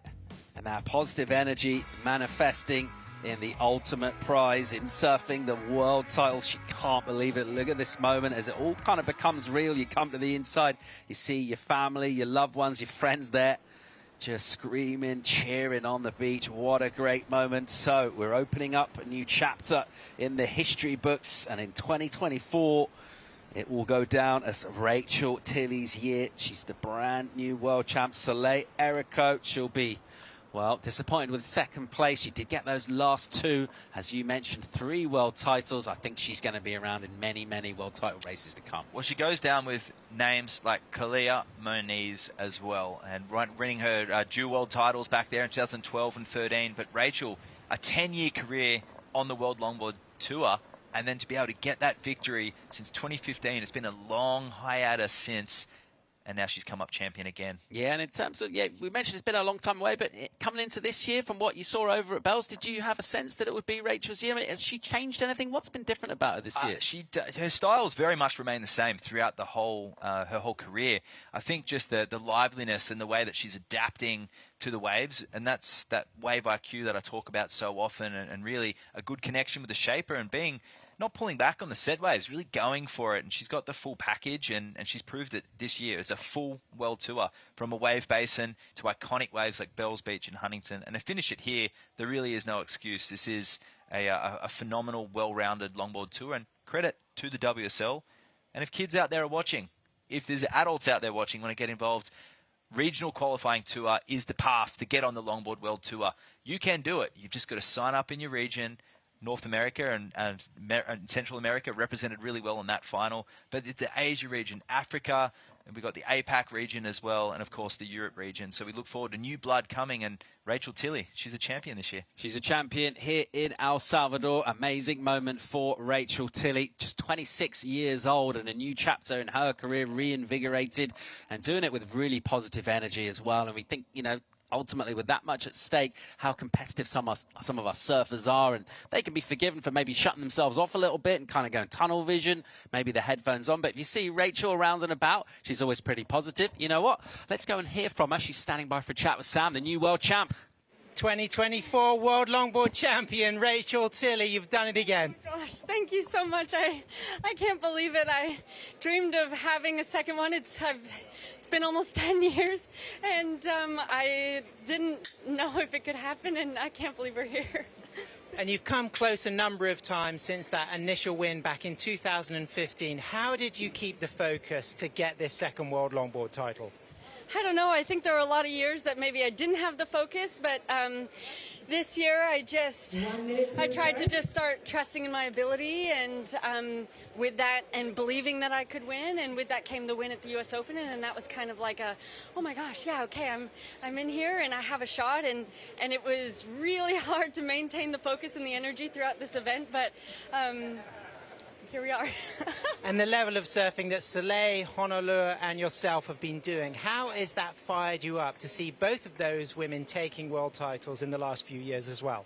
Yeah, well, they've been on a tear. They've been on a run. It's been like literally since me, it was then Tori, and then it was Soleil, Hana, Soleil, Hana, Soleil, Hana, you know? And so I feel like, well, gosh, I haven't even thought about it, but to now have gotten through both of them to get here, I knew it would be hard work, and it was hard work because they're incredible surfers, and yeah. Well, a pure eruption of joy, but you were in the moment all day, and let's hear a thank you for some of those people who've helped you get here. Well, thank you to my dad and my mom who's here, and my brother. He's on a flight right now to South Korea, and so I was like, he doesn't have Wi-Fi, so he's gonna find out when he lands that this happened, and that's what I was hoping to do. I was hoping for him to be like, land to some awesome surprises. So, but yeah, all day I've just been trying to stay in the moment. I mean, this where I am right now isn't possible without God, and I've just been praying for the Holy Spirit to be with me out there, for patience, for His presence, and I felt that out there, and I was able to enjoy myself and surf to how I wanted, and I fell a couple times, and I was able to shake those things off, and and just try and trust that it can happen, and it's happened.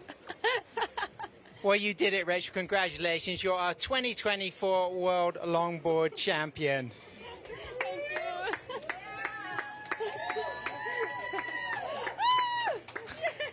you. Brilliant moments there. Your brand new world champ, Rachel Tilley. Absolutely delighted. What a legend. So, all right, we're all wrapped up with the women's world title.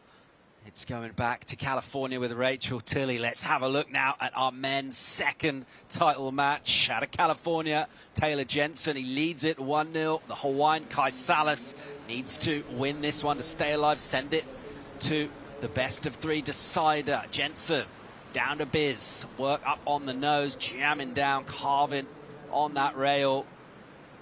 And then back up again on the nose to a steep section here, and he'll just flow through some footwork back to the midpoint of the board, and then driving, opening up that carve, really nice, all the way up onto the whitewater, taking it on, and then again just jamming off the tail, and he'll link it together and look for an inside. So a good first wave already on the board. If he can get a finish here, there'll be something significant on the scoreboard. There's more of that powerful, confident carving from him.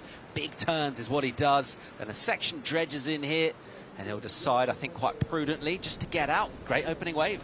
Wow, that was a strong, calm, cool, relaxed wave there from Taylor Jensen, who perhaps can sense a change in the air.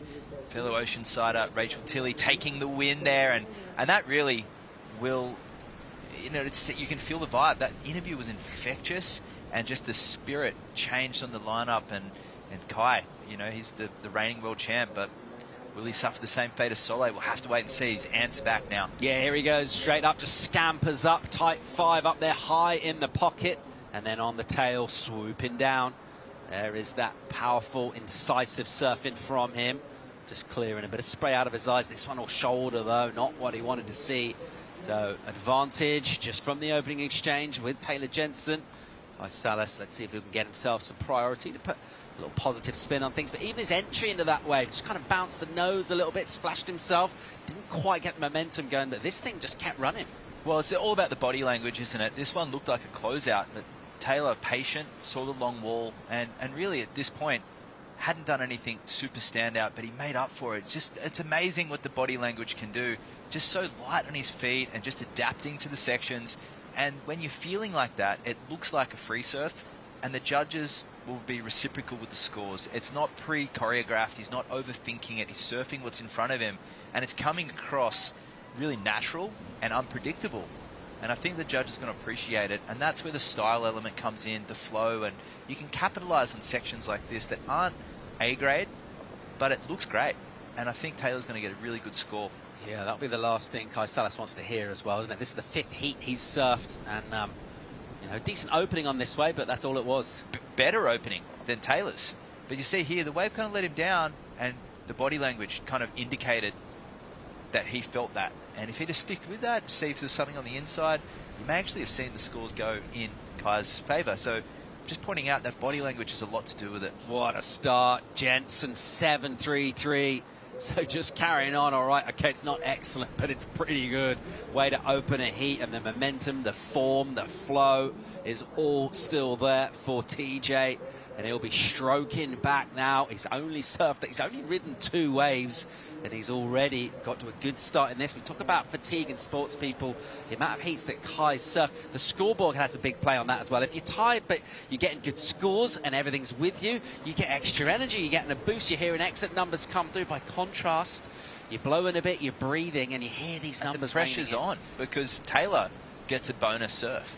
If he was to go down right now, we'd have a 3rd surf. So Taylor, we talked about that body language. He is relaxed. Where Kai, he's tense. And you could see him when he stepped back from that nose ride, overthinking it perhaps. Because at this point, knowing he's going to have to beat the Titan, which is Taylor, he's going to have to be on the best waves, and they'll have to really cooperate. But as we know with the ocean, it doesn't always work that way. Sometimes you just have to surf. Well, this format obviously favouring the #1 seed. He won 2 events to open up the season. He has been the outstanding surfer on this tour this year. That's why he's in the yellow jersey and only has to surf this best of 3. By contrast, coming from much deeper in the field, Kai Salas has been brilliant all day. He's connected with the ocean. He's found the flow. And he will be starting to feel it a little bit right now, and possibly a little bit of that momentum ebbing away. He didn't have a great first match, and a crucial beginning to this one from his point of view. On the next set that comes through, he's got Pryor. He'll want to post something and just kind of stay in touch with Taylor here. And that's Chase Leader on the screen there. And Chase is one of our, North Americans. He's from Montauk, New York. He was in that first matchup. He is one of the brightest sparks on the World Longboard Tour. He's just lapping it up. He's feeling the stoke, and he can't believe it. The American flag's flying. Proud down there. We're making history here in El Salvador. We just crowned Rachel Tilley world champ. Taylor Jensen on the cusp of another. More live action from El Salvador right after the break. There's a right time to try, to live, to fly, to enjoy. A right time for an adventure. It's the right time to come back to El Salvador, home of the right surf. Estamos acá en Playa El Sonte, uno de los paraísos del Salvador. Y para ver el atardecer queda muy cerca también de Playa Punta Roca, está como unos 20 minutos. Yo voy con mis amigos, con mis primos y la paso súper bien, la verdad, siempre lo disfruto a lo máximo. Un lugar que se ve el atardecer súper bonito, un lugar mágico, la verdad, para mí. Yo vengo acá siempre a despejarme la mente, escuchar música, a pensar, disfrutar de este paraíso, disfrutar de la vista que tenemos, ¿sabes? De la vista, del sol, de las olas. Y disfrutar con una cervecita siempre cae rico. Salud. An epic spot for a surf trip, an even better one to be crowned world longboard champ. Rachel Tilley has gone 2 times here in El Salvador, in Surf City. Taylor Jensen, well, it's been a little while from him and his decorated career. And after a blistering start of the season with back-to-back wins, he's looking pretty good so far in these title matches. He blazed the first one, went excellent with both his waves that he rode, just rode 2. They were worthy of 8s, and he's got 7.33 in this one so far. The Hawaiian Kai Salas, the defending world champ, a little bit of work to do here. He was chasing down some numbers. He's got priority, and if he can get himself a bit of energy kind of sooner rather than later here, because I think that was the story with Soleil. That excellent wave that she got, it just came too late in the heat. Yeah, absolutely, and just has to start surfing, although he knows that he's going to have to be on a really good wave, especially after waiting already nearly 10 minutes. I feel like if he should have stuck with that 3.5, just on that nose ride and the turn alone, he was on his way to a mid-range score. Alas, he's got priority, he knows the game plan, and he is a world champion who's been surfing phenomenally in the free surfs. Let's hope we get plenty of pulses out of the South Pacific here. This fresh swell has been providing us great opportunities throughout the day. The forecast absolutely spot on. We had great waves all week. We walked away from them, and we waited for this new fresh energy that came through today. So far, so good. This tide now shaping things a bit more. It's much shallower out there, about a metre, just over that, 4 feet of vertical tidal difference here, and dramatically changes the shape of the coast. We should see a little bit more refraction, a little more bend in these lines. That's exactly what Kai Salas will be looking for here. His rhythm's been incredible with this wave throughout the free surfs, throughout today as well. What he doesn't want is a long lull wax set. Nope, exactly right. Needs to start getting to work shortly, but those boards that these surfers are riding, obviously they're over 9 feet long, but they're on the upper end of the spectrum, 9.6 to 9.8, and single fin longboards, but really showing the ability that it's not about all the rocker and the multiple fins, it's about the surfer and the way that they can utilize the full length of the board. The one thing that both these surfers have worked on in the last few years with the adaptation and the reintroduction of traditional longboard surfing is the footwork, linking in and out of maneuvers, and that's probably been the biggest change for both of these surfers in their 10 plus years on tour, is the finer elements of longboard surfing have been dialed, and I think Taylor and Kai are both doing their best surfing. Really interesting to see the field. We saw Chase Leader there, didn't we, in that quick bit of vision, but that blend of youth and experience on this tour as well, and that whole new generation, they've been inspired by some of the greats, like the two in the water right now, and we're seeing that real injection of young energy as well, new energy on the tour. It's been really cool to see that classic clash go down here in El Salvador. Absolutely, and these are not just longboard surfers. A lot of these surfers do ride other surfboards as well, and that's part of what is the attraction to longboard surfing. Is there's no necessarily rules. Obviously, it's a criteria in the contest, but it is part of a lot of surfers' quiver, including some of our top shortboard pros. They ride different boards and they have a longboard in the quiver, so it's very relatable. If you go to any of those cultural hotspots in surfing around the world, we go to, you know, California, or you go to Australia, the East Coast, or, you know, in through parts of Europe, especially Asia, this is the type of surfing the surfers are aspiring to do. It's got a unique brand, and it does have its specific genre. It has its place on the World Tour. Yeah, one of the really cool things about the sport, such a broad church, isn't it? There's no real right or wrong way of doing it. It's not like some sports where it's all just really about that kind of technical aspect. It's, you know, people live in different locations with different waves, and they just different ways of surfing. And ultimately, wood is high performance. It's not about trying to perform lots of maneuvers on a wave, because for some of these guys, they can do as many maneuvers as you want. Is it tailoring it into that style of flow, the grace, or speed, power, and flow, which as a surfer's surfer, you appreciate that, and you know the difficulty in that, and it's the real art and craft of the sport. El Salvador providing plenty of waves for us to crown world champs here. It's providing an opportunity for a fight back wave from Kai Salas, perched on the tip for a long old time right there. He would have had time to let his papusa cool down before taking a bite. He was up there that long, but then the wave shuts down. Interesting. I mean, it shut down for a moment. If you'd have stuck with it, there's always a reform section here, so he really is waiting for that perfect wave, but he may not need it. He may just need a mid-range score. He only needs a 3.84 at this point. So a little more clock time will tick away. Maybe not the greatest use of priority by Kai Salas right there. Let's see if he might swing and have a look at a wave that Taylor showed interest in, didn't quite connect with in the way he wanted to. He won't quite be able to get there, so again, you're just seeing a little bit of that energy and that focus get a bit scattered in the lineup. The contrast to the earlier matches where the only waves he paddled for, he was converting into really good scores. Right now, he's taken a couple of waves that fizzled out. He's maybe left slightly in the wrong place of the wave, and it just looks like he's not quite dialed in with what he had earlier, which is totally understandable because he must be knackered. Yeah, he would be exhausted by now, but here goes Taylor on the outside section. And a nice five to get things started, holding, doing what Kai did, and this wave's going to cooperate. Here he goes, jamming down, swooping. Those rail turns, they're so authoritative, aren't they? He's just got so much control and drive time on the tip, and it almost looks like he's commanding this wave, bending it to his will, back into the pocket. Super smooth again. He'll drop that knee and just jam it around. Really nice tempo and rhythm to this kind of surfing. Everything's in tune, and now he'll take a little excursion up towards the nose. Doesn't get there, but an extended wraparound from him. He's enjoying himself here.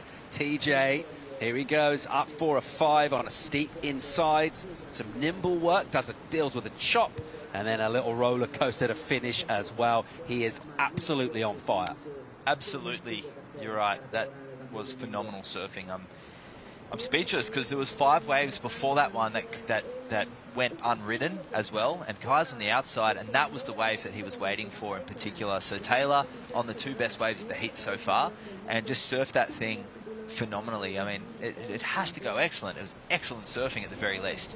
Just the link up as well, you know, we're excited about the stuff he's doing, those peak moments, but in between, the way he's joining it together, the speed, no downtime, it looks like he knows exactly what the wave's going to do. Sure. That slight split second before it does it, so he's always in the right place of the wave, and the overall impression, it just looks great. And he hasn't worn a leg rope all year, except for that in that wave pool, but honestly, he's so in tune with his boards and the waves and his body right now. He's doing, I said it before, he's doing his best surfing.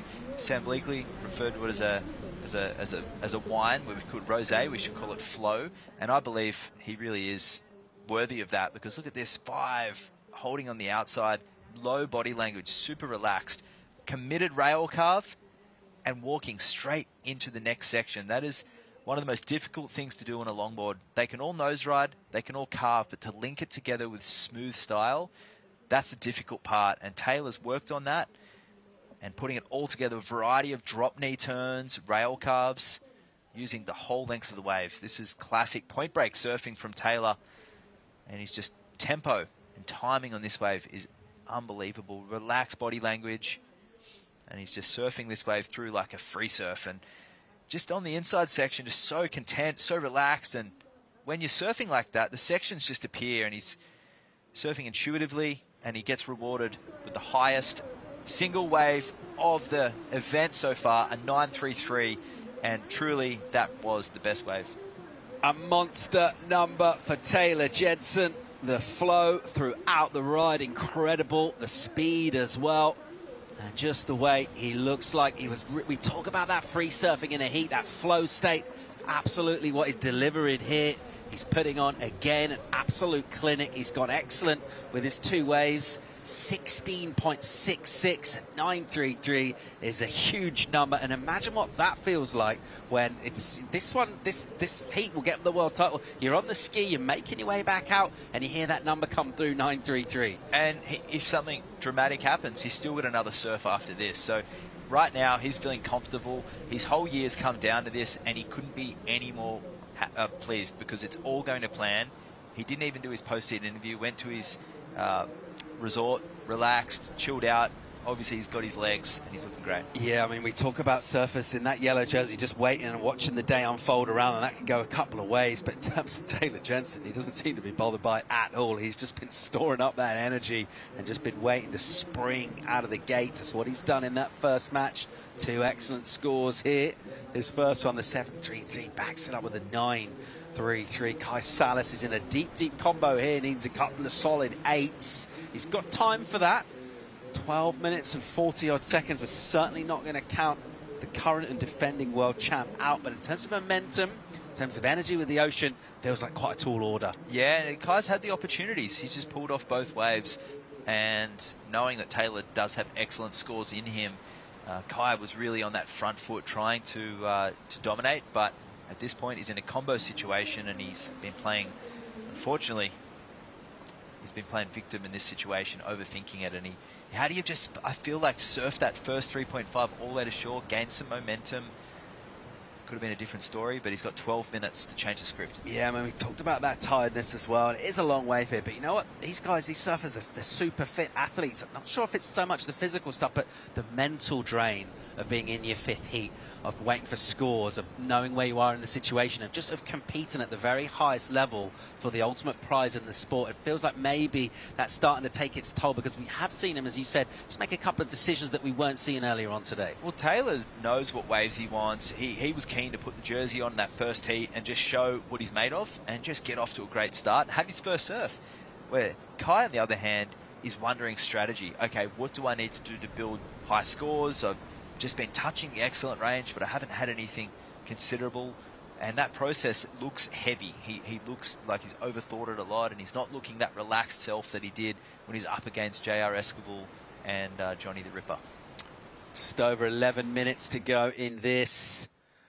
Okay, another look at this massive 933 from Taylor Jensen. It was just beautiful from the get-go. Huge, and the way he got to that nose ride, steps forward here, he's directing all of his surfing from the middle of the board. See there? Through the midsection of the board, he's in the middle of the board, stepping back into this turn. That is phenomenal traditional longboard surfing. I don't care what anybody says. Taylor has adapted. He's got all the maneuvers, and he's looking like he truly is in fine flow. He's in his flow state right now, linking everything together just so seamlessly. And if he goes on to win this world title in this matchup, this is going to be the wave that we remember for a long time. That really shows the evolution of Taylor surfing. Yeah, absolutely. I mean, almost a metamorphosis, really, when you think early career and that performance side of the longboarding. That was his thing, right? Those narrow tails on the board, the thrusters, doing that kind of almost at times. Here, see this steering, stepping back into that turn there. That's leveraging 9'8" of rail from the middle of the board. So he's driving from this midsection. And in that crucial moment where longboards have developed into shortboards, they lost that trim aspect, that aspect that people began surfing for in the and that started in ancient Polynesia as well. The momentum, the trim aspect that he's got down to a fine art, but he's combining it with the powerful rail carves, the technical nose rides, and the relaxed body language to go with it. It's such a phenomenal package when it's all put together, and Taylor is just a fine exponent of it. Just power gliding through sections. He even gets that finish as well for a little exuberance, and he knew it as well. I mean, he'd be a good judge of his own surf, and he knew when he got to that inside section, he was on for a massive number. It went 9.33, and now it's all gone a little quiet out here. Time ticking away on Kai Salas. He needs to get going. He's in that combo. He's got priority. That's the positive part of that. With 9 on the clock, needs a couple of big 8s. It's going to touch sleepy for him, and I think that fatigue will really be kicking in right now. Absolutely, especially being in that combo situation. On the other hand, Taylor has barely broken a sweat. That whole time, Taylor was breathing on the wave. He was intuitive. I talk a lot, especially in shortboarding too, that anticipation. The judges can pick up on it. They can pick up on surfers' vision down the line and really not being present and concentrating on each moment on the wave. You see it a lot in smaller waves. The surfers are forecasting down the line. But something Taylor's doing is he's right there and then. Everything he's doing is purposeful. The placement on the wave is right there, and it's a great package when it comes together. And I think that truly is style, that connection with the ocean. When it comes together and it doesn't look like you're trying to perform tricks and you're just surfing the wave, that's what Taylor's doing. On the brink of a 4th world longboard title right here in Surf City, El Salvador. Kai Salas, the defending champ, has got about 8 minutes to have something to say about that. The best he can do is get a couple of big 8s and send this to a decider, a 3rd match. So even if he is able to get those scores, he will have to surf again and find plenty more. Taylor Jensen's just ridden 4 waves here in competition in the light crutch so far in this event in El Salvador today, and they've all been really good or excellent. The highest score of the event, 9.33, and that yellow jersey, we talk about sometimes it weighs heavy. He's wearing it really well. He is. He's wearing it. He's carrying so much momentum, and he's with his kids here as well, and his wife Nava. They've been having a ball. They've been free surfing in the off days as well. They've been joining him on the board, as has Kai's kids as well. And they've just been having an absolute ball. 2 excellent fathers leading by example out there, and 2 titans of our surf industry as well. And it's just such a, I mean, for Taylor, someone asked him a question in the press conference at the beginning of the event, if he wins the world title, could this be the retirement? And he kind of shrugged it off and just said 1 heat at a time. But, maybe we are watching a different phase for Taylor if he goes on to win this, but we'll have to wait and see, because there's still 7 minutes left for Kai Salas to flip the script. Taylor Jensen still looks like he's got a lot of amazing surf in him, and it's another one of those stories of kind of a rejuvenated, almost like bookending, that early success that he had quite a while ago now.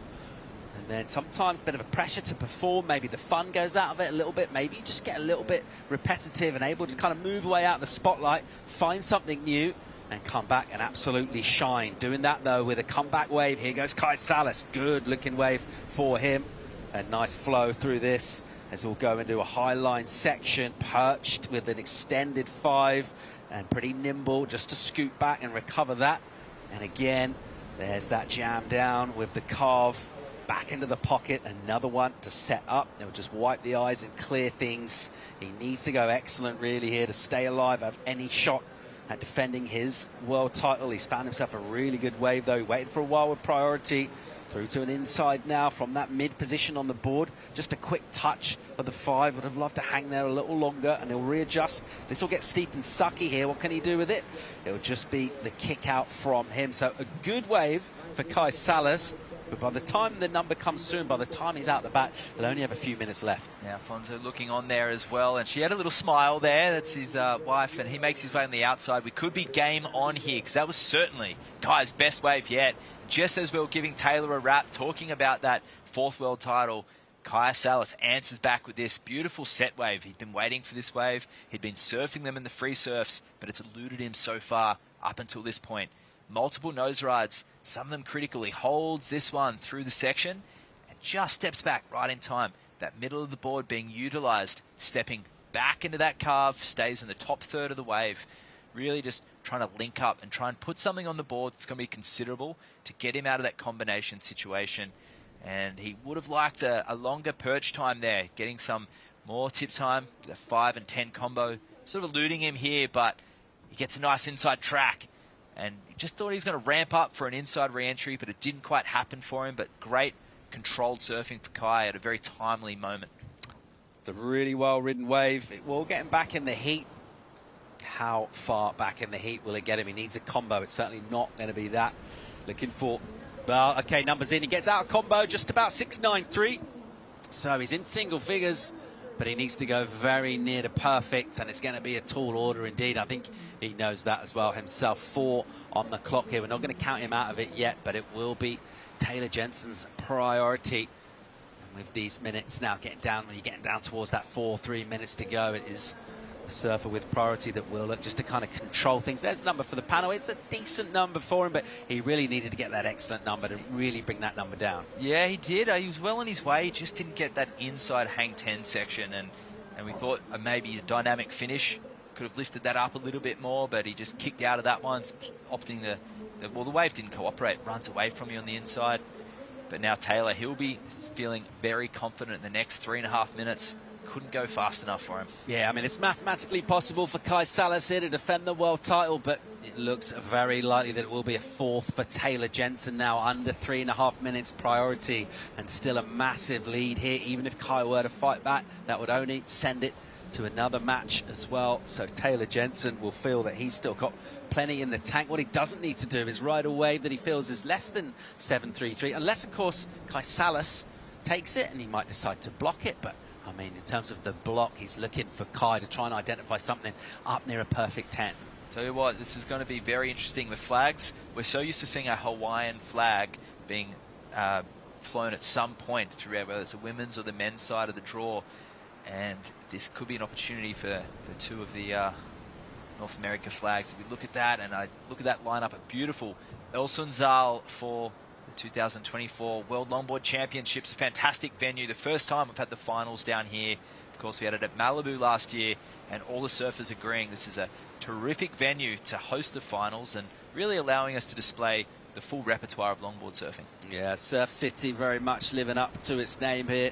Of course, all of those riches that come out of the ocean here in terms of the wave climate that we get. That's part of the story as well. It's just the vibes, but absolutely incredible. You go to different places around the world, various tours, and you do kind of feel that connection in certain spots where the people are really stoked. You know, maybe they're not having a ton of other major high-profile sporting events. Maybe they're not hosting them. They're really into their surfing here. They've got a great community of locals, but I feel like they're really stoked to have the very best in the world here as well. And stop 4 on the championship tour. We'll see Punta Roca back on the schedule there, so we look forward to seeing the world's best shortboarders coming back here, and I look forward to seeing what they could offer. There's going to be some good waves there to be pumping there right now, as it is here at Sunzal, and a great surfing community starting to flourish and compete as well. We have Henry and Amado, 2 on the guys' side of the draw, that are doing a terrific job, and Cindy is one of the leading females in Central America, and Claudia as well, who represented them during the recent events that they had here. So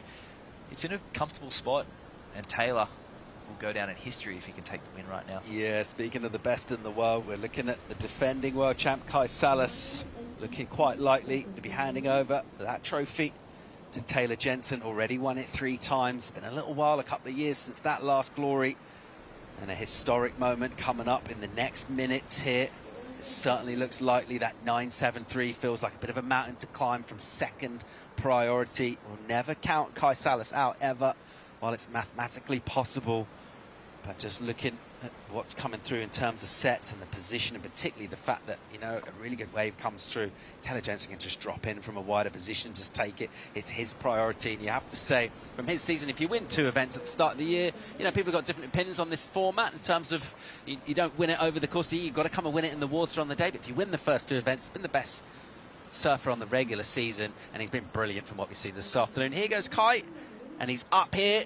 And he'll look to try and just hang there as long as possible. An extended 5, a steep section here. Will he take it on? He'll go mid-face, just take a nice line through this. There's good flow to it. And then he just kind of loses it on the bottom turn. So Kai Salas, he surfed brilliantly today. He's shown why he's the world champ. But ultimately, Taylor Jensen has had an amazing season. Those big 2 wins coming early in the season. And then in the yellow jersey here, and absolutely came out. Has put on a bit of a masterclass. His scores have been ridiculous. He's a 4-time world champion. Unbelievable. History made here at Surf City, El Salvador. And Taylor Jensen, after a long hiatus from the winner's podium, he takes that 4th world surfing title. And I mean, well overdue. A 9.33, an excellent range score in that heat. I feel like it could have almost gone that high on the previous one, but the judges leaving a lot of room here, and they needed to against last year's world champ Kai Salas. Taylor Jensen is your 2024 world longboard champion. He's done it here in Surf City, El Salvador.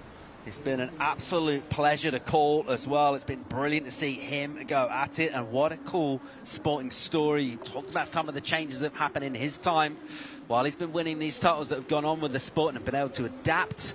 And he's absolutely done that. He hasn't just adapted to survive, but he's shone. Yep. And he's been dominant this year. And he's just shown what a tremendous surfer he is in a variety of conditions and variety of approaches. He's got that big, strong, powerful, athletic physique. It translates so well to his longboarder, and he's just looked absolutely phenomenal on this wave at El Sunzal. Well, throughout the day, I mentioned our first world surfing champion, Midget Farrelly, but it was Nat Young, the father-in-law of Taylor Jensen, that now Taylor has matched his world titles as well. So really a tremendous achievement there for Taylor, and perseverance and just being some of the most relaxed we've seen him throughout his whole career. And we'll see him make his way in, and I look forward to hearing that post-heat interview. Yeah, absolutely. It'd be really good to get his thoughts. You know, we talk about multiple champions, and, you know, we often ask them, like, which one meant the most. It'd be really interesting to see where this weighs in with him emotionally. But, you know, it's been a little while for him. There's been a lot of that youthful energy come through as well. There's been, like, changes, particularly in the sport as well, to come out on top. What a brilliant, brilliant story. His commiserations to Kai Salas. He will be absolutely knackered. He surfed so well throughout the day, but ultimately he just came up against someone who's absolutely on fire. That was his 6th surf of the day as well, so 3 hours in the water right now. And I mean, throughout the free surfs, both Taylor and Kai were standouts, but it was Taylor who definitely had the best waves throughout the week. And, you know, only catching, 4 waves throughout this world title campaign in this event. Match 1, 2 waves. Match 2, 2 waves. And that shows great heat IQ and wave IQ, just making sure he's on the best waves of the heat, and that's all you need. Yeah, an absolute economy of motion in terms of identifying the quality. And then once you've done that, you get yourself onto a bomb wave. That's part of the story as well. But under the spotlight, under the full glare with the high stakes, been able to just perform and just go excellent every time he's got to his feet. It's been a bit of a clinic, bit of a masterclass from this guy. He's a 4-time world longboard champion. He's been brilliant value for it as well. So if you include those 2 events, this is the 3rd event he's won this year. What a season. I asked you this for Rachel as well, but did you see this coming for Taylor Jensen this season? For sure. With Rachel, it was difficult because she hadn't been winning tour events for quite some time until Huntington, which she said was the spark that really lit it for her. But Taylor, he has been winning. He has won Huntington, and he's been featuring on the finals podium, but that win has eluded him. And especially at somewhere like Malibu, which he surfs phenomenally, and he's had some great battles, namely with Harrison Roach, who went on to win our 2022 world title. But this one here, I think he's surfing better than ever, and I did see that on the cards. Really emotional moments here, and you'll see that outpouring because he comes back on the sand here. He's got his family there on the beach, and look how much it means to him. Brilliant moments for TJ as he becomes a 4-time world champ in El Salvador, and he'll be absolutely savouring these moments because this is what all the hard work, all the training that goes in, those sacrifices, all of that stuff, maybe getting knocked off your perch a little bit as well, and maybe, you know, seeing some of that spotlight going towards other people to get it back. This is going to feel amazing. Absolutely. And I mean, the question will be, there we have Oceanside Pride there right now with Rachel Tilley and Taylor. They got the big boys cheering him up the beach. There's Ben Skinner holding him up, and takes someone pretty solid to lift someone like Taylor up, and that one's got to feel good. He's been waiting a long time to hold up those 4 fingers. Taylor Jensen is a 4-time world longboard champion. It's sinking in right now. Look at the emotion on his face. You can see how much it means to him.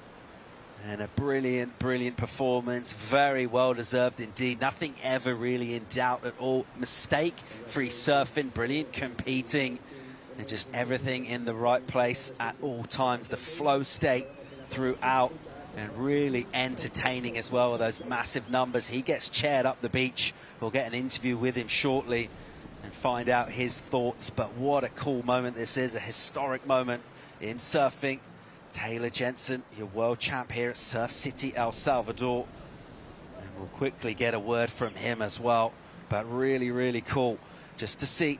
You know, we talk about those different career paths. We had that young energy as well, that new talent coming through, kind of always pushing the limits. The sport, nothing stays the same, nothing stands still. It's ever evolving, but be able to come back and change yourself and be a champion, this is incredible. Our 2021 world champ, Joel Tudor, had come back after a long hiatus and took the win as well. The young gun, Harrison Roach, he must have felt like he was stolen from him in 21 and eventually getting the win. And for Taylor, just seeing that happen, where you've got the young gun and then you've got the old guard coming back underneath him going, well, how did this happen? This one would feel so sweet. Just shouting it off there and really letting it all sink in. Taylor Jensen, your 2024 World Longboard Champion, and well deserved indeed. His 2 wins on tour this year, absolutely dominant with them. But to come here with the spotlight on him, with that yellow jersey, and just to come out and not only get the result, but to get the performance as well. What a brilliant moment for Taylor Jensen. Let's go and hear from the champ. 2024 Surf City, El Salvador World Longboard Champion, your 4th World Longboard title from California, Taylor Jensen. You've got to be feeling on top of the world. Yeah, honestly, still shock. But yeah, a lot went into this one, so feels good. And how was it to be sitting there waiting in that title match, seeing the momentum other surfers, particularly Kai Salas, had, and knowing that you had to keep it cool? Yeah, that's a crazy format for sure. I mean, obviously I've been down the bottom coming up, but yeah, to sit at the top and watch everybody surfing like amazing all day, and just like, man, I hope they run out of steam or something happens. You know, it's a trippy position to be in, but yeah, I'm glad I had some legs left, and it seemed like other guys got tired. And to kick things off with an excellent score, your very first score of the finals, how did you pull that off? I mean, I'm sitting there stirring all day watching perfect surf. I just want to get out there and get busy, and yeah, a lot of pent up, like wanting to surf energy. So went out there and picked a good one, got lucky. And how special has it been to not only be surfing with your kids this week, here with your wife Nava, but to have them on the sand with you while you win this 4th World Longboard title? Oh man, I try not to get emotional, but yeah, that's everything, man. It really is. And you've done so much over the years, Taylor. Thinking back to that first World Longboard Tour win, your 2:11, your 2:12, your 2:17, you know, how have you stayed on the pulse, right on the moment, between 2:17 and 2024? You know what? I embraced evolving and adapting and changing sort of what I labeled myself as a surfer, and you know, accepted the challenge of changing what I do, and embracing that and finding sort of a rhythm with it. And yeah, the kids keep you relevant. You know, these young guys, Connie and Johnny and all those guys coming up are smoking us. So we've got to evolve, and we've got to adapt, and we've got to put in more time than they are. So yeah, just been doing that, and I guess it worked out. Well, there's a few men sitting with 3 world longboard titles: Russ Kailana, Colin McPhillips, Joel Tudor, you. Now you've got 4, equaling your father-in-law, Nat Young. Yeah, that's pretty cool. I mean, I really just wanted to separate myself from Joel and Colin and Rusty. Like, those guys are my heroes. So just to be in a position to go for a 4th is something that you don't really get. So to get that was like a privilege, and I just sort of felt like I was a privilege to be here this week and surf a final with Kai, who's one of my favorite surfers of all time and definitely one of the greats ever. And yeah, it's nice to have battles with him over the years, and we had good ones at Bells and now here, and hopefully we have more next year. It was such a joy to watch. The flow, the footwork. I described you as a fine wine today. But talk as well about the people behind you, the technology, the boards, the support around the world that has really got you 4 world longboard titles. Yeah, that's a huge key in our performance, right? It's evolving technology and embracing change. And the guys behind Firewire, Dan Mann, Stu Kenson, the R&D facility that they have is phenomenal. The tweaks that we're able to change are so minute, but as a surfer, I can feel them. And yeah, getting to play R&D with them is like a dream come true anyways. And then the fact that it actually helps my surfing is insane. There'll be some stories with Zion and Jagger having cheered you up the beach. That was special, them running in and getting wet. Super special, for sure. I mean, like, not very many people, I feel like, get the opportunity to be at the peak of their career with their children watching. So, yeah, super special to have them here doing that. It's rad. Well, congratulations, Taylor Jensen, Surf City, El Salvador, 2024 World Longboard Champion. Thank you, guys. Fantastic stuff. What a brilliant interview there. A worthy world champ, a legend of the sport, and really honest, kind of open-hearted insights from him as well. I think when you get to a certain stage of your career, you can kind of tune in a bit more the significance of what it all means, and that's exactly what we heard there from Taylor. Absolutely. When you have a look at those heats there, 4 waves that took him to take out that title match against Kai Salas, 2 in each, and surfing leashless, that traditional longboard style, but that flair, that power, and that flow that the Californian's always had in his career, but putting it together with the technical nose riding, he was always going to be hard to beat. Yeah, brilliant stuff from him. Another key takeaway as well, just quickly from that interview, he's looking forward to the matches next year. No chance of him calling it quits here. He's got so much brilliant surfing left ahead of him. Cannot wait to see how that unfolds. But right now, for Taylor Jensen and for Rachel Tilley, our brand new world champions here in El Salvador, what an incredible moment this is as they soak in what's been a really momentous day in surfing. We waited a long time. We came down and we had calls, and a couple of people were like, it looks fun out there, and we were kind of staunch. And Saturday was always kind of the word from the beginning of the week, and it's absolutely delivered in terms of the waves here. El Salvador, it's ultra consistent here, but today really has been the pick of the week. Really has, yeah. Light wind and really good long-range swell. It's been hitting it really nice from the high to the low tide. And I think that's key on any point break, making sure you've got the consistency. And Sunzal's got that in spades as we look at this replay there of Taylor and just showing the critical nature that's possible on Sunzal. Loads of brilliant talking points to come up in the Corona Sierra post show. We're bringing Sam and Carla to join Waxhead for that. Join us for it right after the break. There's a right time to try, to live, to fly, to enjoy. A right time for an adventure. It's the right time to come back to El Salvador, home of the right surf. Estamos acá en Playa El Sonte, uno de los paraísos del Salvador. Y para ver el atardecer queda muy cerca también de Playa Punta Roca, está como unos 20 minutos. Yo voy con mis amigos, con mis primos y la paso súper bien, la verdad, siempre lo disfruto a lo máximo. Un lugar que se ve el atardecer es súper bonito, un lugar mágico, la verdad, para mí. Yo vengo acá siempre a despejarme la mente, a escuchar música, a pensar, disfrutar de este paraíso, disfrutar de la vista que tenemos, ¿sabes? De la vista, del sol, de las olas. Y disfrutar con una cervecita siempre cae rico.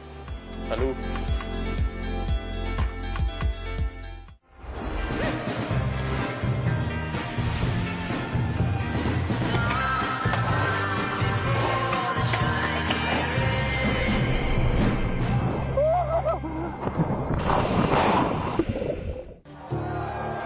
Welcome to Lower Trestle, surf fans. It's time! You're either a champion or you're a failure. My God! Let's go! Yo ayudo con Rachel one day, one moment. Do you have what it takes? Big blast there. 3 world titles.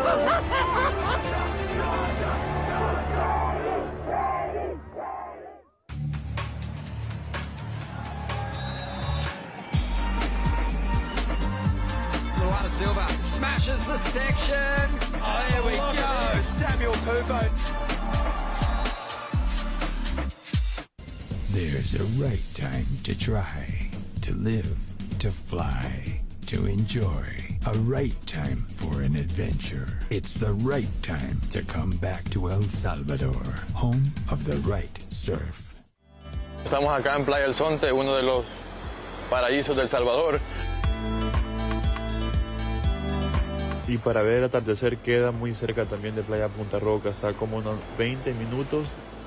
Yo voy con mis amigos, con mis primos y la paso súper bien, la verdad, siempre lo disfruto a lo máximo. Un lugar que se ve el atardecer es súper bonito, un lugar mágico, la verdad para mí. Yo vengo acá siempre a despejarme la mente, a escuchar música, a pensar, disfrutar de este paraíso, disfrutar de la vista que tenemos, ¿sabes? De la vista, del sol, de las olas. Y disfrutar con una cervecita siempre cae rico. Salud.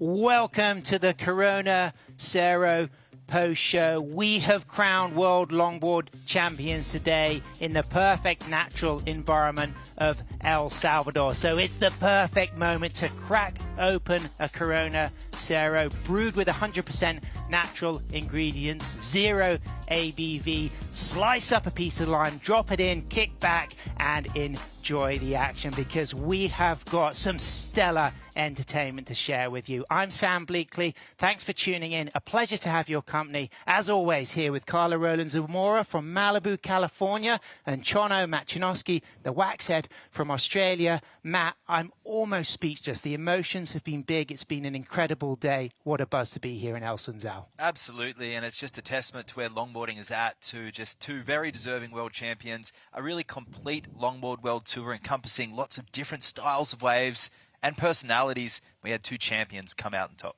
We had our yellow jersey wearing #1 seed Taylor Jensen take the men's, but our #2 seed take the women's, Rachel Tilley. I mean, that was a really good run for Rachel. Rachel has really been on since I think she arrived here in El Sunzal, and she just took that really great surfing and that momentum all the way into the final and taken that crown. And we could hear then, Matt, when we got the opportunity to listen to Taylor speak about his fourth win, how emotional it was for him to have his children on the beach watching. Absolutely. He said it's everything. And also, I like that point about evolve or dissolve. And it's actually very similar to what his father-in-law went through in that period between the longboard and the shortboard. And here we are all those years later, where that was the kind of the catalyst to where we're at right now. And there's Taylor at the twilight end of his career doing his best surfing. And it creates such a rounded story to this iconic extended surfing family, because of course it was Nat Young's involvement surfing in 1966 that heralded the shortboard revolution when he won that world title. But then he was at the forefront of the longboard renaissance. That's right. In the 1980s, winning 3 ASP world longboard titles, and then his son Bo wins 2 world longboard titles, and then his son-in-law Taylor goes on to win his 4th world longboard title, Carla. Yeah, I mean, there's a legacy already that he's kind of attached to, and being able to kind of continue that for himself. You saw how emotional he got when asked about, having his family here. And I think it's just really important to have that support system and be able to share that and continue the legacy. And Matt, tell us about that men's bracket and the people who had to start from that opening match. Oh, it's phenomenal. You had the chase leader, who's that new fresh blood that we love, his atmosphere, we love his energy. Stevie Sawyer, the unpredictability, the creative, the artist, the musician, and he could have gone all the way as well, but Carniella Stewart got the jump. He's the guy that we've expected to win a world title the last few years. He's going to have to wait another year. But the Titan, Kai Salas, last year's world champion, coming in seated pretty low considering he's the reigning world champ, taking on Ben Skinner as well. I mean, so many fantastic matchups, but just for Kai to even get to the final, surfing 6 times, was phenomenal. And Carla, big wins against J.R. Esquivel and John Michael van Hoyenstein from Kai Salas. Well, you know, you had, if you will, the younger guns. JR not so young, but really, I think that experience and that, you know, being a veteran on the tour and being the current world champ definitely helped lead him in to making it through from that, you know, match 2 all the way up to the title match. And those title matches, it was best of 3. Let's look at the highlights of that title match. Of course, it did have the opportunity for best of 3, but it went just to 2.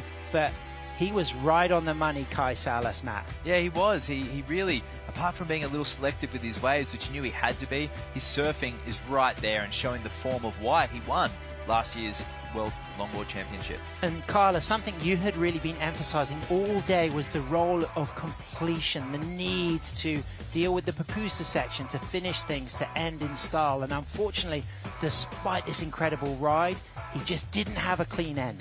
No, and it really, that's what set apart those scores there compared with Taylor, who was able to finish him. It's not to say that Kai wasn't able to get some great finishes, but unfortunately not in the final.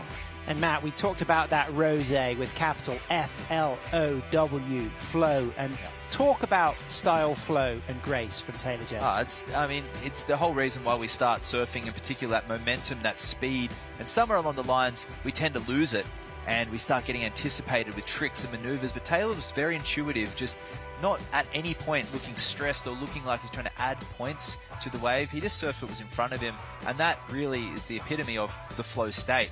And that's why he was able to go on just 4 waves, not using a leash. He didn't fall in any of his free surfs, and he's just a consummate professional taking the win here in pure class. And Matt, another question regarding Taylor's approach. A great exponent of using the middle of the board. Yeah, and that's something that both these two surfers grew up pretty much just skipping altogether. All about the tail and the nose, where that trim section, the middle of the board, the fastest section of those single fin longboards is being utilized to great effect. And it is the main difference between big wave, longboard and other forms of surfing. And this is where Kai fell again. Carla, what happened on this cutback through the midsection? Yeah, he gets up a bit too high up on that foam ball, and he's not, I think it's the one that he pushes him off there. He's not able to maintain that forward momentum. Super stylish surfing, though, from Kai. And, I mean, he was really poised to possibly take it from Taylor, but the selection, just that some of the choices that happened on the inside just weren't really, they weren't up to that excellent score. Back to Taylor again. Of course, it was exchanges from both surfers, but Carla, it was Taylor who just only a handful of waves ridden, but all either above excellent range or right on the money with excellent range. I think Matt put it kind of perfectly. Like, he didn't do too much, you know, not worrying about all the tricks, but just putting it all together. A recipe calls for the right amount of a certain ingredient, and if you overdo, you know, too much salt or too much pepper, that can kind of change the flavor. So he really had an understanding of how to put it all together. However, a lot of pepper on your pupusa is a good thing because we like them spicy. But let's talk about that family role. You mentioned it, Matt, the fact that both Kai and Taylor had their wife and their 2 children with them. That really brought some great energy, and they were really in a good space all week. Yeah, and all year, I think at a lot of the tour events, I think of Bells Beach in particular, where the families are all hanging out together inside the competitors area, and it was a real family vibe there on the promenade, on the Bells deck there, and it felt very similar here at Surf City, albeit a little bit more tense for some of the, you know, the results that could have gone either way. But, you know, Taylor, if that was just some of his best surfing he's ever put together, and those that can't credit that as something that will go down in history are really themselves, I mean, need to probably have a look at how good they are as surfers themselves, because that was very difficult surfing. And Carla, let's look at this list of world champions and the fact that Taylor has stayed relevant from 2011 until today. And we have to also emphasize that he was present at World Longboard Tour events for a number of years before that. Look, it's a testament to what the interview. You gave such a wonderful interview with him, and that understanding of the need to evolve. And I think as we get older, our perspectives open up a little bit, and we become a little wiser and understanding just how to approach things a little bit differently. Maybe not always have to be the biggest and loudest in the room, but maybe step back and be the observer, just do what's necessary to get the job done. And someone who has always been passionate about board design, I have a memory of being with Taylor in 2003 at the World Longboard Finals in Raglan, and he had a Kevin Connolly inspired hard edge board, and before his heat he was staying up late sanding the hard edge off the rail, convinced that he needed to adjust his equipment to the conditions. And he has always been working with equipment, not only shapes but also technology as well, Matt. Yeah, absolutely. We saw the Firewire composites, the Thunderbolts as well, and that's the type of edge that at least mentally would give Taylor. He said those tiny little finicky things are the ones that give him that at least that sense of progression. And sometimes as a surfer, it's those new feelings that we chase, and it can be minute, and that's what keeps us back in the water. And Carla, as a taller surfer, he's definitely somebody who likes to feel the flex in his board, and that has been a big drive in the type of technology that he's ridden on longboards. Yeah, and he definitely puts all of that performance out there on the surfboard. You can see how it's able to kind of maintain not just speed and flow, but he's maneuverable on it, and it just really works and to his style. Yeah, well, let's have a look at the women's bracket, and it kicked off with an incredible all-Hawaiian affair, Matt. Yeah, that one was always going to be really tricky, and it was Honolua who...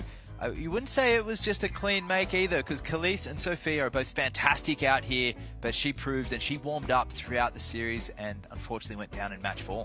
And then that stink for Elise in match 3. How will that hurt the French woman, Carla?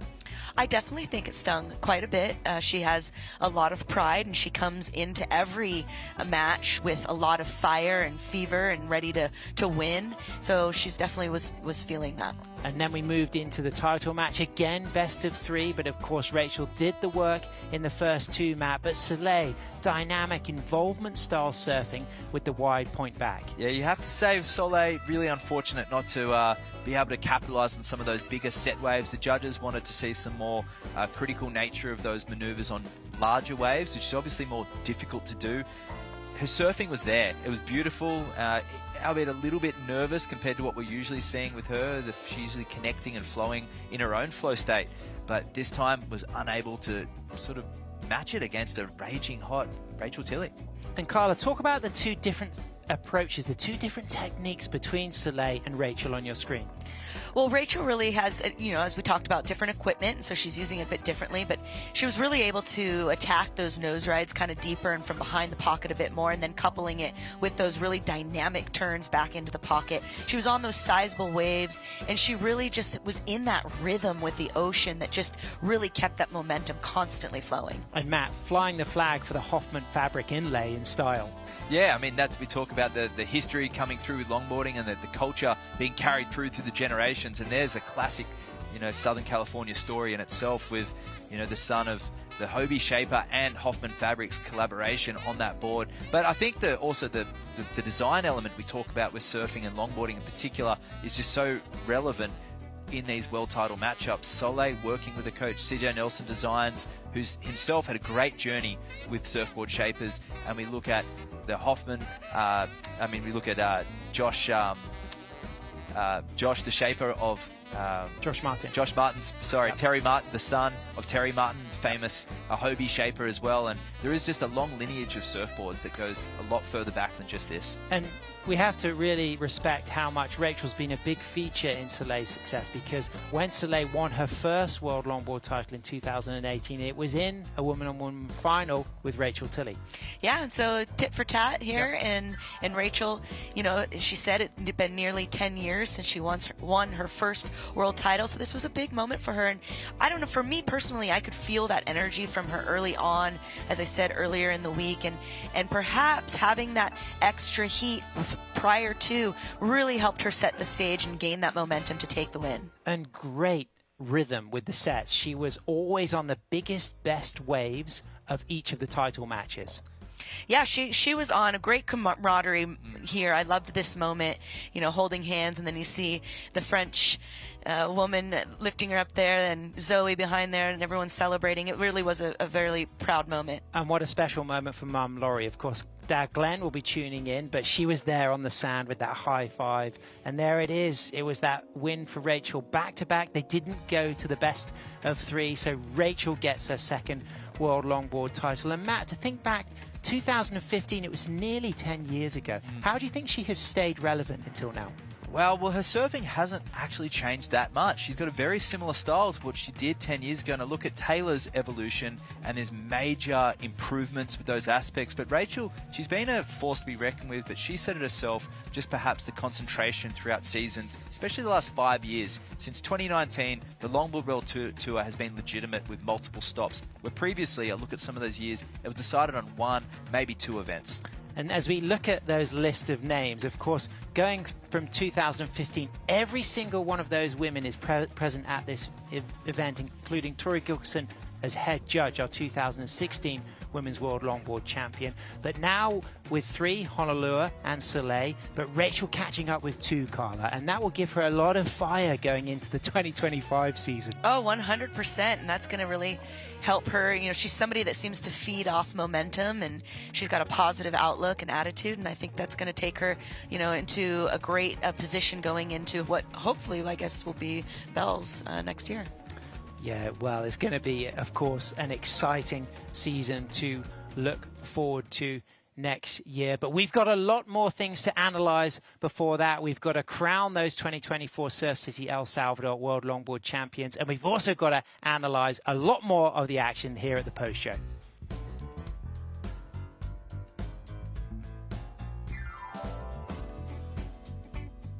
There's a right time to try, to live, to fly, to enjoy. A right time for an adventure. It's the right time to come back to El Salvador, home of the right surf. Estamos acá en Playa El Zonte, uno de los paraísos del Salvador. Y para ver el atardecer queda muy cerca también de Playa Punta Roca, está como unos 20 minutos. Yo voy con mis amigos, con mis primos y la paso súper bien, la verdad, siempre lo disfruto a lo máximo. Un lugar que se ve el atardecer es súper bonito, un lugar mágico, la verdad, para mí. Yo vengo acá siempre a despejarme la mente, a escuchar música, a pensar,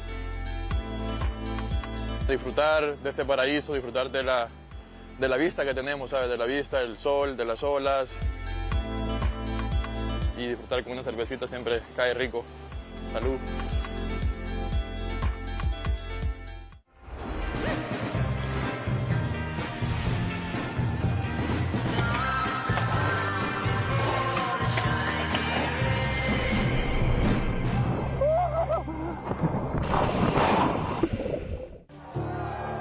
Welcome to Lower Trestle, surf fans. It's time. Let's go. You're either a champion or you're a failure.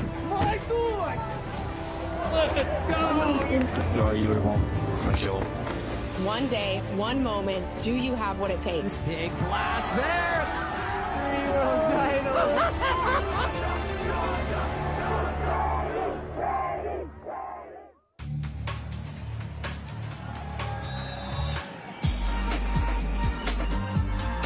Silva smashes the section.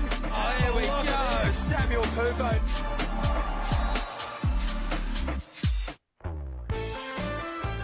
The Surf City El Salvador Pro is brought to you by Surf City El Salvador, home of the right surf, and by Corona.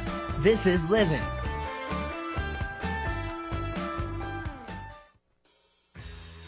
Welcome back to the Corona Cero post show. Of course, Corona Cero, the same refreshing citrus taste of Corona, but 0 ABV, so perfect pre and post surf. Drop some lime in, kick back, enjoy the action, because we've crowned World Longboard Champions today. But what we're going to do right now is have a little celebration of the season so far. I mean, 2024, we kicked off in Bells, then we went to Huntington, then we went to Abu Dhabi. But tell us about that starting terrain at the iconic Bells beach mat. I mean, about as far-fetched as you could get from this, apart from being a right-hand point break. But when we talk about Bells, we talk about the iconic cliff, we talk about the steps down there. I mean, it's the cold water. It was the height of winter, and it was super cold. But these surfers battled on. We had those southern swells storming down the reef, small little rincon, and pumping Bells Bowl, a great combination of conditions.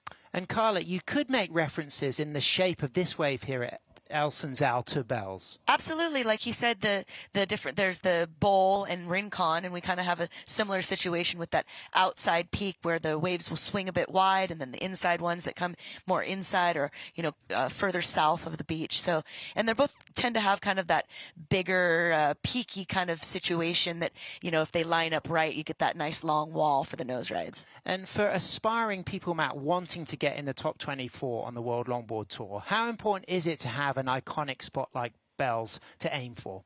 Well, it's world class, and we've seen it across the different tours, and it's been a part of Australian surfing history for quite literally 60 years. We've had events there, and there's always been a surfing event there, and to have a Longboard World Tour event there, it just makes complete sense, because it's like here, it's one of the few places that you can surf in a lot of different swells. It breaks at high and the low tide as well, and I think having those high caliber waves on the Longboard World Tour really justifies the means of the travel. A lot of the surfers are not making a hell of a lot of money, but to have the opportunity to surf places like here and surf Bells and Abu Dhabi in particular is very iconic. Well, it's been a good year for longboarding, and let's take a little look back at how we kicked things off in style, Bells Beach, Victoria, Australia.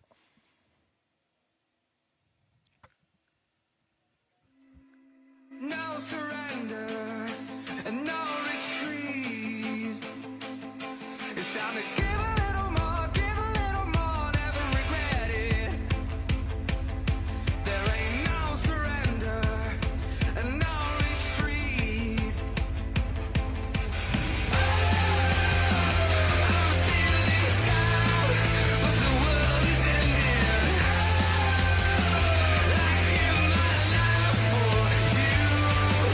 Just one more minute to get this together. One more second till it's gone forever. So I'm still in time for you. When the tides are racing and they pull you deep, and the doors of mercy are hard to reach, you gotta give a little more, never forget it. There ain't no surrender and no retreat.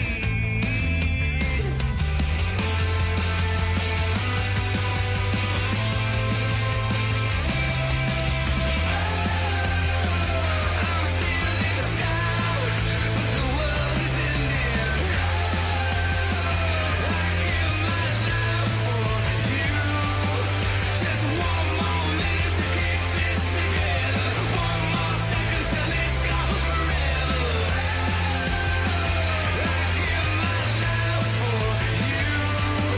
Just one more minute to keep this together. One more second till it's gone forever. I'm still in time for you.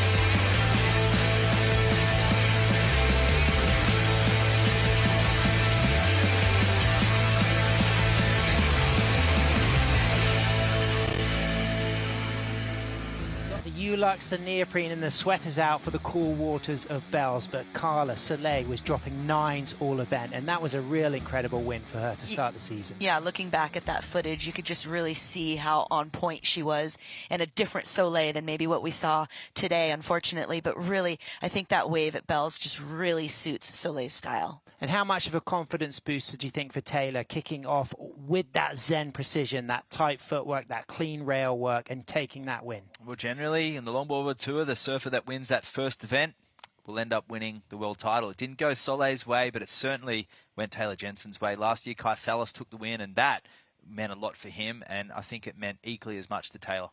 And we went, Carla, from Australia over to the iconic US Open. Huntington Beach, the opportunity for the goofy footers to go left, but also a huge platform for longboarding. The spotlight, the spectacle, it really was special for the longboarders to be there. Yeah, you know, the popular public might not think of Huntington being, you know, the most iconic longboard wave, but the U.S. Open and that event for longboard surfing, as far as putting it on the map and getting press and being publicly known, it's really important for the athletes right now to have that platform and to be able to use that to kind of elevate not just their own brands and their set themselves, but longboarding in general. Well, let's take a look at some of the action from that US Open.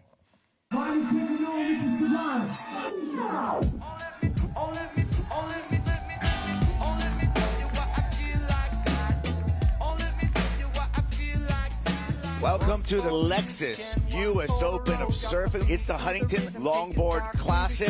Show your love for the people when they come, when they go. Meet your next generation and the next episode.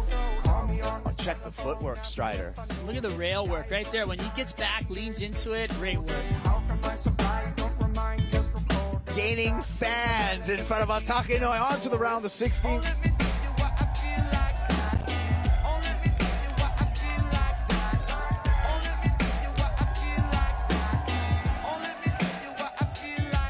I've been lost in the moment, I've been spending my days. I've been listening to the ocean and the breaking of the waves. What once was a remedy now fades away. Dimming the lights, turn our music, microphone and the stage. Back to the rhythm, now we back, yeah we moving. Everybody's getting down and everybody's moving. Rhymes are a sign of the times that we're using. Loving the life you live, live the life that you choose. Goes straight to the nose. 5, 10. Soul arch. Hands above the shoulders on this one. Trying to give it everything he's got. Maybe his best wave yet. This is a dance done from north to south. This is a dance done from north to south. Chase planted on the nose, extended nose ride for Chase Leader. Police Kaliopaa, the favorite in this event, she will not be going back to back.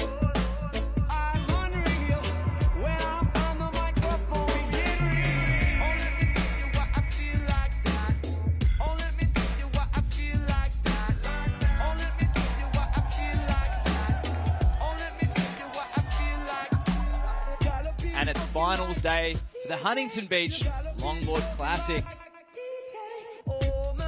Rachel, that's a long 5 there. Takes the midline of the wave.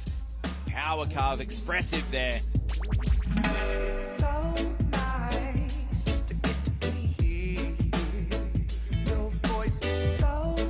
J.R. Esquivel, the winner of the last heat. His competitor, Richie, didn't want a bar of it. Gets that nose ride from behind the section and then throws it into the 10 and holds it. And he just holds it, continues to hold it, and that's that critical section there. Kyle Flint's is clapping his opponent. He's given up.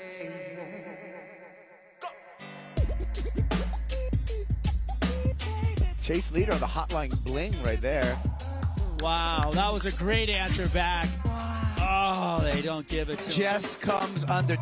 Scores getting locked in right now. It is not enough. Sophia doesn't move forward. Sole Errico moves into the final. We're seeing her come up against Rachel Tilley. And Taylor Jensen will be meeting J.R. Esquivel in our men's final.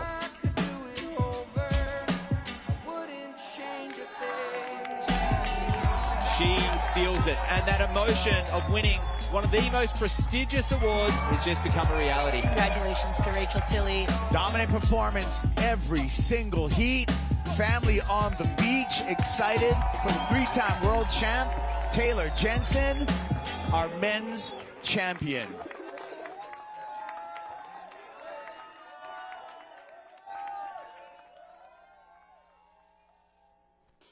More than that, to the beats of Sublime, of course, hugely influential to surf culture around the planet. And they were playing live at the US Open. We saw 2 regular footers, Matt, take the win. But talk about the role that Huntington had for the goofy footers who really moved up the seeding. Yeah, absolutely. We saw so many upsets as well. The goofies up against the regular footers, some fantastic battles. And predominantly known as it left is obviously this year was a great ride as well. But it's a mixed peak. And as you said, Carla, it's a place where it's like a viewing place. platform, not just for people in person, but everyone tunes into that event, broadcasted across news networks, and there's just so much press for these surfers there. And to go down in history as a US Open champion, it, like Rachel said, that was a catalyst for her to actually believe on that place that she could really take that win and then take the world title. And Carla, we went from orange groves and that cool California coastline to the Barkhan dunes of the Arabian desert, Abu Dhabi, United Arab Emirates. That was a special transition that the surfers got extremely excited about. I think we were all extremely excited to go to somewhere where you normally wouldn't equate surfing and waves, but there we were at one of these perfect man-made waves with the stadium lights that were so exciting to just put it all on stage, and I really enjoyed being a part of that. Well, it was a new venue, a new format, and let's take a look at the action.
That was Elise Lemoine from France and Stephen Sawyer from South Africa winning in Abu Dhabi. But we now can go down to the awards ceremony with ICSA to crown our champions for the 2024 Surf City El Salvador World Longboard Titles.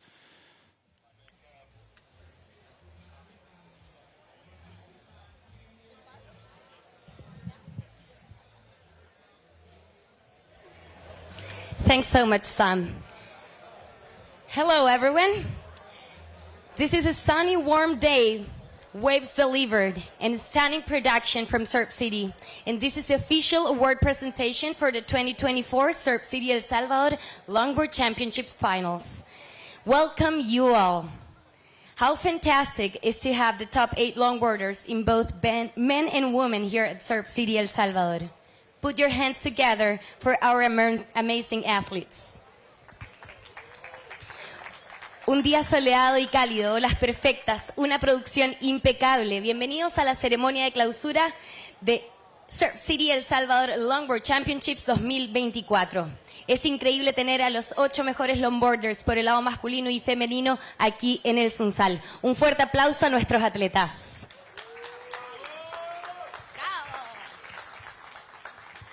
The WSL wishes to acknowledge that Surf City El Salvador Longboard Championship events is held within the land that was known as Señorío de Cuscatlán. It is a part of the Nahuapipil culture with its tunal, strength, and yulpaki, heart smiles. It is an honor to be here in their presence, and we continue to celebrate the culture of El Salvador past and present, especially its history and heritage. Thanks from our hearts. La WSL desea reconocer que el evento de Surf City El Salvador Longboard Championship se lleva a cabo en tierras que fueron conocidas como el señorío de Cuscatlán. Es parte de la cultura nahuapipil, con su tunal, fuerza y yulpaqui, sonrisas del corazón. Es un honor estar aquí en su presencia y continuar celebrando la cultura del Salvador, tanto en el pasado como en el presente, especialmente su historia y su herencia, que son clave para la preservación medioambiental de este lugar. Un fuerte aplauso ahí para nuestra cultura local que nos recibe. And here we are. The award ceremony of the finals. One day, the winner take all. And we got to see two big world championship titles go down right here, just moments ago. So it was pretty fun to watch, right guys? We believe it is really important to embrace the longboard scene. It's a group of people that have a great sense of community. They come together, they support each other. Even though in the water there's a lot of competition, inland you can see these guys are a big family. And it's important to acknowledge that you come in that camaraderie, hanging out in the athlete area and going to explore everything that El Salvador has to offer. So thank you for spreading the good vibes around. Es realmente increíble poder ver a la comunidad de los longboarders aquí en El Salvador repartiendo y esparciendo esa vibra de comunidad, de camaradería. No solamente se trata de la competencia, sino que también se trata de apoyarse dentro y fuera del agua, de ir a explorar juntos. Y eso es increíble para poder tener ese legado de parte del longboard. Así que muchas gracias y felicidades por estar esparciendo esa cultura. It was a really great season. 3 big events around the world before this finals in El Salvador. We started at the legendary coastline of Bells Beach, then Surf City, USA in Huntington Beach, and groundbreaking event in Abu Dhabi. The WSL Tour traveled across the globe before landing at the mesmerizing wave of El Sunzal, with stunning performances from these 16 Longboard World Title contenders and more talented surfers all season long. So let's give a big round of applause for everyone in the 2024 Longboard Tour. Fue una temporada increíble este 2024, con eventos que comenzaron en la icónica Bells Beach en Australia, moviéndose luego para Huntington Beach en California y luego en un evento muy innovador en la piscina de olas en Abu Dhabi, para terminar en esta ola fantástica en el Sunzal. Han sido 16 atletas los que clasificaron para estas finales, pero fueron muchos más durante este 2024, así que reconocemos el gran trabajo de todos esos competidores. Un aplauso para ellos. Hosting its first WSL Longboard World Title event, it's really significant for El Salvador for several reasons: cultural recognition, tourism boost, economic development, global exposure, youth engagement, and environmental awareness. Overall, the WSL Longboard World Championships event represents a unique opportunity for El Salvador to celebrate its surfing heritage while fostering economic and social growth. I would also like to thank the local community, the local surfers that have been sharing their waves throughout the whole week. Thank you for all the locals too. Realmente es muy importante tener este evento aquí en El Salvador, un evento de las finales para el reconocimiento cultural, el impulso turístico, el desarrollo económico, el impacto global en la juventud. Y realmente queremos agradecer a todos los locales por estar compartiendo sus olas durante toda la semana aquí en el Sunzal. Sabemos que son olas increíbles y poder tener la oportunidad de surfearlas es un honor. Así que muchas gracias. We would like to give big thanks to Surf City El Salvador, our title partner, for bringing the world's best longboarders back to El Sunzal, and this time hosting the Longboard Championship to determine our world longboard champions. Thank you to our event partner, Corona. Nuestros patrocinadores oficiales, gran mención a Surf City El Salvador, que siempre están llevando a lo más alto y empujando las barreras de lo que significa crear eventos de surf. Y por supuesto, muchas gracias también a Corona por estar acompañándonos en esta celebración del surfing. We're going to now introduce on the stage To help us hand out our trophies, please come to the stage, Graham Stapelberg, the WSL Tour President and President of North Central America and Africa. Welcome to the stage, Graham. We would also like to welcome to the stage Ms. Morena Valdez, the Minister of Tourism from El Salvador. En el escenario, la Ministra de Turismo de El Salvador, Morena Valdez. Un gusto tenerlos aquí con nosotros. So after a thrilling competition filled with beautiful performance and unforgettable moments, this is the time to give our trophies. Let's give a warm welcome to an incredible, strong, dynamic, and fierce competitor. Since his first championship in 2011, he has continuously pushed the boundaries of longboarding, redefining what it takes to be a champion. Your 2024 Surf City El Salvador Longboard Championships men's winner and 2024 World Longboard Champion, Taylor Jensen. Bienvenido, Taylor. Congratulations. This season has been amazing for you. We are all in awe to watch you surfing here at El Sunzal. You seem so connected with the wave, and it's amazing also to have your 4th world title. So we would love to know, how is the connection with the ocean, and what's your inner strength to be here right now? Look, my connection with the ocean is just I spend a lot of time in it. It's been my toy, my escape ever since I was a little kid. So I'm pretty connected to the ocean everywhere in the world, and I just love Sunzal. I love the people. I love the community, the food. Everything here is incredible. What is your legacy for the future generations, everyone that is watching you here in El Salvador? What can you say to them to inspire? Just keep surfing, man. Make it fun. Like, keep having fun. Keep enjoying the ocean. Be kind. Just have a good time. That's it. Now we know. Thank you so much. And here is your trophy. The Minister of Tourism, Mrs. Morena Valdez, will give you the trophy.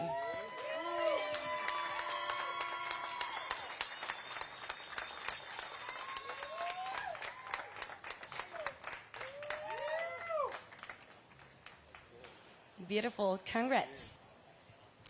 And now moving to the women's side of this competition with a beautiful performance that was not short of spectacular. She dominated the lineup with grace and style and power, leaving the crowd electrified on the beach.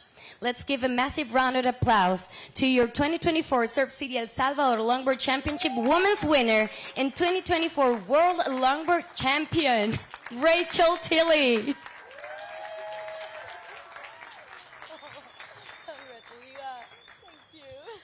Wow, Rachel, I'm so excited to be here with you on stage. It was an amazing performance out there. You're so connected, and you seem really catalyzed with this wave of El Sunzal, not only in this event, but throughout the whole year here. And I've heard this is now your favorite wave. So, and we can tell that. Yeah, absolutely. I mean, I've had last year at our WSL event, I got 3rd. Earlier this year at the ISA, I got 2nd. And so I was like, okay, we just got to build. But yeah, competing here and just surfing here, I love traveling here and spending time on this wave. I think it's my ultimate dream of a longboard wave. And so to be able to compete on that, it makes it a lot more... It makes it easy to just have fun and enjoy myself in the heats, and that results in doing well. We were all having fun watching you, for sure. So it's been 9 years since your first world title. You're the youngest woman to hold a world title, and now you have become also a role female model in the longboard community and in the surf community. What does this title mean to you today? Gosh, like you said, it's been 9 years since my first world title, and I feel like my first one just kind of happened to me. I was 17, and it just happened. And this one took a lot of work, a lot of belief, and I had to completely switch the way that I approach events. And, you know, a few years ago, I had a mindset shift of I just am showing up to compete because I love it and I have fun and I want to enjoy myself and be present. And so with that mindset, to be able to have that mindset out there and through this win has been super special.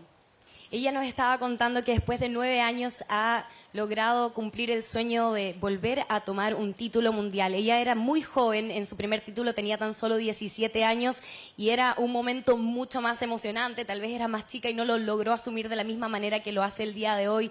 Se vuelve muy especial poder tomar un título con una mentalidad diferente, más madura. Felicidades. Congratulations, Rachel. Now it's your time. Please, G, hold your trophy.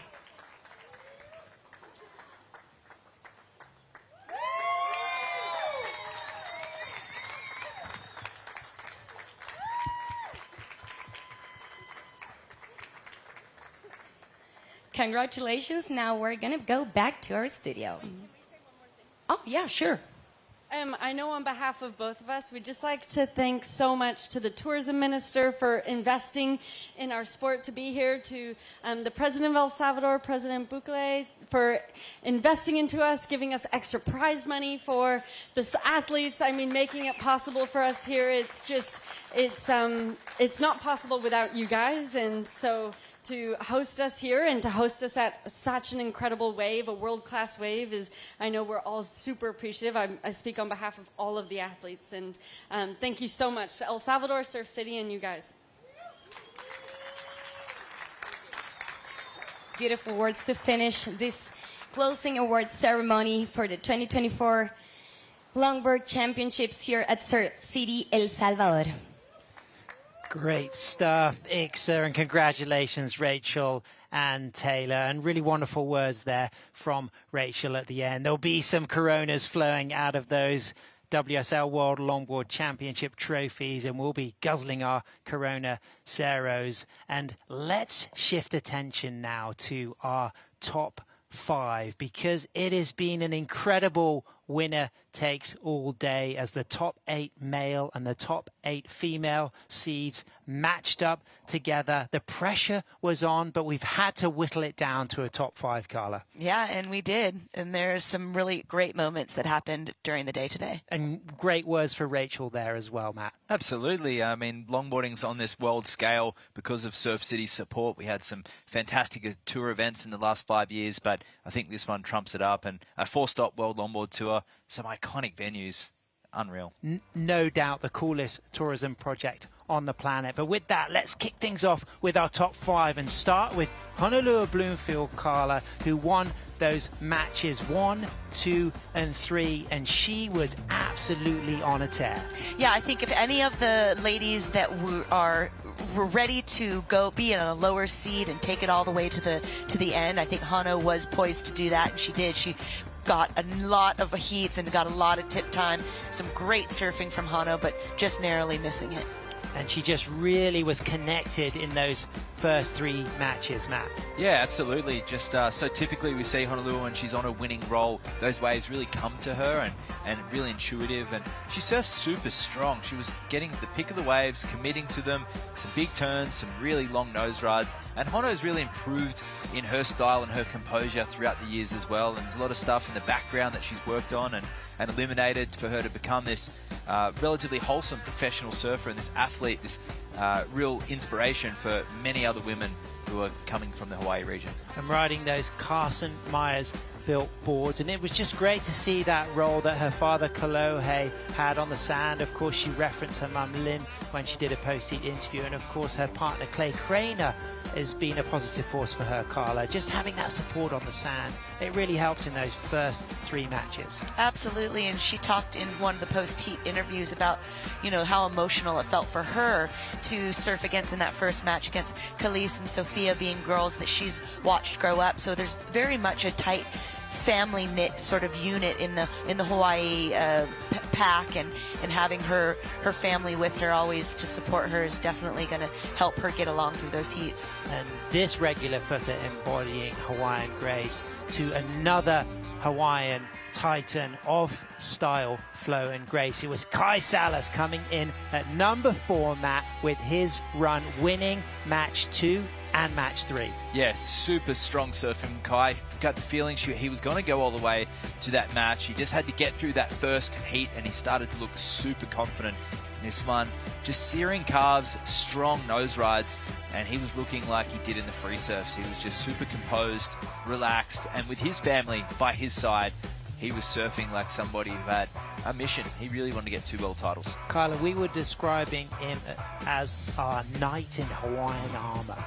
Yes, and the joust that came to be, and he's really somebody that's just so formidable and has his Hawaiian armor that really, you know, it shows even in his style where he just is so solid. You can see even a little bit of those bumps through those nose rides as he came from behind the section.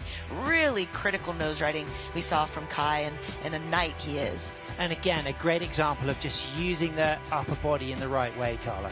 Yeah, his upper body really is also a nice element to his style. He has more of that rolled shoulder kind of approach that we've seen like in the Dane Peterson kind of style. But then his nose rides really come up and upright, and a little bit of body English with the hand up. We do get a lot of variety from Kai, and it was just unfortunate he wasn't able to put together some finishes. And keeping with the theme of regular footers, we shift on to number 3. It's Rachel Tilley knocking out Honolulu Bloomfield and advancing to the title match against Soleil Erico, Matt. Yeah, creative style. No one surfs like Rachel Tilley. Very individual in her expression on the wave, and she really uses the wave as a canvas. She climbs, she drops, she carves, and that board allows her to access little parts of the wave that not many of the other athletes are able to do. And she's a deserved world champion, putting together nerves of steel and really bouncing and bopping her way through the post-heat interviews, but carrying that into the ocean as well. And Carla, coming in as seed number 2 appeared to be an advantage for Rachel because she had some momentum before she went into the title match with Soleil Erico. Yeah, 100%. I think it worked in her favor. She'd looked great all week in the free surfs and those practice surfs. So I think having that little bit of that heat beforehand, before going into that title match, really helped her shed off the nerves. And how happy will Josh Martin be, Matt, watching this surfing from his team rider? Oh, absolutely. He's been her #1 fan since the very beginning, and really supporting her, and it's great to see the collaboration between surfers and shapers going all the way to the end. Absolutely, that collaboration between surfers and shapers shining, and we have seen all of these surfers shine, but this guy, Taylor Jensen, shone harder than any of the men. He was already our yellow jersey wearing #1 seed, and Carla, did he come out guns blazing or what? I mean, he was absolutely ready to fire and hitting the target without really any flaws or any miss, you know, to the approach that he took to this wave. You know, he was ready. He'd been watching all day long, and as he said in his interview, you know, just kind of frothing at watching all the perfect waves. So I think when he went out there, it worked in his favor, and he just exploded. And Matt, this was his journey to the 2024 World Longboard Championship. Yeah, only took 4 waves, and really enjoyed Taylor's hot dogging perspective there, just in tune with his board and just really intuitive as well. You just see him just reading the wave in front. Even the waves closing out, he was able to adapt so well, and just these searing carves combined with this soft, elegant footwork really put a nice bow, a stylish mark on his surfing in this world title. This may be one of the most beautiful world titles that he's taken out of all of those 4. And Matt, we talk about using all of the wave and all of the board. A great exemplar on your screen right now for that approach. There's been world titles, one in the past, believe it or not, where the nose and the front half of the board hasn't been utilised. And Taylor has been one to nose ride as well, of course, but really showing a clear balance between all 3 aspects, the tail, the middle and the nose. So I would say the most well-rounded world title victory of his 4. Super smooth, Carla, all the way to the pupusa section every time. I mean, every time, and when you've given it up to the judges, like, what more can you ask for? Really a big celebratory moment for Taylor, having his family here, and as he said, he worked hard to get there, but our #1 spot. Rachel Tilley, our 2024 Surf City El Salvador longboard champion and our world longboard champion. She took the win in that title match against Soleil Erico. She went back-to-back, Carla, and she didn't have to go to the best of 3. No, I mean, she just cleaned it up right off the bat, and it really, I think, put Soleil in a unique position that she's not used to being in, and having to come up from behind. And what's great about Rachel is that she's so well spoken, she's well educated, and I think she's a great representative for longboard surfing in the WSL. And Matt, talk about the energy that she had, the positive atmosphere around her, the smile on her face, and how important that was to really shine through to her surfing and take the win. Yeah, super light-hearted throughout her win in the US Open and also here at Surf City. She was able just to encapsulate. You see the other surfers carrying her up, Zoe, and of course Alice, who beat her over there in Abu Dhabi. And it's really nice. You know that you're a fan favourite when you've got other competitors coming to cheer you up the beach, and everyone's happy, they're smiling, and we couldn't help but get goosebumps during her post-heat interviews as well. Been an amazing season, Carla. Final thoughts? Fortunate, thankful, grateful to work with both of you throughout the year. Great to have a world tour that is truly a longboard world tour with multiple stops that are in iconic and solid waves, and really excited to see what 2025 has on store. Matt, thoughts for the year? I just think longboard's being encapsulated and shown in a really positive light. The ideas that us purists have as surfers, I ride a bunch of different surfboards on any given day, but when I think of longboard surfing, this is it. And it's finally on show with good waves, a great production crew, and the backing of WSL. I think it's in a really good spot, and I can't wait to all the Groms that are tuning in and going to be competing in their regional qualifiers. It's been an incredible year for longboarding. Thanks for tuning in. Thanks for having us. Stay focused, because there's a big season next year, and keep your eyes on the final Challenger Series event in Saquarema, Brazil. Thanks very much. It's been great. Surf City, El Salvador. We've been watching some really great surf these last May days, and there's been some really standouts, but really all that matters is today and what's going to happen today. And we have a perfect canvas and a perfect setting here to crown that world longboard champion.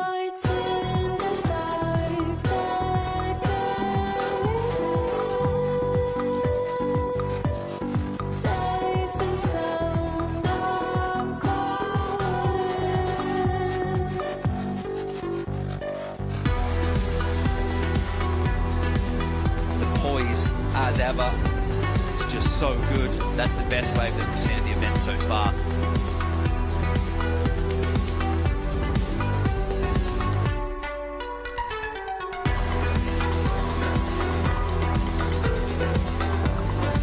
I definitely think I surpassed my expectations, so now I have nothing to lose, I guess. So I'm kind of just having a great time cruising. Ty's approach to every wave, it's put together. He's really good with his hands. When she's just won a heat against Honolulu, well, this is going to feel great for Rachel. Yeah, absolutely. See, Kai Salas set himself up to battle for a world title defense. He's going to be coming up against Taylor Jensen. The title match, best of 3 coming up.